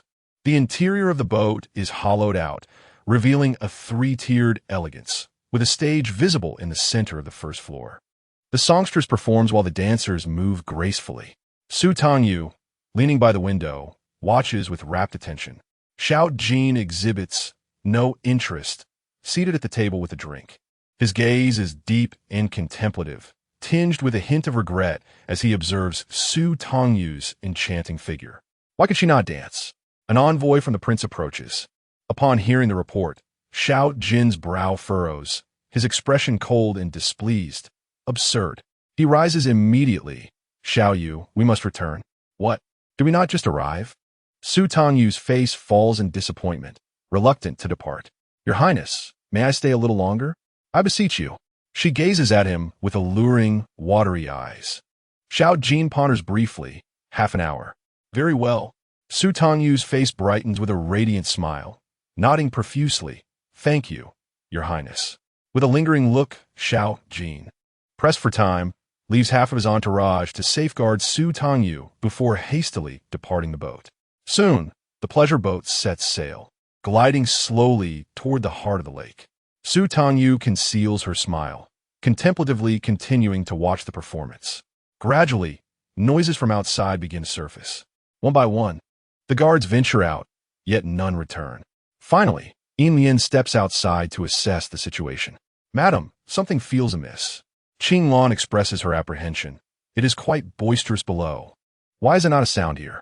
Su Tangyu, swift as the wind, declares, I shall go take a look. Qing Lan, remain here. Madam, wait. Qing Lan is a moment too late. By the time she pursues, Su Tangyu's figure has vanished from sight. Madam, Qing Lan frantically searches for her. Su Tangyu, unhurried and composed, glided gracefully towards the bow of the ship. A glint of cold light flashed. Swiftly, she sidestepped. Su Xiaoyang lunged, but missed, her hand grasping a dagger. Her expression twisted with malevolence and fury as she charged again. Su Tangyu, I will kill you. Wait. Su Tangyu circled around a pillar. Must it be so deadly? Allow me to understand the reasoning behind this. Since when did you possess such formidable prowess, Su Xiaoyang? How have you managed this? As Su Tangyu found herself cornered, with the railing at her back and no escape in sight, Su Xiaoyang erupted in laughter, tears streaming down her face, her features contorted by hatred. Look at you now. What does it matter that you have bedded the regent? He cannot save you.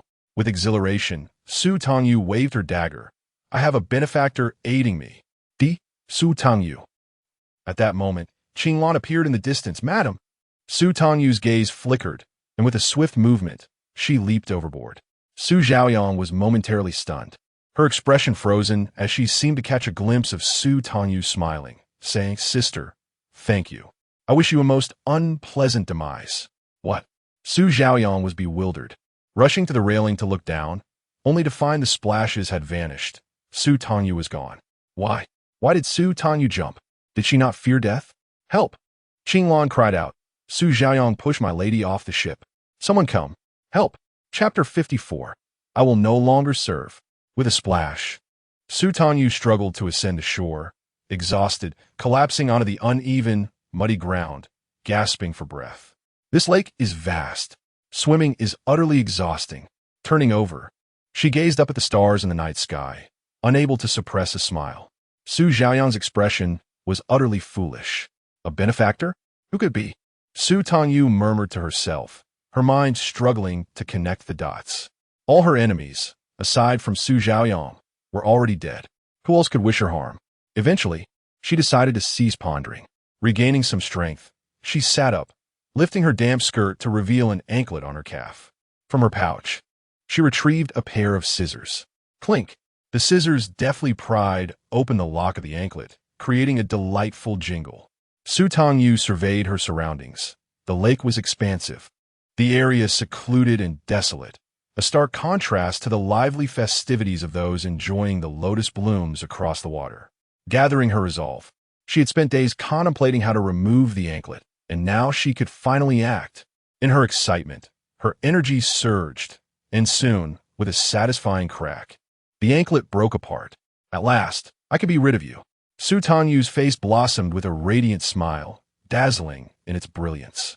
Without hesitation, she tossed the anklet into the lake, where it sank with a splash. I am free. Ha ha ha. Xiao Jin, I will no longer serve you. We shall never meet again. Su Tangyu twisted her damp skirt and ran like a bird released from its cage, disappearing into the depths of the night. In the western city, Su Tangyu stealthily maneuvered through the crowd, waiting for the opportune moment to steal garments hung out to dry in a yard. Forgive me, this is compensation. She left behind a broken piece of silver, enough to purchase several new items. In a shadowy corner, Su Tangyu shed her damp RU skirt and deftly donned a clean linen dress. It appeared quite antiquated and rustic, but it was well washed and adorned with numerous patches. Su Tangyu was not particular. She carelessly stuffed her discarded RU skirt into a nearby earthen jar. With her hair undone, she simply tied it into a bun with a strip of cloth, then smeared her face, neck, and exposed skin with walled dust, rendering herself unrecognizable. Passing a pond, she glanced at her reflection in the dim light of a nearby lantern, appearing somewhat better than a beggar.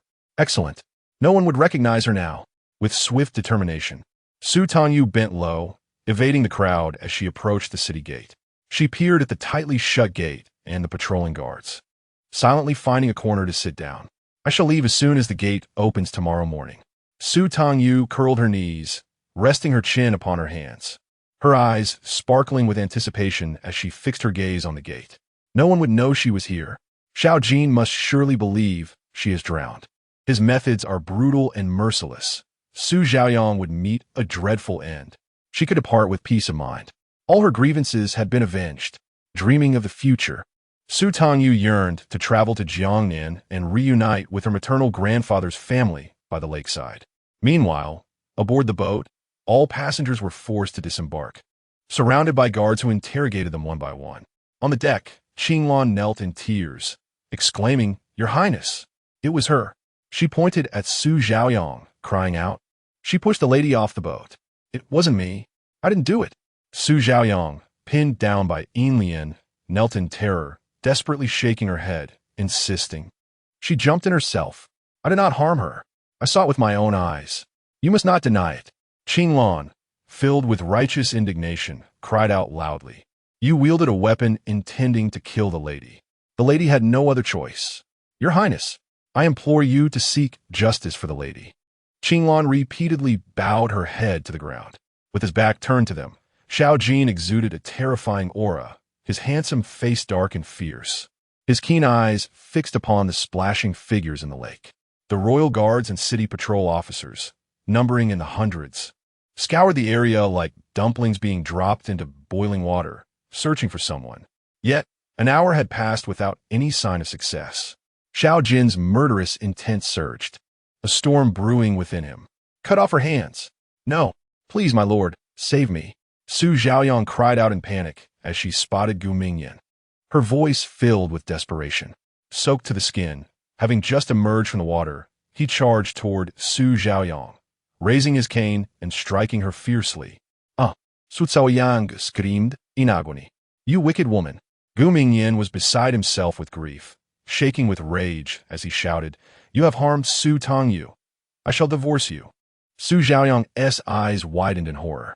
She struggled fiercely, pleading, "My lord, I did not. You cannot divorce me. I am your legitimate wife. You are mistaken." Gu Mingyan's eyes were bloodshot. "You are not a wife, but a concubine. With a single word, I can cast you aside. From this moment forth, you, Su Xiaoyang, shall have no ties to the Ningguo Marquisate. Whether you live or die, it is of no concern to the Marquisate." After his furious proclamation, Gu Mingyan turned, his eyes ablaze, and bowed to Xiao Jin, declaring, "This wretched woman is at your mercy. I will certainly find Su Tangyu." Gu Mingyan, filled with anguish and regret, could not help but shed a tear, crying out for life. He needed to see someone. For death, he could not voice his thoughts, and once again plunged into the depths of the boat to continue his search. Xiao Jin's gaze was dark and menacing, his heart brimming with resentment. If anything were to happen to Xiao Yuer, the Duke of Ningguo's household would also face ruin. He resolved to target Su Xiaoyang first. Xiao Jin altered his course, his tone dripping with malice, intending to flay her alive. "As you command." Su Xiaoyang was paralyzed with fear. The sharp blade approached her crown. "In terror," Su Xiaoyang screamed, shaking her head and crying, "It wasn't me. I didn't do it." She jumped by herself. Desperate for mercy, she pleaded, "Your Highness, spare me. It was truly Su Tangyu who jumped." She said, "Thank you." Xiao Jin raised a hand to halt, the blade barely grazing her flesh. He turned to her, his eyes filled with brutal intensity. What else did Xiao Yuer say? Su Xiaoyang sobbed, straining to recall, stammering. She said, "Thank you. She wished me a painful death." Xiao Jin furrowed his brow, gazing once more at the boundless lake under the night sky. He suddenly inquired, "Is Su Tangyu proficient in swimming?" Su Zhaoyang instinctively shook her head, then realizing the peril to her own life, nodded frantically. Xiao Jin did not voice his belief or disbelief. He immediately ordered a search, commanding his men to scour the lake's edge, leaving no stone unturned. The night breeze was chilling. Xiao Jin stood resolutely on the deck, unmoving. His complexion was pale, his eyes cold and sinister, reminiscent of a specter. Those within 3 paces of him trembled under the oppressive atmosphere. As dawn gradually approached, Xiao Jin's gaze flickered with a sudden fury, and with a swift motion, he dismounted the ship, commanding, "Bring forth my steed. Proclaim my decree, seal the city. No one shall enter or exit." Xiao Jin mounted his horse and sped towards the city gates, his handsome visage darkened by an ominous chill. "Xiao Yuer, you had best not fall into my grasp." Chapter 55. She could not escape. The city gates were about to open. Su Tangyu could hardly contain her excitement, stepping forth to join the throng of those exiting the city. Her heart raced with anticipation, hands clenched tightly, rising on her toes, urging for the gates to open swiftly. As the appointed hour arrived, the gate commander bellowed, and the heavy doors creaked open with a thunderous sound, causing the crowd to stir restlessly. Su Tangyu, bursting with enthusiasm, bounced on the spot and began to inch closer to the city gates alongside the crowd. Suddenly, an unexpected turn of events occurred. The sound of galloping hooves grew frantic, and a voice shouted from behind, "The regent has issued an edict. The city is sealed. No one is permitted to enter or exit." "What?" The citizens in line erupted in chaos. Su Tangyu, brushing the dust from her face, felt a wave of panic wash over her, her complexion paling and her lips losing their color. In a moment of sheer instinct, she turned and squeezed her way out of the crowd. Amid the turmoil, her unremarkable appearance went unnoticed. As Su Tangyu darted into an alley, the thunderous sound of hooves approached, orderly and swift. Her heart felt as though it were gripped by an invisible hand, constricted and unable to beat freely, her breath caught in her throat. She wished to press herself against the wall. Bow before the regent. Xiao Jin. How could he be here? How could he have arrived so swiftly? Su Tangyu was on the brink of suffocation, her pupils quivering violently as she held her breath. In her ears, the voice of Xiao Jin echoed like a malevolent spirit. "Search. Confirm the identity of each individual at once." Su Tangyu dared not look back. She turned and fled. Xiao Jin sat atop his steed, his expression dark and menacing, his gaze slicing through the crowd like a blade. No one, yet he still did not rescind his order, insisting on checking each person, leaving no one unexamined. His mood was utterly wretched. Xiao Jin had never felt such irritation, frustration, and disbelief. He refused to accept that Su Tangyu had escaped. How dare she? Did she wish to throw her life away? He resolutely rejected this notion. He would rather believe that she had been kidnapped, abducted, or met with an unfortunate accident. Yet, regardless of the circumstances, she must be found. With 4 city gates and countless alleys in the bustling capital, Xiao Jin's eyes darkened with cold determination as he commanded, "Deploy the hounds to scour the city." Yes. Su Tangyu dared not pause. She sprinted swiftly, weaving through narrow lanes, until she stumbled, falling and scraping her knee. Ouch! She gasped in pain, tears welling in her eyes. Leaning against a wall, she clambered her feet, limping a few steps before stopping. Sniffling, with tears brimming, she felt a mix of grievance, anger, fear, and unease. She had been so close to escaping the city. Why had Xiao Jin come? She could not fathom why her disappearance warranted such drastic measures. Was it truly significant enough to warrant a lockdown? If not for her understanding that Xiao Jin did not love her, merely viewing her as a warm bed companion and bestowing upon her the title of a concubine, she might have believed this commotion was due to a grave abduction. Where did Xiao Jin get the idea of a princess? Su Tangyu found it utterly absurd and laughable. Nonsense. Hobbling out of the city, Su Tangyu eventually arrived near the Yunyang tea house.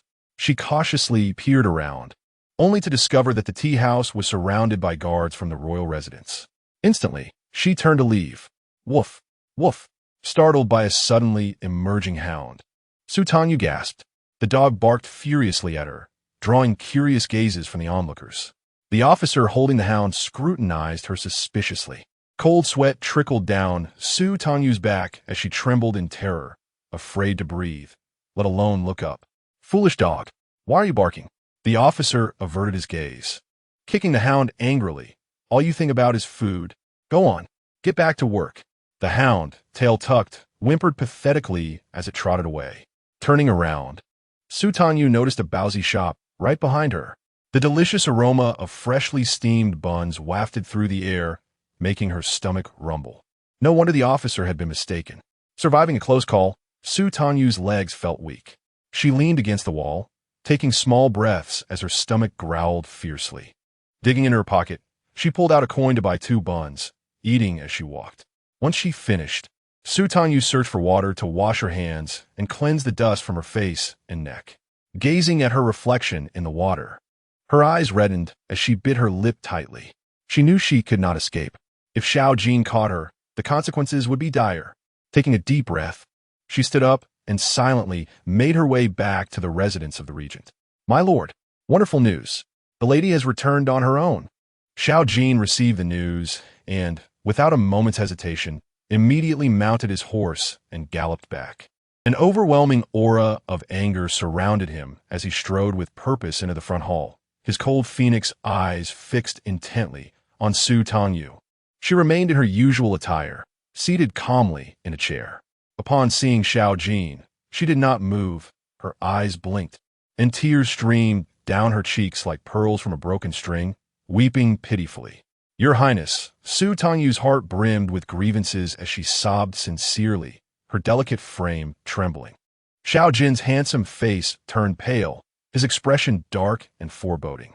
"What are you crying about?" "Your Highness, I almost lost my life." Su Tangyu choked on her sobs. "Feeling wronged, I struggled to return alive. Is it not permissible for me to cry?" Xiao Jin was taken aback, a mixture of rage and incredulity coursing through him. How audacious she was to turn the blame onto him. He approached her menacingly, pinching her small face with his fingers, leaving 2 red marks in their wake. "Little you seem quite adept at swimming. Where did you venture off to?" Forced to look up, Su Tangyu had nowhere to hide and could only explain through tears. "My clothes got wet, so I had to change." Xiao Jin glanced around, questioning, "Where did these come from?" "I stole them," she admitted. "Why did you return only now?" With tear-filled eyes, she replied, "It was dark, and I couldn't find my way. I was also frightened." Her reasoning held some weight, but Xiao Jin narrowed his eyes, releasing her face and crouching down to lift her foot. "What happened to your anklet?" Su Tangyu gasped in pain, cradling her knee as she explained, "I don't know. It might have been damaged or lost." Xiao Jin's brow furrowed deeply as he tore away the tattered skirt that obscured her knee, revealing a bloody abrasion. Another tear escaped Su Tangyu's eye as she weakly murmured, "It hurts." Xiao Jin's gaze was dark and menacing, instilling fear in her. "Summon the physician at once." His voice was filled with wrath, and he effortlessly lifted Su Tangyu into his arms, striding towards the back courtyard. Su Tangyu clutched the fabric of his clothing cautiously, her lashes still glistening with tears. She stole a glance at Xiao Jin, wondering if she had successfully deceived him. Would he refrain from confronting her further, from seeking retribution? Failure is the mother of success. Next time, she vowed not to falter again. "What are you thinking about, little Yuo?" Xiao Jin's cold tone broke through her musings as he held her securely, his palms squeezing the soft flesh of her backside. "First, we must tend to your wounds. Once I uncover the truth of your deception, I shall break your legs." Chapter 56. Gradually settling accounts with her, Su Tangyu's knees were injured, and after walking for so long, they bore bruises and beads of blood. Her porcelain white skin contrasted starkly with the ghastly sight of her wounds. She winced, instinctively recoiling. Qing Lan, filled with concern, coaxed her gently, "Madam, please bear with it. We must clean the wounds before applying medicine." Su Tangyu bit her lower lip firmly, watching as Qing Lan carefully and tenderly tended to her injuries. Despite the pain, she stole a glance at Xiao Jin, who emanated a fierce and terrifying presence, his phoenix eyes dark and cold, fixated on her. Their eyes met for a fleeting moment, and Su Tangyu immediately lowered her gaze, anxiously gripping the fabric. Suddenly, Xiao Jin reached out, brushing behind her ear. Your Highness, what is it? Su Tangyu asked nervously, her expression timid as she looked up at him. Xiao Jin gazed at her in silence. The atmosphere within the room was stifling, heavy with an oppressive tension, punctuated only by the sound of their racing heartbeats. Your Highness, the guards outside the door saluted. With a dark expression, Xiao Jin departed, leaving behind a chilling command, stay put. Su Tangyu watched his receding figure and couldn't help but touch her ear, pondering what Xiao Jin had just been doing. In the study, a guard knelt to report, we have retrieved a bracelet from the opposite shore of the lake. The hounds have also found the lady's skirt. At the city gates, a witness reported seeing a woman dressed as the lady lining up to exit the town. Xiao Jin lowered his gaze, fixating on a smear of ash on his fingertip. A cold glance revealed a broken bracelet, pried open, and a crumpled skirt carelessly discarded. Su Tangyu's intentions were all too evident. She wanted to flee. Trapped within the city, she had no choice but to return. Xiao Jin's eyes gleamed with a ruthless fury, a heavy scoff escaping his lips as he clenched his fist, the knuckles cracking ominously. Such audacity! In the afternoon, Xiao Jin was enveloped in a menacing aura, his handsome face as cold as ice, his brows sharp as blades, fixated on the slumbering figure on the bed. He found himself laughing in anger. Su Tangyu was not only bold, but also audaciously carefree. How could she sleep so soundly?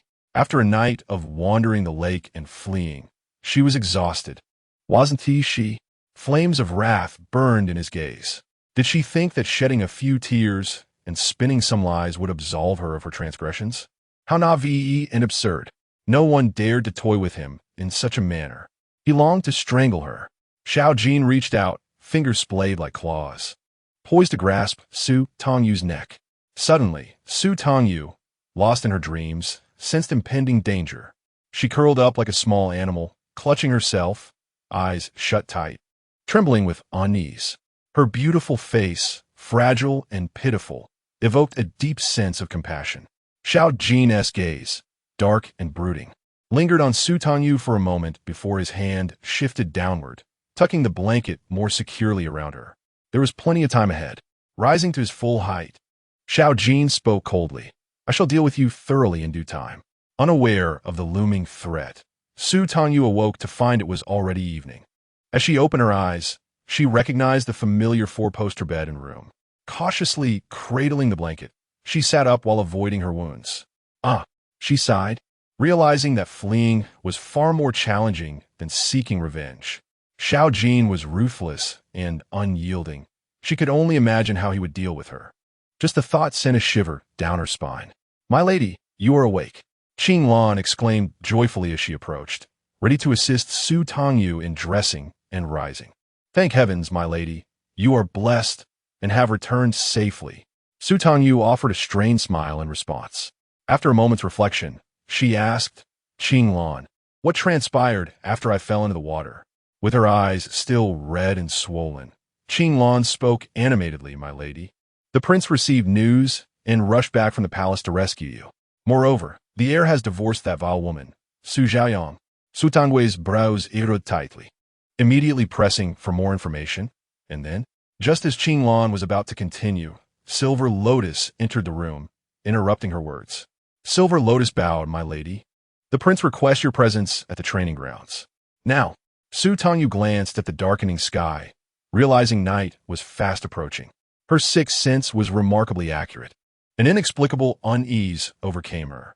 She offered an excuse. Inlian, my knee aches and I find it inconvenient to move. Could you please return to the prince and inquire if tomorrow would suffice? Madam, the prince has already made arrangements, Inlian replied, turning slightly to reveal a royal guard outside, holding a soft palanquin. A knot of anxiety formed in Su Tangyu's throat as she swallowed nervously. A storm was imminent. One might evade the initial onslaught, but not the inevitable. Closing her eyes tightly, she took a deep breath and resigned herself. Let us go. She climbed into the palanquin, her mind in turmoil and her palms slick with cold sweat. What did Xiao Jin intend to do? Would he confront her at the training grounds?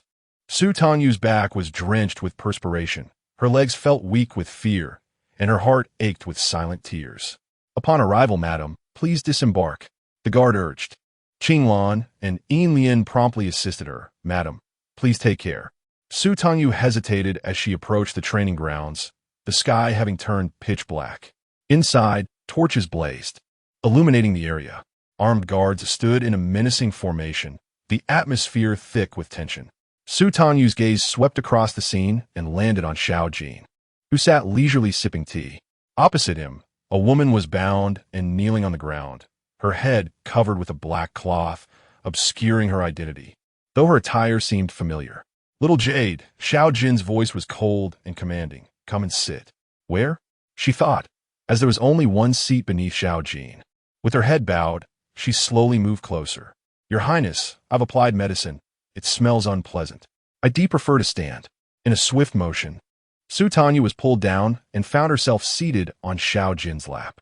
Startled, she looked up, meeting his strikingly pale and handsome face. Xiao Ju gripped her waist, leaning closer until their noses nearly touched, his deep, icy eyes piercing into hers. What are you afraid of, little Jade? Feeling guilty? Not at all, Su Tangyu adamantly denied. Xiao Ju neither struck her nor confined her, and she was resolute that he was unaware of her fears. Admitting them would spell disaster. Xiao Ju snorted, twisting her face to face forward. Let us see who it is. A guard removed the black cloth, revealing Su Xiaoyang. Her mouth was gagged, and terror was etched across her features, her bloodshot eyes nearly bulging from their sockets. She seeks your demise. Xiao Ju's gaze turned sinister, and his tone dripped with cruelty. What if I were to flay her alive? Before Su Tangyu could respond, the grim spectacle commenced. Two burly guards held Su Xiaoyang down firmly, one brandishing a knife, beginning the gruesome task of skinning her alive. Blood stained her face as Su Xiaoyang writhed in agony, unable to break free from the vice-like grip or utter a cry. The brutality was horrifying. The spectators felt a chill run down their spines, their stomachs churning with discomfort. Su Tangyu felt nauseous, her heart racing as she turned her gaze downward, too frightened to look again. Look up, Xiao Ju commanded, gripping her face. Open your eyes and witness clearly. I don't want to, Su Tangyu protested, unable to withstand his strength, closing her eyes tightly, feigning innocence and distress. Your Highness, I do not wish to see. Xiao Ju sneered. Didn't you wish for her to meet a gruesome end? Su Tangyu's body stiffened, paralyzed with fear. Xiao Ju turned her to face him. If you refuse to watch, the next will be your cousin. Chapter 57. The prince has misunderstood. No. Su Tangyu immediately opened her eyes, her expression fraught with panic and helplessness, shaking her head repeatedly. Her cousin was innocent. He knew nothing. Overwhelmed by terror, Su Tangyu thought to herself. She could not bear to endanger her cousin again. Desperately, she knelt on the ground, tears welling in her eyes, pleading, Your Highness, please spare my cousin. It is solely my fault. He has no part in this. Xiao Ju's heart was filled with resentment. Fury blazed in his eyes as he seized Su Tangyu by the neck, pulling her close. Why the anxiety? It seems your affections lie not with Gu Mingyan, but with your dear cousin. Stepping outside the city, he taunted, Where do you think you can run to? Are you planning to flee to Jiangnan to be with your cousin? Strangled and struggling to breathe, Su Tangyu felt immense discomfort. Fear surged within her, and tears streamed down her cheeks as she desperately shook her head, attempting to explain, No, it's not like that. Sobbing pitifully, she pleaded, I was wrong. Your Highness, you may strike me. With a glint of malice in his eyes, Xiao Ju raised his hand. Su Tangyu trembled in fear, shutting her eyes and weeping uncontrollably. Yet, his hand hesitated to descend. Finally, he huffed in irritation, casting her aside with a wave of his hand. Stop feigning pity. I am not swayed by your tricks. Guards, take Su Tangyu back. Qinglan and Yin Lian dared not make a sound, hurriedly stepping forward to assist Su Tangyu as they departed. Xiao Ju glared at their retreating figures, hands on his hips, kicking over a chair in a fit of rage. His anger remained unabated, a desperate need to destroy something gnawing at him. Turning toward the execution ground, he beheld the gruesome sight of a victim being flayed alive, blood pooling on the ground. Su Xiaoyang was still alive, twitching in agony, a scene so horrifying it could haunt one's nightmares. "Bring me a knife," Xiao Jin commanded, striding forth with a blade in hand.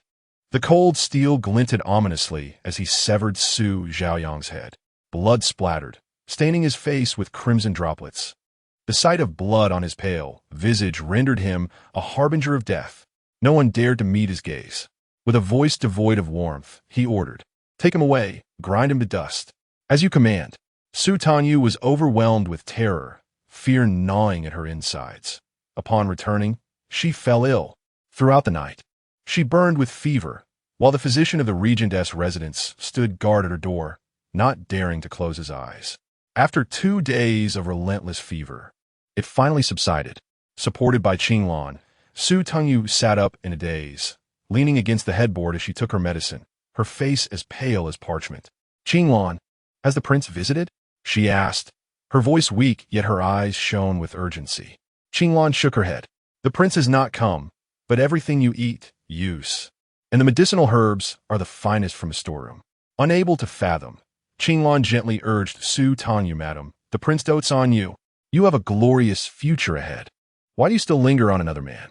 In this world, which man could ever compare to the prince's beauty and nobility?" Even the young emperor must heed the prince's words. "Madam, why must you suffer so?" Su Tangyu wore a look of grievance. "My cousin and I are pure and innocent. We are like siblings, in both this life and the next. Yanzi is merely my cousin." She wished to shield him from harm, to prevent calamity from befalling her maternal family. Little did she know, it was the prince who had misinterpreted the situation. Su Tangyu grew anxious, coughing as she attempted to rise from her bed. "Qinglan, I demand to see the prince. He cannot arrest my cousin. Madam, please lie down." Qinglan urgently pressed her back down. "Have you forgotten? The prince has confined you. You cannot go anywhere." Realizing her predicament, Su Tangyu despondently reclined once more. A profound sense of regret enveloped her heart. If anything were to befall her cousin or her maternal family, she would never forgive herself.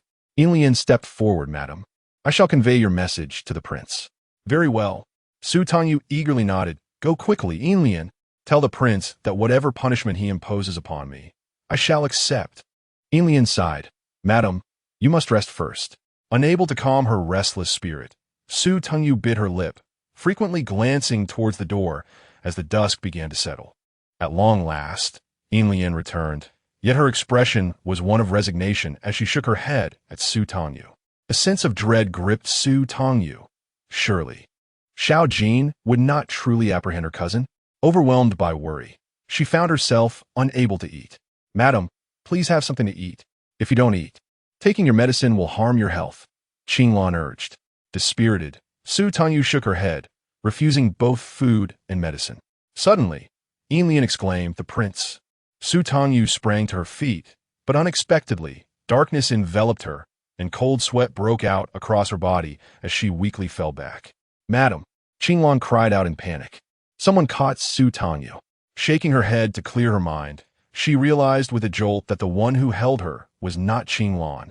The luxurious silk beneath her fingers contrasted with the firm, muscular grip of a strong arm. Breath caught in her throat. She timidly looked up and offered a conciliatory smile to Xiao Jin. "Your Highness." His expression was as dark as a stormy sky, his voice icy. "Not eating or taking medicine. Your death would be a fitting tribute for the Yun family." A shiver ran through Su Tangyu, and she hastily exclaimed, "I will eat. I will eat." Immediately, she returned to her seat, picking up the bowl to eat. However, the food tasted bland and unappetizing as she furtively cast glances at Xiao Jin. He sat beside her, his handsome face shadowed with a grim demeanor, exuding an aura that instilled fear. Noticing her gaze, he spoke coldly. "If you do not wish to eat, then do not."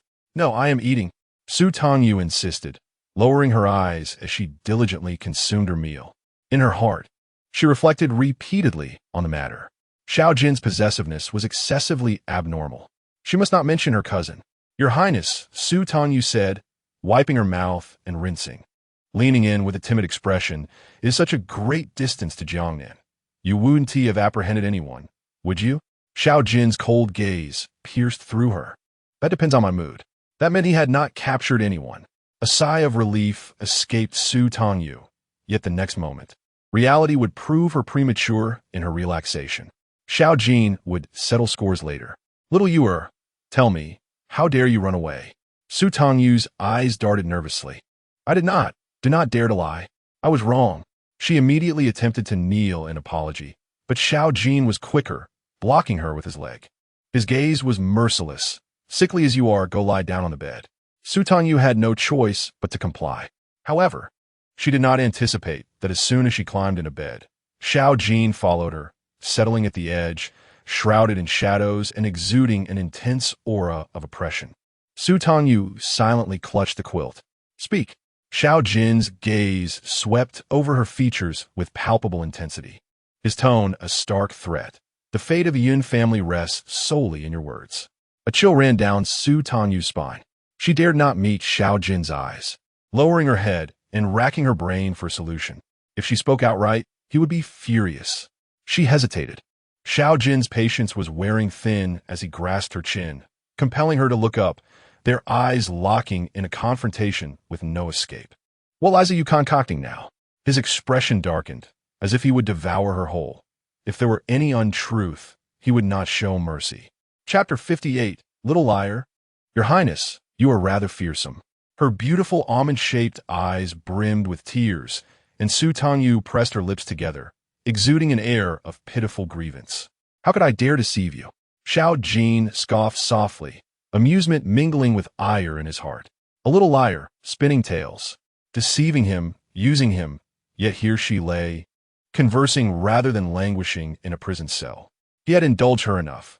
Was it fair to blame him for being fierce? Such audacity born from excessive pampering. Releasing her chin, he continued to gaze at her. Dare you not deceive this king? Then tell me, why did you flee? Because someone sought to kill me.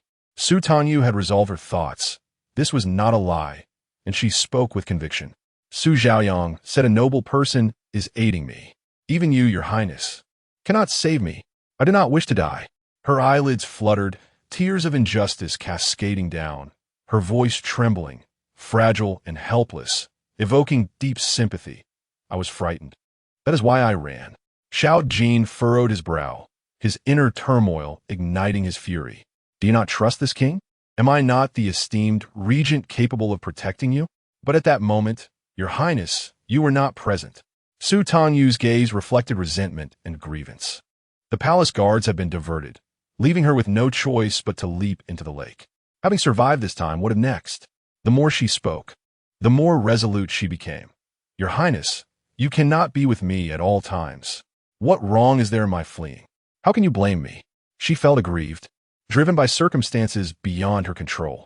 Ultimately, it became Xiao Jin's fault. Xiao Jin's lips twitched. Little Yuer, are you blaming this king? I dare not, Su Tangyu replied, biting her lip, turning away, utterly wronged. Taking a deep breath, Xiao Jin decided to let it go. She had returned obediently, and he would not hold it against her. Very well. He reached out to embrace Su Tangyu. I must depart.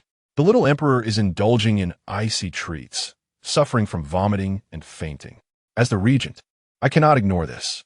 Yet, upon receiving news of Su Tangyu's predicament, he had rushed back to the palace without a moment's rest.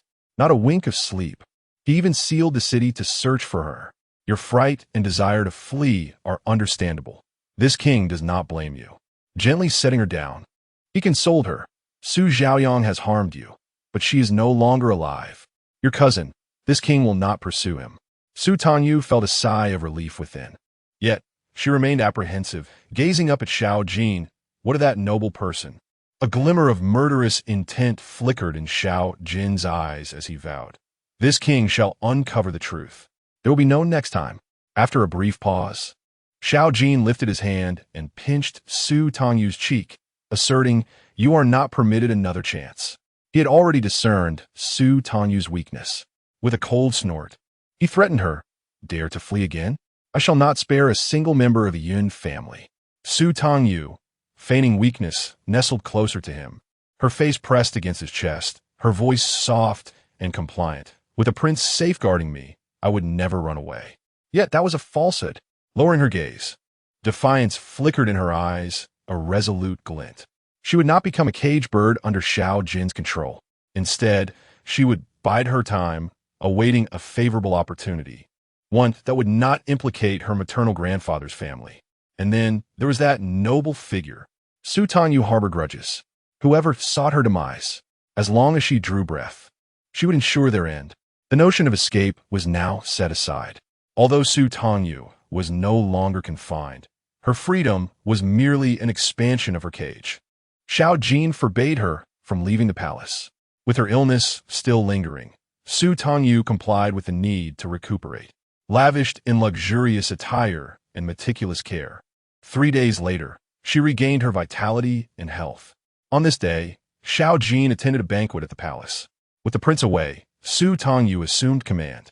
She summoned Yin Lian and discreetly inquired, "Yin Lian, what progress has the prince made? Who assisted Su Zhaoyang?" Yin Lian shook her head. Su Tangyu expressed her dissatisfaction. "Is it that nothing has been discovered, or are you unable to disclose it to me?" Yin Lian vigorously shook her head, assuring her that investigations had indeed been conducted. But for the moment, there were no leads.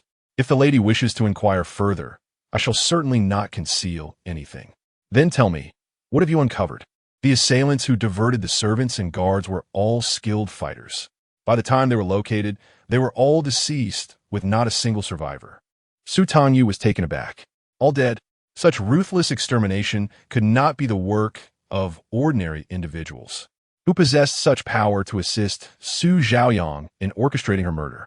Su Tangyu racked her brain. Even in 2 lifetimes, she could not identify the culprit. The only enemies who harbored such animosity towards her in the capital were the Su family, no others. "Do not fear, my lady," Yin Lian comforted her. "The prince is tirelessly investigating. The palace guards have been tripled. No one shall harm you." Yet, Su Tangyu remained troubled. Nonetheless, she refrained from internal conflict. With no leads in sight, she decided to set the matter aside for the time being. Although the regent's residence resembled a grand cage, it was also the safest haven. Apart from Xiao Jin, she needed not guard against anyone else. As night deepened, Su Tangyu fell into a deep slumber. In her drowsy state, she sensed a shadow looming over her. The scent of alcohol was heavy. The cold fragrance of dragons' saliva crept along the fingers that had slipped beneath her garments, chilling her spine. Startled, Su Tangyu awakened. She gently pushed away, her voice still soft from sleep. "Your Highness, allow me to attend to your bath first." However, Xiao Jin buried himself against her delicate neck, his breath ragged, his voice low and husky. "Do you disdain me?" Su Tangyu dared not respond. "Little liar." Xiao Jin seemed intoxicated, pinching her cheek with a smirk of mockery. "If you dare to run, what else would you not dare to do?" Su Tangyu remained silent. Wasn't all of that in the past? Why dredge up old grievances? "Speak," commanded Xiao Jin. Su Tangyu found her mouth silenced. After a deep kiss, he grumbled, "Your tongue spins nothing but lies. I do not trust you." Su Tangyu pursed her lips. "Your Highness, you are drunk. I am impervious to intoxication." Xiao Jin, having spoken, forcefully pressed his lips against hers once more. In a moment of fervor, he claimed her, and when his desires spiraled out of control, he bit down hard on Su Tangyu's shoulder. Pain surged through her, eliciting a cry as she struggled against him. "Your Highness, it hurts." "No, it hurts. Do you still dare to run away?" Xiao Jin raised his hand, gripping Su Tangyu's neck, his eyes aflame with a fierce inquiry. "Why did you flee? Am I not affectionate enough towards you?" Su Tangyu wept softly in response. How could Xiao Jin still be inebriated? She felt overwhelmed, a mixture of anger, resentment, and grievance consuming her, prompting her to resist fiercely. "I don't want this anymore." "Xiao Jin, you scoundrel. You cannot dictate this." Xiao Jin chuckled, a gleeful tone in his voice. "Little you, would you care to curse a bit more?" Su Tangyu, incredulous, retorted, "You are a pervert, not fierce enough. You beast." "Continue." Su Tangyu's voice strained to the point of exhaustion. She could no longer muster the energy to curse, nearly losing consciousness. At last, Xiao Jin regained his composure. He embraced her, leaning down to kiss her damp forehead. "Little you, how about you bear me a child?" In a haze of confusion, she instinctively spat, "Get lost." Xiao Jin's gaze turned dark and icy as he grasped her chin, demanding, "What did you say? Repeat that." Su Tangyu closed her eyes, feigning unconsciousness. Xiao Jin, amused yet irritated, remarked, still pretending to sleep?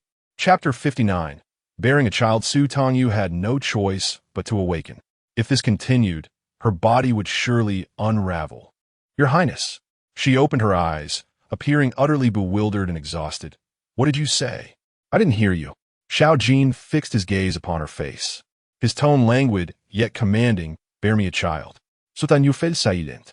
She was fatigued and dazed, desperately hoping this was merely a figment of her imagination. However, Xiao Jin offered her no reprieve from her confusion, leaning closer to whisper in her ear, bear a child. Did you hear me? Su Tangyu instinctively turned her head away. I heard. She could not fathom how things had come to this. She had no desire to bear a child, and instinctively sought reasons to refuse. Your Highness, you are intoxicated. Tangyu is but a concubine, unworthy of bearing heirs for you. Unworthy? That is for me to decide. Xiao Jin's expression darkened, scrutinizing her as he pinched her cheek.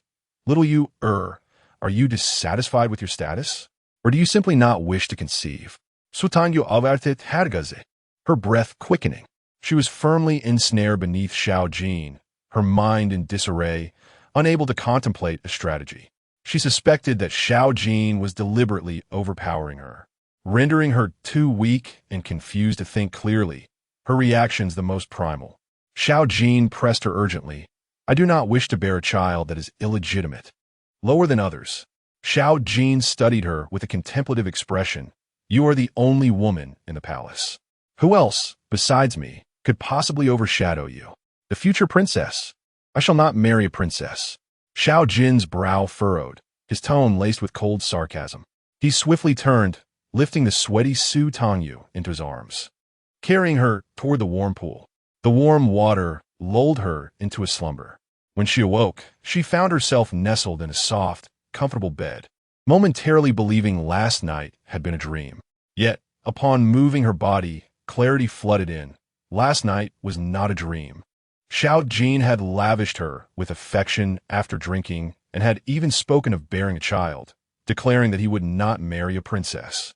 Su Tangyu's mind was in disarray as she licked her parched lips, inadvertently brushing against a small wound, causing her to inhale sharply. Why did Xiao Jin suddenly utter such words? Had someone provoked him at the palace banquet? After all, he was the regent with immense power. Who would dare to challenge him?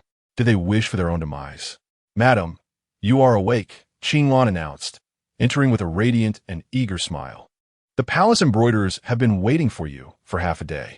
Su Tangyu furrowed her brow, bracing herself as she slowly sat up. The palace embroiderers? She asked in astonishment. Qinglan nodded enthusiastically, her pride evident. On the 5th of next month, it is His Majesty's 4th birthday. The prince has commanded that you accompany him to the palace to attend the birthday banquet. The embroiderers are imperial gifts, here to measure and tailor your ceremonial gown for the occasion.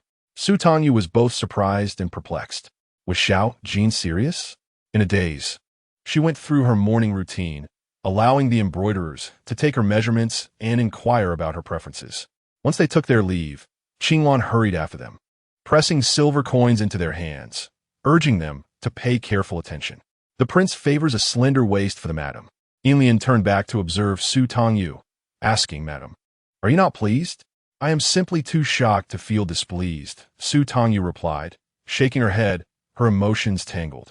To expect her to bear children and accompany him to the palace openly for a banquet was a privilege that no mere concubine should possess. With Xiao Jin's refusal to take a princess, her status in the prince's residence was akin to that of a second mistress. Su Tangyu felt lost. Initially, she had sought vengeance and planned to escape to the south, living freely. Yet, her attempt at fleeing had failed. Xiao Jin had only vented his anger in bed. Compared to the suffering of Su Zhaoyang, her slight physical discomfort was hardly a punishment.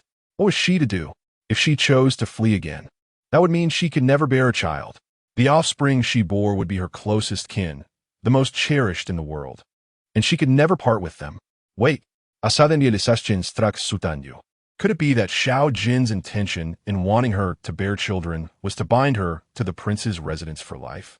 With a child, he could dote on her as he pleased. Yet, once his affection waned, it would not be her who suffered, but their child. A shiver ran through her, and she vigorously shook her head. She would not fall for Xiao Jin's ploy. He could not deceive her into having children. Are you displeased?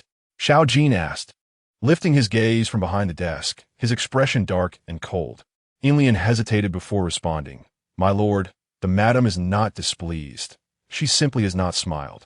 Then that means she is displeased. Xiao Jin grunted heavily. He had come to understand that Su Tangyu, aside from utilizing him for revenge, harbored no desire for him. She wished to escape. She did not want to bear his children. Her willingness to accompany him to the palace for the banquet did not reflect gratitude or excitement like others.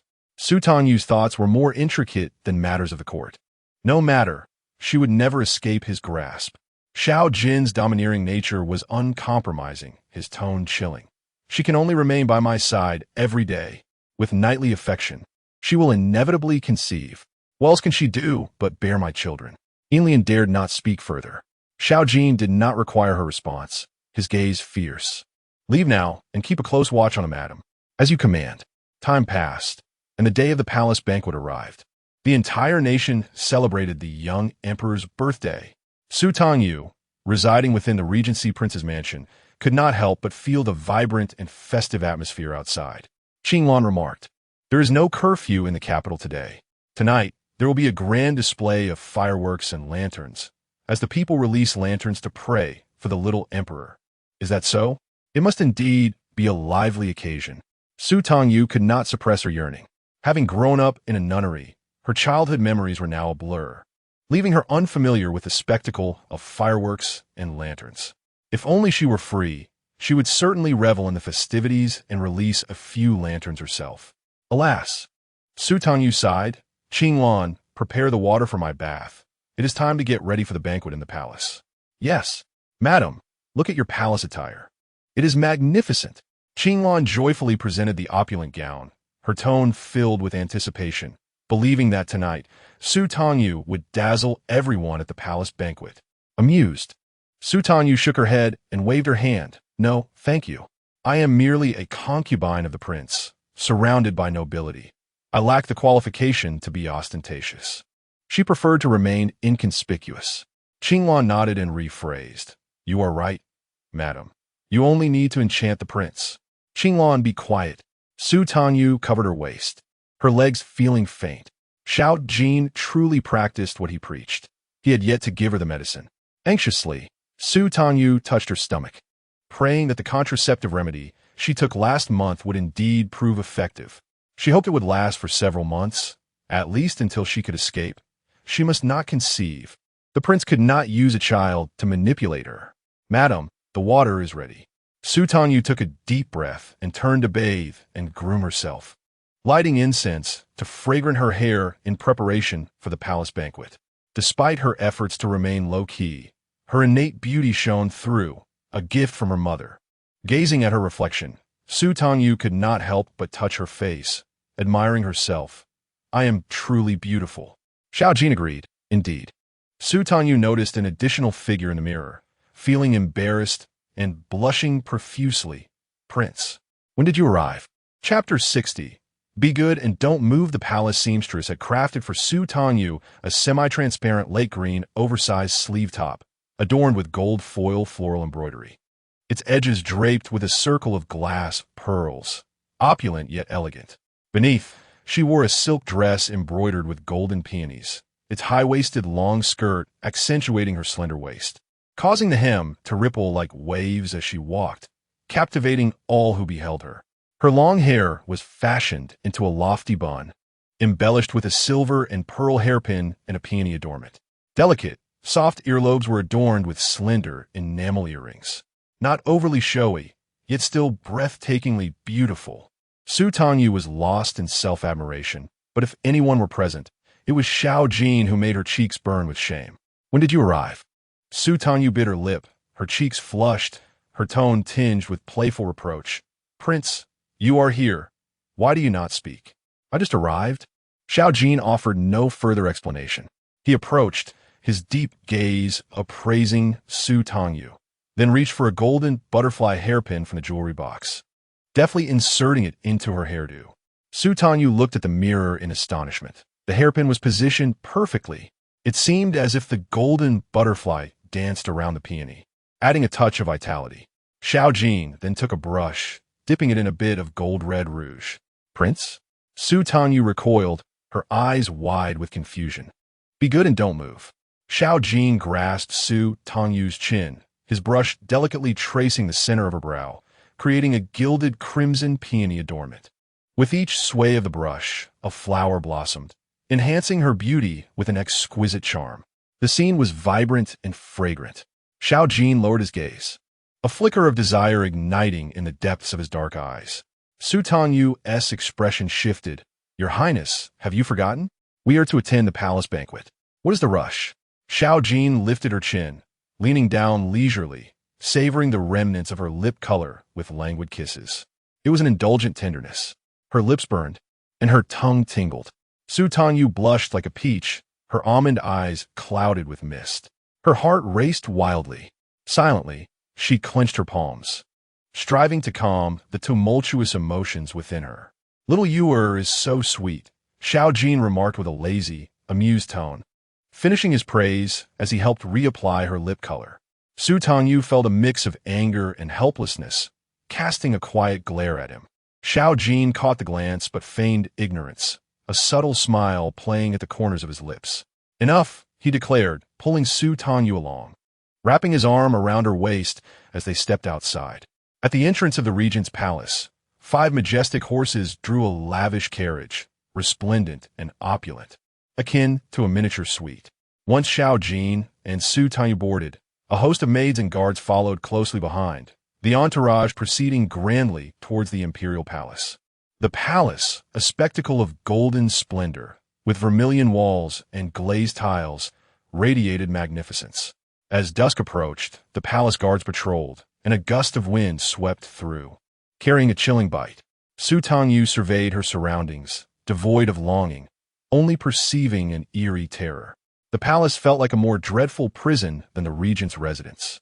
How many tormented souls had perished here? Did every stone beneath her feet soak in blood?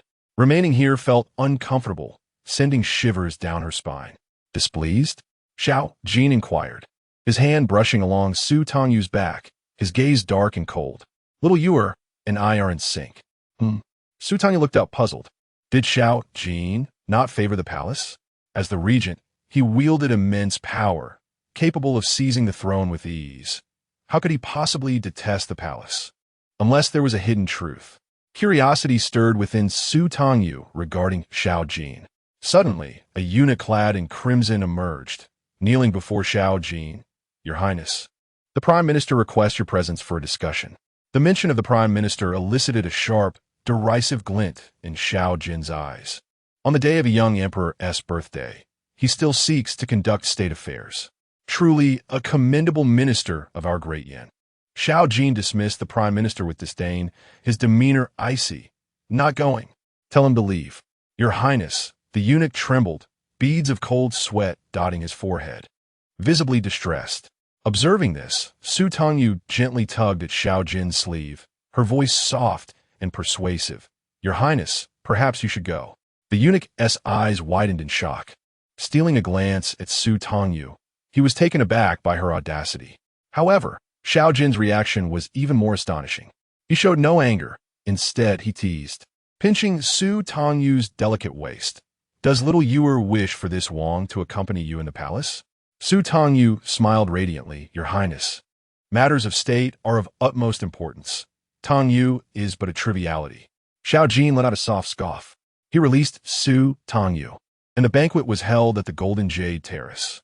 With his cold and merciless phoenix eyes, he cast a fleeting glance at the eunuch in crimson robes, commanding, you, take my beloved concubine over there. As you wish, replied the eunuch, Xiao Jin, turning to leave. As Su Tangyu watched him walk away, she discreetly raised her hand to rub her waist. Xiao Jin was quite insatiable. Outside, there was little else to do. He had been treating her waist like a dough ball, kneading it until it felt both soft and numb, her legs nearly buckling beneath her. Xiao Jin was indifferent to the opinions of others, unperturbed by their whispers. However, Su Tangyu had her pride. With a slow exhale, she straightened her back and said, I would appreciate your guidance, esteemed eunuch. The crimson-robed eunuch scrambled to his feet, his eyes darting with cunning as he smiled obsequiously at Su Tangyu. Madam, please follow me. At the Golden Jade Terrace, a grand birthday celebration for the young emperor was in full swing, the high platform adorned with opulence, bustling with excitement. Su Tangyu did not enter. Instead, she instructed the eunuch to lead her to the rear, to a tranquil and picturesque garden in the corridor. Sitting there, propped on her chin, her almond eyes reflected a deep contemplation. The Empress Dowager has arrived. At the sound of commotion, Su Tangyu snapped back to reality and looked up to see the Empress Dowager's procession approaching her. How could the Empress Dowager enter through the back door? There was no time to ponder, as the eunuch urged her anxiously, Madam, quickly pay your respects. Su Tangyu immediately stood and knelt, lowering her head. In no time, the procession reached her. All she could see were pairs of feet that abruptly halted before her, a wave of unease surging within her. Raising her gaze, a melodious voice descended from above. Su Tangyu's long lashes fluttered as she bit her lip and looked up. There, upon a palanquin, sat a woman adorned in a phoenix crown and resplendent garments, appearing 24 or 25, with strikingly beautiful makeup and lips as red as blood. Her piercing Danfeng eyes surveyed her with disdainful superiority. Who are you? Su Tangyu inquired, bowing. I am Su Tangyu. Humph. The Empress Dowager Lin Fengjiao replied with a chilling, venomous smile. You are that despicable seductress. Her tone was laced with unbridled hatred. Su Tangyu's heart jolted as she beheld the unmasked malice and murderous intent in Lin Fengjiao's eyes. It was indeed her. Suddenly, a woman burst forward without a word, raised her hand, and struck Su Tangyu hard across the face. Pain surged through her skull, and blood trickled from the corner of her mouth. Su Tangyu collapsed to the ground, hearing the woman berate her with fury. You audacious servant! How dare you meet the Empress Dowager's gaze? Grandma's son, a lowly maidservant, knows nothing of decorum. Lin Fengjiao chuckled dismissively, adopting an air of elegant superiority. Today is His Majesty's birthday. It is not fitting to shed blood. Let's go. Chapter 61. I shall take matters into my own hands. The Empress Dowager's procession moved on. The eunuch in crimson knelt and trembled, asking fearfully, Madam, are you all right? Do I look unscathed? Su Tangyu replied, her almond eyes icy, turning her head to reveal her left cheek, swollen and bruised. 5 distinct handprints marred her skin. A gruesome sight. A trail of blood marked the corner of her mouth, presenting a tragic image. The eunuch shivered in terror, nearly fainting.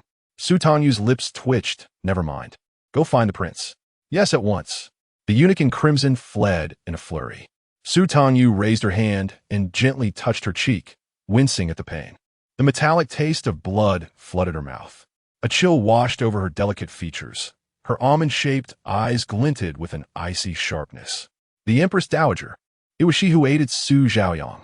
Such a grand welcome on their first encounter filled Su Tangyu with fury as she clenched her fists. She would not endure this torment in vain. After a moment, the sound of hurried, steady footsteps echoed from behind. The pace was swift. In an instant, it reached Su Tangyu's back, and Xiao Jin's voice was cold and stern. Little Yua? Su Tangyu's gaze flickered as she sat on the ground, twisting her waist to raise her head, revealing the swollen imprint on her cheek and the deliberately preserved dried blood at the corner of her mouth. Upon seeing her, Xiao Jin's pupils constricted. Your Highness, Su Tangyu's tone was subdued. Did you bring me to the palace merely to be beaten? She did not shed a single tear. Yet her almond eyes, like hooks, were filled with unspoken sorrow and grievance, evoking a heart-wrenching pain. Deep within Xiao Jin, a subtle ache stirred. He immediately knelt down, his expression dark and violent, yet his hand reached out cautiously, intending to touch her. Su Tangyu recoiled, her voice laden with sorrow. It hurts. Do not touch. In an instant, Xiao Jin's fists tightened. He spoke with a menacing tone. Who did this? Su Tangyu pressed her lips down, her gaze filled with distrust and blame, murmuring, her status is exalted, and your Highness cannot do anything to her. It would be useless to speak of it. Her stubborn, yet pitiful demeanor wielded a greater power than tears. Fury blazed in Xiao Jin's eyes, and an aura of violence enveloped him. He yanked Su Tangyu up from the ground, gripping her wrist tightly. "Come with this prince."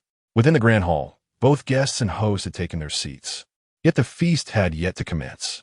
Countless pairs of eyes, tinged with covert curiosity, gazed at the vacant seat parallel to the dragon throne. Someone quietly inquired, "Why has the regent not yet arrived?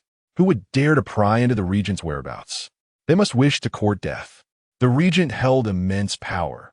Without his presence, even the young emperor, who had already been seated for a while, could not begin the banquet.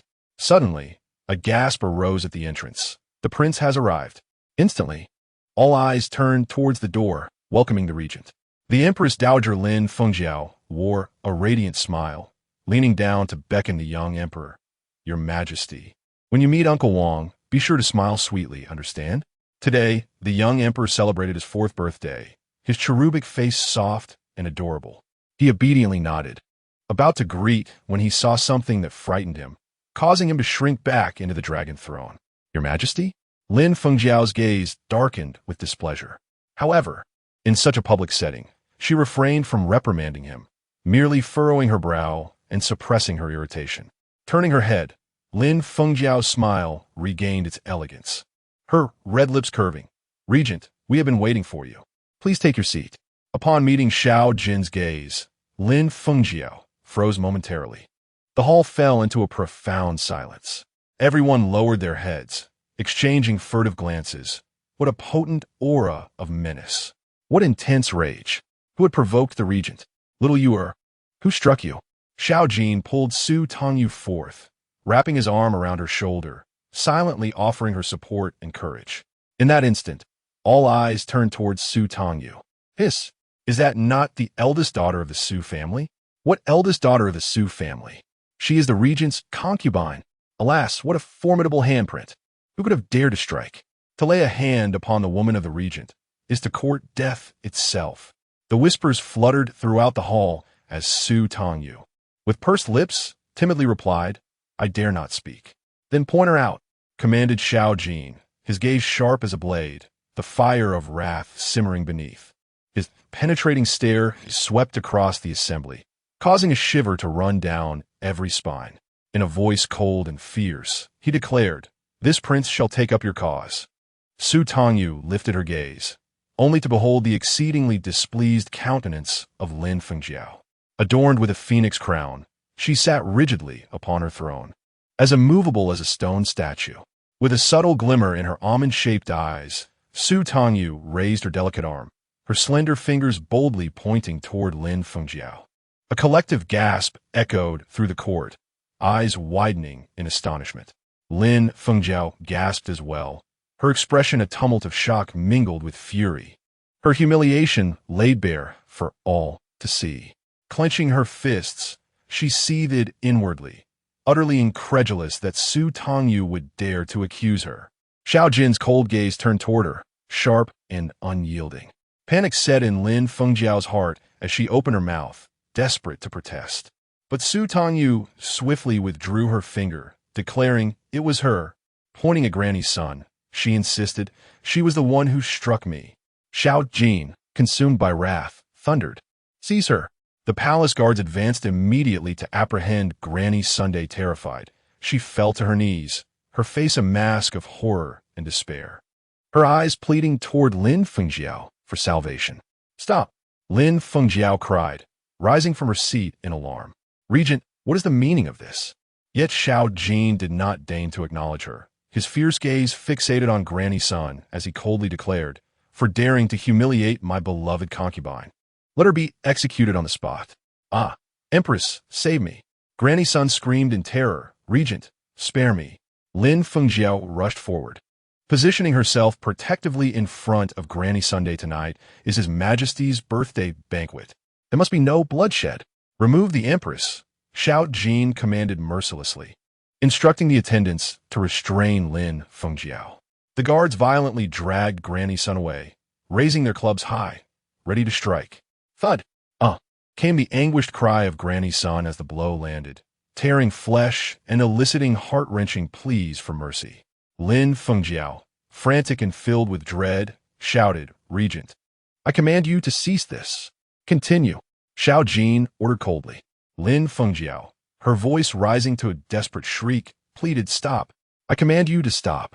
But her cries fell upon deaf ears, drowned out by the relentless thuds of the clubs. Desperate, she turned to Xiao Jin, her voice quivering with emotion. "Xiao Jin, stop. She's my wet nurse." Yet he remained unmoved, treating her as if she were naught but air. Blood splattered. The beating continued, leaving Granny's son a bloody, unrecognizable form. The young emperor, cowering upon his dragon throne, covered his face, whimpering in fear. Lin Fengjiao, torn with anguish, could only retreat to cradle the young emperor in her arms. Standing before the throne, she witnessed her wet nurse being mercilessly beaten, bloodied and battered, as if to the brink of death. "Xiao Jin, how cruel your heart is!" Filled with resentment and bitterness, Lin Fengjiao's gaze fell upon Su Tangyu, who nestled within Xiao Jin's embrace, her eyes icy as she regarded her. Their gazes locked, and Su Tangyu offered a faint smile. Lin Fengjiao clenched her teeth, her features contorted. She had underestimated Su Tangyu. She had also misjudged the depth of Xiao Jin's affection for her. A single slap had cost the life of her wet nurse. Lin Fengjiao had suffered a most crushing defeat. "My lord, I wish to return home."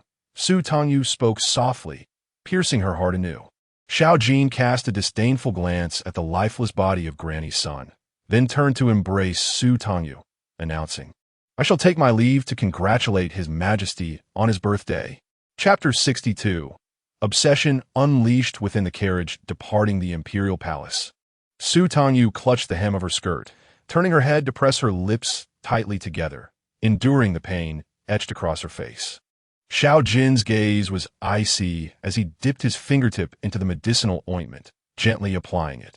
Once he finished, he took a handkerchief and meticulously wiped away the traces of blood from the corner of Su Tangyu's mouth. "All done," he said. Su Tangyu lowered her head, remaining silent. Xiao Jin furrowed his brow, fixing his gaze upon her. "Next time, you ought to strike back directly." Su Tangyu pouted slightly, murmuring in discontent. "How could I dare to hit the Empress Dowager?" "Strike, and I shall support you," he replied. At this, Su Tangyu was taken aback, her eyes widening. "Really?" A hint of tenderness and indulgence flickered in Xiao Jin's eyes as he smirked, coaxing her, "Little Yuer, you may strike whomever you wish." Su Tangyu's gaze sparkled momentarily as she regarded him intently. Xiao Jin understood her implication. Raising an eyebrow, he smiled mischievously. "You could give it a try." Su Tangyu quietly turned her head away. Striking Xiao Jin was merely a figment of her imagination. Dissatisfied with her evasion, Xiao Jin reached out, pulling Su Tangyu onto his lap. He held her possessively, declaring, "From now on, stay closely by my side. Do not leave my sight." With a nonchalant response, Su Tangyu acknowledged him. Xiao Jin's displeasure deepened. Lowering his gaze, he firmly pinched Su Tangyu's slender waist. "Do you remember?" Leaning weakly against his chest, Su Tangyu replied lazily, "I remember." Before Xiao Jin could speak further, Su Tangyu interjected, asking, "Your Highness, why does the Empress Dowager despise me? Why does she loathe me? She is a madwoman." "Keep your distance from her," Xiao Jin replied coldly, his tone devoid of warmth, his eyes filled with disdain. Su Tangyu pondered this. A madwoman? She felt no fear. The enmity had been formed when the Empress Dowager aided Su Zhaoyang in attempting to take her life. The life of Granny's son was not enough to settle the score. Lowering her eyelids, her long lashes concealed the icy chill that pierced her very core. Outside, the atmosphere grew increasingly lively as the carriage came to a halt. Su Tangyu regained her focus and peered out of the window, her tone surprised. "Your Highness, are we not returning to the manor? Tonight is the Lantern Festival with fireworks." Xiao Jin lifted his hand, gently caressing Su Tangyu's unmarred cheek. He wished for her to avoid any distress, not wanting to return in a sullen mood. Upon hearing Su Tangyu express her anticipation for the festivities, he cast a cold glance outside. "Let's go." "Wait." Su Tangyu's eyes sparkled, yet her expression appeared aggrieved as she pointed to her face. "Your Highness, I cannot go out like this. It's so ugly." Xiao Jin turned his head and gazed at her intently, awaiting her next move. He exited the carriage first. Su Tangyu immediately pressed against the window, her bright almond-shaped eyes filled with curiosity, eagerly observing the commotion outside. After a moment, Xiao Jin returned.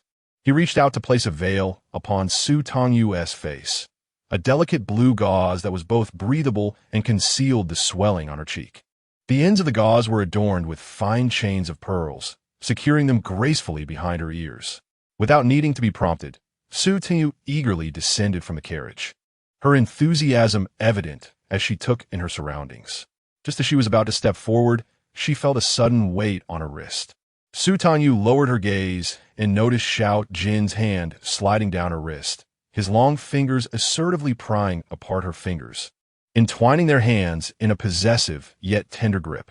Xiao Jin held her firmly, his eyes dark and profound, forbidding her from slipping away from his sight.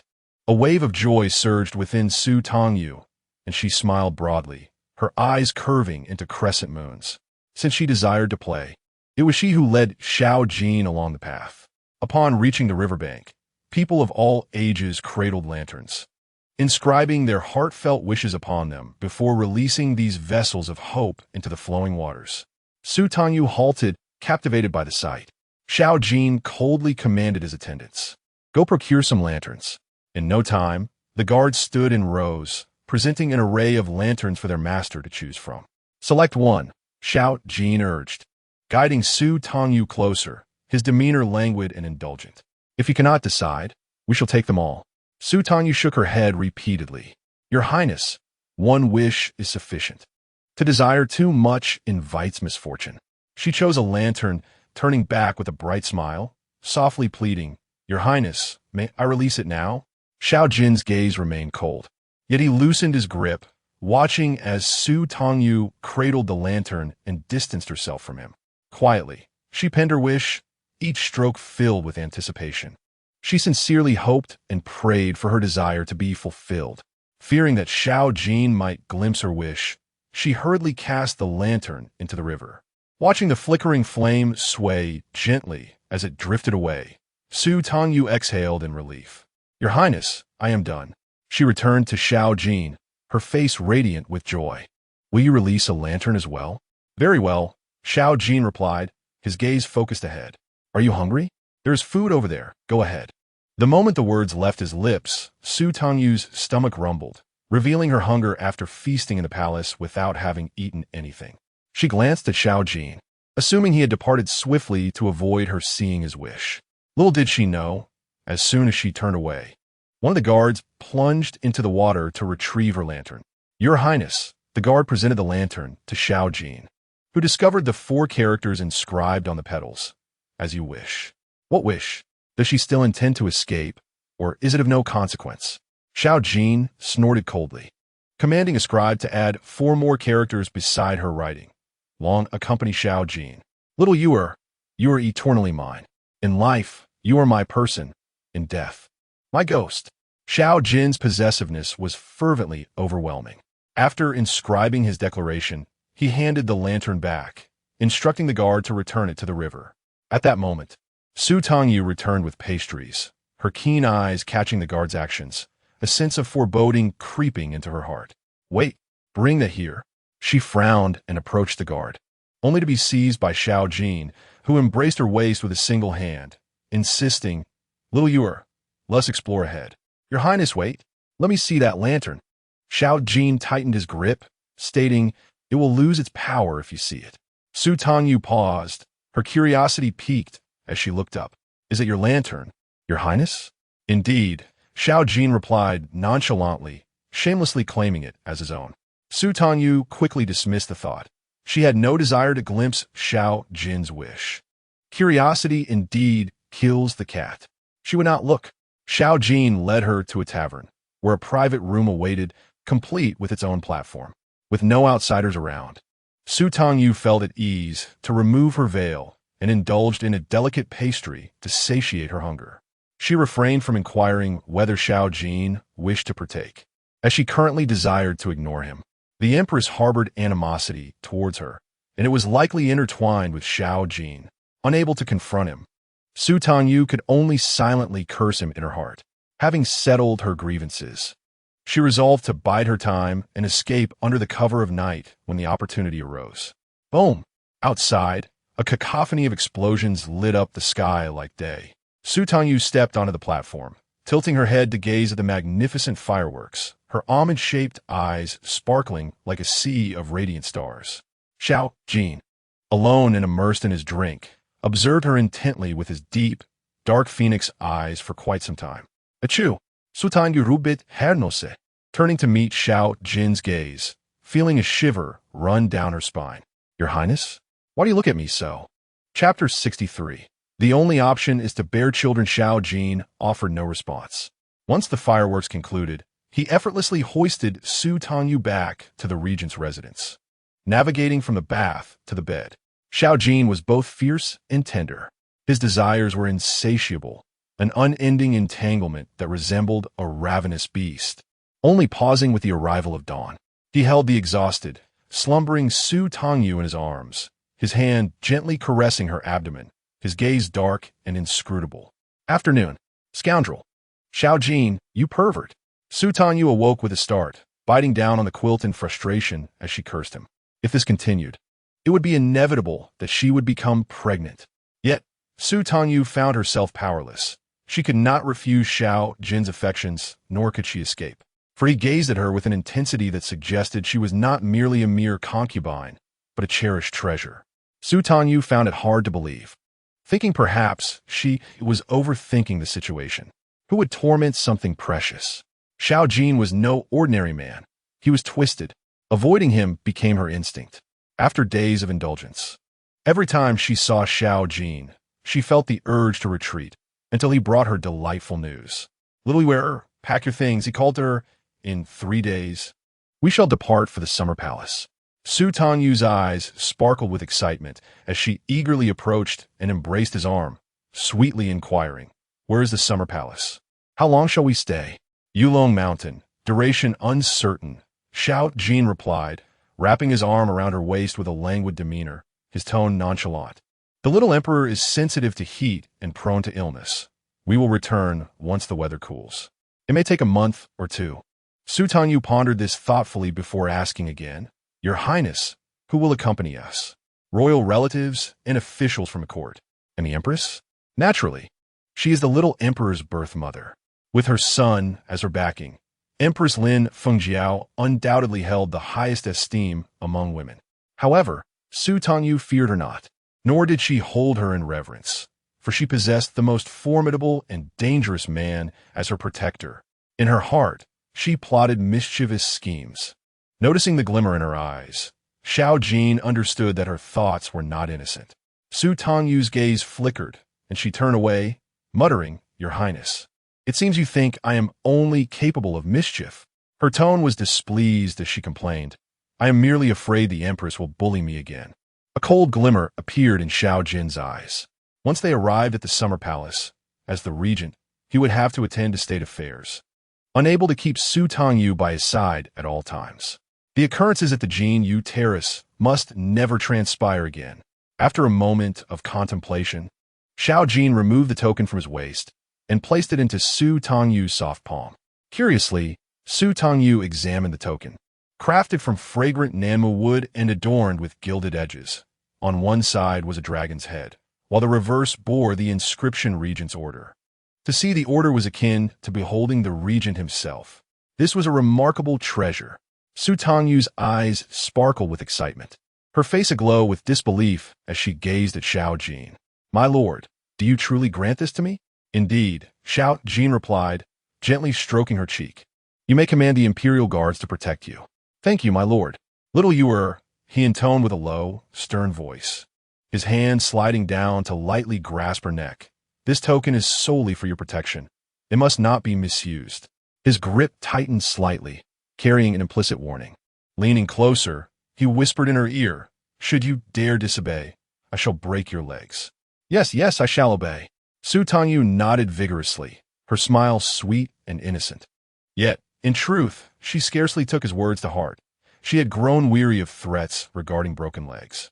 She found the notion of him saying he would make her weep far more menacing. Her thoughts were solely occupied with the token. contemplating how best to utilize it without waste. Xiao Jin observed her in silence, his gaze dark and profound, murmuring within himself, "Little Yuer, do not let me down. Should you disobey, you shall remain in bed, destined only to bear children." 3 days later, a grand procession departed from the capital, making its way towards the Yulong Mountain Summer Palace. The mountain air was cool, and a gentle breeze wafted through. The palace stood resplendent and majestic, with serene lakes and gardens in front and deep, tranquil valleys behind. The regent resided in the most opulent and elevated southeastern corner of the palace, which featured its own courtyard and pavilion, surrounded by exquisite and serene views. The chambers numbered over 20 in total. However, Su Tangyu's expression darkened. "Why must I share a room with the Lord? Milady, the Lord dotes on you." Qinglong beamed brightly, adding, "See, milady. The Lord's affection for you surpasses that of even the future princess." Glancing around to ensure they were alone, Qinglong boldly extolled, "In my heart, milady, you are the true princess of the regent's residence." Su Tangyu regarded her with an impassive expression. "Be cautious with your words," she cautioned. Immediately, Qinglong clapped her hands to her mouth, her laughter sweet as honey. In her heart, she mused that no one else could maintain such composure. Who else could hope to become a princess? Had Su Tangyu been aware of her thoughts, she would surely have fainted. She gazed at the sole grand bed made of golden silk nanmu wood in the room, her legs trembling with doubt. Xiao Jin must be doing this on purpose. In the southern palace, the Empress Dowager Lin Fengjiao's fury erupted as a ceramic vase shattered upon the floor. Her eyes reddened with rage, contorted in hatred. Why? What was so special about that wretched Su Tangyu? Lin Fengjiao loathed her to the core, her nails digging painfully in her palm, drawing blood. "Su Tangyu, I shall make you wish you were never born." Taking a deep breath, her expression shifted in an instant. Lin Fengjiao commanded, "Go. Summon the heir of the Ningguo Marquisate." A short while later, Gu Mingyan entered the hall with a retinue, his posture upright, clad in splendid attire, embodying the renowned and handsome heir of the capital. Upon closer inspection, a hint of melancholy graced his brow, and a sense of loss enveloped him. "Gu Mingyan has come to pay respects to Her Majesty the Empress." "Long live your Majesty." "Rise," the Empress replied. Lin Fengjiao, with her lips painted a vivid red, fixed her gaze intently upon his face. "My lord, I have heard that you have recently resorted to alcohol to drown your sorrows, causing great distress to Lord Ningguo and his wife." Gu Mingyan lowered his head, his tone laced with bitterness. "I am indeed unfilial, causing my parents worry." Lin Fengjiao smiled softly. She rose gracefully, her splendid phoenix robe trailing like colorful clouds as she approached Gu Mingyan. With a knowing smile, she remarked, "I have heard that Su Tangyu was your betrothed, but due to the interference of the Su family, you have missed your chance. I delight in bringing couples together." With a mischievous glint, she inquired, "My lord, do you still wish to marry Su Tangyu?" Gu Mingyan tensed, staring at Lin Fengjiao in shock. He opened his mouth, his voice tinged with sorrow. "I certainly do wish it, yet she is now a concubine of the regent. How could I dare to hope for her?" A flicker of jealousy flashed in Lin Fengjiao's eyes, her smile turning sharp. "What if she were no longer the regent's concubine? Your Majesty, do you not understand the regent? He has particular tastes and does not tolerate anything deemed unclean." Lin Fengjiao insinuated, "If you heed my words, my lord, you may yet reclaim your beloved." Chapter 64. No escape. Xiao Jin is a ruthless individual. Even upon arriving at the summer palace, he does not rest. He works during the day and attends to matters at night. He sleeps merely 2 hours a day, full of vigor, almost monstrous in his tenacity. Su Tangyu is astounded. With differing schedules and energies, she cannot fathom who could accompany Xiao Jin for a lifetime. Certainly, she cannot endure such a life. With no opportunities presenting themselves, Su Tangyu resolved to create her own. During the day, she ventured outside, exploring the palace grounds, delighting in the scenery. She bore the regent's decree at her waist, and wherever she went, her presence commanded respect and deference. She was undeniably conspicuous. After 3 days of this audacity, someone finally lost their composure. With a clatter, a jug of icy wine spilled all over Su Tangyu's chest.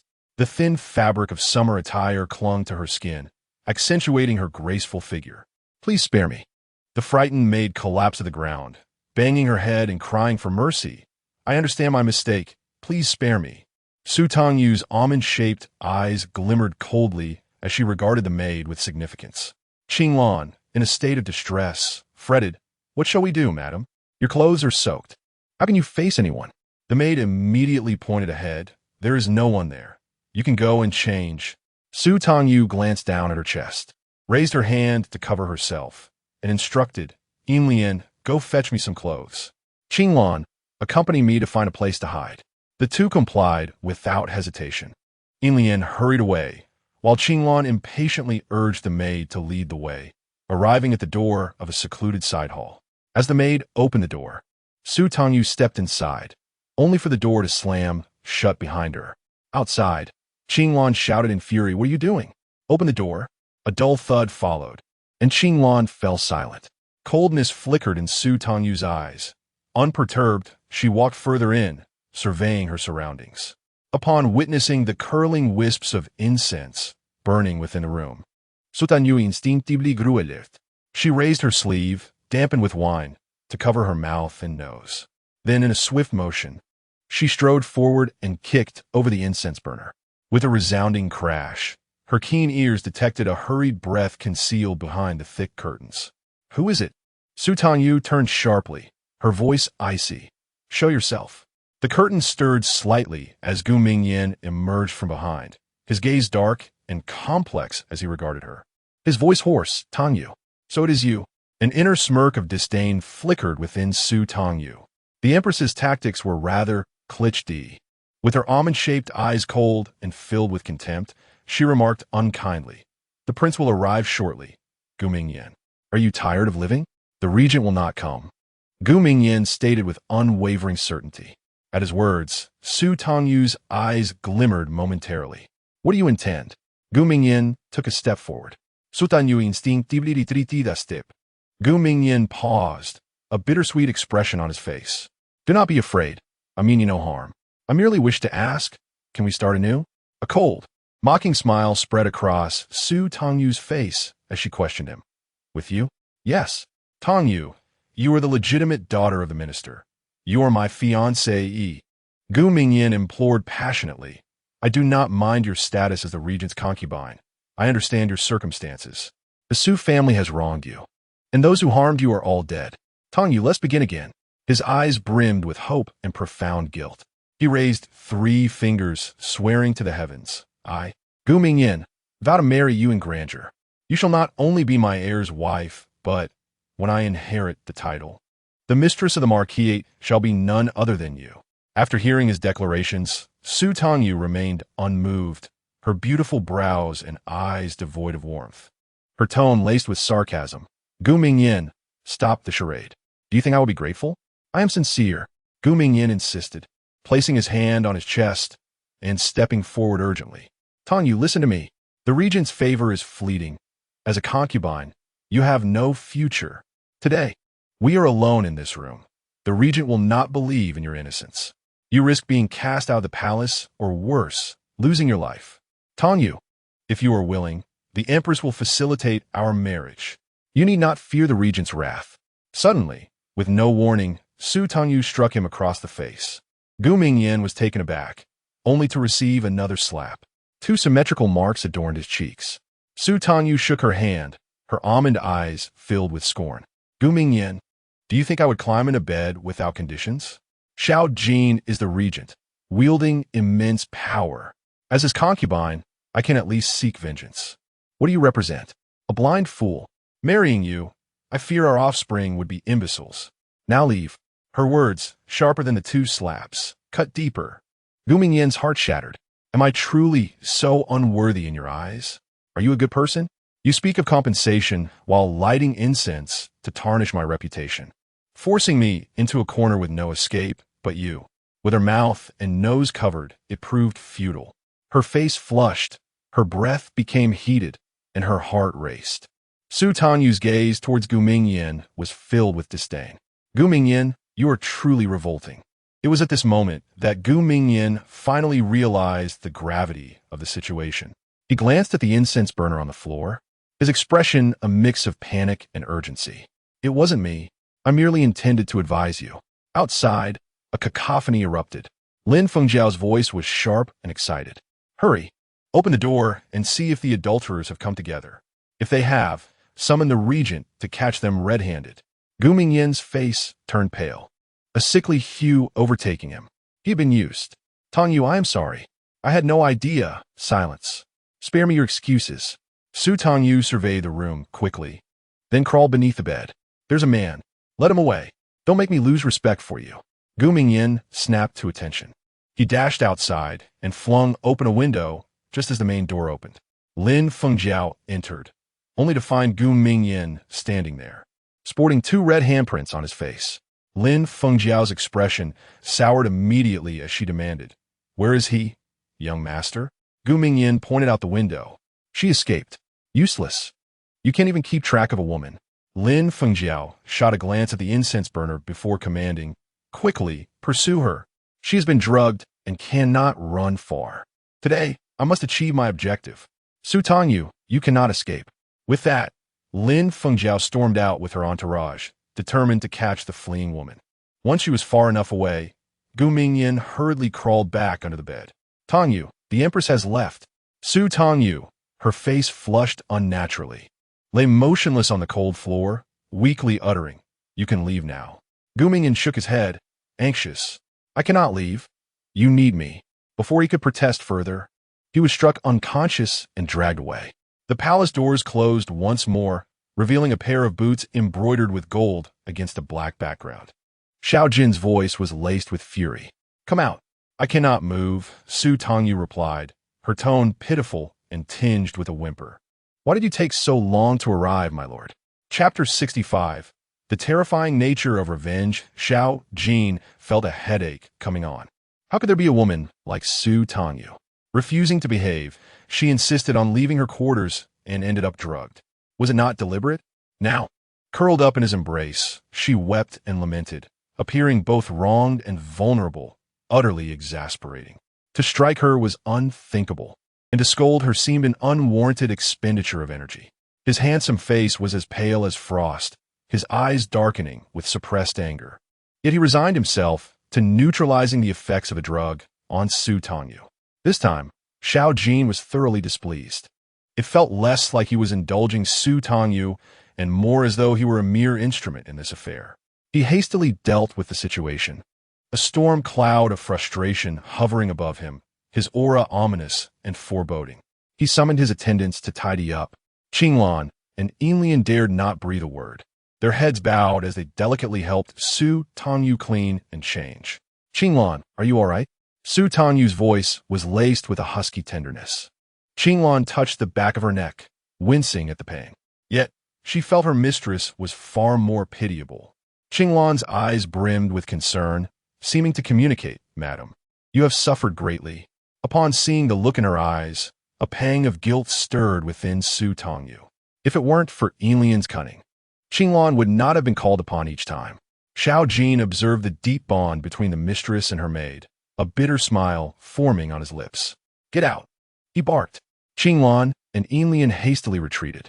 Su Tangyu lifted her gaze to Xiao Jin, witnessing for the first time his expression devoid of satisfaction or joy, his attire disheveled, his chest exposed, the narrow and sharp phoenix eyes fixed upon her like a blade, as if poised to devour her whole. Su Tangyu's heart raced with anxiety. Despite the ache in her waist and the weakness in her legs, she approached slowly and reached out to embrace Xiao Jin. With a cold sneer, Xiao Jin's brows were furrowed as he gazed at her, neither rejecting nor acknowledging her presence. My lord, are you angry? She inquired. What do you think? Xiao Jin's glare seemed capable of extinguishing her life. He seethed, You dare to crawl into another man's bed while I arrive, just a moment late. Impossible. Soutanu ritorti vehemently. In this world, who could possibly compare to my lord? I have been waiting for you. Her expression appeared sincere. Remarkably, Xiao Jin's fury diminished slightly. He wrapped an arm around Su Tangyu's waist and asked, What did Gu Mingyan say? Su Tangyu tilted her graceful neck, revealing a stark and domineering bite mark. Her almond eyes sparkled with indignation as she lamented, "My lord, he claimed the Empress Dowager intends to marry me to him. I am clearly your person. The Empress Dowager is being excessively oppressive. When I refused, he drugged me, forcing me to betray you." Pausing for a moment, her gaze turned sorrowful as she accused, "The Empress Dowager harbors such deep-seated hatred for me, because of you, my lord." She nearly revealed that she was a victim ensnared by Xiao Jin's influence. However, it was unnecessary to articulate this. Xiao Jin understood. Xiao Jin's eyes brimmed with a fierce and ruthless intensity. He released Su Tangyu, extended his hand, and commanded darkly, "Assist me in changing clothes." Su Tangyu fetched a clean outfit and stepped back outside, where dusk had already fallen. Xiao Jin coldly inquired, "Where's the Empress Dowager?" The guards bowed and reported, "My lord, the Empress Dowager is in her chambers." "Go, summon the civil and military officials to pay their respects to the Empress Dowager." "As you command." As the guards departed, Su Tangyu's eyes flickered with curiosity, and she immediately clutched Xiao Jin's arm, pressing, "Why must we pay our respects to the Empress Dowager?" Xiao Jin offered no explanation. Instead, he cast a glance at her and asked, "Can we leave?" "Yes, we must." Su Tangyu, not being foolish, recognized that Xiao Jin was about to take action. She was determined to witness the unfolding spectacle, particularly the drama involving the Empress Dowager, and she would crawl there if necessary. On the way, Su Tangyu speculated extensively, yet she could not anticipate what was to come. Xiao Jin's methods were far more ruthless than she had imagined, cruel and merciless. The civil and military officials assembled, and through the tightly closed palace doors, anyone not deaf could hear the chaotic sounds emanating from within. The crowd's faces turned a myriad of colors, yet they dared not utter a word. "We welcome a regent. My lord, you have arrived." The officials bowed their heads in deference upon seeing Xiao Jin. He held Su Tangyu at the waist, his fierce gaze fixed upon the entrance as he commanded, "Open the doors." "Regent." The old chancellor stepped forward, attempting to intervene, "My lord, are you truly willing to act so ruthlessly?" Xiao Jin let out a cold snort, mocking, "Chancellor, if your good daughter dares to act, she must bear the consequences. Open the doors." The palace doors were flung open. Countless pairs of eyes clearly witnessed the Empress Dowager in a scandalous display with a group of eunuchs. Bang! The old chancellor gasped for breath and collapsed to the ground, while the officials wished they could blind themselves, cover their ears, and press their faces to the ground.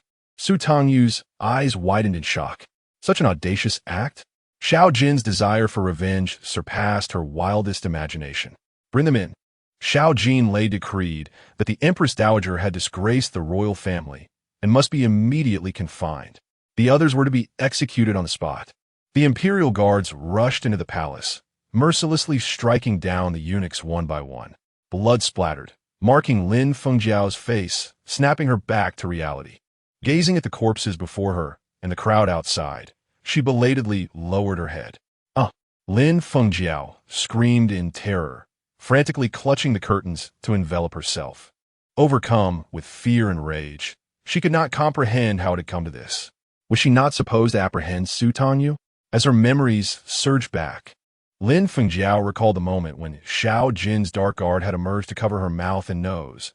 And then, Xiao Jin. In an instant, everything became clear to her. She collapsed to the ground, her eyes reddened and her face twisted in hatred. "How dare you treat me this way? I am the Empress Dowager. I am a mother of His Majesty." She pointed at Su Tangyu, crying out in anguish, "Her life is worthless.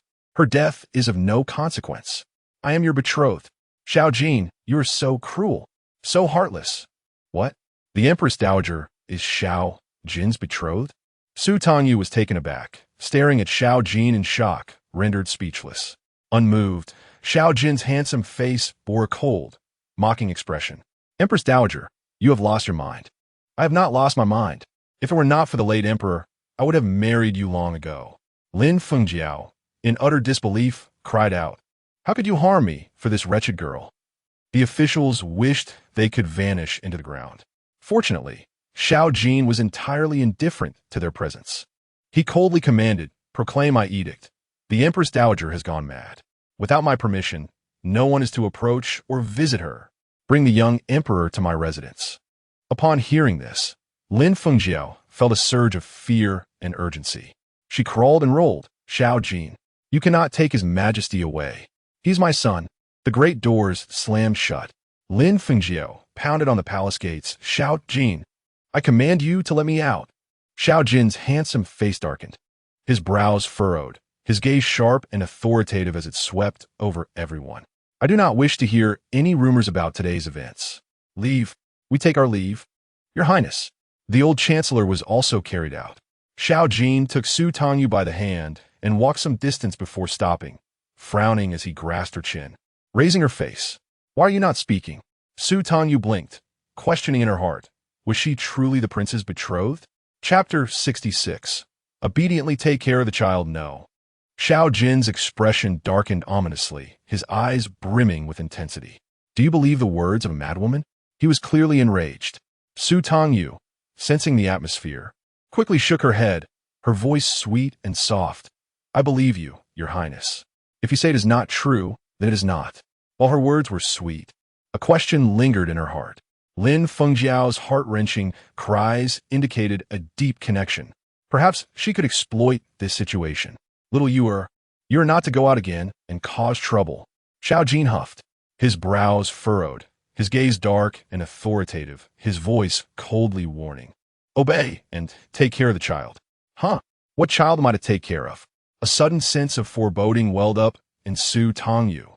As expected, without surprise, Su Tangyu sat in the room, exchanging wide-eyed glances with the young emperor. The 4-year-old emperor, exquisitely chiseled and adorably charming, donned a miniature dragon robe of bright yellow, his hair tied into a small round bun. In every aspect, he exuded no trace of imperial grandeur, appearing as soft as a steamed bun, as though a gentle poke would cause him to burst. Su Tangyu could hardly believe it. What was Xiao Jin thinking? The young emperor's birth mother, the Empress Dowager, had recently fallen from grace, ending up in confinement. Was it her doing? How could he entrust her with the care of the young emperor? Su Tangyu gazed at the emperor's tender face, utterly perplexed. She murmured in confusion, "With so many palace attendants, why was I chosen?" "My lady, the prince wishes for you to acclimate in advance," Qing Lan replied with a knowing smile, glancing at her abdomen. "Once you give birth to the prince's offspring, you will have experience." Upon hearing this, Su Tangyu's lips twitched slightly. Experience? With a child? Carrying for 10 months and a newborn is entirely different from a 4-year-old. Regardless, the young emperor had been delivered to her, leaving Su Tangyu with no option to refuse. "Your Majesty," Su Tangyu endeavored to smile gently at the young emperor. "I am Su Tangyu. What is your name?" The young emperor timidly gazed at her, his soft voice barely above a whisper. "I am Xiao Tianquan." "What a splendid name." "Your Majesty," Su Tangyu praised, gradually building rapport. "Are you hungry, little emperor?" Xiao Tianquan nodded in response. Su Tangyu promptly summoned someone to prepare a meal. However, she soon discovered a troubling issue. Xiao Tianquan was unable to feed himself. Sitting upright, his round eyes longed for the food, but he tilted his head upward, expectantly gazing at Su Tangyu. Xiao Tianquan opened his mouth, waiting to be fed. Su Tangyu could hardly believe her eyes. She understood that some indulge their children to the point of spoon-feeding, but Xiao Tianquan was already 4. He was a young emperor. How could he not know how to eat by himself? It was utterly absurd. Su Tangyu had no intention of feeding him. "Your Majesty, hold the spoon," she urged, offering him a silver spoon. Xiao Tianquan, looking bewildered, grasped the spoon as if it were a toy. With a resigned sigh, Su Tangyu explained, "Little emperor, this is not a plaything." Taking him by the hand, she taught Xiao Tianquan how to hold the spoon and scoop the food. Though he appeared confused, he was obedient and learned quickly. It was simply that no one had ever taught him to feed himself. "Well done." Su Tangyu's eyes sparkled with delight, realizing the sense of achievement in teaching a child. She lavished her smiles and praise upon him, her voice tender. "You are amazing, little emperor. You grasped it so quickly." Xiao Tianquan's eyes widened, his small face filled with excitement and joy. Seeing this, Su Tangyu felt a twinge of disbelief. "Little emperor, has no one ever praised you?" Xiao Tianquan blinked and shook his head. Mother only says I am disobedient, not clever, and that I am timid and embarrassing. Uncle Wang says I should be quiet and still. Xiao Tianchen looked forlorn. Mother and Uncle Wang are so fierce. I'm scared. Oh no, was he about to cry? Su Tangyu hurriedly comforted the child. Little Emperor, please don't cry. If word gets out, others will say I am mistreating you, and that would be a huge problem. Come here, let me give you a hug. Xiao Tianchen's eyes were red and glistening with tears as he extended his little hands, crying, Auntie, hug me. All right. I will hold you, but please don't cry. Su Tangyu swiftly picked Xiao Tianchen up. Before she could even begin to comfort him, he clung tightly to her neck, burying his little face in her shoulder. What has happened? Su Tangyu looked at Qinglan and Yinlian, her expression filled with confusion. Qinglan peeked over and whispered, The little emperor isn't crying. That's good. Su Tangyu, who was at a loss on how to care for a child, thought that as long as Xiao Tianchen didn't cry and remained healthy, that was all that mattered. She certainly did not wish to bear the accusation of mistreating or bullying a sovereign. The 4-year-old was surprisingly heavy. Unable to hold him while standing, Su Tangyu moved to sit on the long couch made of Huangli flower wood. As she held him, Xiao Tianchen's head tilted, and he soon fell asleep against her shoulder. Qinglan, come here and help. Su Tangyu gently laid Xiao Tianchen down, but the moment he touched the bed, he instantly woke up, his eyes still glistening with tears as he grasped Su Tangyu's sleeve, pleading, Hug me. With a tone of exasperation, Su Tangyu replied, Little Emperor, you must sleep by yourself. I'm scared. Xiao Tianchen pouted, feeling aggrieved. Mother said someone would kill me, and I can't be alone. Su Tangyu furrowed her brow upon hearing this. She understood that the young emperor's status was exceptionally noble, yet he was too young to bear the weight of such fears. Surely, protection should entail increasing the number of guards rather than frightening a child. Auntie, please sleep with me, Xiao Tianchen implored in a pitiful voice. Su Tangyu looked at him helplessly. Little Emperor, I am your uncle's woman, and it is not appropriate for me to sleep with you. She suggested that either Qinglan or Yinlian accompany him to sleep.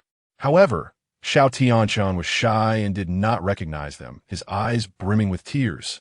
On the verge of crying. Very well, Su Tangyu relented. You may sleep in my room, but you must be obedient and sleep alone, understood?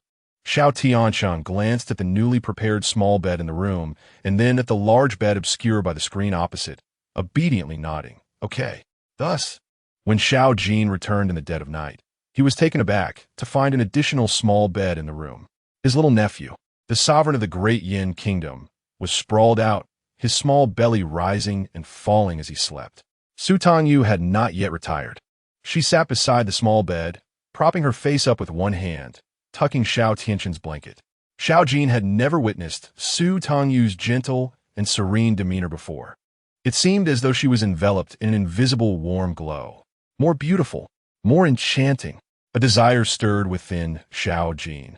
Yet as he fixated on the tiny child in the room, still sucking his thumb in slumber, it was as if a bucket of cold water had been poured over him. He furrowed his brow, staring at Su Tangyu. Little Yu, are you doing this on purpose? Huh? What are you saying, my lord? Su Tangyu turned around, her face a picture of innocence. In the next moment, she caught a glimpse of something alarming, and upon looking back at Xiao Tianchen, a flash of inspiration struck her. Wonderful. Su Tangyu's eyes sparkled with mischief as she smiled innocently, my lord. You asked me to take care of the little emperor. Is there a problem with that? For the first time, Xiao Jin experienced the sensation of bringing misfortune upon himself, realizing the weight of the consequences. Chapter 67. Let this king give a kiss. Xiao Jin intended to take Xiao Tianchen away, but Su Tangyu quickly intervened. My lord, please don't. Her gaze was filled with grievance, and her tone carried a hint of accusation. I have only just managed to lull him to sleep. Xiao Jinjun's countenance was cold and displeased, yet he ultimately endured Xiao Tianchen for an entire night. The night passed without incident. Xiao Jin was roused from his slumber by the faint sounds within the room. As he lazily opened his eyes, he beheld Su Tangyu, who was up before him for the first time. Su Tangyu moved with utmost delicacy, patiently teaching Xiao Tianchen how to dress. Once he was attired, she smoothed out the wrinkles in his sleeves, her voice warm and indulgent as she praised him. Little Majesty, You can put on your clothes and shoes now. How obedient. How clever. Truly splendid. Xiao Tianchen raised his cherubic face, beaming with innocent joy. However, the moment he locked eyes with Xiao Jin, he immediately shrank back, his expression timid as he called out, "Uncle Wang." Upon hearing this, Su Tangyu swiftly turned and stood, exclaiming, "Your Highness, did we wake you?" Xiao Jin, in a foul mood, descended from his bed in silence. Without uttering a word, a mere glance from him prompted Su Tangyu to abandon Xiao Tianchun and attend to his dressing needs. Xiao Tianchun slowly shuffled to the screen, peeking out with his tender little face, his voice soft and surprised. "Uncle Wang, you don't know how to dress either? Ani, please teach Uncle Wang. He is very capable and will surely learn faster than I did." He flattered, but soon realized that his words had elicited a cold glare from Xiao Jin, indicating displeasure, almost as if a reprimand was imminent. Suddenly, a burst of laughter saved Xiao Tianchun from his predicament. Xiao Jin withdrew his gaze, his phoenix eyes fixed on Su Tangyu. "Is it amusing?" "I did not laugh. Your Highness must have misheard," Su Tangyu replied with a serious demeanor. Yet her eyes twinkled with mischief, betraying her true feelings. After scrutinizing her for a moment, Xiao Jin fastened his belt and departed with haste. "Ani!" Xiao Tianchun scampered over, grasping Su Tangyu's hand, looking up inquisitively. "Why is Uncle Wang unhappy? Did I say something wrong?" "Ha ha! No." Su Tangyu chuckled, her smile radiant as she bent down to ruffle Xiao Tianchun's hair. "You are very obedient, and you will stay here tonight. All right?" "All right," Xiao Tianchun replied, his grin wide and infectious.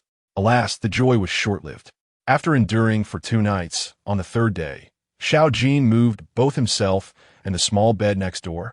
His handsome face was simply too intimidating. Xiao Tianchun dared not act spoiled, and with tears of grievance, he reluctantly relocated. Following his departure, Xiao Jin intended to confront Su Tangyu, but she preempted him. "Your Highness, that is not permissible." Su Tangyu shook her head vigorously, pointing towards the adjacent room. Her face flushed with embarrassment. It would not be proper for the little majesty to overhear. Xiao Jin's expression darkened, his tone harsh. "What does it matter?" "Your Highness, the little majesty is merely 4 years old," Su Tangyu replied earnestly, her eyes filled with genuine concern. "This is not good for the child." Xiao Jin fell silent, lost in thought, as a shadow of something weighed heavily upon him. He grasped Su Tangyu's waist tightly, refusing to let go, inhaling her delicate scent deeply. His voice was husky as he spoke. "Let this king kiss you, and I shall let you go." Upon hearing this, Su Tangyu obediently parted her cherry lips. Xiao Jin kept his word. Indeed, he did not merely kiss her, but held her close for an extended period. His kisses oscillated between tenderness, fervor, and an assertive intensity, leaving Su Tangyu's lips swollen and her tongue tingling with sensation. With a delicate application of blush, Su Tangyu gazed at her reflection in the mirror, her heart awash with conflicting emotions. She could sense that Xiao Jin was increasingly indulgent and doting towards her, as she cautiously tested his boundaries. Yet this was not love. Xiao Jin craved her soft, delicate form, wielding his dominance with an intent to control and imprison her very soul. What he desired was a docile, gentle creature, obedient and compliant, a caged bird whose tears and laughter were solely his to possess. Su Tangyu was unwilling to clip her own wings.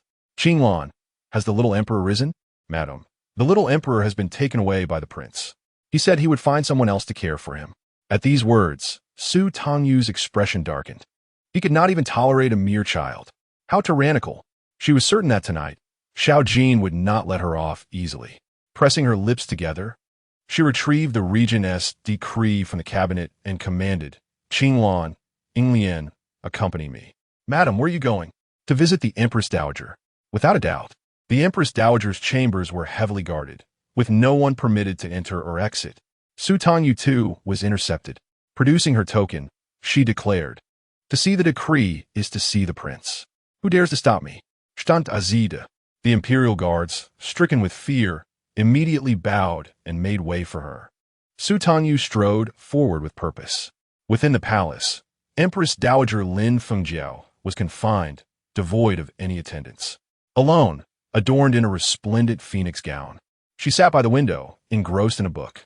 Upon hearing footsteps, Lin Fengjiao turned to see Su Tangyu, her face transforming in an instant. "You wretched girl! How dare you appear before me? Madam, be careful!"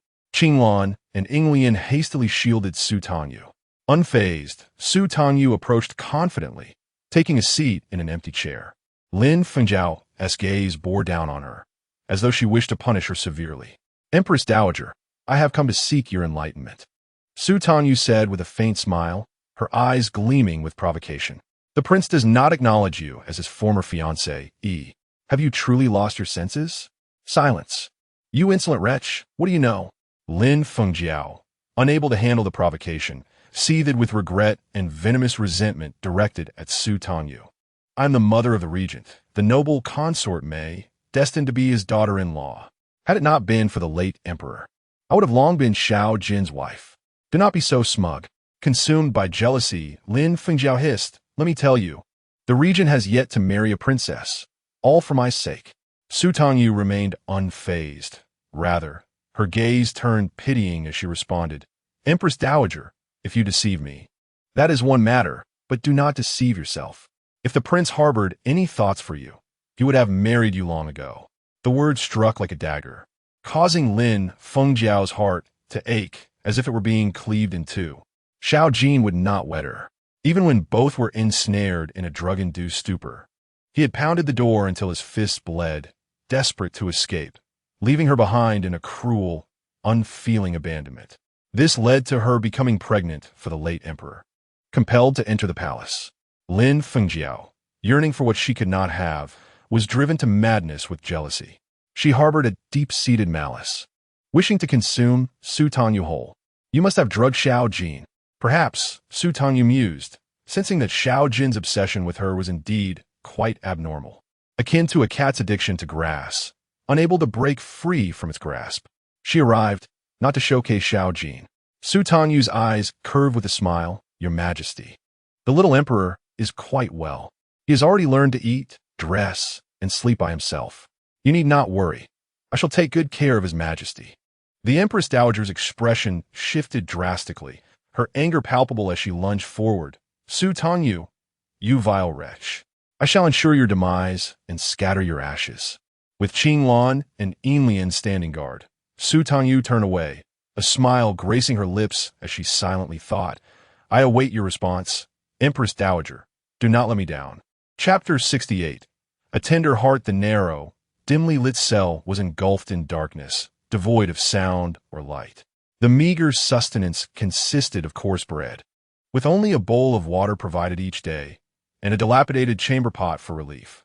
Imprisoned here felt like being forsaken by the world, a torment beyond measure. Suddenly, a voice pierced the silence, as melodious as a celestial song. The door swung open, and sunlight flooded in. Gu Mingyan lifted his head in excitement, his eyes glistening with tears, his cracked lips trembling. "Su Tangyu." Her arrival was akin to a celestial being descending to earth, instilling hope and dreams in Gu Mingyan. "You, how did you come here?" "Ugh." Su Tangyu frowned, covering her mouth and nose, hesitant to take a step forward. "It's too filthy. The stench is unbearable." For a moment, she could hardly recognize the disheveled man, resembling a beggar, as the once resplendent heir. Xiao Jin's cruelty was indeed merciless. Su Tangyu turned her head and commanded, "You all step back." Those outside hesitated. "Madam, I possess the prince's token." To see the token is to see the prince. Who would dare disobey? Producing the regent's order, Su Tangyu prompted them to bow and withdraw. Once the area was cleared, she spoke to Gu Mingyan. "Come out. You are free now." Gu Mingyan stumbled to his feet. Emerging into the sunlight felt like awakening from a dream, tears threatening to fall. Taking a deep breath, he looked at Su Tangyu with a humble, remorseful gaze. "I am sorry. I nearly caused you harm, yet you still came to save me." Su Tangyu's almond eyes were cold as she replied, "Apologies hold no weight."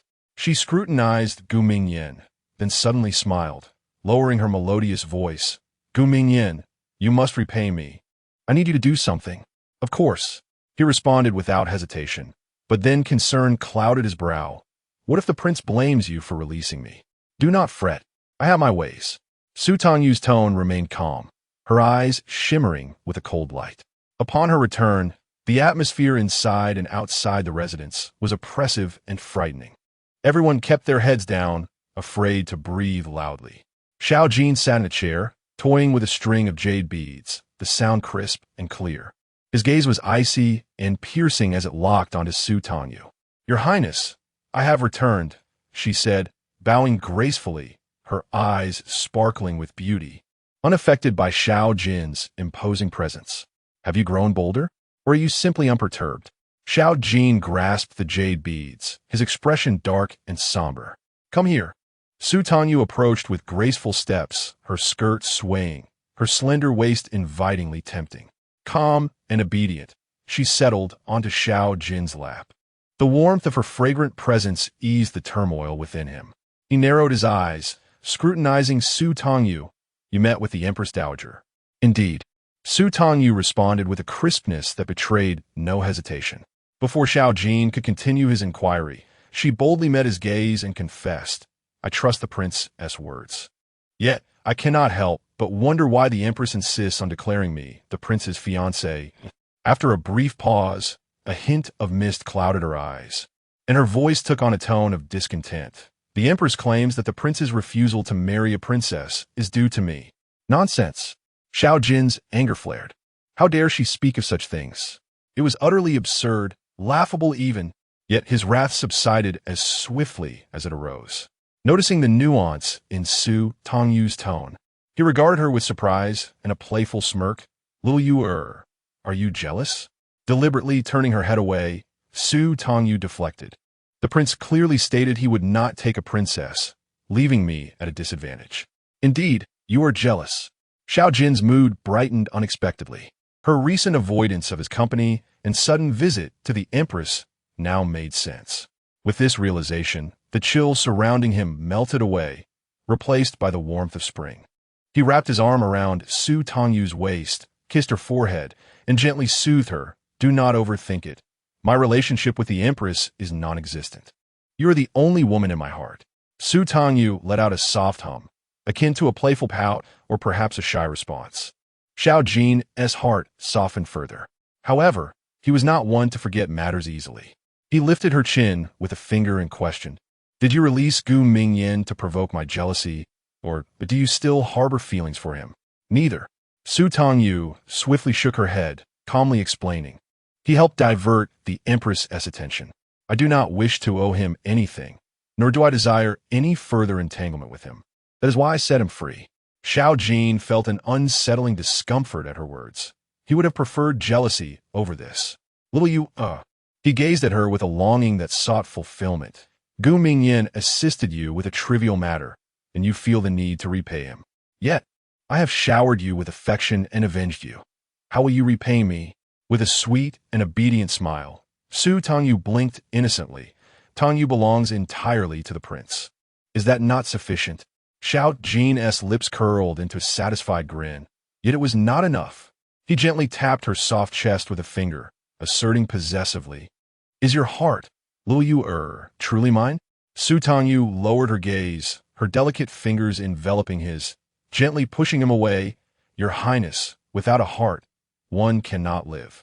Though her response seemed misaligned, it elicited an unexpected amusement from Xiao Jin, lifting his spirits as he brushed aside the events of the day. He lifted Su Tangyu onto the bed, his tenderness almost unbelievable, as they became entwined in a web of passion, a blissful connection that sent shivers through their souls. After a long while, Su Tangyu finally regained her senses, unable to resist retreating beneath the covers to hide her flustered expression. She had not anticipated that Xiao Jin's gentleness would be so endearing. Completely lost in the moment, she found herself intoxicated by the experience, unable to extricate herself from the joy it brought. Had he cast a spell upon her? "Little you, what are you hiding from?" Xiao Jin's fingers grazed her cheek through the blanket. He then tenderly tucked a few strands of hair behind her back, his fingers combing through her hair with gentleness and affection. "The young sovereign wept and clamored for your presence, showing more affection to you than even to the Empress Dowager. Xiao Jin lounged against the headboard, his phoenix eyes dark and profound. Speaking in a languid tone, it appears that little Yuer shall make a splendid mother. Upon hearing this, Su Tangyu slowly revealed half of her flushed face from beneath the covers, a thin sheen of perspiration lingering on her forehead. She shook her head. Your Highness, I am not suited to care for children.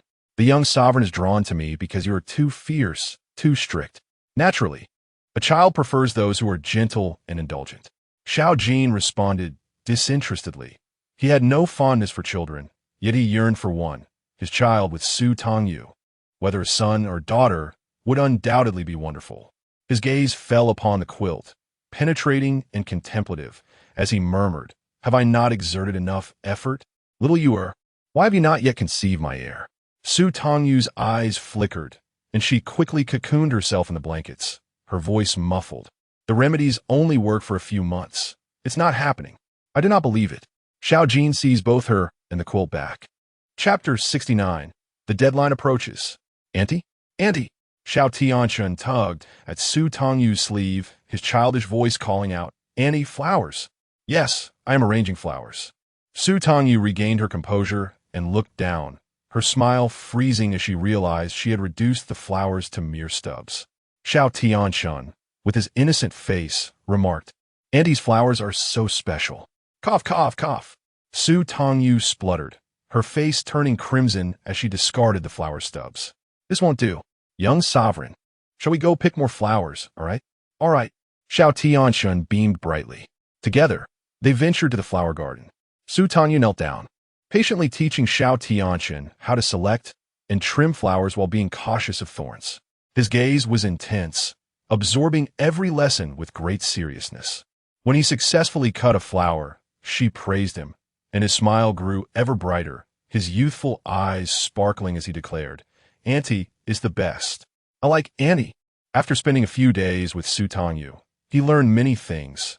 He could now decide what to eat and wear, and bravely sleep alone, no longer confined to sitting on the dragon throne, forbidden to move or speak, for Annie would engage him in play.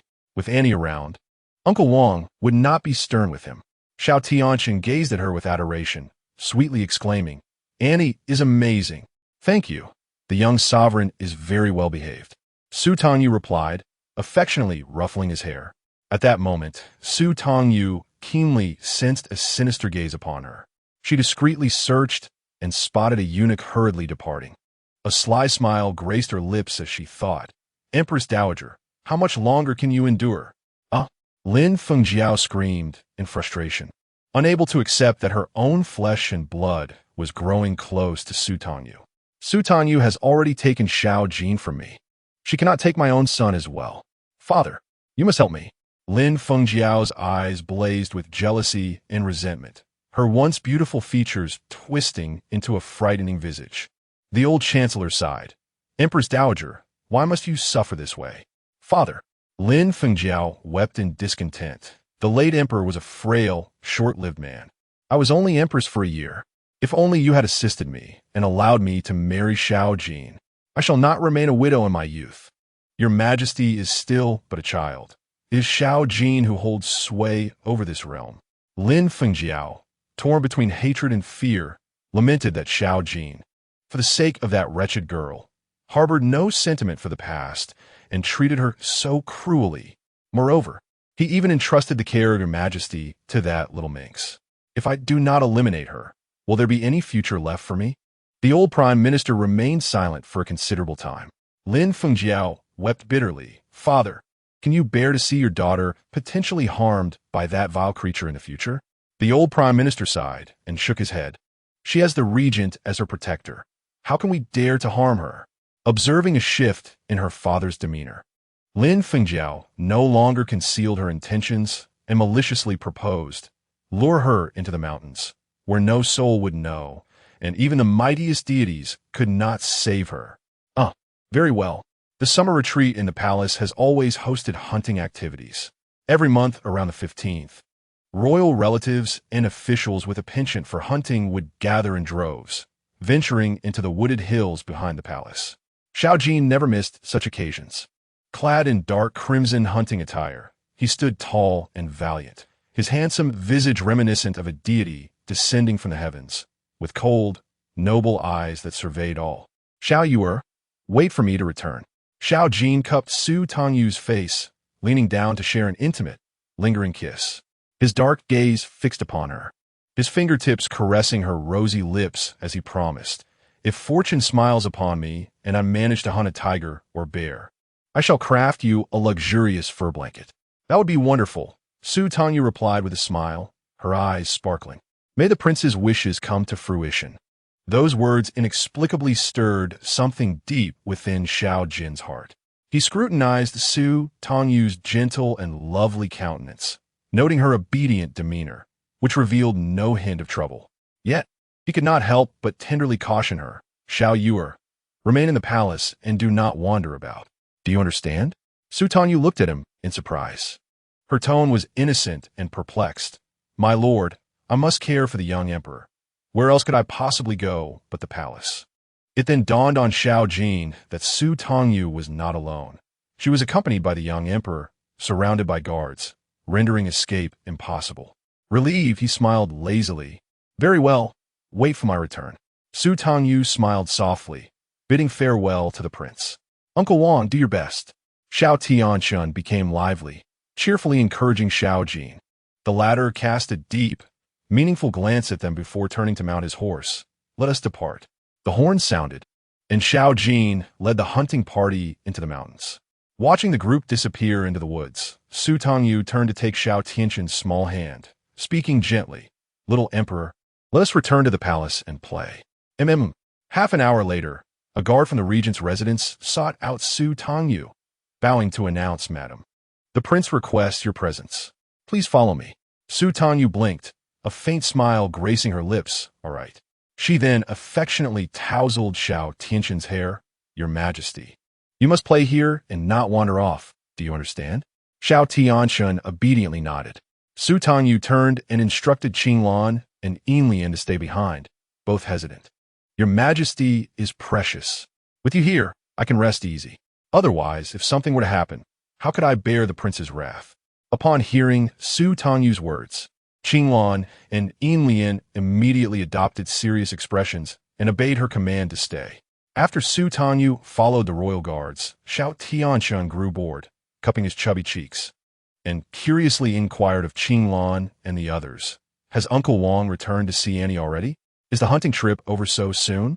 Qinglan, with innocent enthusiasm, exclaimed, The prince is indeed wise and valiant, with arrows that never miss their mark. He must have captured a magnificent beast, bringing it for the lady to witness. However, Yinlian's expression suddenly shifted to one of alarm. Feeling a sense of unease, she turned and fled, leaving behind a hurried remark. Qinglan, keep an eye on His Majesty. I must find the lady. Su Tangyu was led into the depths of the mountains. Before the entrance of a dilapidated mountain deity temple, the guards saluted, announcing that the prince awaited her inside. Su Tangyu touched the concealed object within her sleeve, her gaze icy yet bright, and with a smile, she stepped over the threshold. Just as she entered, the temple door slammed shut behind her, locking her in. Ha ha, little wretch, your time has come. Lin Fengjiao emerged from behind the statue of the mountain deity, her eyes gleaming with malicious excitement. Su Tangyu, today, no one can save you. She anticipated that Su Tangyu would cower in fear, weeping and begging for mercy. However, upon meeting Su Tangyu's exquisitely beautiful visage, she found instead a pair of crescent eyes and a radiant smile. Unfazed, Su Tangyu inquired with a playful tone, Your Majesty, have you come alone? Lin Fengjiao's complexion darkened. Of course not. There are others.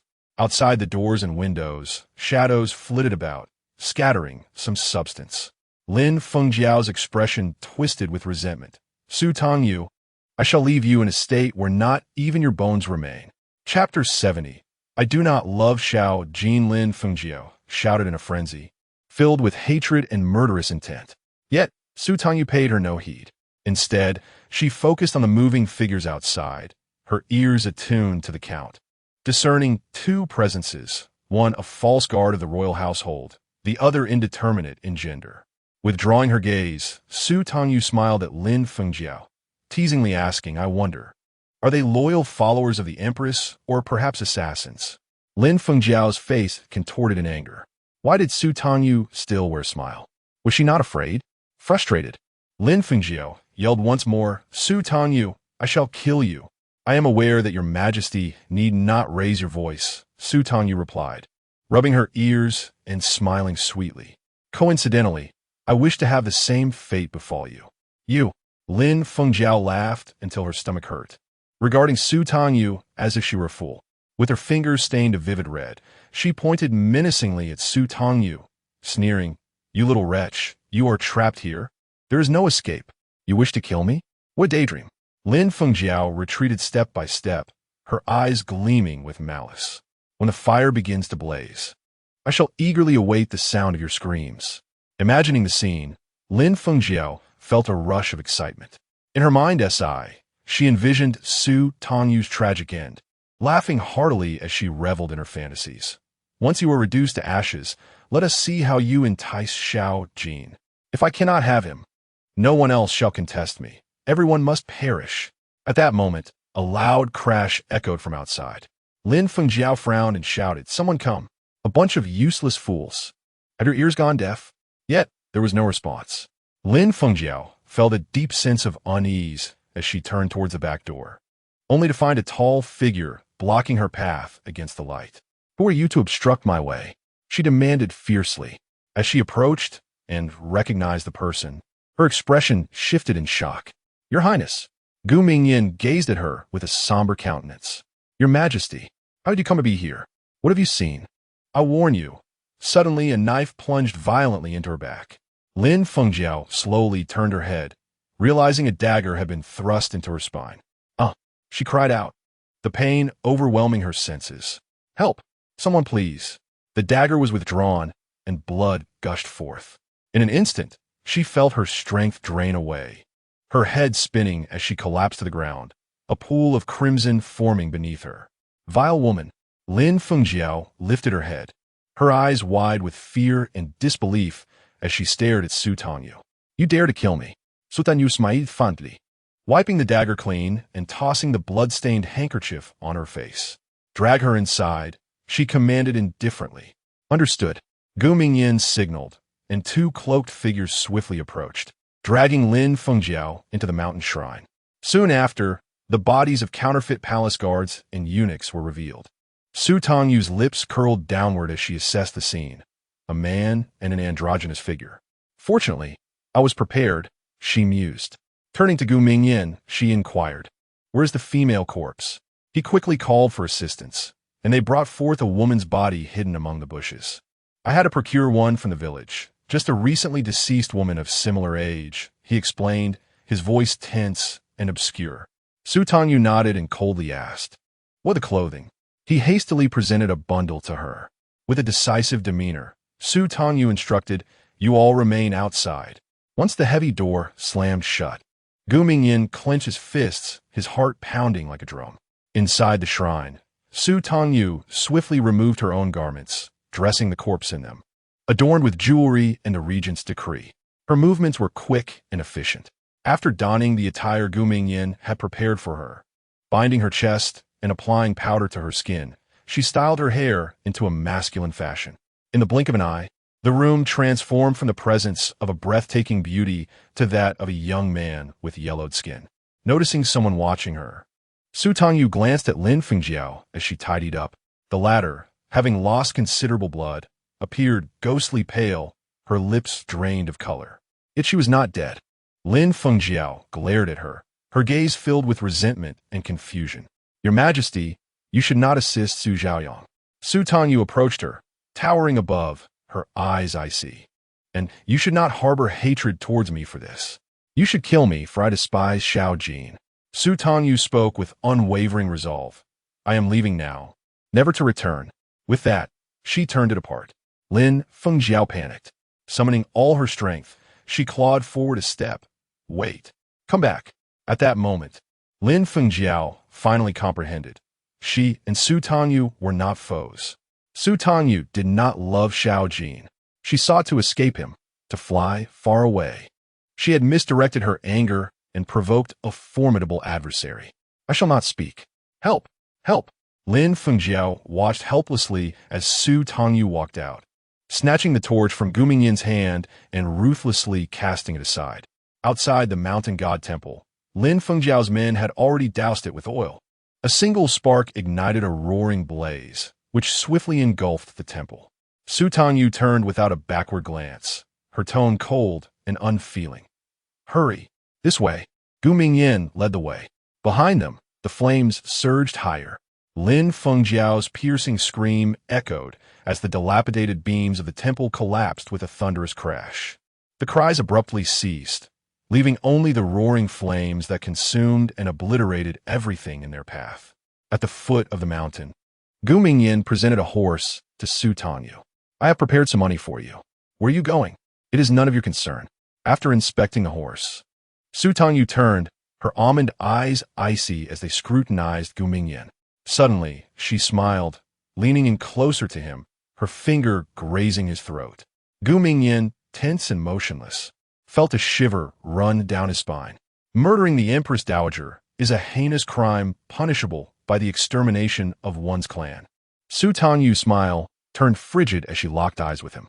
Gu Mingyin, if you wish to live, keep your mouth shut. Gu Mingyin exclaimed, I will not betray you. That is for the best. Su Tangyu mounted her horse, looking down at him. Remember, Su Tangyu is dead. You had better feign sorrow and avoid the crowds. Understood. Gu Mingyin's lips trembled as he gazed at her, lost in thought. Tangyu, will we meet again? Su Tangyu did not respond. With a flick of the whip, she urged her horse forward. Gu Mingyin's expression fell, watching her silhouette vanish, a hollow smile escaping his lips as he called out, Go, erase her hoof prints. As you command. The assassins of the Marca residence immediately rode forth, trampling the prince on the ground. Gu Mingyin turned back to the mountain, where thick smoke billowed ominously. It was a striking sight. Soon, the sound of horns sounded, signaling the palace guards to be on high alert. Gu Mingyin chuckled. There is no possibility between her and me. And you, Regent, are in the same predicament. Chapter 71, Death's Escape. The prince has lost his mind, Your Highness the Regent.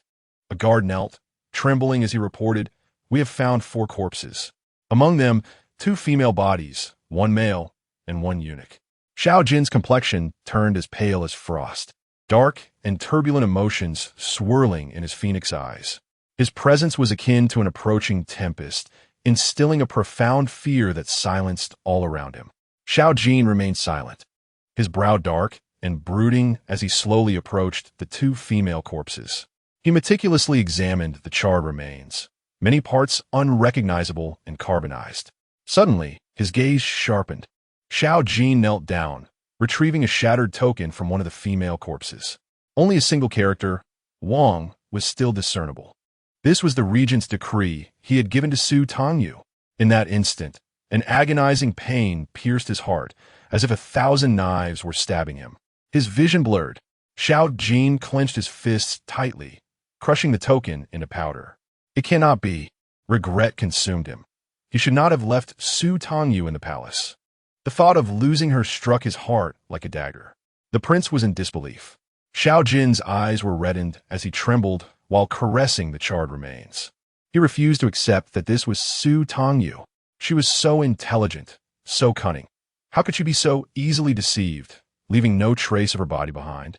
He would not believe it. Suddenly, Xiao Jin's hand froze at the waist of the corpse, his gaze darkening. He opened his palm to measure, and it was not Xiao Yu. He immediately rose to measure another body. It was not her either. A strange smile flickered across Xiao Jin's face, filled with despair. Good. Truly splendid. Ha ha ha. Rising to his feet, he laughed heartily. Those around him dared not look up, their expressions steeped in terror. Had the prince gone mad? Bring me people. Xiao Jin clenched his fists, his eyes cold and fierce. Seal the mountain. Search for me. Bring that old man here at once. Dissect the body. The old chancellor rushed over, tears streaming down his face. No, this cannot be. He stumbled before the corpses, unable to recognize which charred remains belonged to his daughter. The old chancellor wept bitterly, filled with regret. Your Majesty, I should not have aided you. My daughter. How could you bear to let a father send a black-haired person to the grave? His cries were heart-wrenching as he knelt and clutched at Xiao Jin's pant leg. Regent, you must uncover the true murderer and punish their entire clan. Xiao Jin kicked him away. His phoenix eyes were fierce and brutal, his tone decisive. Chancellor, I have yet to settle accounts with you. Bring him in. Once the body has been dissected and identified, I will ensure that Lin Fengjiao's bones are ground to dust. She does not deserve to be buried in the royal tomb. The Lin family must pay the price for this. The old chancellor was incredulous. He was pinned to the ground by the guards, glaring up with fury. Regent, you have lost your mind. Su Tangyu is merely a concubine. For a lowly concubine, the empress has met a tragic end. And now the chancellor's clan must suffer too. This is utterly absurd. The old chancellor shouted in anger. Regent, are you not afraid of the scholars and literati condemning your foolishness and brutality? Wrong. Xiao Jin pressed his foot down on the old chancellor's hand. Xiao Yu is not a mere concubine. She will be my princess. Perhaps she is even carrying my child. For plotting against the royal family, I can annihilate your entire clan. With that, Xiao Jin applied pressure, crushing the bones beneath his foot. The old chancellor screamed in agony. Take him away. Xiao Jin's handsome face was shrouded in gloom.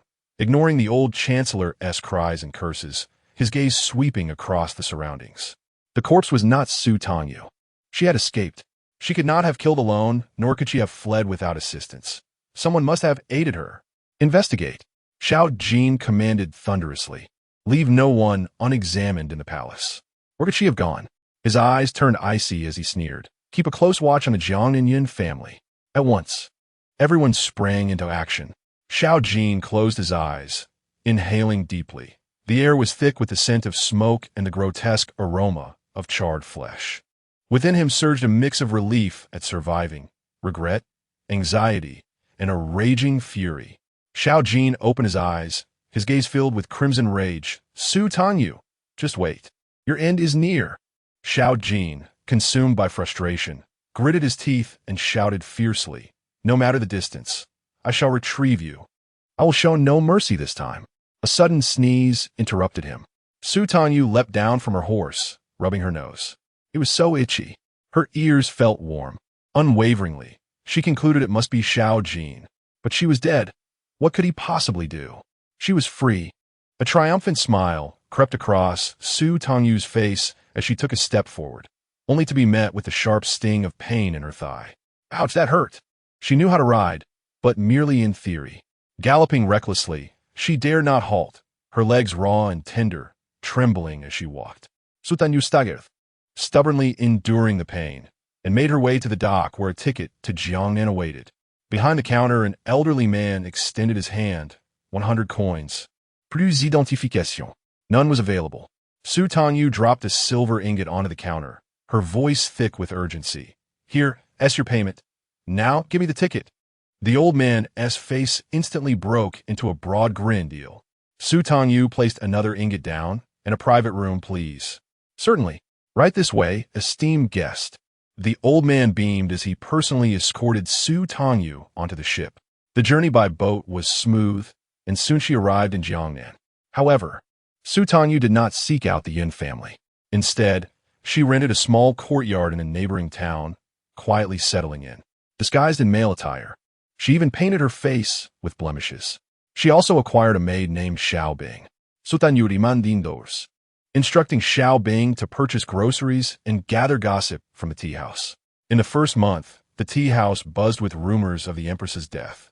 Her body reduced to nothing but dust, only a ceremonial burial mound to mark her passing. The regent's favored concubine had also died, with her funeral extravagantly conducted. Furthermore, the prime minister's clan, numbering in the thousands, faced executions or exile. How tragic! Su Tangyu mandam fast. Later, news broke of a young heir named Su Tangyu from the wealthy Yun family who had passed away, leading to elaborate funeral arrangements. Su Tangyu clenched her fists in silence. In the second month, Xiao Bing burst through the door, exclaiming, Master, great news. Incredible news. Su Tangyu looked up. What is it? Drink some water and speak slowly. Xiao Bing gulped down water excitedly. It said the regent is to marry a princess. Su Tangyu's eyes sparkled. Is it true? Xiao Bing nodded vigorously. Everyone is saying so. Tangyu laughed joyfully. Wonderful. Xiao Jin must have forgotten me. At last, I can reunite with my cousin and grandfather's family. Immediately, Tangyu instructed Xiao Bing to measure her for new garments. Master, your waist seems thicker. Chapter 72. Brother, I am Yun Tang. Thicker? Tangyu glanced down, raising her hand to touch her waist. Indeed, it had grown fuller. However, she dismissed it. Life had been splendid since leaving Xiao Jin. She relished her meals. Sleeping until she awoke naturally was blissful. I eat and sleep and eat, never stepping outside. It's normal to gain weight. Upon hearing this, Xiao Bing gazed at her with tearful envy. She gestured. Master, you may be plumper, yet your waist is still slimmer than mine. She stared at Tangyu's willow-like figure, murmuring, if you were a woman, how many maidens would envy you to tears? Tangyu cleared her throat.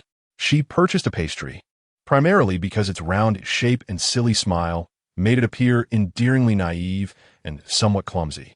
Unbothered by the world around her, she found joy simply in eating and sleeping. Indeed, Tangyu's judgment had not faltered. After spending so much time together, the pastry was entirely oblivious to her gender. Recalling the dimensions, the pastry casually inquired, Young master, are you going out to make new clothes? Yes, I am visiting relatives. Oh, do you have family here? Tangyu gently tapped the pastry's forehead. Not here, but in the neighboring city of Suzhou. The pastry's eyes sparkled with excitement. People from Suzhou are quite wealthy. Who are your relatives, young master? Tangyu regarded her with a blend of affection and exasperation, akin to that one might feel for a simpleton. What is my surname? She pointed to herself. The pastry promptly responded, your surname is Yun. You're called Yin Tang. Their eyes met in a moment of realization, and the pastry exclaimed with astonishment, Young master, are you related to the wealthy Yin family? Indeed, Tangyu replied with a tender smile. The pastry's innocent demeanor reassured her. She reached out to pinch the pastry's plump cheeks, which were delightfully round and soft. No wonder Xiao Jin enjoyed doing the same. Suddenly, Tangyu shook her head in irritation. She ought not to think of him. Young master, is something wrong? Nothing, Tangyu replied with a faint smile, changing the subject. Pastry, please go and have some male garments made for me at the tailor. Certainly, young master. Though simple-minded, the pastry was obedient and efficient in her tasks. Once the pastry departed, Tangyu returned to her quarters to sort through her belongings. The furnishings were provided with the rental, leaving her with only a few garments and some silver notes and coins. As she organized, her thoughts drifted again. Xiao Jin was to marry a princess. Which young lady could it be? Her funeral had already been held, so Xiao Jin should no longer be keeping an eye on the Yun family, right? She and Xiao Jin were never destined for the same world. He was the esteemed regent, wielding immense power, while she was merely a vengeful spirit reborn. They would each lead their own lives, finding happiness apart. In Suzhou, a carriage passed by the gates of the Yun residence. Tangyu leaned out to glance, noting the white walls, dark tiles, and grand vermilion gate, both impressive and elegant. She recalled her mother's words. Although the Yun family had prospered as merchants for 3 generations, they had never been nouveau riche. They were a family bound by love and unity. Tangyu felt a pang of longing. She wished to enter those gates. Yet, she clenched her fists, suppressing her impulse, and instructed the coachman. To the inn. Young master, we have arrived. Why don't we go in? The pastry's round face was filled with confusion. Tangyu's gaze was cool and alert. There was no rush. After settling into the inn, she sent the pastry to gather information. The pastry was quite adept at gossip. She dove into the bustling market, mingled with the local matrons, and made her rounds at the tea house, returning triumphantly. Young master, I have inquired thoroughly. Tangyu promptly poured her a cup of tea. Quickly, tell me. As the pastry sipped to soothe her throat, she reported, currently, only the young master and the old matriarch are at the Yun household, along with the eldest daughter. Tangyu pressed for more details. What are the others? The old master and the eldest master have gone to the tea house. The second master accompanied the madam, the second madam, and the 2 youngest twin young ladies to the temple outside the city to offer incense and pray for the deceased cousin. Little Bing, cradling her face, heard that the Yun family had donated a substantial sum of money and intended to conduct a 7-day ritual to pray for the peace and happiness of the late cousin in her next life. Su Tangyu's eyes reddened. Her heart ached with a sense of sorrow. Alas! The servant girl heard that the old lady of the Yun family had fallen ill due to this cousin's passing. The young master and the eldest young lady remained at home solely to care for the old lady. Su Tangyu's expression changed dramatically as she urgently questioned Little Bing. "Is what you said true?" Little Bing nodded vigorously. She explained, "I encountered a maid from the Yun family who was buying vegetables. She should not be lying." She further added that their young master frequently visited the apothecary to fetch medicine and invited doctors to their home. Su Tangyu felt a tightening in her heart, a mix of distress and regret. She had caused her grandmother's illness. She felt she had been exceedingly unfilial. Without hesitation, Su Tangyu grasped Little Bing and inquired, "Do you know which apothecary?" Little Bing nodded and stepped to the window, pointing down a street. "Young master, it is right there. It is called Rinxin Tang." Su Tangyu's eyes sparkled with determination. She had to see her cousin. Rinxin Tang was situated opposite a tea house. Su Tangyu tidied herself and sat by the window on the second floor, waiting patiently. Fortune smiled upon her, for on the first day, she encountered Yunzi coming to fetch medicine. Upon seeing Yunzi enter, Su Tangyu hastily dropped her payment and rushed downstairs, waiting at the entrance of the apothecary. However, an unexpected turn of events occurred. Yunzi was not merely there for medicine. He had also invited a female doctor from Rinxin Tang for consultation. Observing Yunzi walking ahead with the female doctor, Su Tangyu hesitated for a moment, unsure whether to step forward and reveal herself. In the midst of her indecision, the astute female doctor suddenly turned around, her sharp gaze locking onto her. "What are you following us for?" Startled, Yunzi turned back, his demeanor on high alert. "Who are you?" I. Su Tangyu gritted her teeth. They had already met, so there was no need to feign unfamiliarity.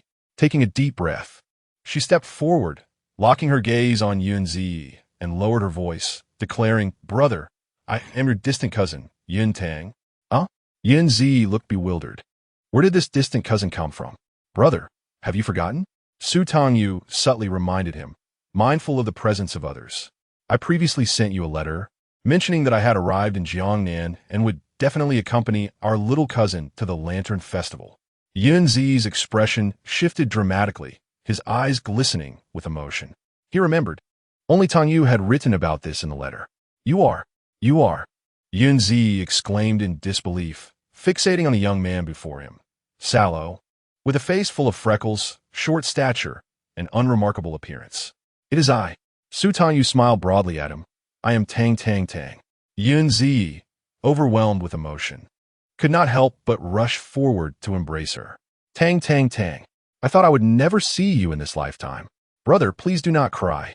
Others are watching," Su Tangyu said, flashing a friendly smile at the female doctor.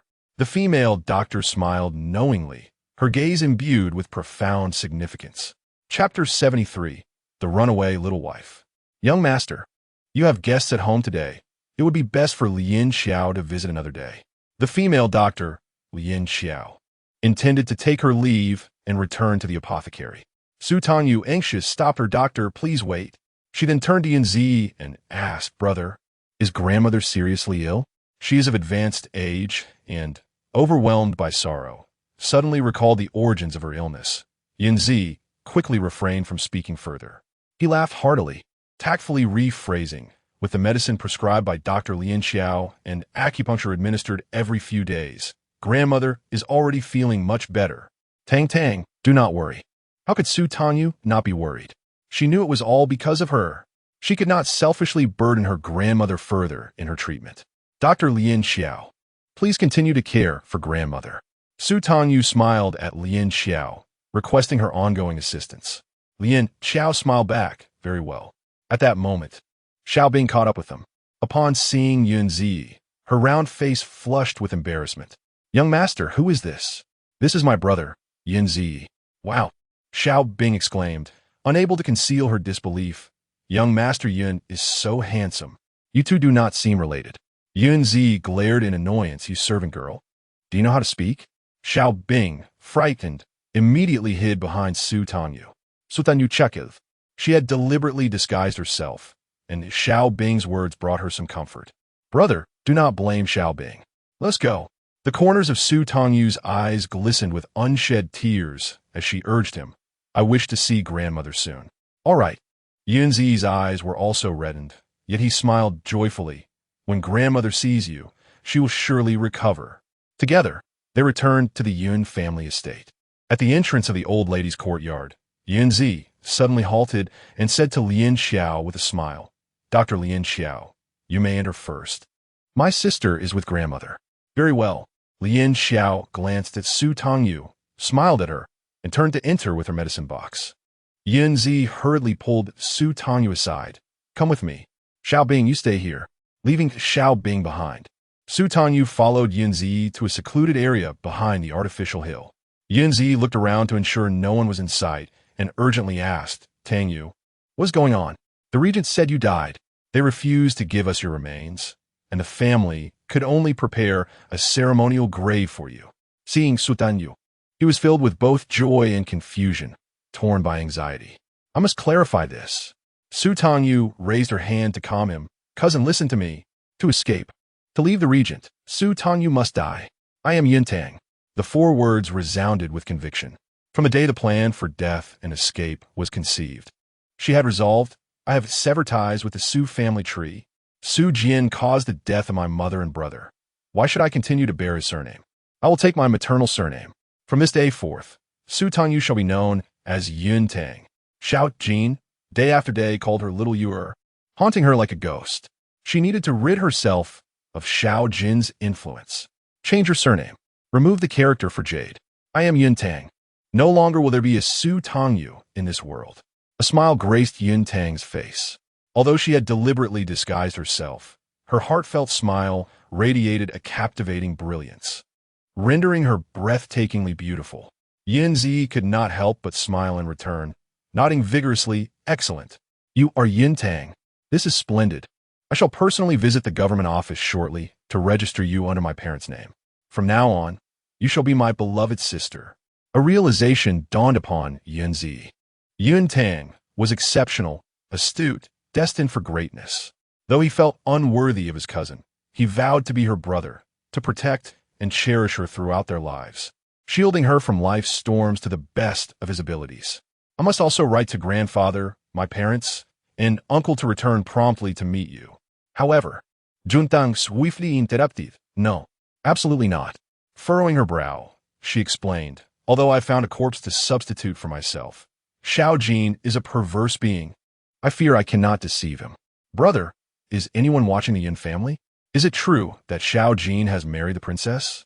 Yunzi initially shook his head, but then nodded. He firmly grasped Yun Tang's shoulders, his tone reassuring.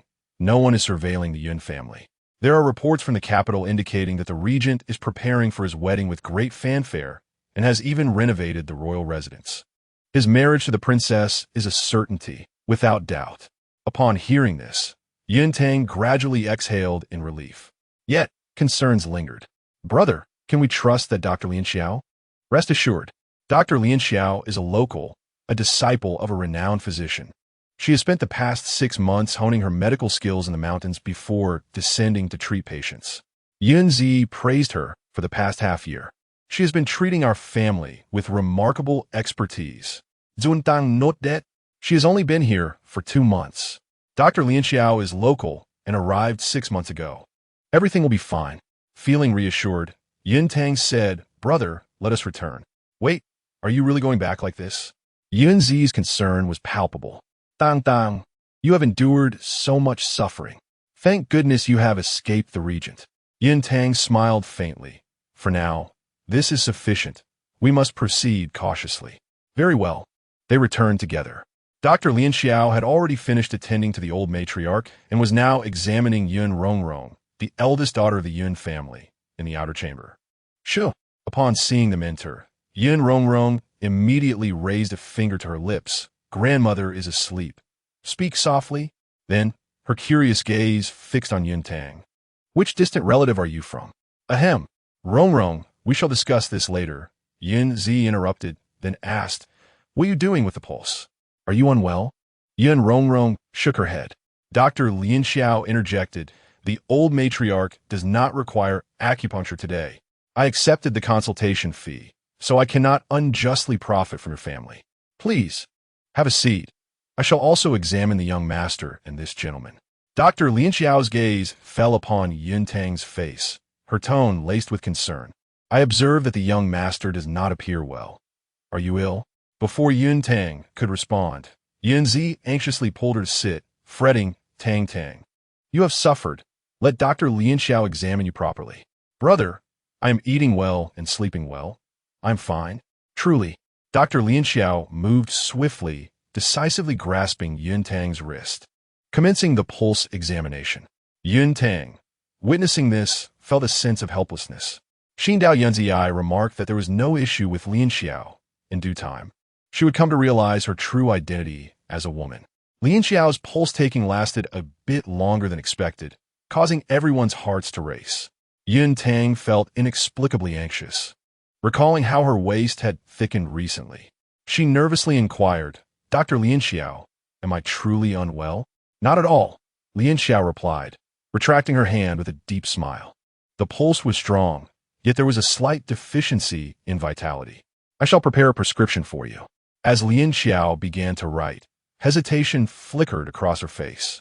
If the prescription for a miscarriage preventive remedy were to be recognized, it would be a disaster.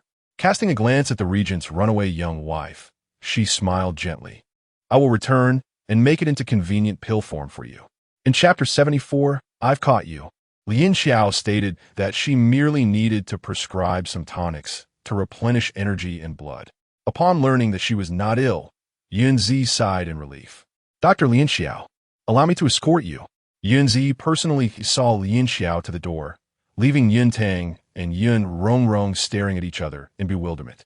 Yun Rongrong drew closer, curiously inspecting her. Who exactly are you? She asked, her eyes wide with intrigue. I've never seen my brother care for anyone in such a manner. If you were a woman, I would suspect you to be his mistress. Yun Tang couldn't help but chuckle. Pointing to her own face, she retorted, with a look like this, how could I possibly be a mistress? Such words should not be spoken. Yun Rongrong waved her hand dismissively, laughing heartily. What's in the heart is far more significant than one's appearance. At her words, Yun Tang's expression turned to one of surprise, a deep smile surfacing in her eyes. She playfully asked Yun Rongrong, did you like the ink and brush set from the Kyoto 8 Treasure Studio that I gave you? Yun Rongrong was momentarily stunned. The Kyoto 8 Treasure Studio was renowned and quite expensive. In her lifetime, she had only received a complete set of writing materials once, gifted by her cousin Tangyu from Kyoto. You. Yun Rongrong rose in astonishment, her eyes nearly bulging from their sockets, as she stammered excitedly. How did you know? Are you? No, that can't be. Cousin Tangyu has passed away. You are a man. Yun Rongrong's thoughts became a chaotic jumble. At that moment, Yun Zi returned, quickly grasping the situation. He pulled Yun Rongrong aside and whispered a few words in her ear. Ah! Yun Rongrong emitted a sharp exclamation, startling the elderly matriarch awake. Who is making such a racket? She demanded. Grandmother, it's us, Yun Zi replied with an exasperated glare at his sister. Then turned to Yun Tang with a smile. Tang, go and greet grandmother. Yun Tang glanced towards the inner room, took a deep breath, and nodded all right. Wait. To everyone's surprise, Yun Rongrong seized her arm. Shaking her head vigorously like a rattle, she insisted, you cannot meet grandmother like this. Come with me. Her agitation was palpable, and her grip was strong. Yun Tang was caught off guard as she was pulled away. Yun Zi rushed out, only to catch a glimpse of their retreating figures and heard Yun Rongrong cheerfully exclaim, Brother, we will be back shortly. Inside, the elderly matriarch called out to him, Grandson, what are you making such a fuss about? Yun Zi, bemused and helpless, could only enter to explain himself to the matriarch. Yun Tang found herself taken to Yun Rongrong's boudoir, the hibiscus courtyard. Yun Rongrong had an entire dressing room. Someone, prepare water for bathing. Yun Rongrong, while instructing her maid, opened the sandalwood wardrobe. Look, she exclaimed, as Yun Tang gazed in confusion. Approaching, she beheld a wardrobe towering over her, adorned with more than 10 exquisite, vividly colored dresses. each intricately embroidered. In your letter, you mentioned your visit to Jiangnan, so I made these new skirts for you. Yin Rongrong's eyes reddened, tears welling up as she lamented. They suddenly announced your death. I couldn't bear to burn these new dresses. I wished to keep them as a memento. But now it's all right. With a mixture of laughter and tears, she declared, you are not dead. You can wear the new skirts I made for you. Yin Tang was left speechless.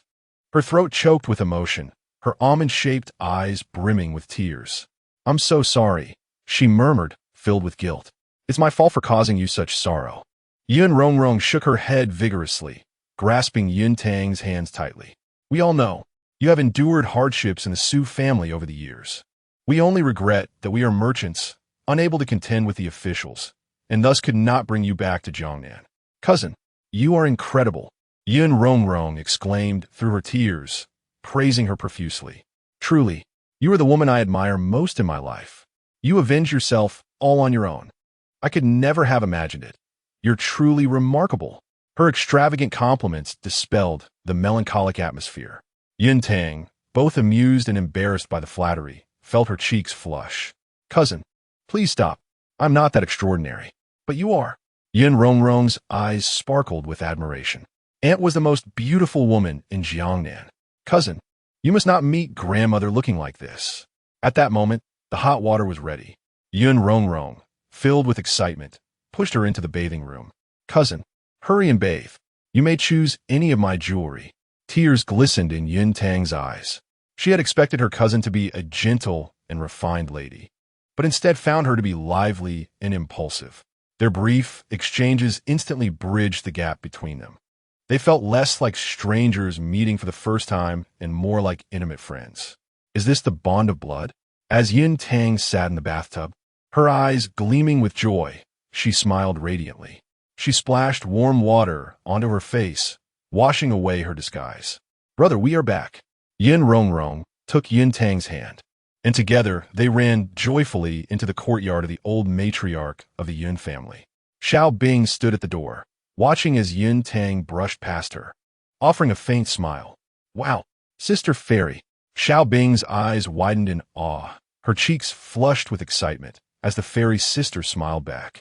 Yet, she curiously peered inside, scratching her head in confusion. Where's my young master? Behind her, a commotion erupted within the house. The matriarch of the Yin family recognized Yin Tang at first glance, tears streaming down her face as she embraced her, unable to contain her weeping. You look just like my Yener. Heaven has opened its eyes and returned you to me. My dear granddaughter, you have suffered. Yin Tang returned the embrace, unable to hold back her own tears. Her heart felt a bittersweet mix of pain and joy. The Yin family was her true home. She finally had a family. Grandmother, I have something to say, Yin Zi interjected, wiping his own tears as he interrupted the heartfelt reunion. To prevent the regent from discovering this, Tang Tang has decided to adopt our family name. She is now Yin Tang, the second miss of the Yin family, Yin Tang. Grandmother, I need to withdraw some money to help Tang Tang register her household. The old lady nodded repeatedly, saying, Good. My dear grandson, hurry and take care of it. Cost is of no concern. The sooner, the better. In the capital, Xiao Jin tore apart the pigeon post, and after days of gloom, his handsome face finally relaxed. The violent and terrifying aura surrounding him dissipated like smoke. He was hooked. A smirk danced on Xiao Jin's lips, revealing a sly, devilish charm. Little Yuer, I've caught you. He then beckoned. Come here. Xiao Tianchun timidly approached him, his soft voice barely a whisper, Uncle Wang. Xiao Jin handed him a pen, saying, Come, write the imperial decree. Xiao Tianchun's eyes widened in shock. Xiao Jin, displeased, spoke coldly, not listening. Xiao Tianchun's lips quivered, tears streaming down his face as he cried, Uncle Wang, I can't write. He was only 4 years old. Xiao Jin seemed to realize this, snorting coldly before changing his tone. Go, bring me the royal seal. Taking the brush himself, he wrote out the decree. Xiao Tianchun sobbed, clutching the royal seal, struggling to raise his hands high. Uncle Wang here. You stamp it, make it precise. Chapter 75. Congratulations. A joyful news.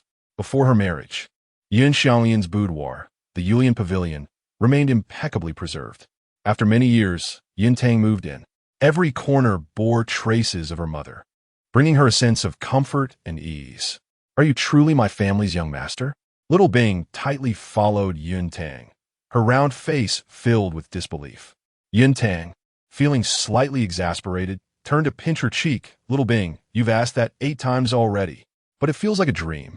Little Bing, in her naivety, exclaimed, the young master has turned into a young lady. No, she's transformed into a fairy. So beautiful, so lovely. Yun Tang couldn't help but chuckle. Little Bing was her source of joy, adorably innocent. All right, it's me. My disguise as a young man had its reasons. Stop overthinking and come dine with me. I promise there's a grand feast tonight. Little Bing immediately abandoned her thoughts, salivating at the prospect of food. Although the Yun family was not entirely complete, their gathering was warm and delightful. The old lady, Yun Ji and Yun Rong Rong all served Yun Tang dishes, piling her bowl high in no time. Yun Tang devoured everything. Yun Rong Rong stared in amazement. Tang Tang, you are incredible. Yun Ji, he couldn't help but nod. Tang Tang, your appetite is rivaling mine. Yun Tang felt a bit shy, wiping her mouth as she explained, I don't know why, but my appetite has been particularly good lately. Oh dear, my sweet Tang Tang has suffered. Only the old lady held a different view. Tenderly, she served more dishes to Yun Tang, scolding, is that heartless regent not feeding you? Are you going hungry? Here, eat more meat. Fill up. Xiao Jin's reputation was unjustly tarnished. She would not defend him. Yun Tang inwardly relished the misfortune, smiling as she enjoyed her meal. The next day, Yun Tang consumed the medicinal pills made by Lien Xiao. They were sweet, akin to candy, with no trace of any medicinal ingredients. Yet, the effects were remarkable. Yun Tang found her meals more appetizing and her sleep deeper. Each day, she felt invigorated. The only issue was that she discovered her monthly cycle had ceased. In matters of the heart, Yun Tang confided solely in Yun Rong Rong. Concerned and anxious, Yun Rong Rong asked, Tang Tang, when will your monthly visitor arrive? Lost in recollection, Yun Tang recalled the first month after leaving Kyoto, when it appeared briefly but in scant measure. By the end of the second month, it had yet to make an appearance. The days were stretching on. Tang Tang, previously Dr. Lien Xiao mentioned that you were deficient in vital energy and blood. Could that be the cause? I shall summon him. No need, Yun Tang interjected, gently restraining Yun Rong Rong. It is not a grave matter. Let us visit Rengsen Tang instead. Very well. Yun Rong Rong's face brightened, thinking it a perfect opportunity to show Yun Tang around the city of Suzhou. They took a carriage to Rengsen Tang, only to find it empty. The apothecary informed them that Dr. Lien Xiao had departed the city at dawn to gather herbs. Would the young ladies like to see a physician? The apothecary turned to introduce them to an elderly doctor who was holding consultations that day. Since we are here, Yun Tang thought, not wishing to have made the journey in vain. She approached the old doctor and requested, Sir, could you kindly examine me? Of course, young lady. Extend your hand, he replied. The elderly doctor, with a kind countenance and white hair, placed his fingers on her pulse through a thin layer of fabric. In no time, the old doctor looked up at Yun Tang with astonishment, his expression shifting to one of regret. My eyesight must be failing me. Congratulations, madam. You are a child. Yun Tang froze, her body trembling in shock. Yun Rong Rong gasped, Doctor, surely you jest. Ah, young lady of the Yun family, when you were ill in your youth, I was the one who treated you. I have practiced medicine in this town for 30 years. I have never erred. The elderly doctor, now irritated, asserted. This is a clear sign of pregnancy. I assure you, it cannot be mistaken. Yun Rong Rong was momentarily speechless, staring at Yun Tang in disbelief. Yun Tang's mind was a whirlwind. She placed her hand on her abdomen and, in an instant, comprehended the truth. Her good appetite and broader waist were due to the life growing within her. A small being had taken root, necessitating her increased nourishment. Doctor, Yun Tang's countenance turned pale, and her body felt weak, having escaped the grasp of the regent. Why was she now burdened with the child of Xiao Jin? The specter of Xiao Jin lingered. She could not allow this child to come into the world. With unwavering resolve, Yun Tang fixed her gaze on the old doctor, declaring, Please prescribe me an abortion pill. The old doctor stroked his beard, attempting to reason with her. This child is healthy. Are you truly set on terminating the pregnancy? Yes. Prescribe the medication. Yuntang insisted obstinately. With a heavy sigh, the elderly doctor obliged, writing out a prescription for the medicine, instructing the apothecary to prepare it. The apothecary hurried to the pharmacy, but upon entering, a hand reached out, demanding, "Give that to me." "Ah, Dr. Lin Xiao, you've returned. I came to fetch the medicine.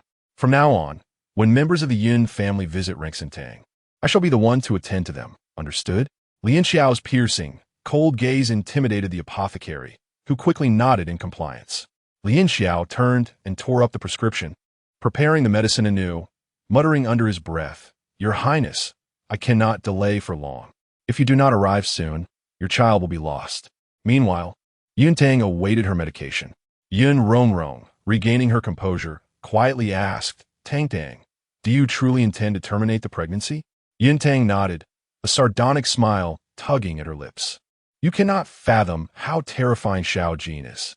Once he learns of this, I shall never escape in this lifetime." Reflecting on Xiao Jin, Yuntang clenched her teeth. Her gaze turned icy. He is to marry a princess, and I am to bear his children? I'm not that cheap. Hush, Tang Tang. You must not speak of yourself in such a manner. Yun Rong shook her head repeatedly, coaxing, "I believe that with your beauty, any child you bear would be utterly adorable. What a pity. The Yun family is affluent and can't afford to nurture them." Yun Tang was momentarily taken aback. She had never considered this aspect. She placed a hand on her belly, a hint of hesitation flickering in her eyes. She is indeed beautiful. Xiao Jin, without a doubt, is the most handsome man she has ever encountered. Their offspring could never be unattractive. A charming child, as delightful as a young emperor, is certainly not out of the question. The medicine is ready. Here. The medicine boy interrupted Yun Tang's reverie, observing the prepared medicine packet. She bit her red lips and ultimately accepted it. As she contemplated further, she turned around and inadvertently caught sight of a man peering at her furtively. Yun Tang's heart raced. Could it be Xiao Jin had come looking for her? "Tang Tang, what are you staring at?"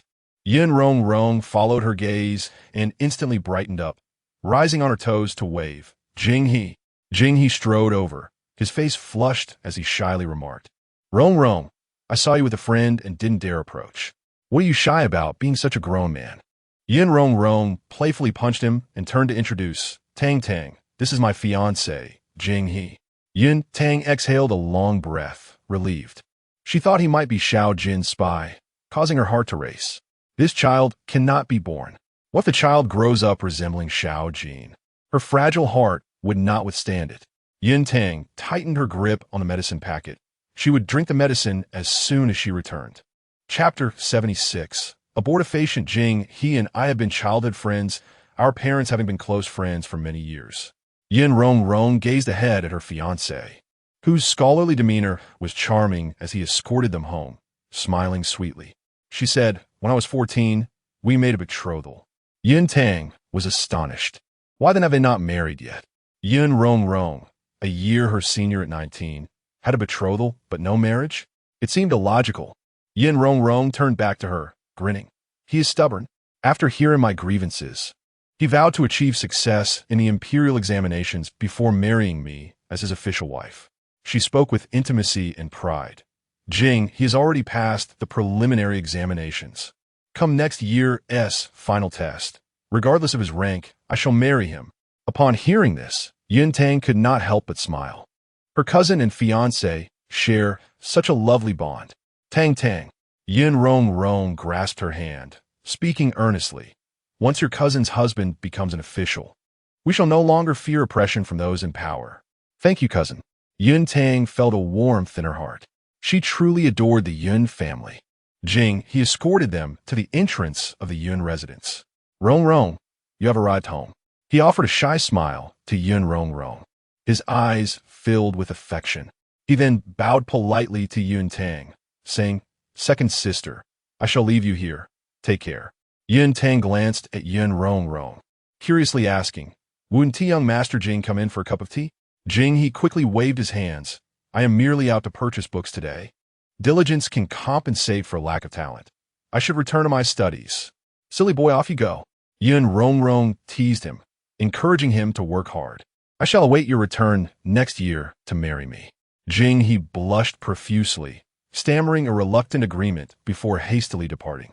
Ha ha, your cousin's husband is quite thin-skinned. Yun Rongrong chuckled, linking arms with Yun Tang as they entered the house. She escorted Yun Tang back to Yulian Pavilion. Once alone, Yun Rongrong lowered her voice, Tang Tang. Jing he is tight-lipped. He won't speak carelessly. Think it over, don't act impulsively. Yun Tang was already aware of this.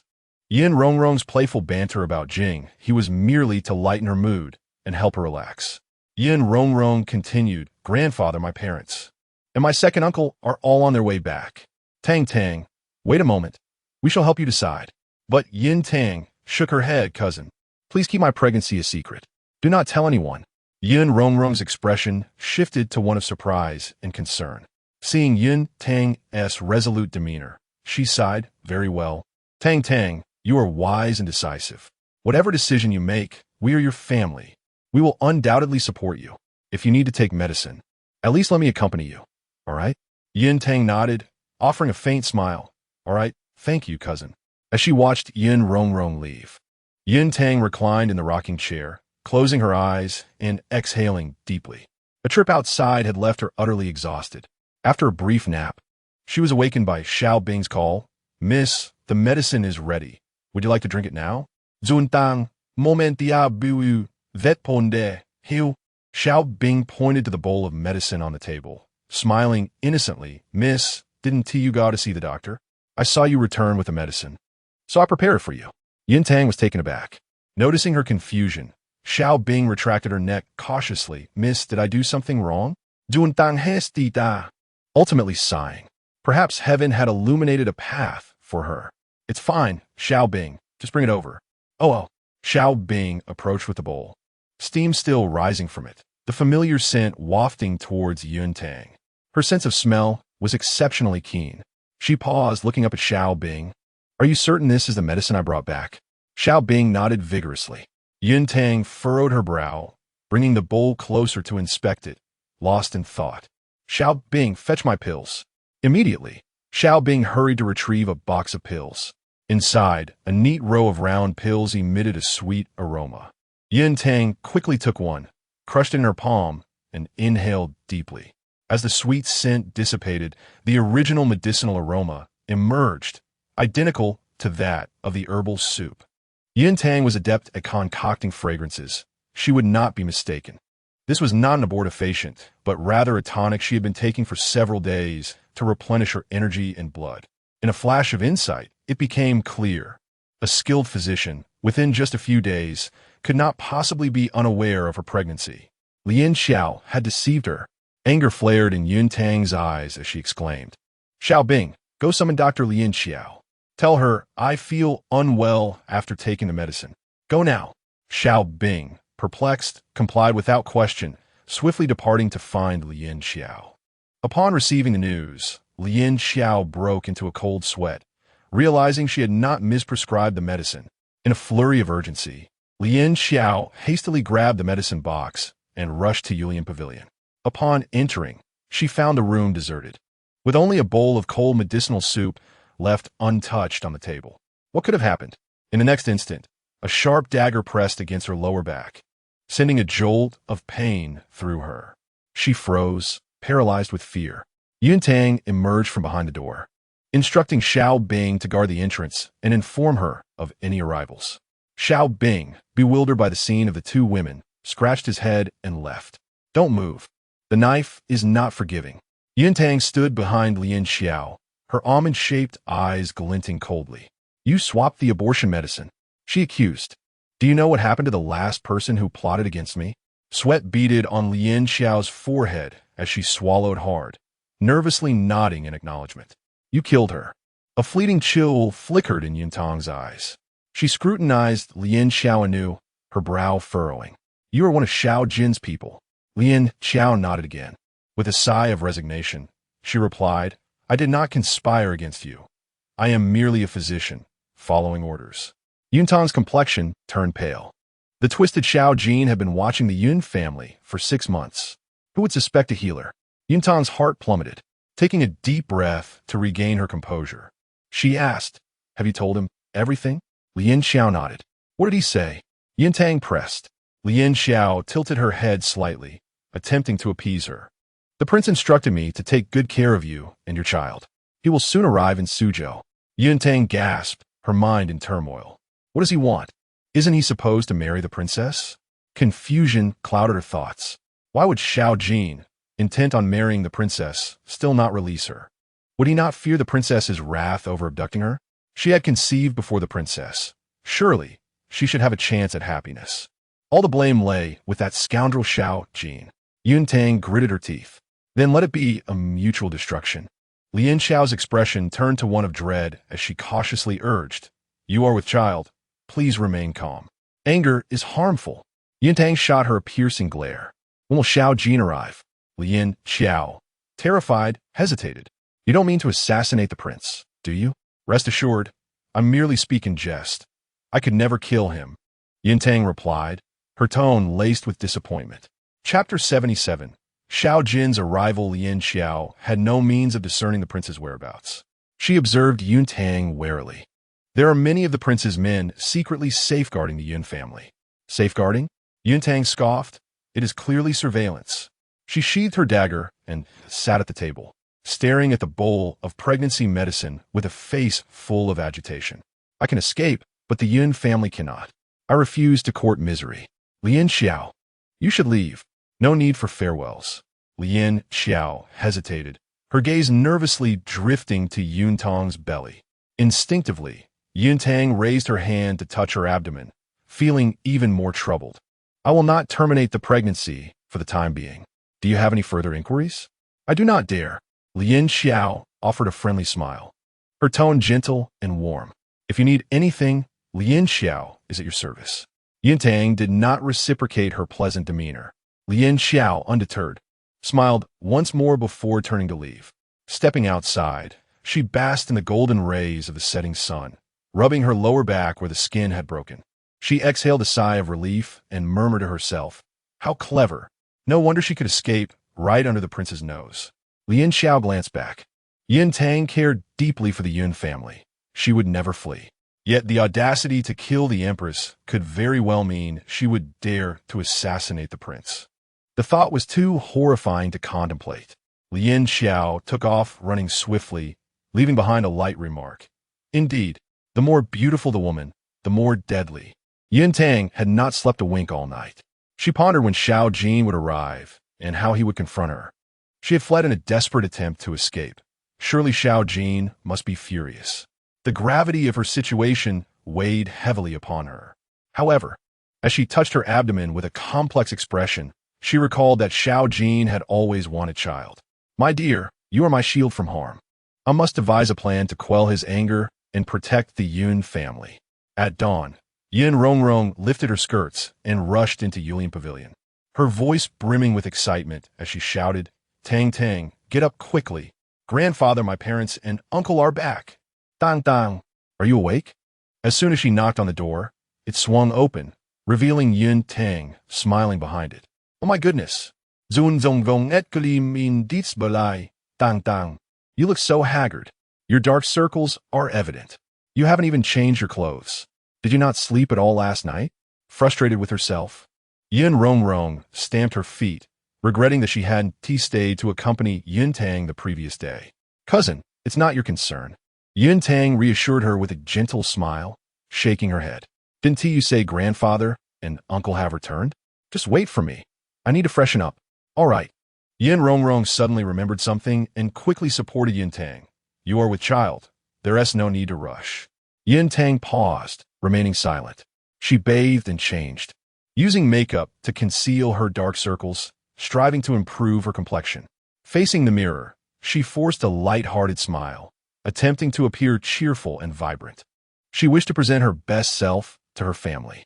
Once ready, Yun Tang and Yun Rongrong made their way to the front courtyard where a crowd had gathered in the main hall. Overcome with excitement, Yun Rongrong called out joyfully before even approaching, "Grandfather, parents, uncle and aunt, I brought Tang Tang with me." In the next moment, the entire Yun family rushed out, brimming with enthusiasm. Although Yunji had informed them in advance through a letter, upon seeing Yuntang, both young and old could not help but tear up, their eyes glistening with tears. Tang Tang, dear child, you have suffered.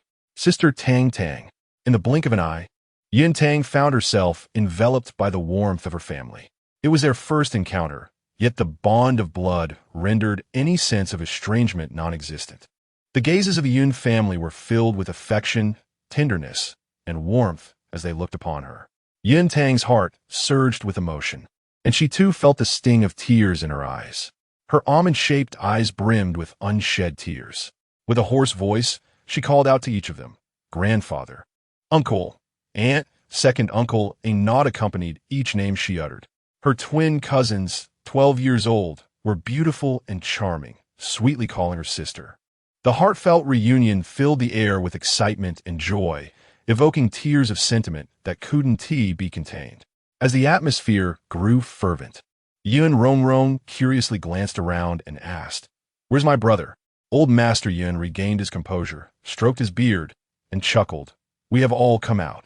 Ji is attending to our guest." Yun Tang, taken aback, inquired, "A guest?" Yun Rongrong, equally intrigued, asked, "Grandfather, have we received visitors?" "Who are they?" The old master beamed as he replied, "A kind-hearted young gentleman."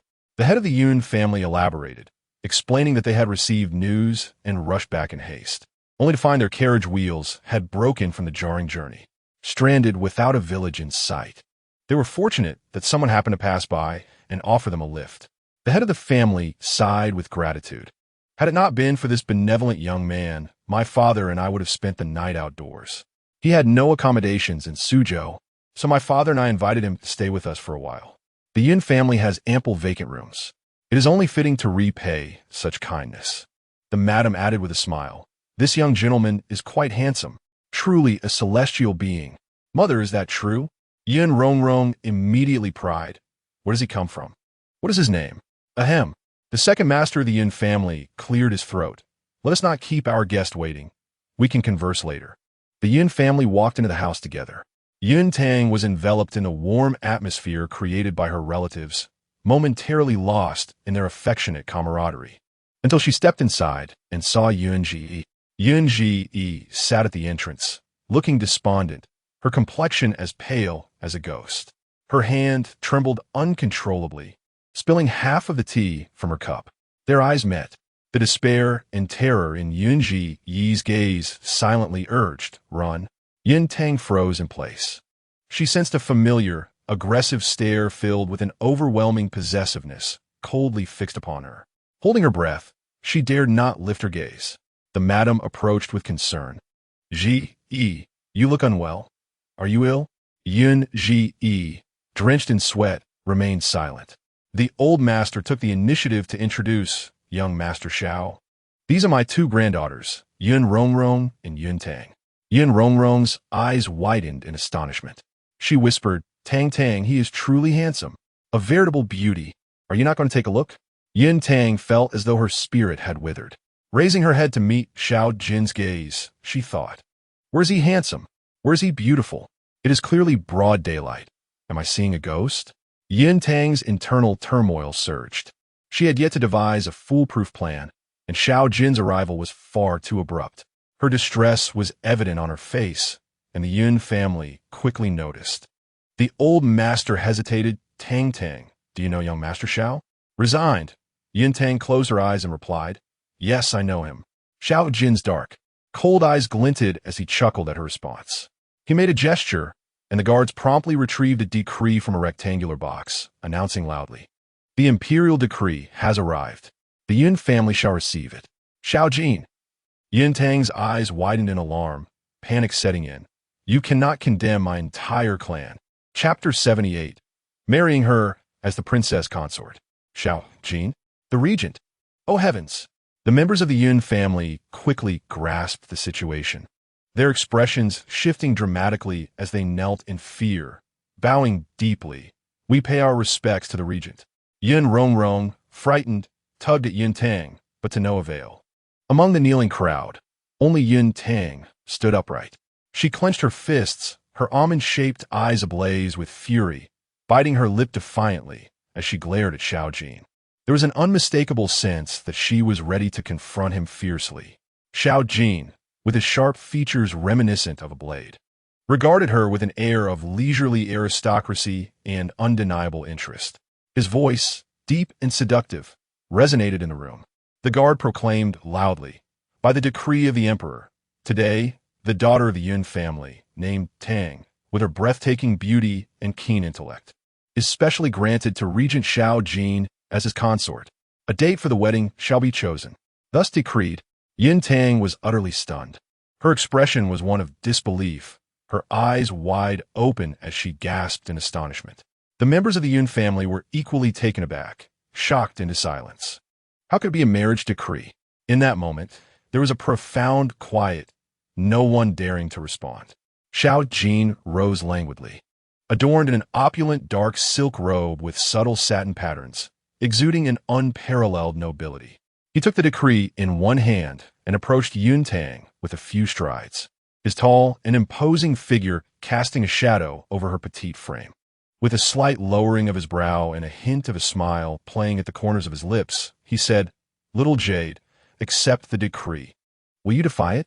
Yun Tang finally regained her senses. Her eyes widened, her expression a mix of disbelief and incredulity. It was impossible. The consort Xiao Jin was to marry was her? It was utterly absurd. In disbelief, she snatched the decree from his hand and opened it, her eyes lighting up with realization. "Xiao Jin, this is your handwriting.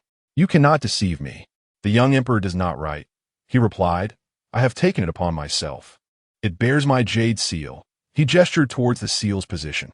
He was now very close, his strikingly handsome face nearly pressing against hers, questioning the decree, which was a grave offense.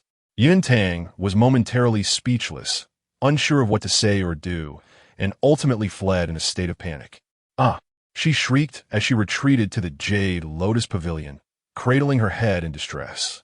She had thought Xiao Jin would seek vengeance upon her entire family. Instead, it was a marriage decree. This made her appear cowardly and foolish. Why did Xiao Jin not follow the conventional path? Was he not angry? Was he not here to settle scores, but rather to marry her? Had he lost his sanity? Or had the world gone mad? Yun Tang felt a mix of shame and chaos within her, her mind in disarray as she pounded her pillow in frustration. "What a fierce little cat," Xiao Jin teased, his tone mocking. Yun Tang froze instantly, turning to the doorway to find Xiao Jin had followed her into her chamber, adopting a relaxed demeanor as he observed her. "What fierce? What little cat? This is too much." She reached under her pillow and retrieved a dagger, glaring at Xiao Jin with indignation. "What are you laughing at?" To her surprise, Xiao Jin's brows arched slightly, his dark eyes glimmering with amusement. "Shall we test your skills? I shall grant you 3 moves." His tone was entirely that of a man jesting with a child. Enraged and humiliated, Yun Tang hurled an object at him. Xiao Jin effortlessly caught the pillow with a nonchalant flick of his wrist. The soft, fragrant fabric filled his senses, and he could not resist leaning down to inhale its scent. Yun Tang's cheeks flushed crimson in an instant. Trembling with anger, she glared at Xiao Jin. "Is this your new method of torment?" Inside, Yun Tang felt a surge of frustration. She was utterly incapable of countering his advances. Xiao Jin was terrifying. Upon hearing her words, Xiao Jin's gaze darkened instantly, swallowing the light around him. The temperature in the room plummeted. An imperceptible aura surged forth, overwhelming and terrifying, sending shivers through the very soul. No, it was not so. Xiao Jin approached Yun Tang step by step, resembling a deity of death emerging from the depths of hell. Yet, Yun Tang felt no fear. Rather, she perceived this as the true essence of Xiao Jin. "I truly wish to break your legs. Bind your hands. Let us see how you shall escape." His expression was harsh and menacing, his phoenix eyes as cold as a frigid pool, as he lifted his hand to grasp Yun Tang's face. The pressure was neither too harsh nor too gentle. Instinctively, Yun Tang tightened her grip on the dagger, anticipating the reckoning. The weight in her heart was about to lift, but was disrupted by Xiao Jin's unexpected kiss, sealing her breath away. Their lips and tongues intertwined in a fervent dance. Yun Tang's pupils trembled as she raised her hands in protest, only to have them effortlessly captured by Xiao Jin. Pinned against the headboard, she attempted to kick, but was subdued. All that remained was a pitiful surrender, her eyes glistening with tears from the intensity of the kiss. Xiao Jin kissed her fiercely for what felt like an eternity. When he finally released her, his voice was hoarse with unfulfilled desire. Were it not for your pregnancy, I would have taken you right now. Yun Tang stared at him with watery eyes, her tongue numb as she struggled to articulate her anger. Scoundrel! Dare you speak against me? Xiao Jin threatened again to kiss her. Yun Tang immediately fell silent, turning her face away. With a huff, Xiao Jin reached for the dagger in her palm and, after setting the pillow right, tucked her into the blanket. With such dark circles under your eyes, you must sleep. Yun Tang squirmed, exclaiming, I haven't taken off my shoes. Don't move. Xiao Jin bent down, personally removing her shoes, cradling her delicate feet, and tucking them into the blanket. Yun Tang was taken aback. Xiao Jin seemed uncharacteristically gentle. Hesitant to make a move, she buried her face in the blanket, revealing only her curious eyes observing him. Leaning against the headboard, Xiao Jin pinched the bridge of his nose, and Yun Tang gazed up to see the redness in his eyes, the fatigue evident. Close your eyes and sleep. Hidden beneath the blanket, Yun Tang licked her lips, still feeling the tingle. She quietly asked, Aren't you going to settle the score? Xiao Jin's gaze darkened as he fixed his eyes upon her.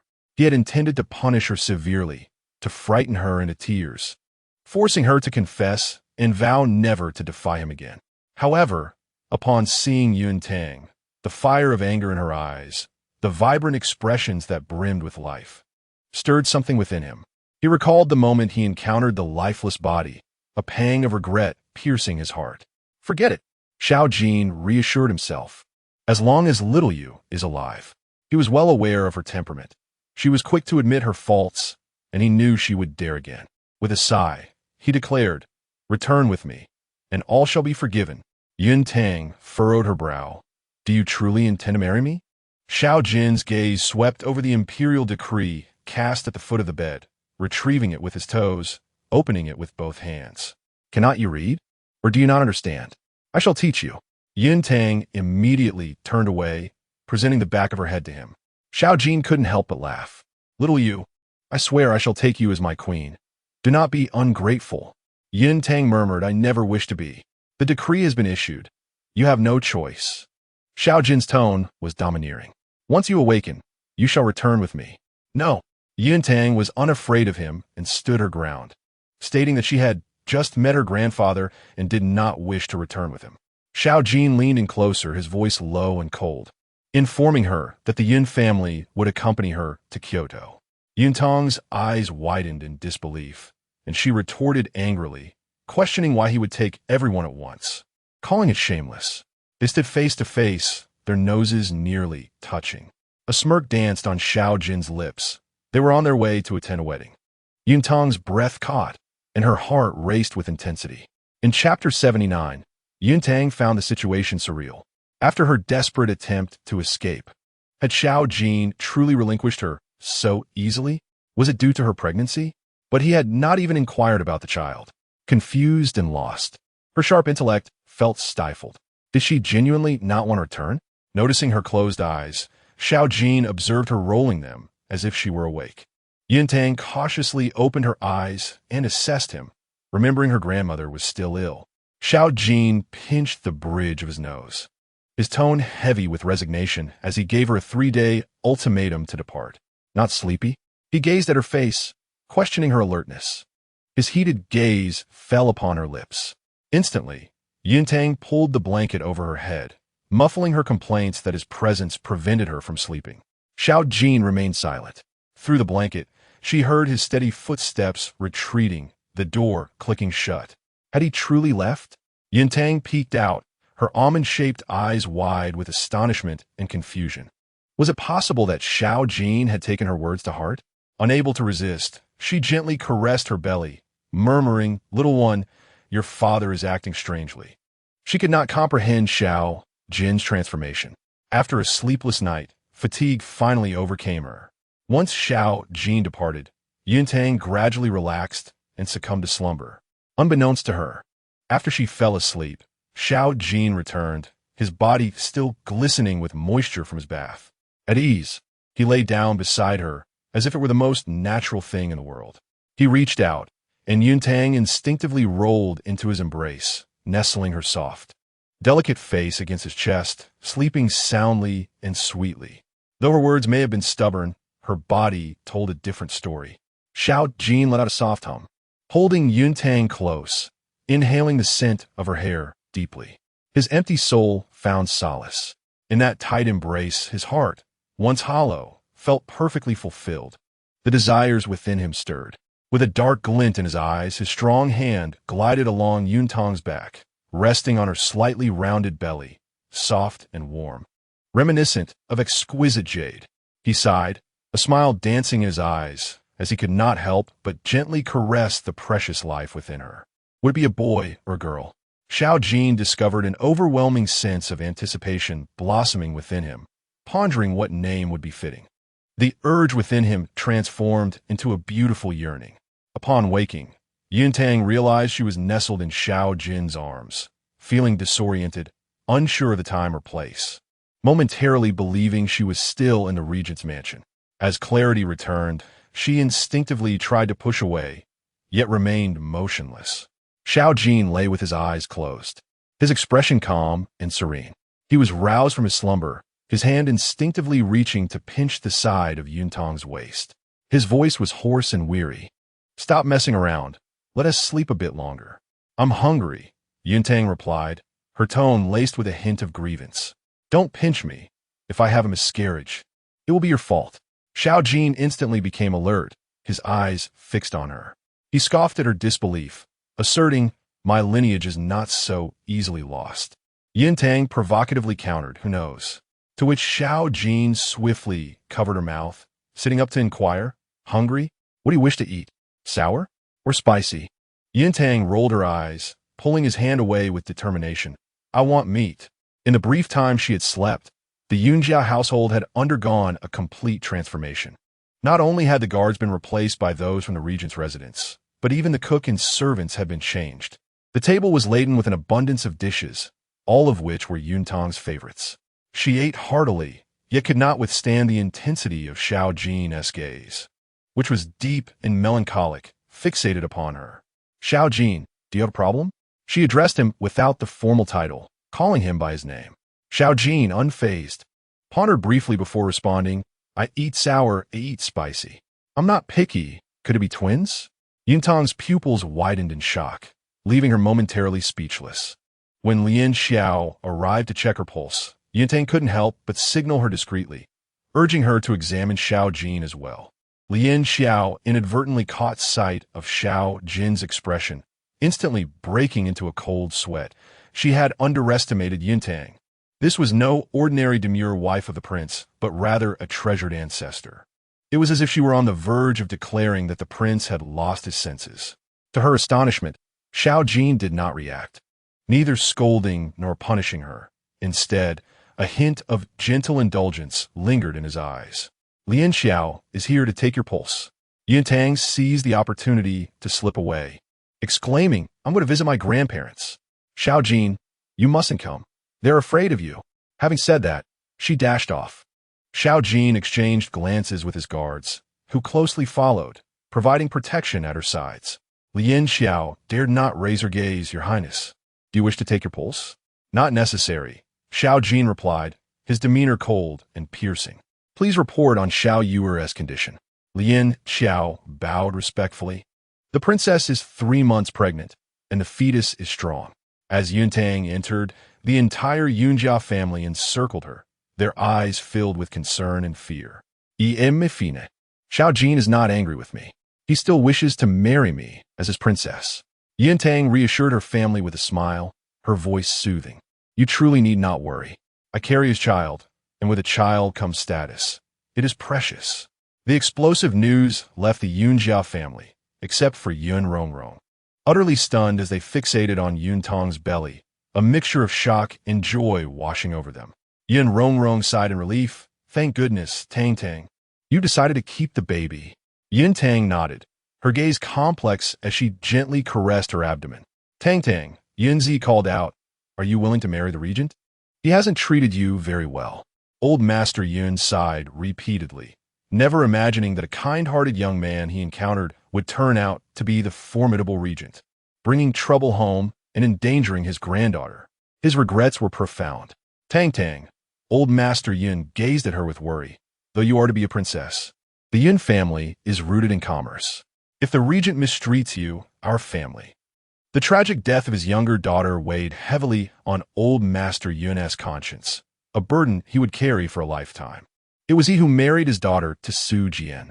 Old Master Yun took a deep breath and said, Tang, if you are unwilling to wed, your grandfather will risk his life to help you escape. Grandfather, there is no need for such drastic measures, Yun Tang replied with a gentle smile, a glimmer of cold light flickering in her eyes. As the ancient saying goes, when one person ascends, their kin prosper. The position of a princess is not a loss for me. Yun Tang was acutely aware of her situation. Xiao Jin had pursued her all the way to the Jiangnan Yun family. There was no escape for her. If escape was impossible, then she would turn her disadvantage into an advantage. If Xiao Jin wished to marry her, she would dare to accept. Moreover, she now possessed an additional bargaining chip. Yun Tang caressed her abdomen, ambition rising within her. She intended to elevate the Yun family status through her child. Grandfather, uncle, second uncle, cousins. What is it that you desire?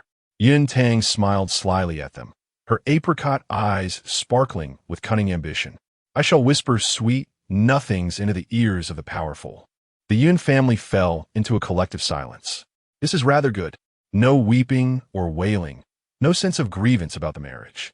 Yun Rongrong was the first to regain her composure and gave her a thumbs up. Tang, you are truly impressive. Chapter 80. He has fallen in love with me. The Yun family desired nothing more than for Yun Tang to be healthy, safe, and happy. Brother, I have something to discuss with you. Yun Tang called Yun Zi into the room, ensuring that the walls had no ears. She spoke in a low voice. Brother, do you wish to hold an official position? Yun Zi instinctively shook his head. He was only skilled in business, not suited for a political career. Yun Tang smiled gently, advising him, brother, as a merchant, you will always be oppressed by officials. The Yun family's weakness was my Achilles heel. Only when a Yun family holds power and becomes prominent can I feel secure enough to soar high and far. Yun Zi grasped her intention and was astonished. Tang, you. His mind was in turmoil, glancing around, his voice barely above a whisper. You still intend to flee? Did you not just say you were willing to marry the regent? Yun Tang blinked her eyes. That was merely to appease grandfather and the others. If I cannot deceive myself, how can I persuade them? Yun Tang was so convincing that she almost believed her own performance. Yet, she remained resolutely aware of one truth. She did not love Xiao Jin. Bearing his child did not mean she would willingly spend her life cooking and raising children. The title of princess was bestowed upon her by him, not something she sought. What she desired, she would obtain by any means necessary. What she did not want, she would cast aside like worn-out shoes. Yun Tang raised her hand to touch her abdomen. She murmured, this child has come at the perfect moment, revealing a crucial truth to me. Yun Zi, puzzled, asked, what truth? Opportunity. Yun Tang's lips curved into a smile, her eyes bright with determination. Yun Rongrong and Jing, he had inspired her thoughts. She intended for the Yun family to soar to greatness, to hold high office. Yun Zi, being the only young male in the family, was the one suited for such a role. Yun Tang's gaze was intense. Brother, for me, for the Yun family, and for yourself, you must pursue a political career. Yun Zi felt a surge of emotion. He vowed to protect Yun Tang and would not refuse her.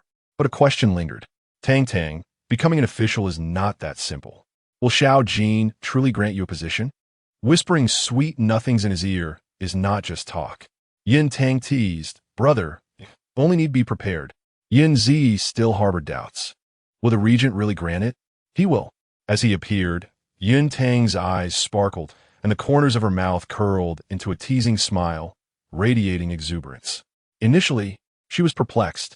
However, through a playful inquiry, she remarked that Xiao Jin was mentally unstable, to which he did not react with anger. Yun Tang, being astute, deduced the truth. He had fallen for me. Unable to contain her laughter, She thought, brother, how the tides have turned. Those in love are emboldened. 3 days later, the carriage departed for the capital. The Yun family was more than willing to attend Yun Tang's wedding, yet the elderly patriarch and matriarch could not endure the journey, leading to a division within the family. The younger members would go ahead. Inside the opulent carriage of the regent, the floor and walls were adorned with plush carpets, and the edges of the table were rounded to prevent any accidents. Within the carriage, only 2 souls occupied the space. After gazing at the scenery for a while, Yun Tang turned her head, her almond-shaped eyes fixating on Xiao Jin. Xiao Jin was consumed by his multitude of responsibilities, his brows furrowing in concentration, his handsome face exuding an aura of cold indifference, embodying nobility and authority. Noticing Yun Tang's gaze, he lifted his head and asked, "What is it?" "I have a question. How do you know the corpse isn't mine?" Yun Tang reflected on her earlier failure, puzzled as to how she could have added fuel to the fire. The body must have been utterly unrecognizable after the flames. Where had she exposed herself? Xiao Jin generously offered clarification, his gaze deliberately resting on her waist. "Your waist is too thick. It cannot be you." Yun Tang was momentarily speechless. Was Xiao Jin truly so perverse as to compare her waist to that of a charred corpse? Did he chastise her silently in his thoughts? Xiao Jin set down his pen, his slender, deep-set phoenix eyes fixating on her. "Little Jade, do not think that just because you are with child you can act recklessly." Yun Tang blinked her glistening eyelashes, playfully probing the boundaries. "What will you do to punish me?" Xiao Jin wiped his hands clean, demonstrating with his actions the answer to her question. No matter how grand the carriage, space was limited. Yun Tang had nowhere to escape. Ultimately, she succumbed to Xiao Jin's embrace, finding herself fervently kissed for an extended time. Her lips glistened with a sheen, swollen and rosy. The intensity of the kiss left her dazed, her eyes clouded with mist, her thick, curled lashes dampened. Xiao Jin's breathing grew heavy. His eyes reddened from restraint as he fixated on Yun Tang, lowering his head to plant a gentle kiss upon her lips. "Little Jade, do not provoke me. Be good." Xiao Jin gritted his teeth, his voice laden with unfulfilled desire, struggling to maintain control. Yun Tang blinked her damp lashes, her eyes regaining their sparkle, a hint of mischief hidden within. "Is that all? Besides fervently kissing me, you cannot do anything else." Yun Tang increasingly felt that her child was a harbinger of good fortune. Casting a glance at Xiao Jin, whose forehead was veined with tension, she subtly shifted back and whispered, "Should I take another carriage?" "Not a chance." Xiao Jin swiftly pulled Yun Tang into his embrace, holding her tightly, burying his face in the delicate curve of her swan-like neck, his breaths heavy with longing. To him, Yun Tang was akin to a drug, a remedy for his cravings. Yet, she was also the source of the intoxicating poison known as Yun Tang. From that moment on, he could not bear to be apart from her. All his boundaries retreated, crumbling like a disbanded army. "Little Jade, what do you truly desire?"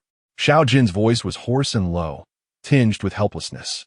Yun Tang licked her lips, her bright almond eyes shimmering as she boldly inquired, "What position do you think my brother could hold?" Xiao Jin rested his forehead against Yun Tang's shoulder, enveloped in the sweet fragrance of her femininity, which wove an intricate web of affection that lured him in. Upon hearing her words, Xiao Jin narrowed his eyes, his tone steeped in coldness. "Do you wish for Yun Ji to hold an official position?"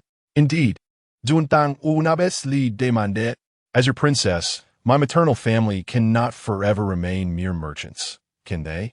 If my brother could secure an official role in the capital, and my cousin's husband achieved academic success, then my cousin would marry into the capital, and I would have companionship. Xiao Jin, you are the regent. Grant my brother a position, however insignificant, it should not pose a challenge, should it?" Her voice was both delicate and soft, sweet as honey. Xiao Jin straightened, his gaze fixed on Yun Tang's face. She smiled innocently, yet her beautiful eyes brazenly expressed her desires. "Very well." His eyes darkened as he lifted a hand to caress her cheek. "I shall make arrangements." A mere official title held little weight. Yet if it brought joy to Xiao Yu and ensured her compliance to remain by his side, Xiao Jin deemed it worthwhile. with his fingertips grazing her lips.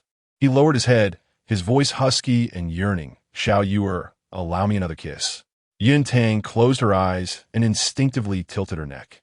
Her submission was rewarded with an exquisitely tender kiss. The sensation was delightful. When Yun Tang opened her eyes, a glimmer of mischievous triumph danced in their depths. Xiao Jin had truly fallen for her. She intended to deepen his affection to the point of obsession, ensuring that he would never again use the Yun family to threaten her. Upon their arrival in the capital, the Yun family was settled into the Yun residence. Yun Tang was ushered into the regent's palace, returning after 3 months to find the royal abode transformed. A luxurious platform crowned with gold had been added. Xiao Yu, this is what I have prepared for you. Xiao Jin held her closely, his gaze dark and profound. This shall be your new residence. Chapter 81. The golden constructed little black room. It was widely known throughout the capital that the regent had constructed a platform for his bride. However, the craftsmen were sworn to secrecy, and none could fathom the opulence and splendor of the palace atop the platform. Today, the platform awaited its mistress. Locking spring platform. Yun Tang's almond-shaped eyes dimmed slightly as she whispered the name. Its meaning, to capture the essence of spring, was laden with desire, yet concealed the true purpose of imprisonment and control. Had Xiao Jin constructed her a little black room? In the past, such a notion would have filled Yun Tang with fear and anger, prompting thoughts of escape. But times had changed. With unwavering confidence, Yun Tang ascended the white jade steps of the platform, arriving at the hall where Xiao Jin's own hand had inscribed the plaque for the Heilwan Hall. Xiao Yu, shall we take a look inside? Xiao Jin pressed closely behind her, his tall, imposing figure casting a shadow over her. As he spoke, his breath grazed her ear, igniting a wave of warmth that flushed her earlobes. A tingling sensation surged through her, raising tiny bumps along her delicate neck. Yun Tang responded with a soft affirmation, fearlessly pushing open the door. Inside lay a hall structured in a square, with an open center allowing sunlight to pour in, surrounding a small garden. Exotic flowers and plants. A quaint bridge over flowing water. The scenery was exquisitely refined. Within the hall, the golden splendor was overwhelming, far exceeding Yun Tang's imagination. A single carved gold brick from the wall could sustain a family for generations. She walked forward, finally pausing in the sleeping quarters. Yun Tang's eyes widened in shock. How grand! How magnificent! A magnificent golden cage, resembling a bird cage, is crafted entirely from pure gold, with intricately carved pillars adorned with floral designs. The delicate latticework allows a clear view of the exquisite bed made of golden nanmu wood within. A dressing table inlaid with gold and jade and a bathtub fashioned from gold and jade complete the opulent furnishings, alongside screens, tables, and chairs. Unable to resist, Yun Tang steps inside, surveying her surroundings until her gaze settles at the foot of the bed. She bends down and picks up a slender, sturdy golden chain, one end securely fastened to a bedpost, the other end leading to a locked anklet. Its purpose is evident to even the simplest of minds. Gripping the golden anklet, Yun Tang turns sharply, her anger palpable as she confronts Xiao Jin. You intend to imprison me. You brought this upon yourself, he replies, his eyes as deep and cold as a frigid pool, fixated on her with an intense and possessive hunger. He advances, his tone icy and unyielding. You refuse to obey, persistently attempting to escape. I have no choice but to confine you. Obey and bear offspring. This reflects Xiao Jin's inner turmoil and dark rage following Yun Tang's previous attempt to elude him. Only by locking her away can he find true peace. After all, who could predict when Yun Tang might try to slip away again while he is unprepared? She is far too clever, cunning, and obstinate. Impossible to conquer. Thus, he resolves to confine her, ensuring she remains by his side. I refuse. Yun Tang retorts defiantly, glaring at him. On what grounds do you imprison me? Find another. Her audacity is astonishing. Xiao Jin, momentarily ensnared by her words, gazes at her in confusion. This is tailored just for you. I shall wed no one but you. Who else would you wish to exchange for? Yun Tang blinks, flashing him a charming smile, vibrant and alluring. Then, seizing his hand, She fastens the anklet around his wrist. With a decisive click, it fits perfectly against his bone. Xiao Jin falls silent for a moment. Look, Yintang beams sweetly, her mischief evident. It suits you splendidly. Xiao Jin inhales deeply, torn between laughter and fury. You have quite the audacity, little girl. Do not threaten me. Yintang immediately feigns innocence, her bright eyes sparkling as she bargains. If you wear it, I shall stay here. Xiao Jin genuinely laughs in exasperation. Yintang is brazen, daring to challenge him so boldly. Who granted her such courage? His eyes hardening. Xiao Jin asserts, little girl, you have no right to choose. Hand over the key. Yintang conceals the key behind her back, her spirit exuberant and defiant. I will not. Bring it to me. Xiao Jin reaches out to seize it. However, Yintang, nimble as a fish, evades his grasp and leaps onto the bed.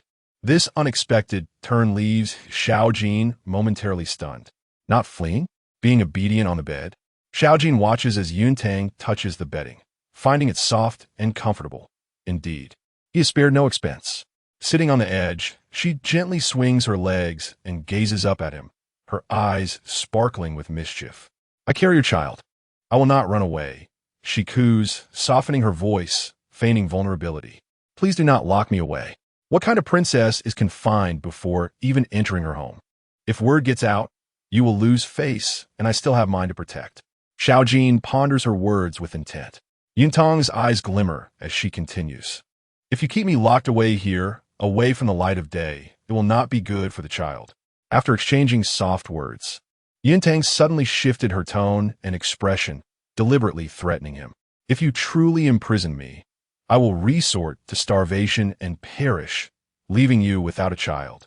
Yintang's fierce demeanor resembled that of a small cat with sharp claws, both fierce and adorable. On the surface, Xiao Jin remained composed, yet deep down, he had already softened. He cherished every facet of Yintang. He stepped closer, the golden chain long enough to allow her freedom of movement within the gilded cage. Standing before her, he leaned down, gazing intently into her face, their eyes locked, neither willing to back down. Xiao Jin softened his tone. Are you really not going to run away? How could you flee while carrying a child? Yintang gently caressed her abdomen, her expression filled with sorrow. Pregnancy is fraught with peril. My mother lost her life along with her child. I will not gamble with my own life. Little Yue, do not fear. Xiao Jin embraced her tightly, his warm palm resting on her belly. With me here, both you and the baby will be safe. Yintang nodded, her confidence returning. Therefore, you cannot confine me, as it would affect my mood. If I am unhappy, the child will not fare well. Xiao Jin, realizing he had been completely ensnared, conceded, very well. I will not lock you up. Hand me the key. Yintang looked at him innocently. I won't give it to you. Xiao Jin clenched his fist. Little Yue, do not take advantage of my affection. I still have court to attend. You can give it to me later. Yintang replied with a mischievous smile. You have already cultivated the golden cage. It would be a shame not to use it. Xiao Jin, half amused and half annoyed, realized that her antics were intended as playful revenge. He pinched the bridge of his nose, understanding that Yintang's courage stemmed from his own treatment of her. If he were forceful, she would flee. If he indulged her, she would test the limits of his patience. He was caught in a conundrum, unable to be stern or to rest. Resigned, Xiao Jin lay down on the bed, pulling Yintang tightly into his embrace as they drifted into slumber. Yintang pushed him away. I am hungry. After a brief silence, Xiao Jin replied, you first need to unlock it. Oh, my lord, you have created a golden cage and yet fear being seen? Little Yue, provoked, Yintang quickly retrieved the key. What are you being fierce about? Here, take it. Xiao Jin maintained a serious expression as he unlocked the cage. Just wait. I will settle accounts with you after the baby is born. Chapter 82. The Grudge Notebook. I want to add a swing to the garden. Very well. After their meal, Yintang strolled through Holwan Hall, voicing her opinions. I want to build a perfume room here. Xiao Jin followed her, agreeing to her every desire. Upon reaching a spacious and lavish side hall, Yintang halted, declaring, I want to place a bed here. Wait a moment. Xiao Jin promptly reacted, seizing Yintang's wrist. Why? One bed in Holwan Hall is sufficient. Having already relented by not locking her up, Xiao Jin felt an unsettling agitation at the thought of Yuntang wanting a separate bed. If she dared to set one up, he would dismantle it immediately. The golden cage was indeed splendid and opulent. But while it was suitable for occasional use as a source of amusement, living there daily was unacceptable. Yuntang raised her chin, looking displeased. I prefer a room that is transparent and elegant. So that is your true preference. As the oppressive atmosphere dissipated, Xiao Jin let out a sigh of relief. Very well. Let a card be placed here. Yin Lian, attend to it immediately. Yuntang turned in astonishment, witnessing Yin Lian emerge from the shadows, bowing in compliance. Yin Lian is here? What Qinglan? Xiao Jin. A wave of concern washed over Yuntang as her almond eyes anxiously regarded him. After I left, you did not punish them, did you? They know nothing. Xiao Jin's expression darkened. Are you worried about 2 servants? Yuntang nodded fervently. They have served me faithfully. I have grown attached to them. Xiao Jin scoffed, his gaze fixed intensely upon her, his tone laced with ire. Attached? What more could you desire? I have granted you everything. Did you not consider me when you fled? Am I to be valued less than 2 mere servants? Jealous are we? Yuntang blinked, a smile threatening to break forth from her lips. Suppressing her mirth, she raised her arms to embrace Xiao Jin's waist, nestling closer to him as she softly explained, You are the regent, commanding the winds and the rain, capable of anything. My concern for them is not rooted in fear. It is merely a matter of comfort. Having them around makes me feel at ease. Upon hearing her words, Xiao Jin's anger began to ebb. He wrapped his arms around Yuntang, his eyes still dark, his tone ambiguous. Qinglan has been instructing your maid in etiquette. Understanding dawned upon Yuntang. It was no wonder she had not seen Xiao Bing. The thought of her escape led her to contemplate a certain individual.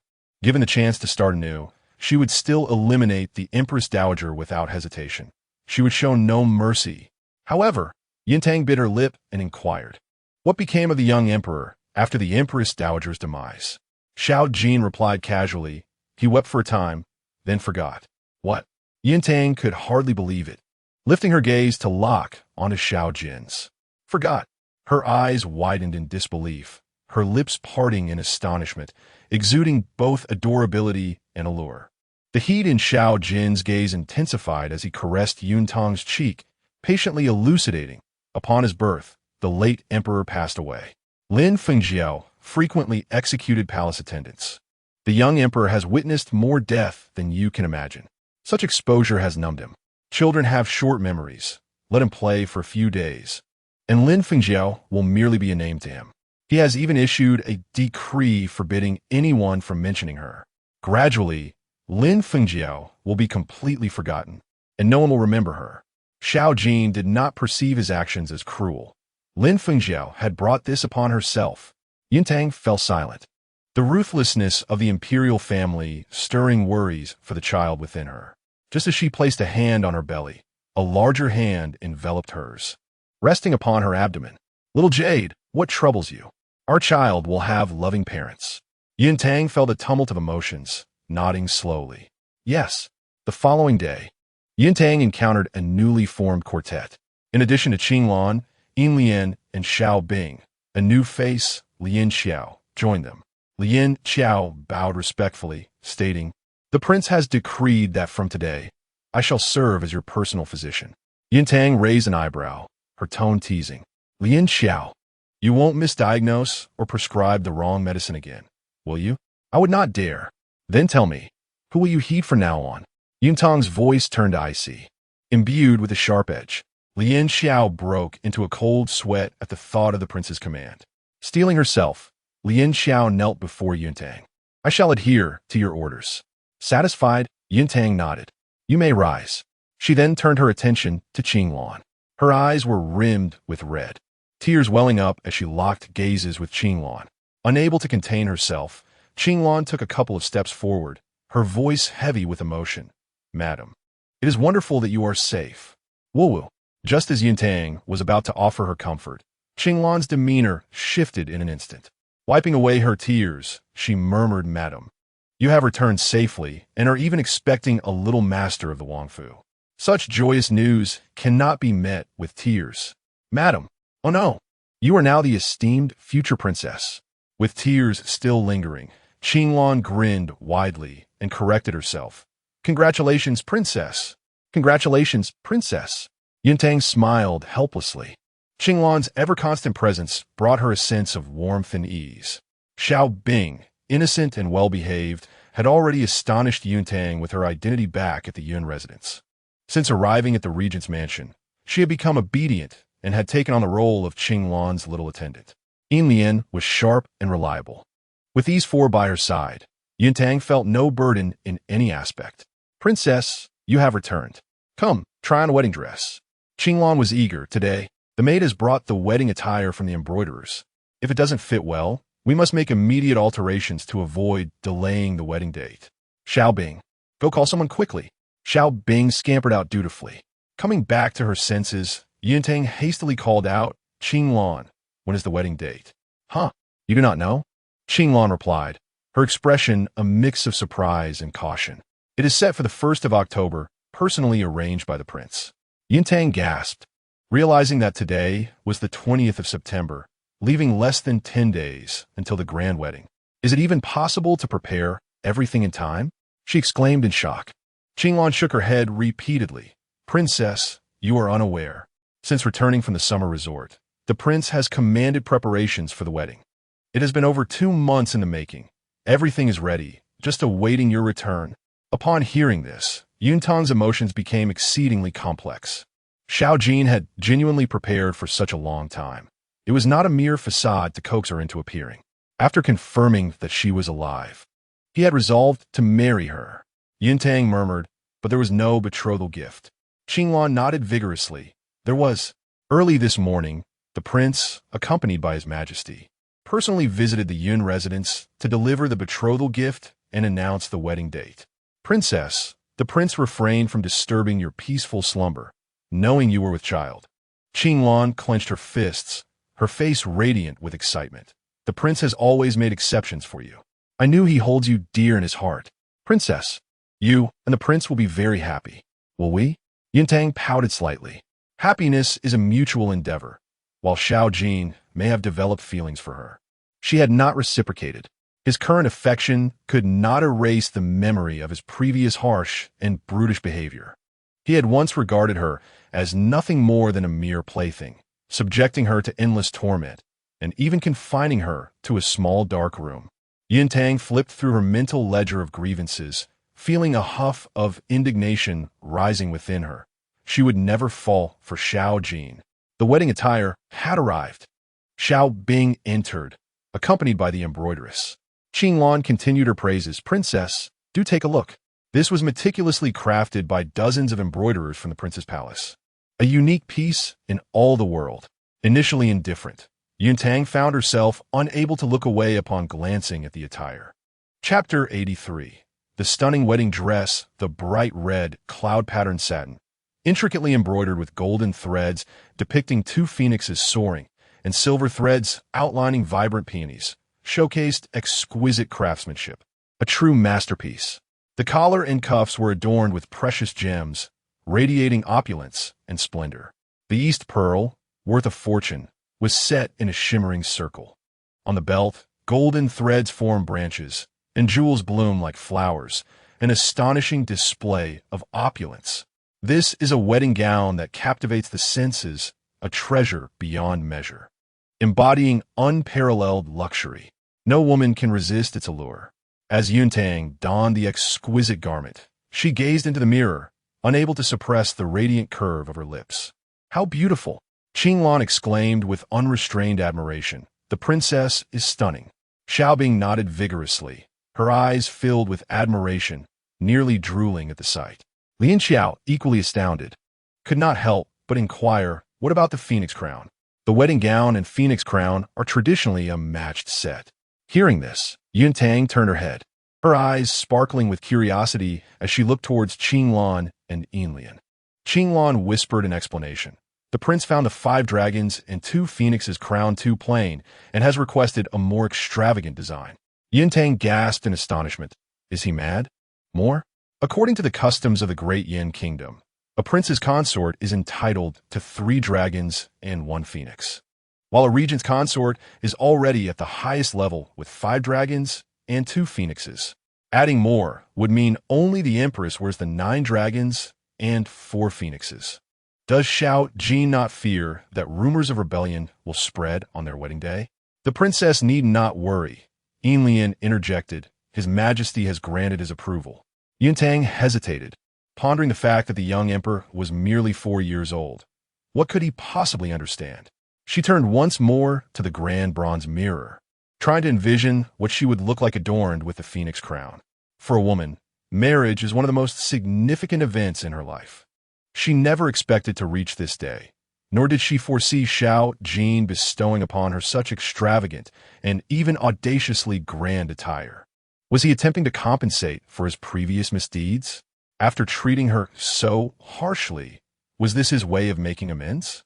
Yunang shook her head, refusing to let her thoughts dwell on Xiao Ju. She decided to remove the gown as it felt a tad snug. Very well, Your Highness.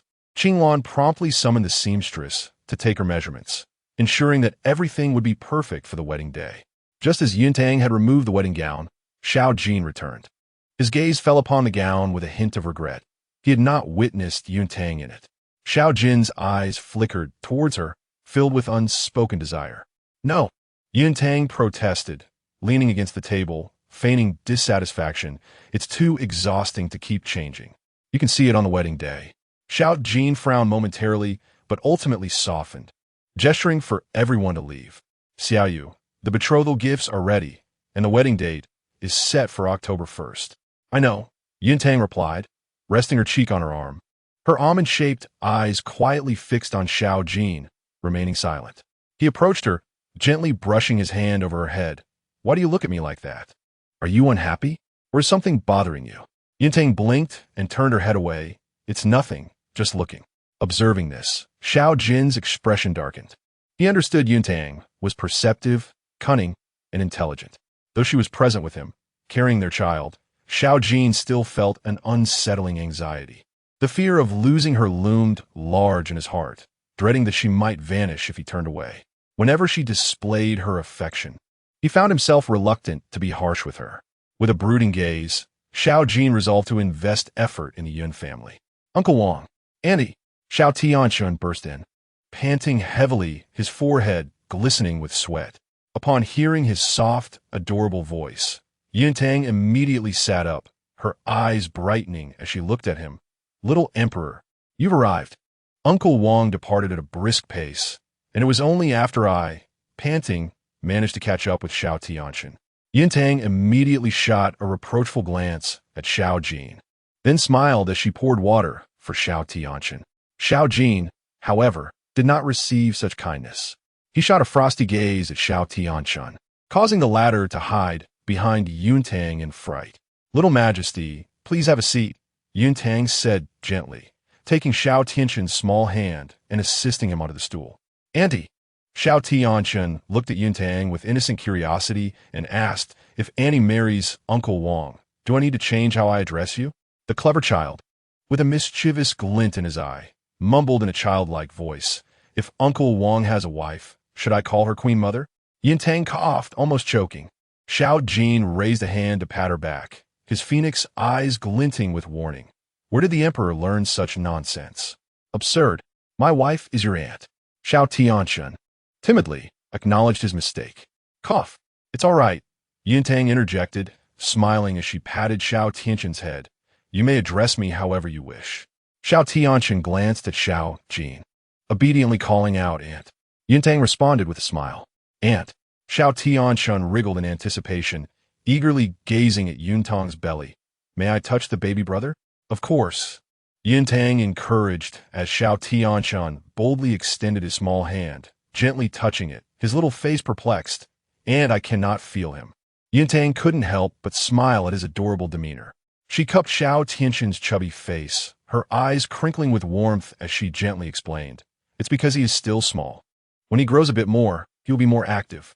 Yuntang reminisced about her own childhood, recalling how she, like Xiao Tianxun, eagerly awaited a younger sibling, often placing her face against her mother's belly to listen. A wave of sadness washed over her. Xiao Ju had been observing her intently, and, sensing her emotional shift, promptly urged, "Your Majesty, it is time for you to return to the palace." "Oh, I understand." Xiao Tianqian reluctantly climbed down from the stool. Waving goodbye to Yuntang and Xiao Jin, "I am leaving. Aunt, Uncle Wang, farewell." Yuntang snapped back to reality, offering Xiao Tianqian a series of warm smiles. "Goodbye, little Majesty." As Xiao Tianqian departed under the escort of palace attendants, Yuntang couldn't help but inquire of Xiao Jin, who is currently taking care of the little Majesty. Xiao Jin's expression darkened. "Little Yuer, are you feeling unwell, yet still concerned about him?" "I am not," Yuntang retorted, but Xiao Jin's penetrating gaze seemed to unveil her every thought. She pouted, "I merely thought of my mother and brother. It's nothing to make a fuss over." "Little Yuer, I am concerned about you," Xiao Jin replied, a pang of bitterness in his heart as he embraced Yuntang. Sighing, "Why have you grown increasingly distant from me?" Yuntang stubbornly denied it. "I have not. You are overthinking." Xiao Jin's expression darkened. He took her hand, intertwining their fingers tightly within his grasp. "Little Yuer, I intend to bring your two nieces to the palace to accompany the little Majesty." Yuntang immediately turned, looking up at him with wide eyes, astonished. "What did you just say?" Her gaze was now solely fixed upon him. Xiao Jin smirked. "Do not think too deeply. The young emperor needs companions, and your nieces would be quite suitable. If they serve well, they may be rewarded with titles of nobility in the future. What do you think?" Yuntang blinked, her tone turning excited. "That would be wonderful. Even if she were merely a nominal princess, it would be worlds apart from a merchant's daughter." How generous of Xiao Jin. A genuine smile graced Yuntang's eyes as she expressed her gratitude. "Thank you, Xiao Jin." Yet, Xiao Jin was unwilling to settle for mere thanks. He yearned for more. Chapter 84. The humble jealousy. The new bed had arrived, along with a fragrant cabinet filling an entire wall, stocked with various incense powders collected from the capital. Numerous, exquisite incense-making tools accompanied it. The garden swing had also been set up. Sitting on the swing, Yuntang kicked her feet, causing it to sway gently and summon a refreshing breeze. Whatever she desired, Xiao Jin would provide. There was no need for pretense, no need for tears, nor for her to share his bed. All she had to do was speak, and Xiao Jin would grant her every wish. What a delightful situation. A subtle smile lingered on Yuntang's lips, her heart feeling an unprecedented sense of ease. There was also a tinge of pride and satisfaction. The formidable and ruthless regent, Xiao Jin, had so willingly succumbed to her charm. He remained infatuated with her body, yet now, he sought something far more valuable, her heart. Yuntang couldn't help but ponder what lengths Xiao Jin would go to in order to win her affection. "My lord." Xiao Jin returned from court. Yuntang remained motionless on the swing, her almond-shaped eyes observing as he approached her without requiring her to bow. Leaning down, he looked upon her with a hint of tenderness in his phoenix-like eyes. "Shall we go out? This king will accompany you." "Out? That sounds wonderful." Yuntang replied with a smile, her eyes sparkling. The regent's carriage headed towards the western city. Xiao Jin's offer to accompany her seemed as though they were merely going out for leisure, watching performances, shopping, and purchasing jewelry. Whatever Yuntang lingered upon, Xiao Jin would lavishly procure without a second thought. Since it wasn't his money being spent, Yuntang felt no qualms, delighting in her shopping spree.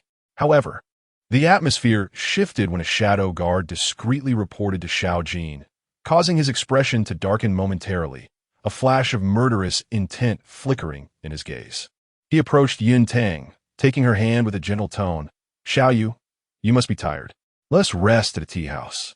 Noticing his interaction with the shadow guard, Yuntang's eyes filled with contemplation as she nodded in agreement.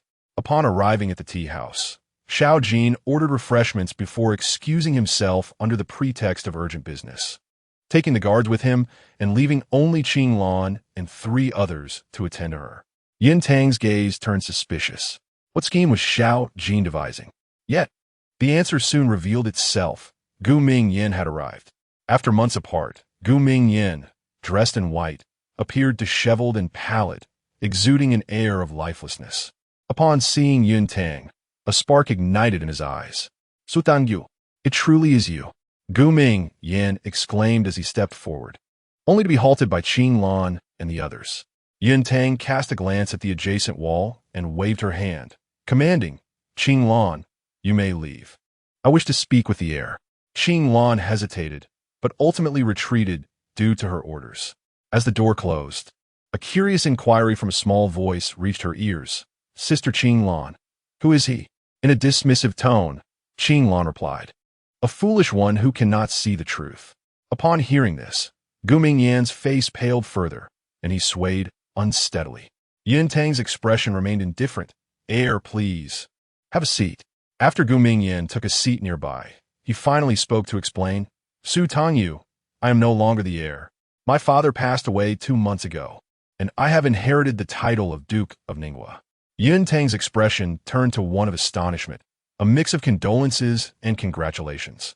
The juxtaposition of those words felt utterly discordant and absurd. However, Gu Mingyan was indifferent. He had endured far too much in just a few months. He refrained from mentioning that the regent had discovered him, imprisoning both him and the former Duke of Ningwa, subjecting them to torment.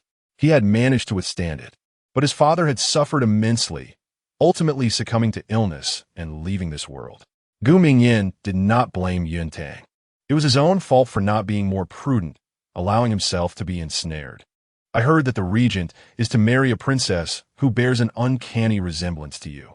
I feared it might be you, worried you would suffer the same fate, which is why I came to see you. Are you well? Yun Tang smiled gently, flicking her sleeve as she responded, what do you think? Gu Mingyan gazed at Yun Tang with rapt attention, his eyes unblinking. After months apart, she appeared even more enchanting. Her face had gained a little roundness. Her complexion was rosy, and her features were exquisitely beautiful. Her raven locks were elegantly styled, adorned with a golden hairpin inlaid with jade, and her earrings sparkled like precious gems. She wore a magnificent silk gown, the waist flowing gracefully, with embroidered shoes embellished with pearls. She radiated an air of nobility and beauty, surpassing her previous delicate and pampered self. Gu Mingyan's throat tightened, and he found it difficult to voice his concern about her potential suffering. The regent intended to marry her. Preparations for the wedding were grand, with ceremonies that astonished both civil and military officials, and rumors spread throughout the streets of the capital, leaving the populace speculating about the regent's bride. Gu Mingyan had once dreamt that the regent would marry another noble lady, allowing him time to seek out Su Tangyu and rekindle their past. But now, Gu Mingyan felt a surge of anxiety. It took several attempts at courage before he could ask the question that weighed heavily on his heart. Su Tangyu, do you truly wish to marry the regent? Yun Tang pondered for a moment. Initially, she had been reluctant. Yet, as she realized that Xiao Jin had fallen for her, accommodating her every whim, allowing her to assert her authority, her perspective shifted. The prosperity of the Yun family required Xiao Jin, and her child would also benefit from a powerful father. Now, she was willing to marry. After all, once she bore a child, the Yun family would ascend, and she could easily slip away whenever she pleased. Moreover, glancing at the adjacent wall, she was certain that Xiao Jin was eavesdropping. His insecurities had led him to use Gu Mingyan to test her.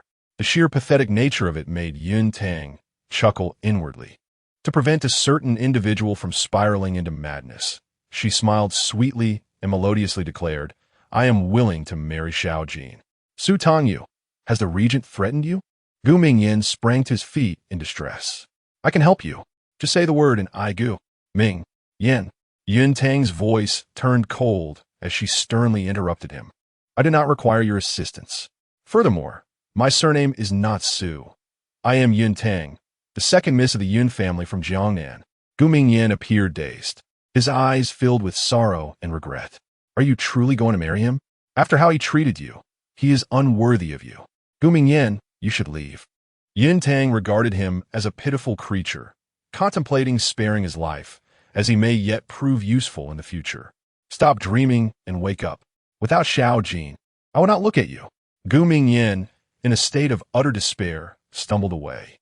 In the adjacent chamber, the shadow guards awaited their orders. Xiao Jin was in high spirits, generously dismissing the man.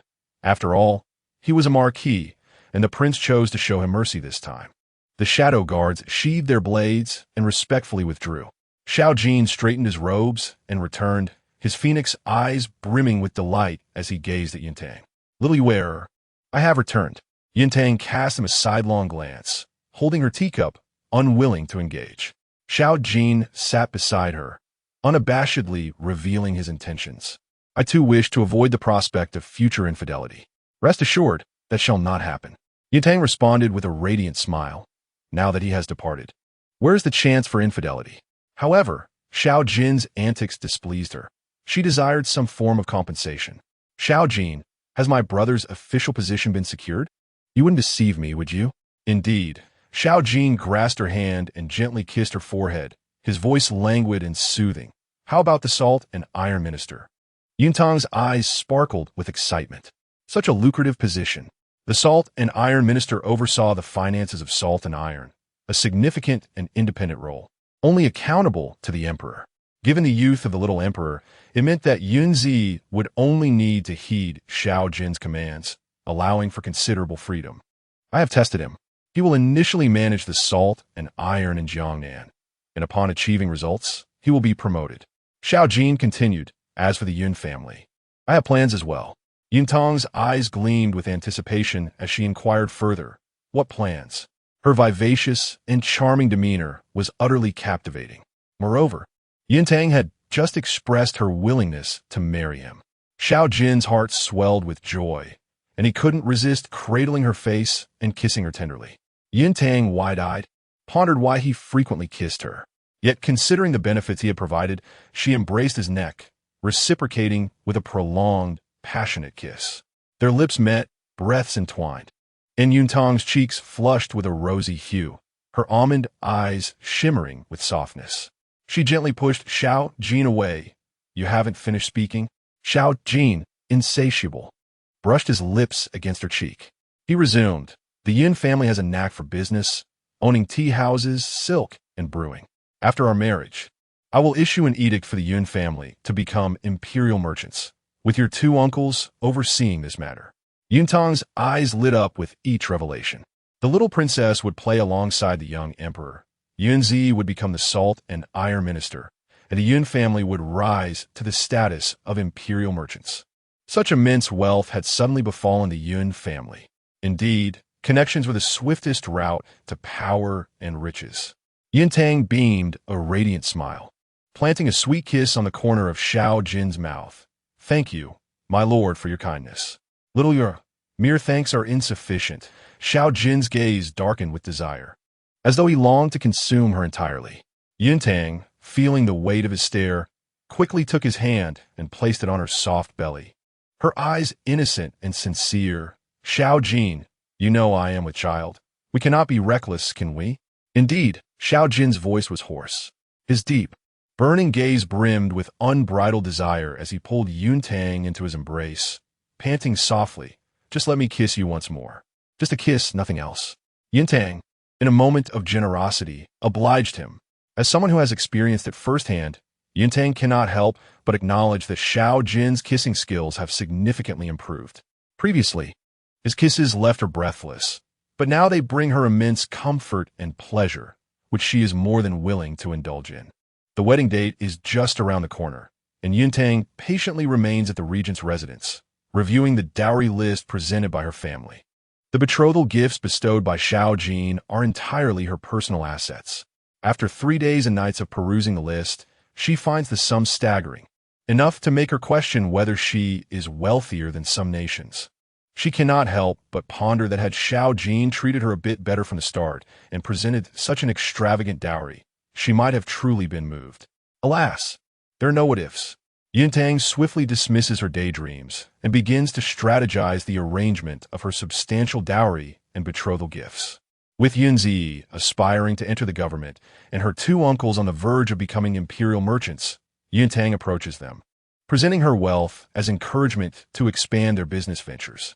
From the southern to the northern rivers, the name of the Yun family should echo along the Silk Road. The flourishing of the family business will undoubtedly bring her numerous benefits as well. Yuntang is also preparing for her own future. In the blink of an eye, the day before the wedding arrives, following tradition, Yuntang returns to the Yun residence for her marriage. "Have I not been home for a long time?" Her Tongli manor has been meticulously tidied. Throughout the Yun residence, there is not a trace of the Su family. Only the fresh and vibrant celebration of the Yun family members fills the air. Yuntang, now pregnant and about to wed, is cherished by her family, who cannot bear to see her toil excessively. They come to offer their warm regards and affectionate words before leaving her to rest and regain her energy. Yin Rongrong stays behind, treating Yuntang like a fragile treasure, eagerly serving tea, arranging the bedding, and finally saying, "All right, Tang, you can come and rest now." "Thank you, cousin." Yuntang replies, allowing her to continue her joyful tasks without interruption. Comfortably, she nestles into her bed. Yun Rongrong then approaches with a wooden box, saying, "Tang, this is for you. It was delivered this morning by the Princess of Shu." "The Princess of Shu?" Yuntang's expression is puzzled as she opens the box to reveal a pair of exquisite jade bracelets, quite valuable. Seeing this, Yun Rongrong cannot help but exclaim, "How generous of the Princess of Shu." Yuntang frowns in confusion, "But I do not know the Princess of Shu. Are you sure these are meant for me? There must be some mistake." Yin Rongrong nods vigorously, "No mistake. The messenger explicitly stated that this is a congratulatory gift from the Princess of Shu to the future regent's consort. Tang, the princess likely wishes to endear herself to you. Such beautiful bracelets, you must try them on." Just as Yun Rongrong is about to adorn Yuntang with the jade bracelets, they hear Qinglan and the others outside, announcing loudly, "Your Highness." Yuntang and Yun Rongrong exchange a glance and immediately rise from the bed. Xiao Jin strides in with remarkable agility. Yun Rongrong, terrified, hastily kneels, declaring, "This humble girl pays her respects to the regent." Yuntang looks on in confusion. "Xiao Jin, what brings you here?" He takes hold of one of her hands, casting a cold, piercing gaze around the room before explaining, "I came to check on your accommodations." "Is that so?" They had only been apart for a day. Yuntang playfully pokes Xiao Jin's chest, her eyes sparkling with mischief as she whispers, "Could it be that you fear I might run away?" Xiao Jin remains silent, which serves as an unspoken affirmation. Yuntang had already run away twice, leaving Xiao Jin deeply unsettled. He grasped her hand tightly, guiding her toward the bed. "Little Yuer, rest now.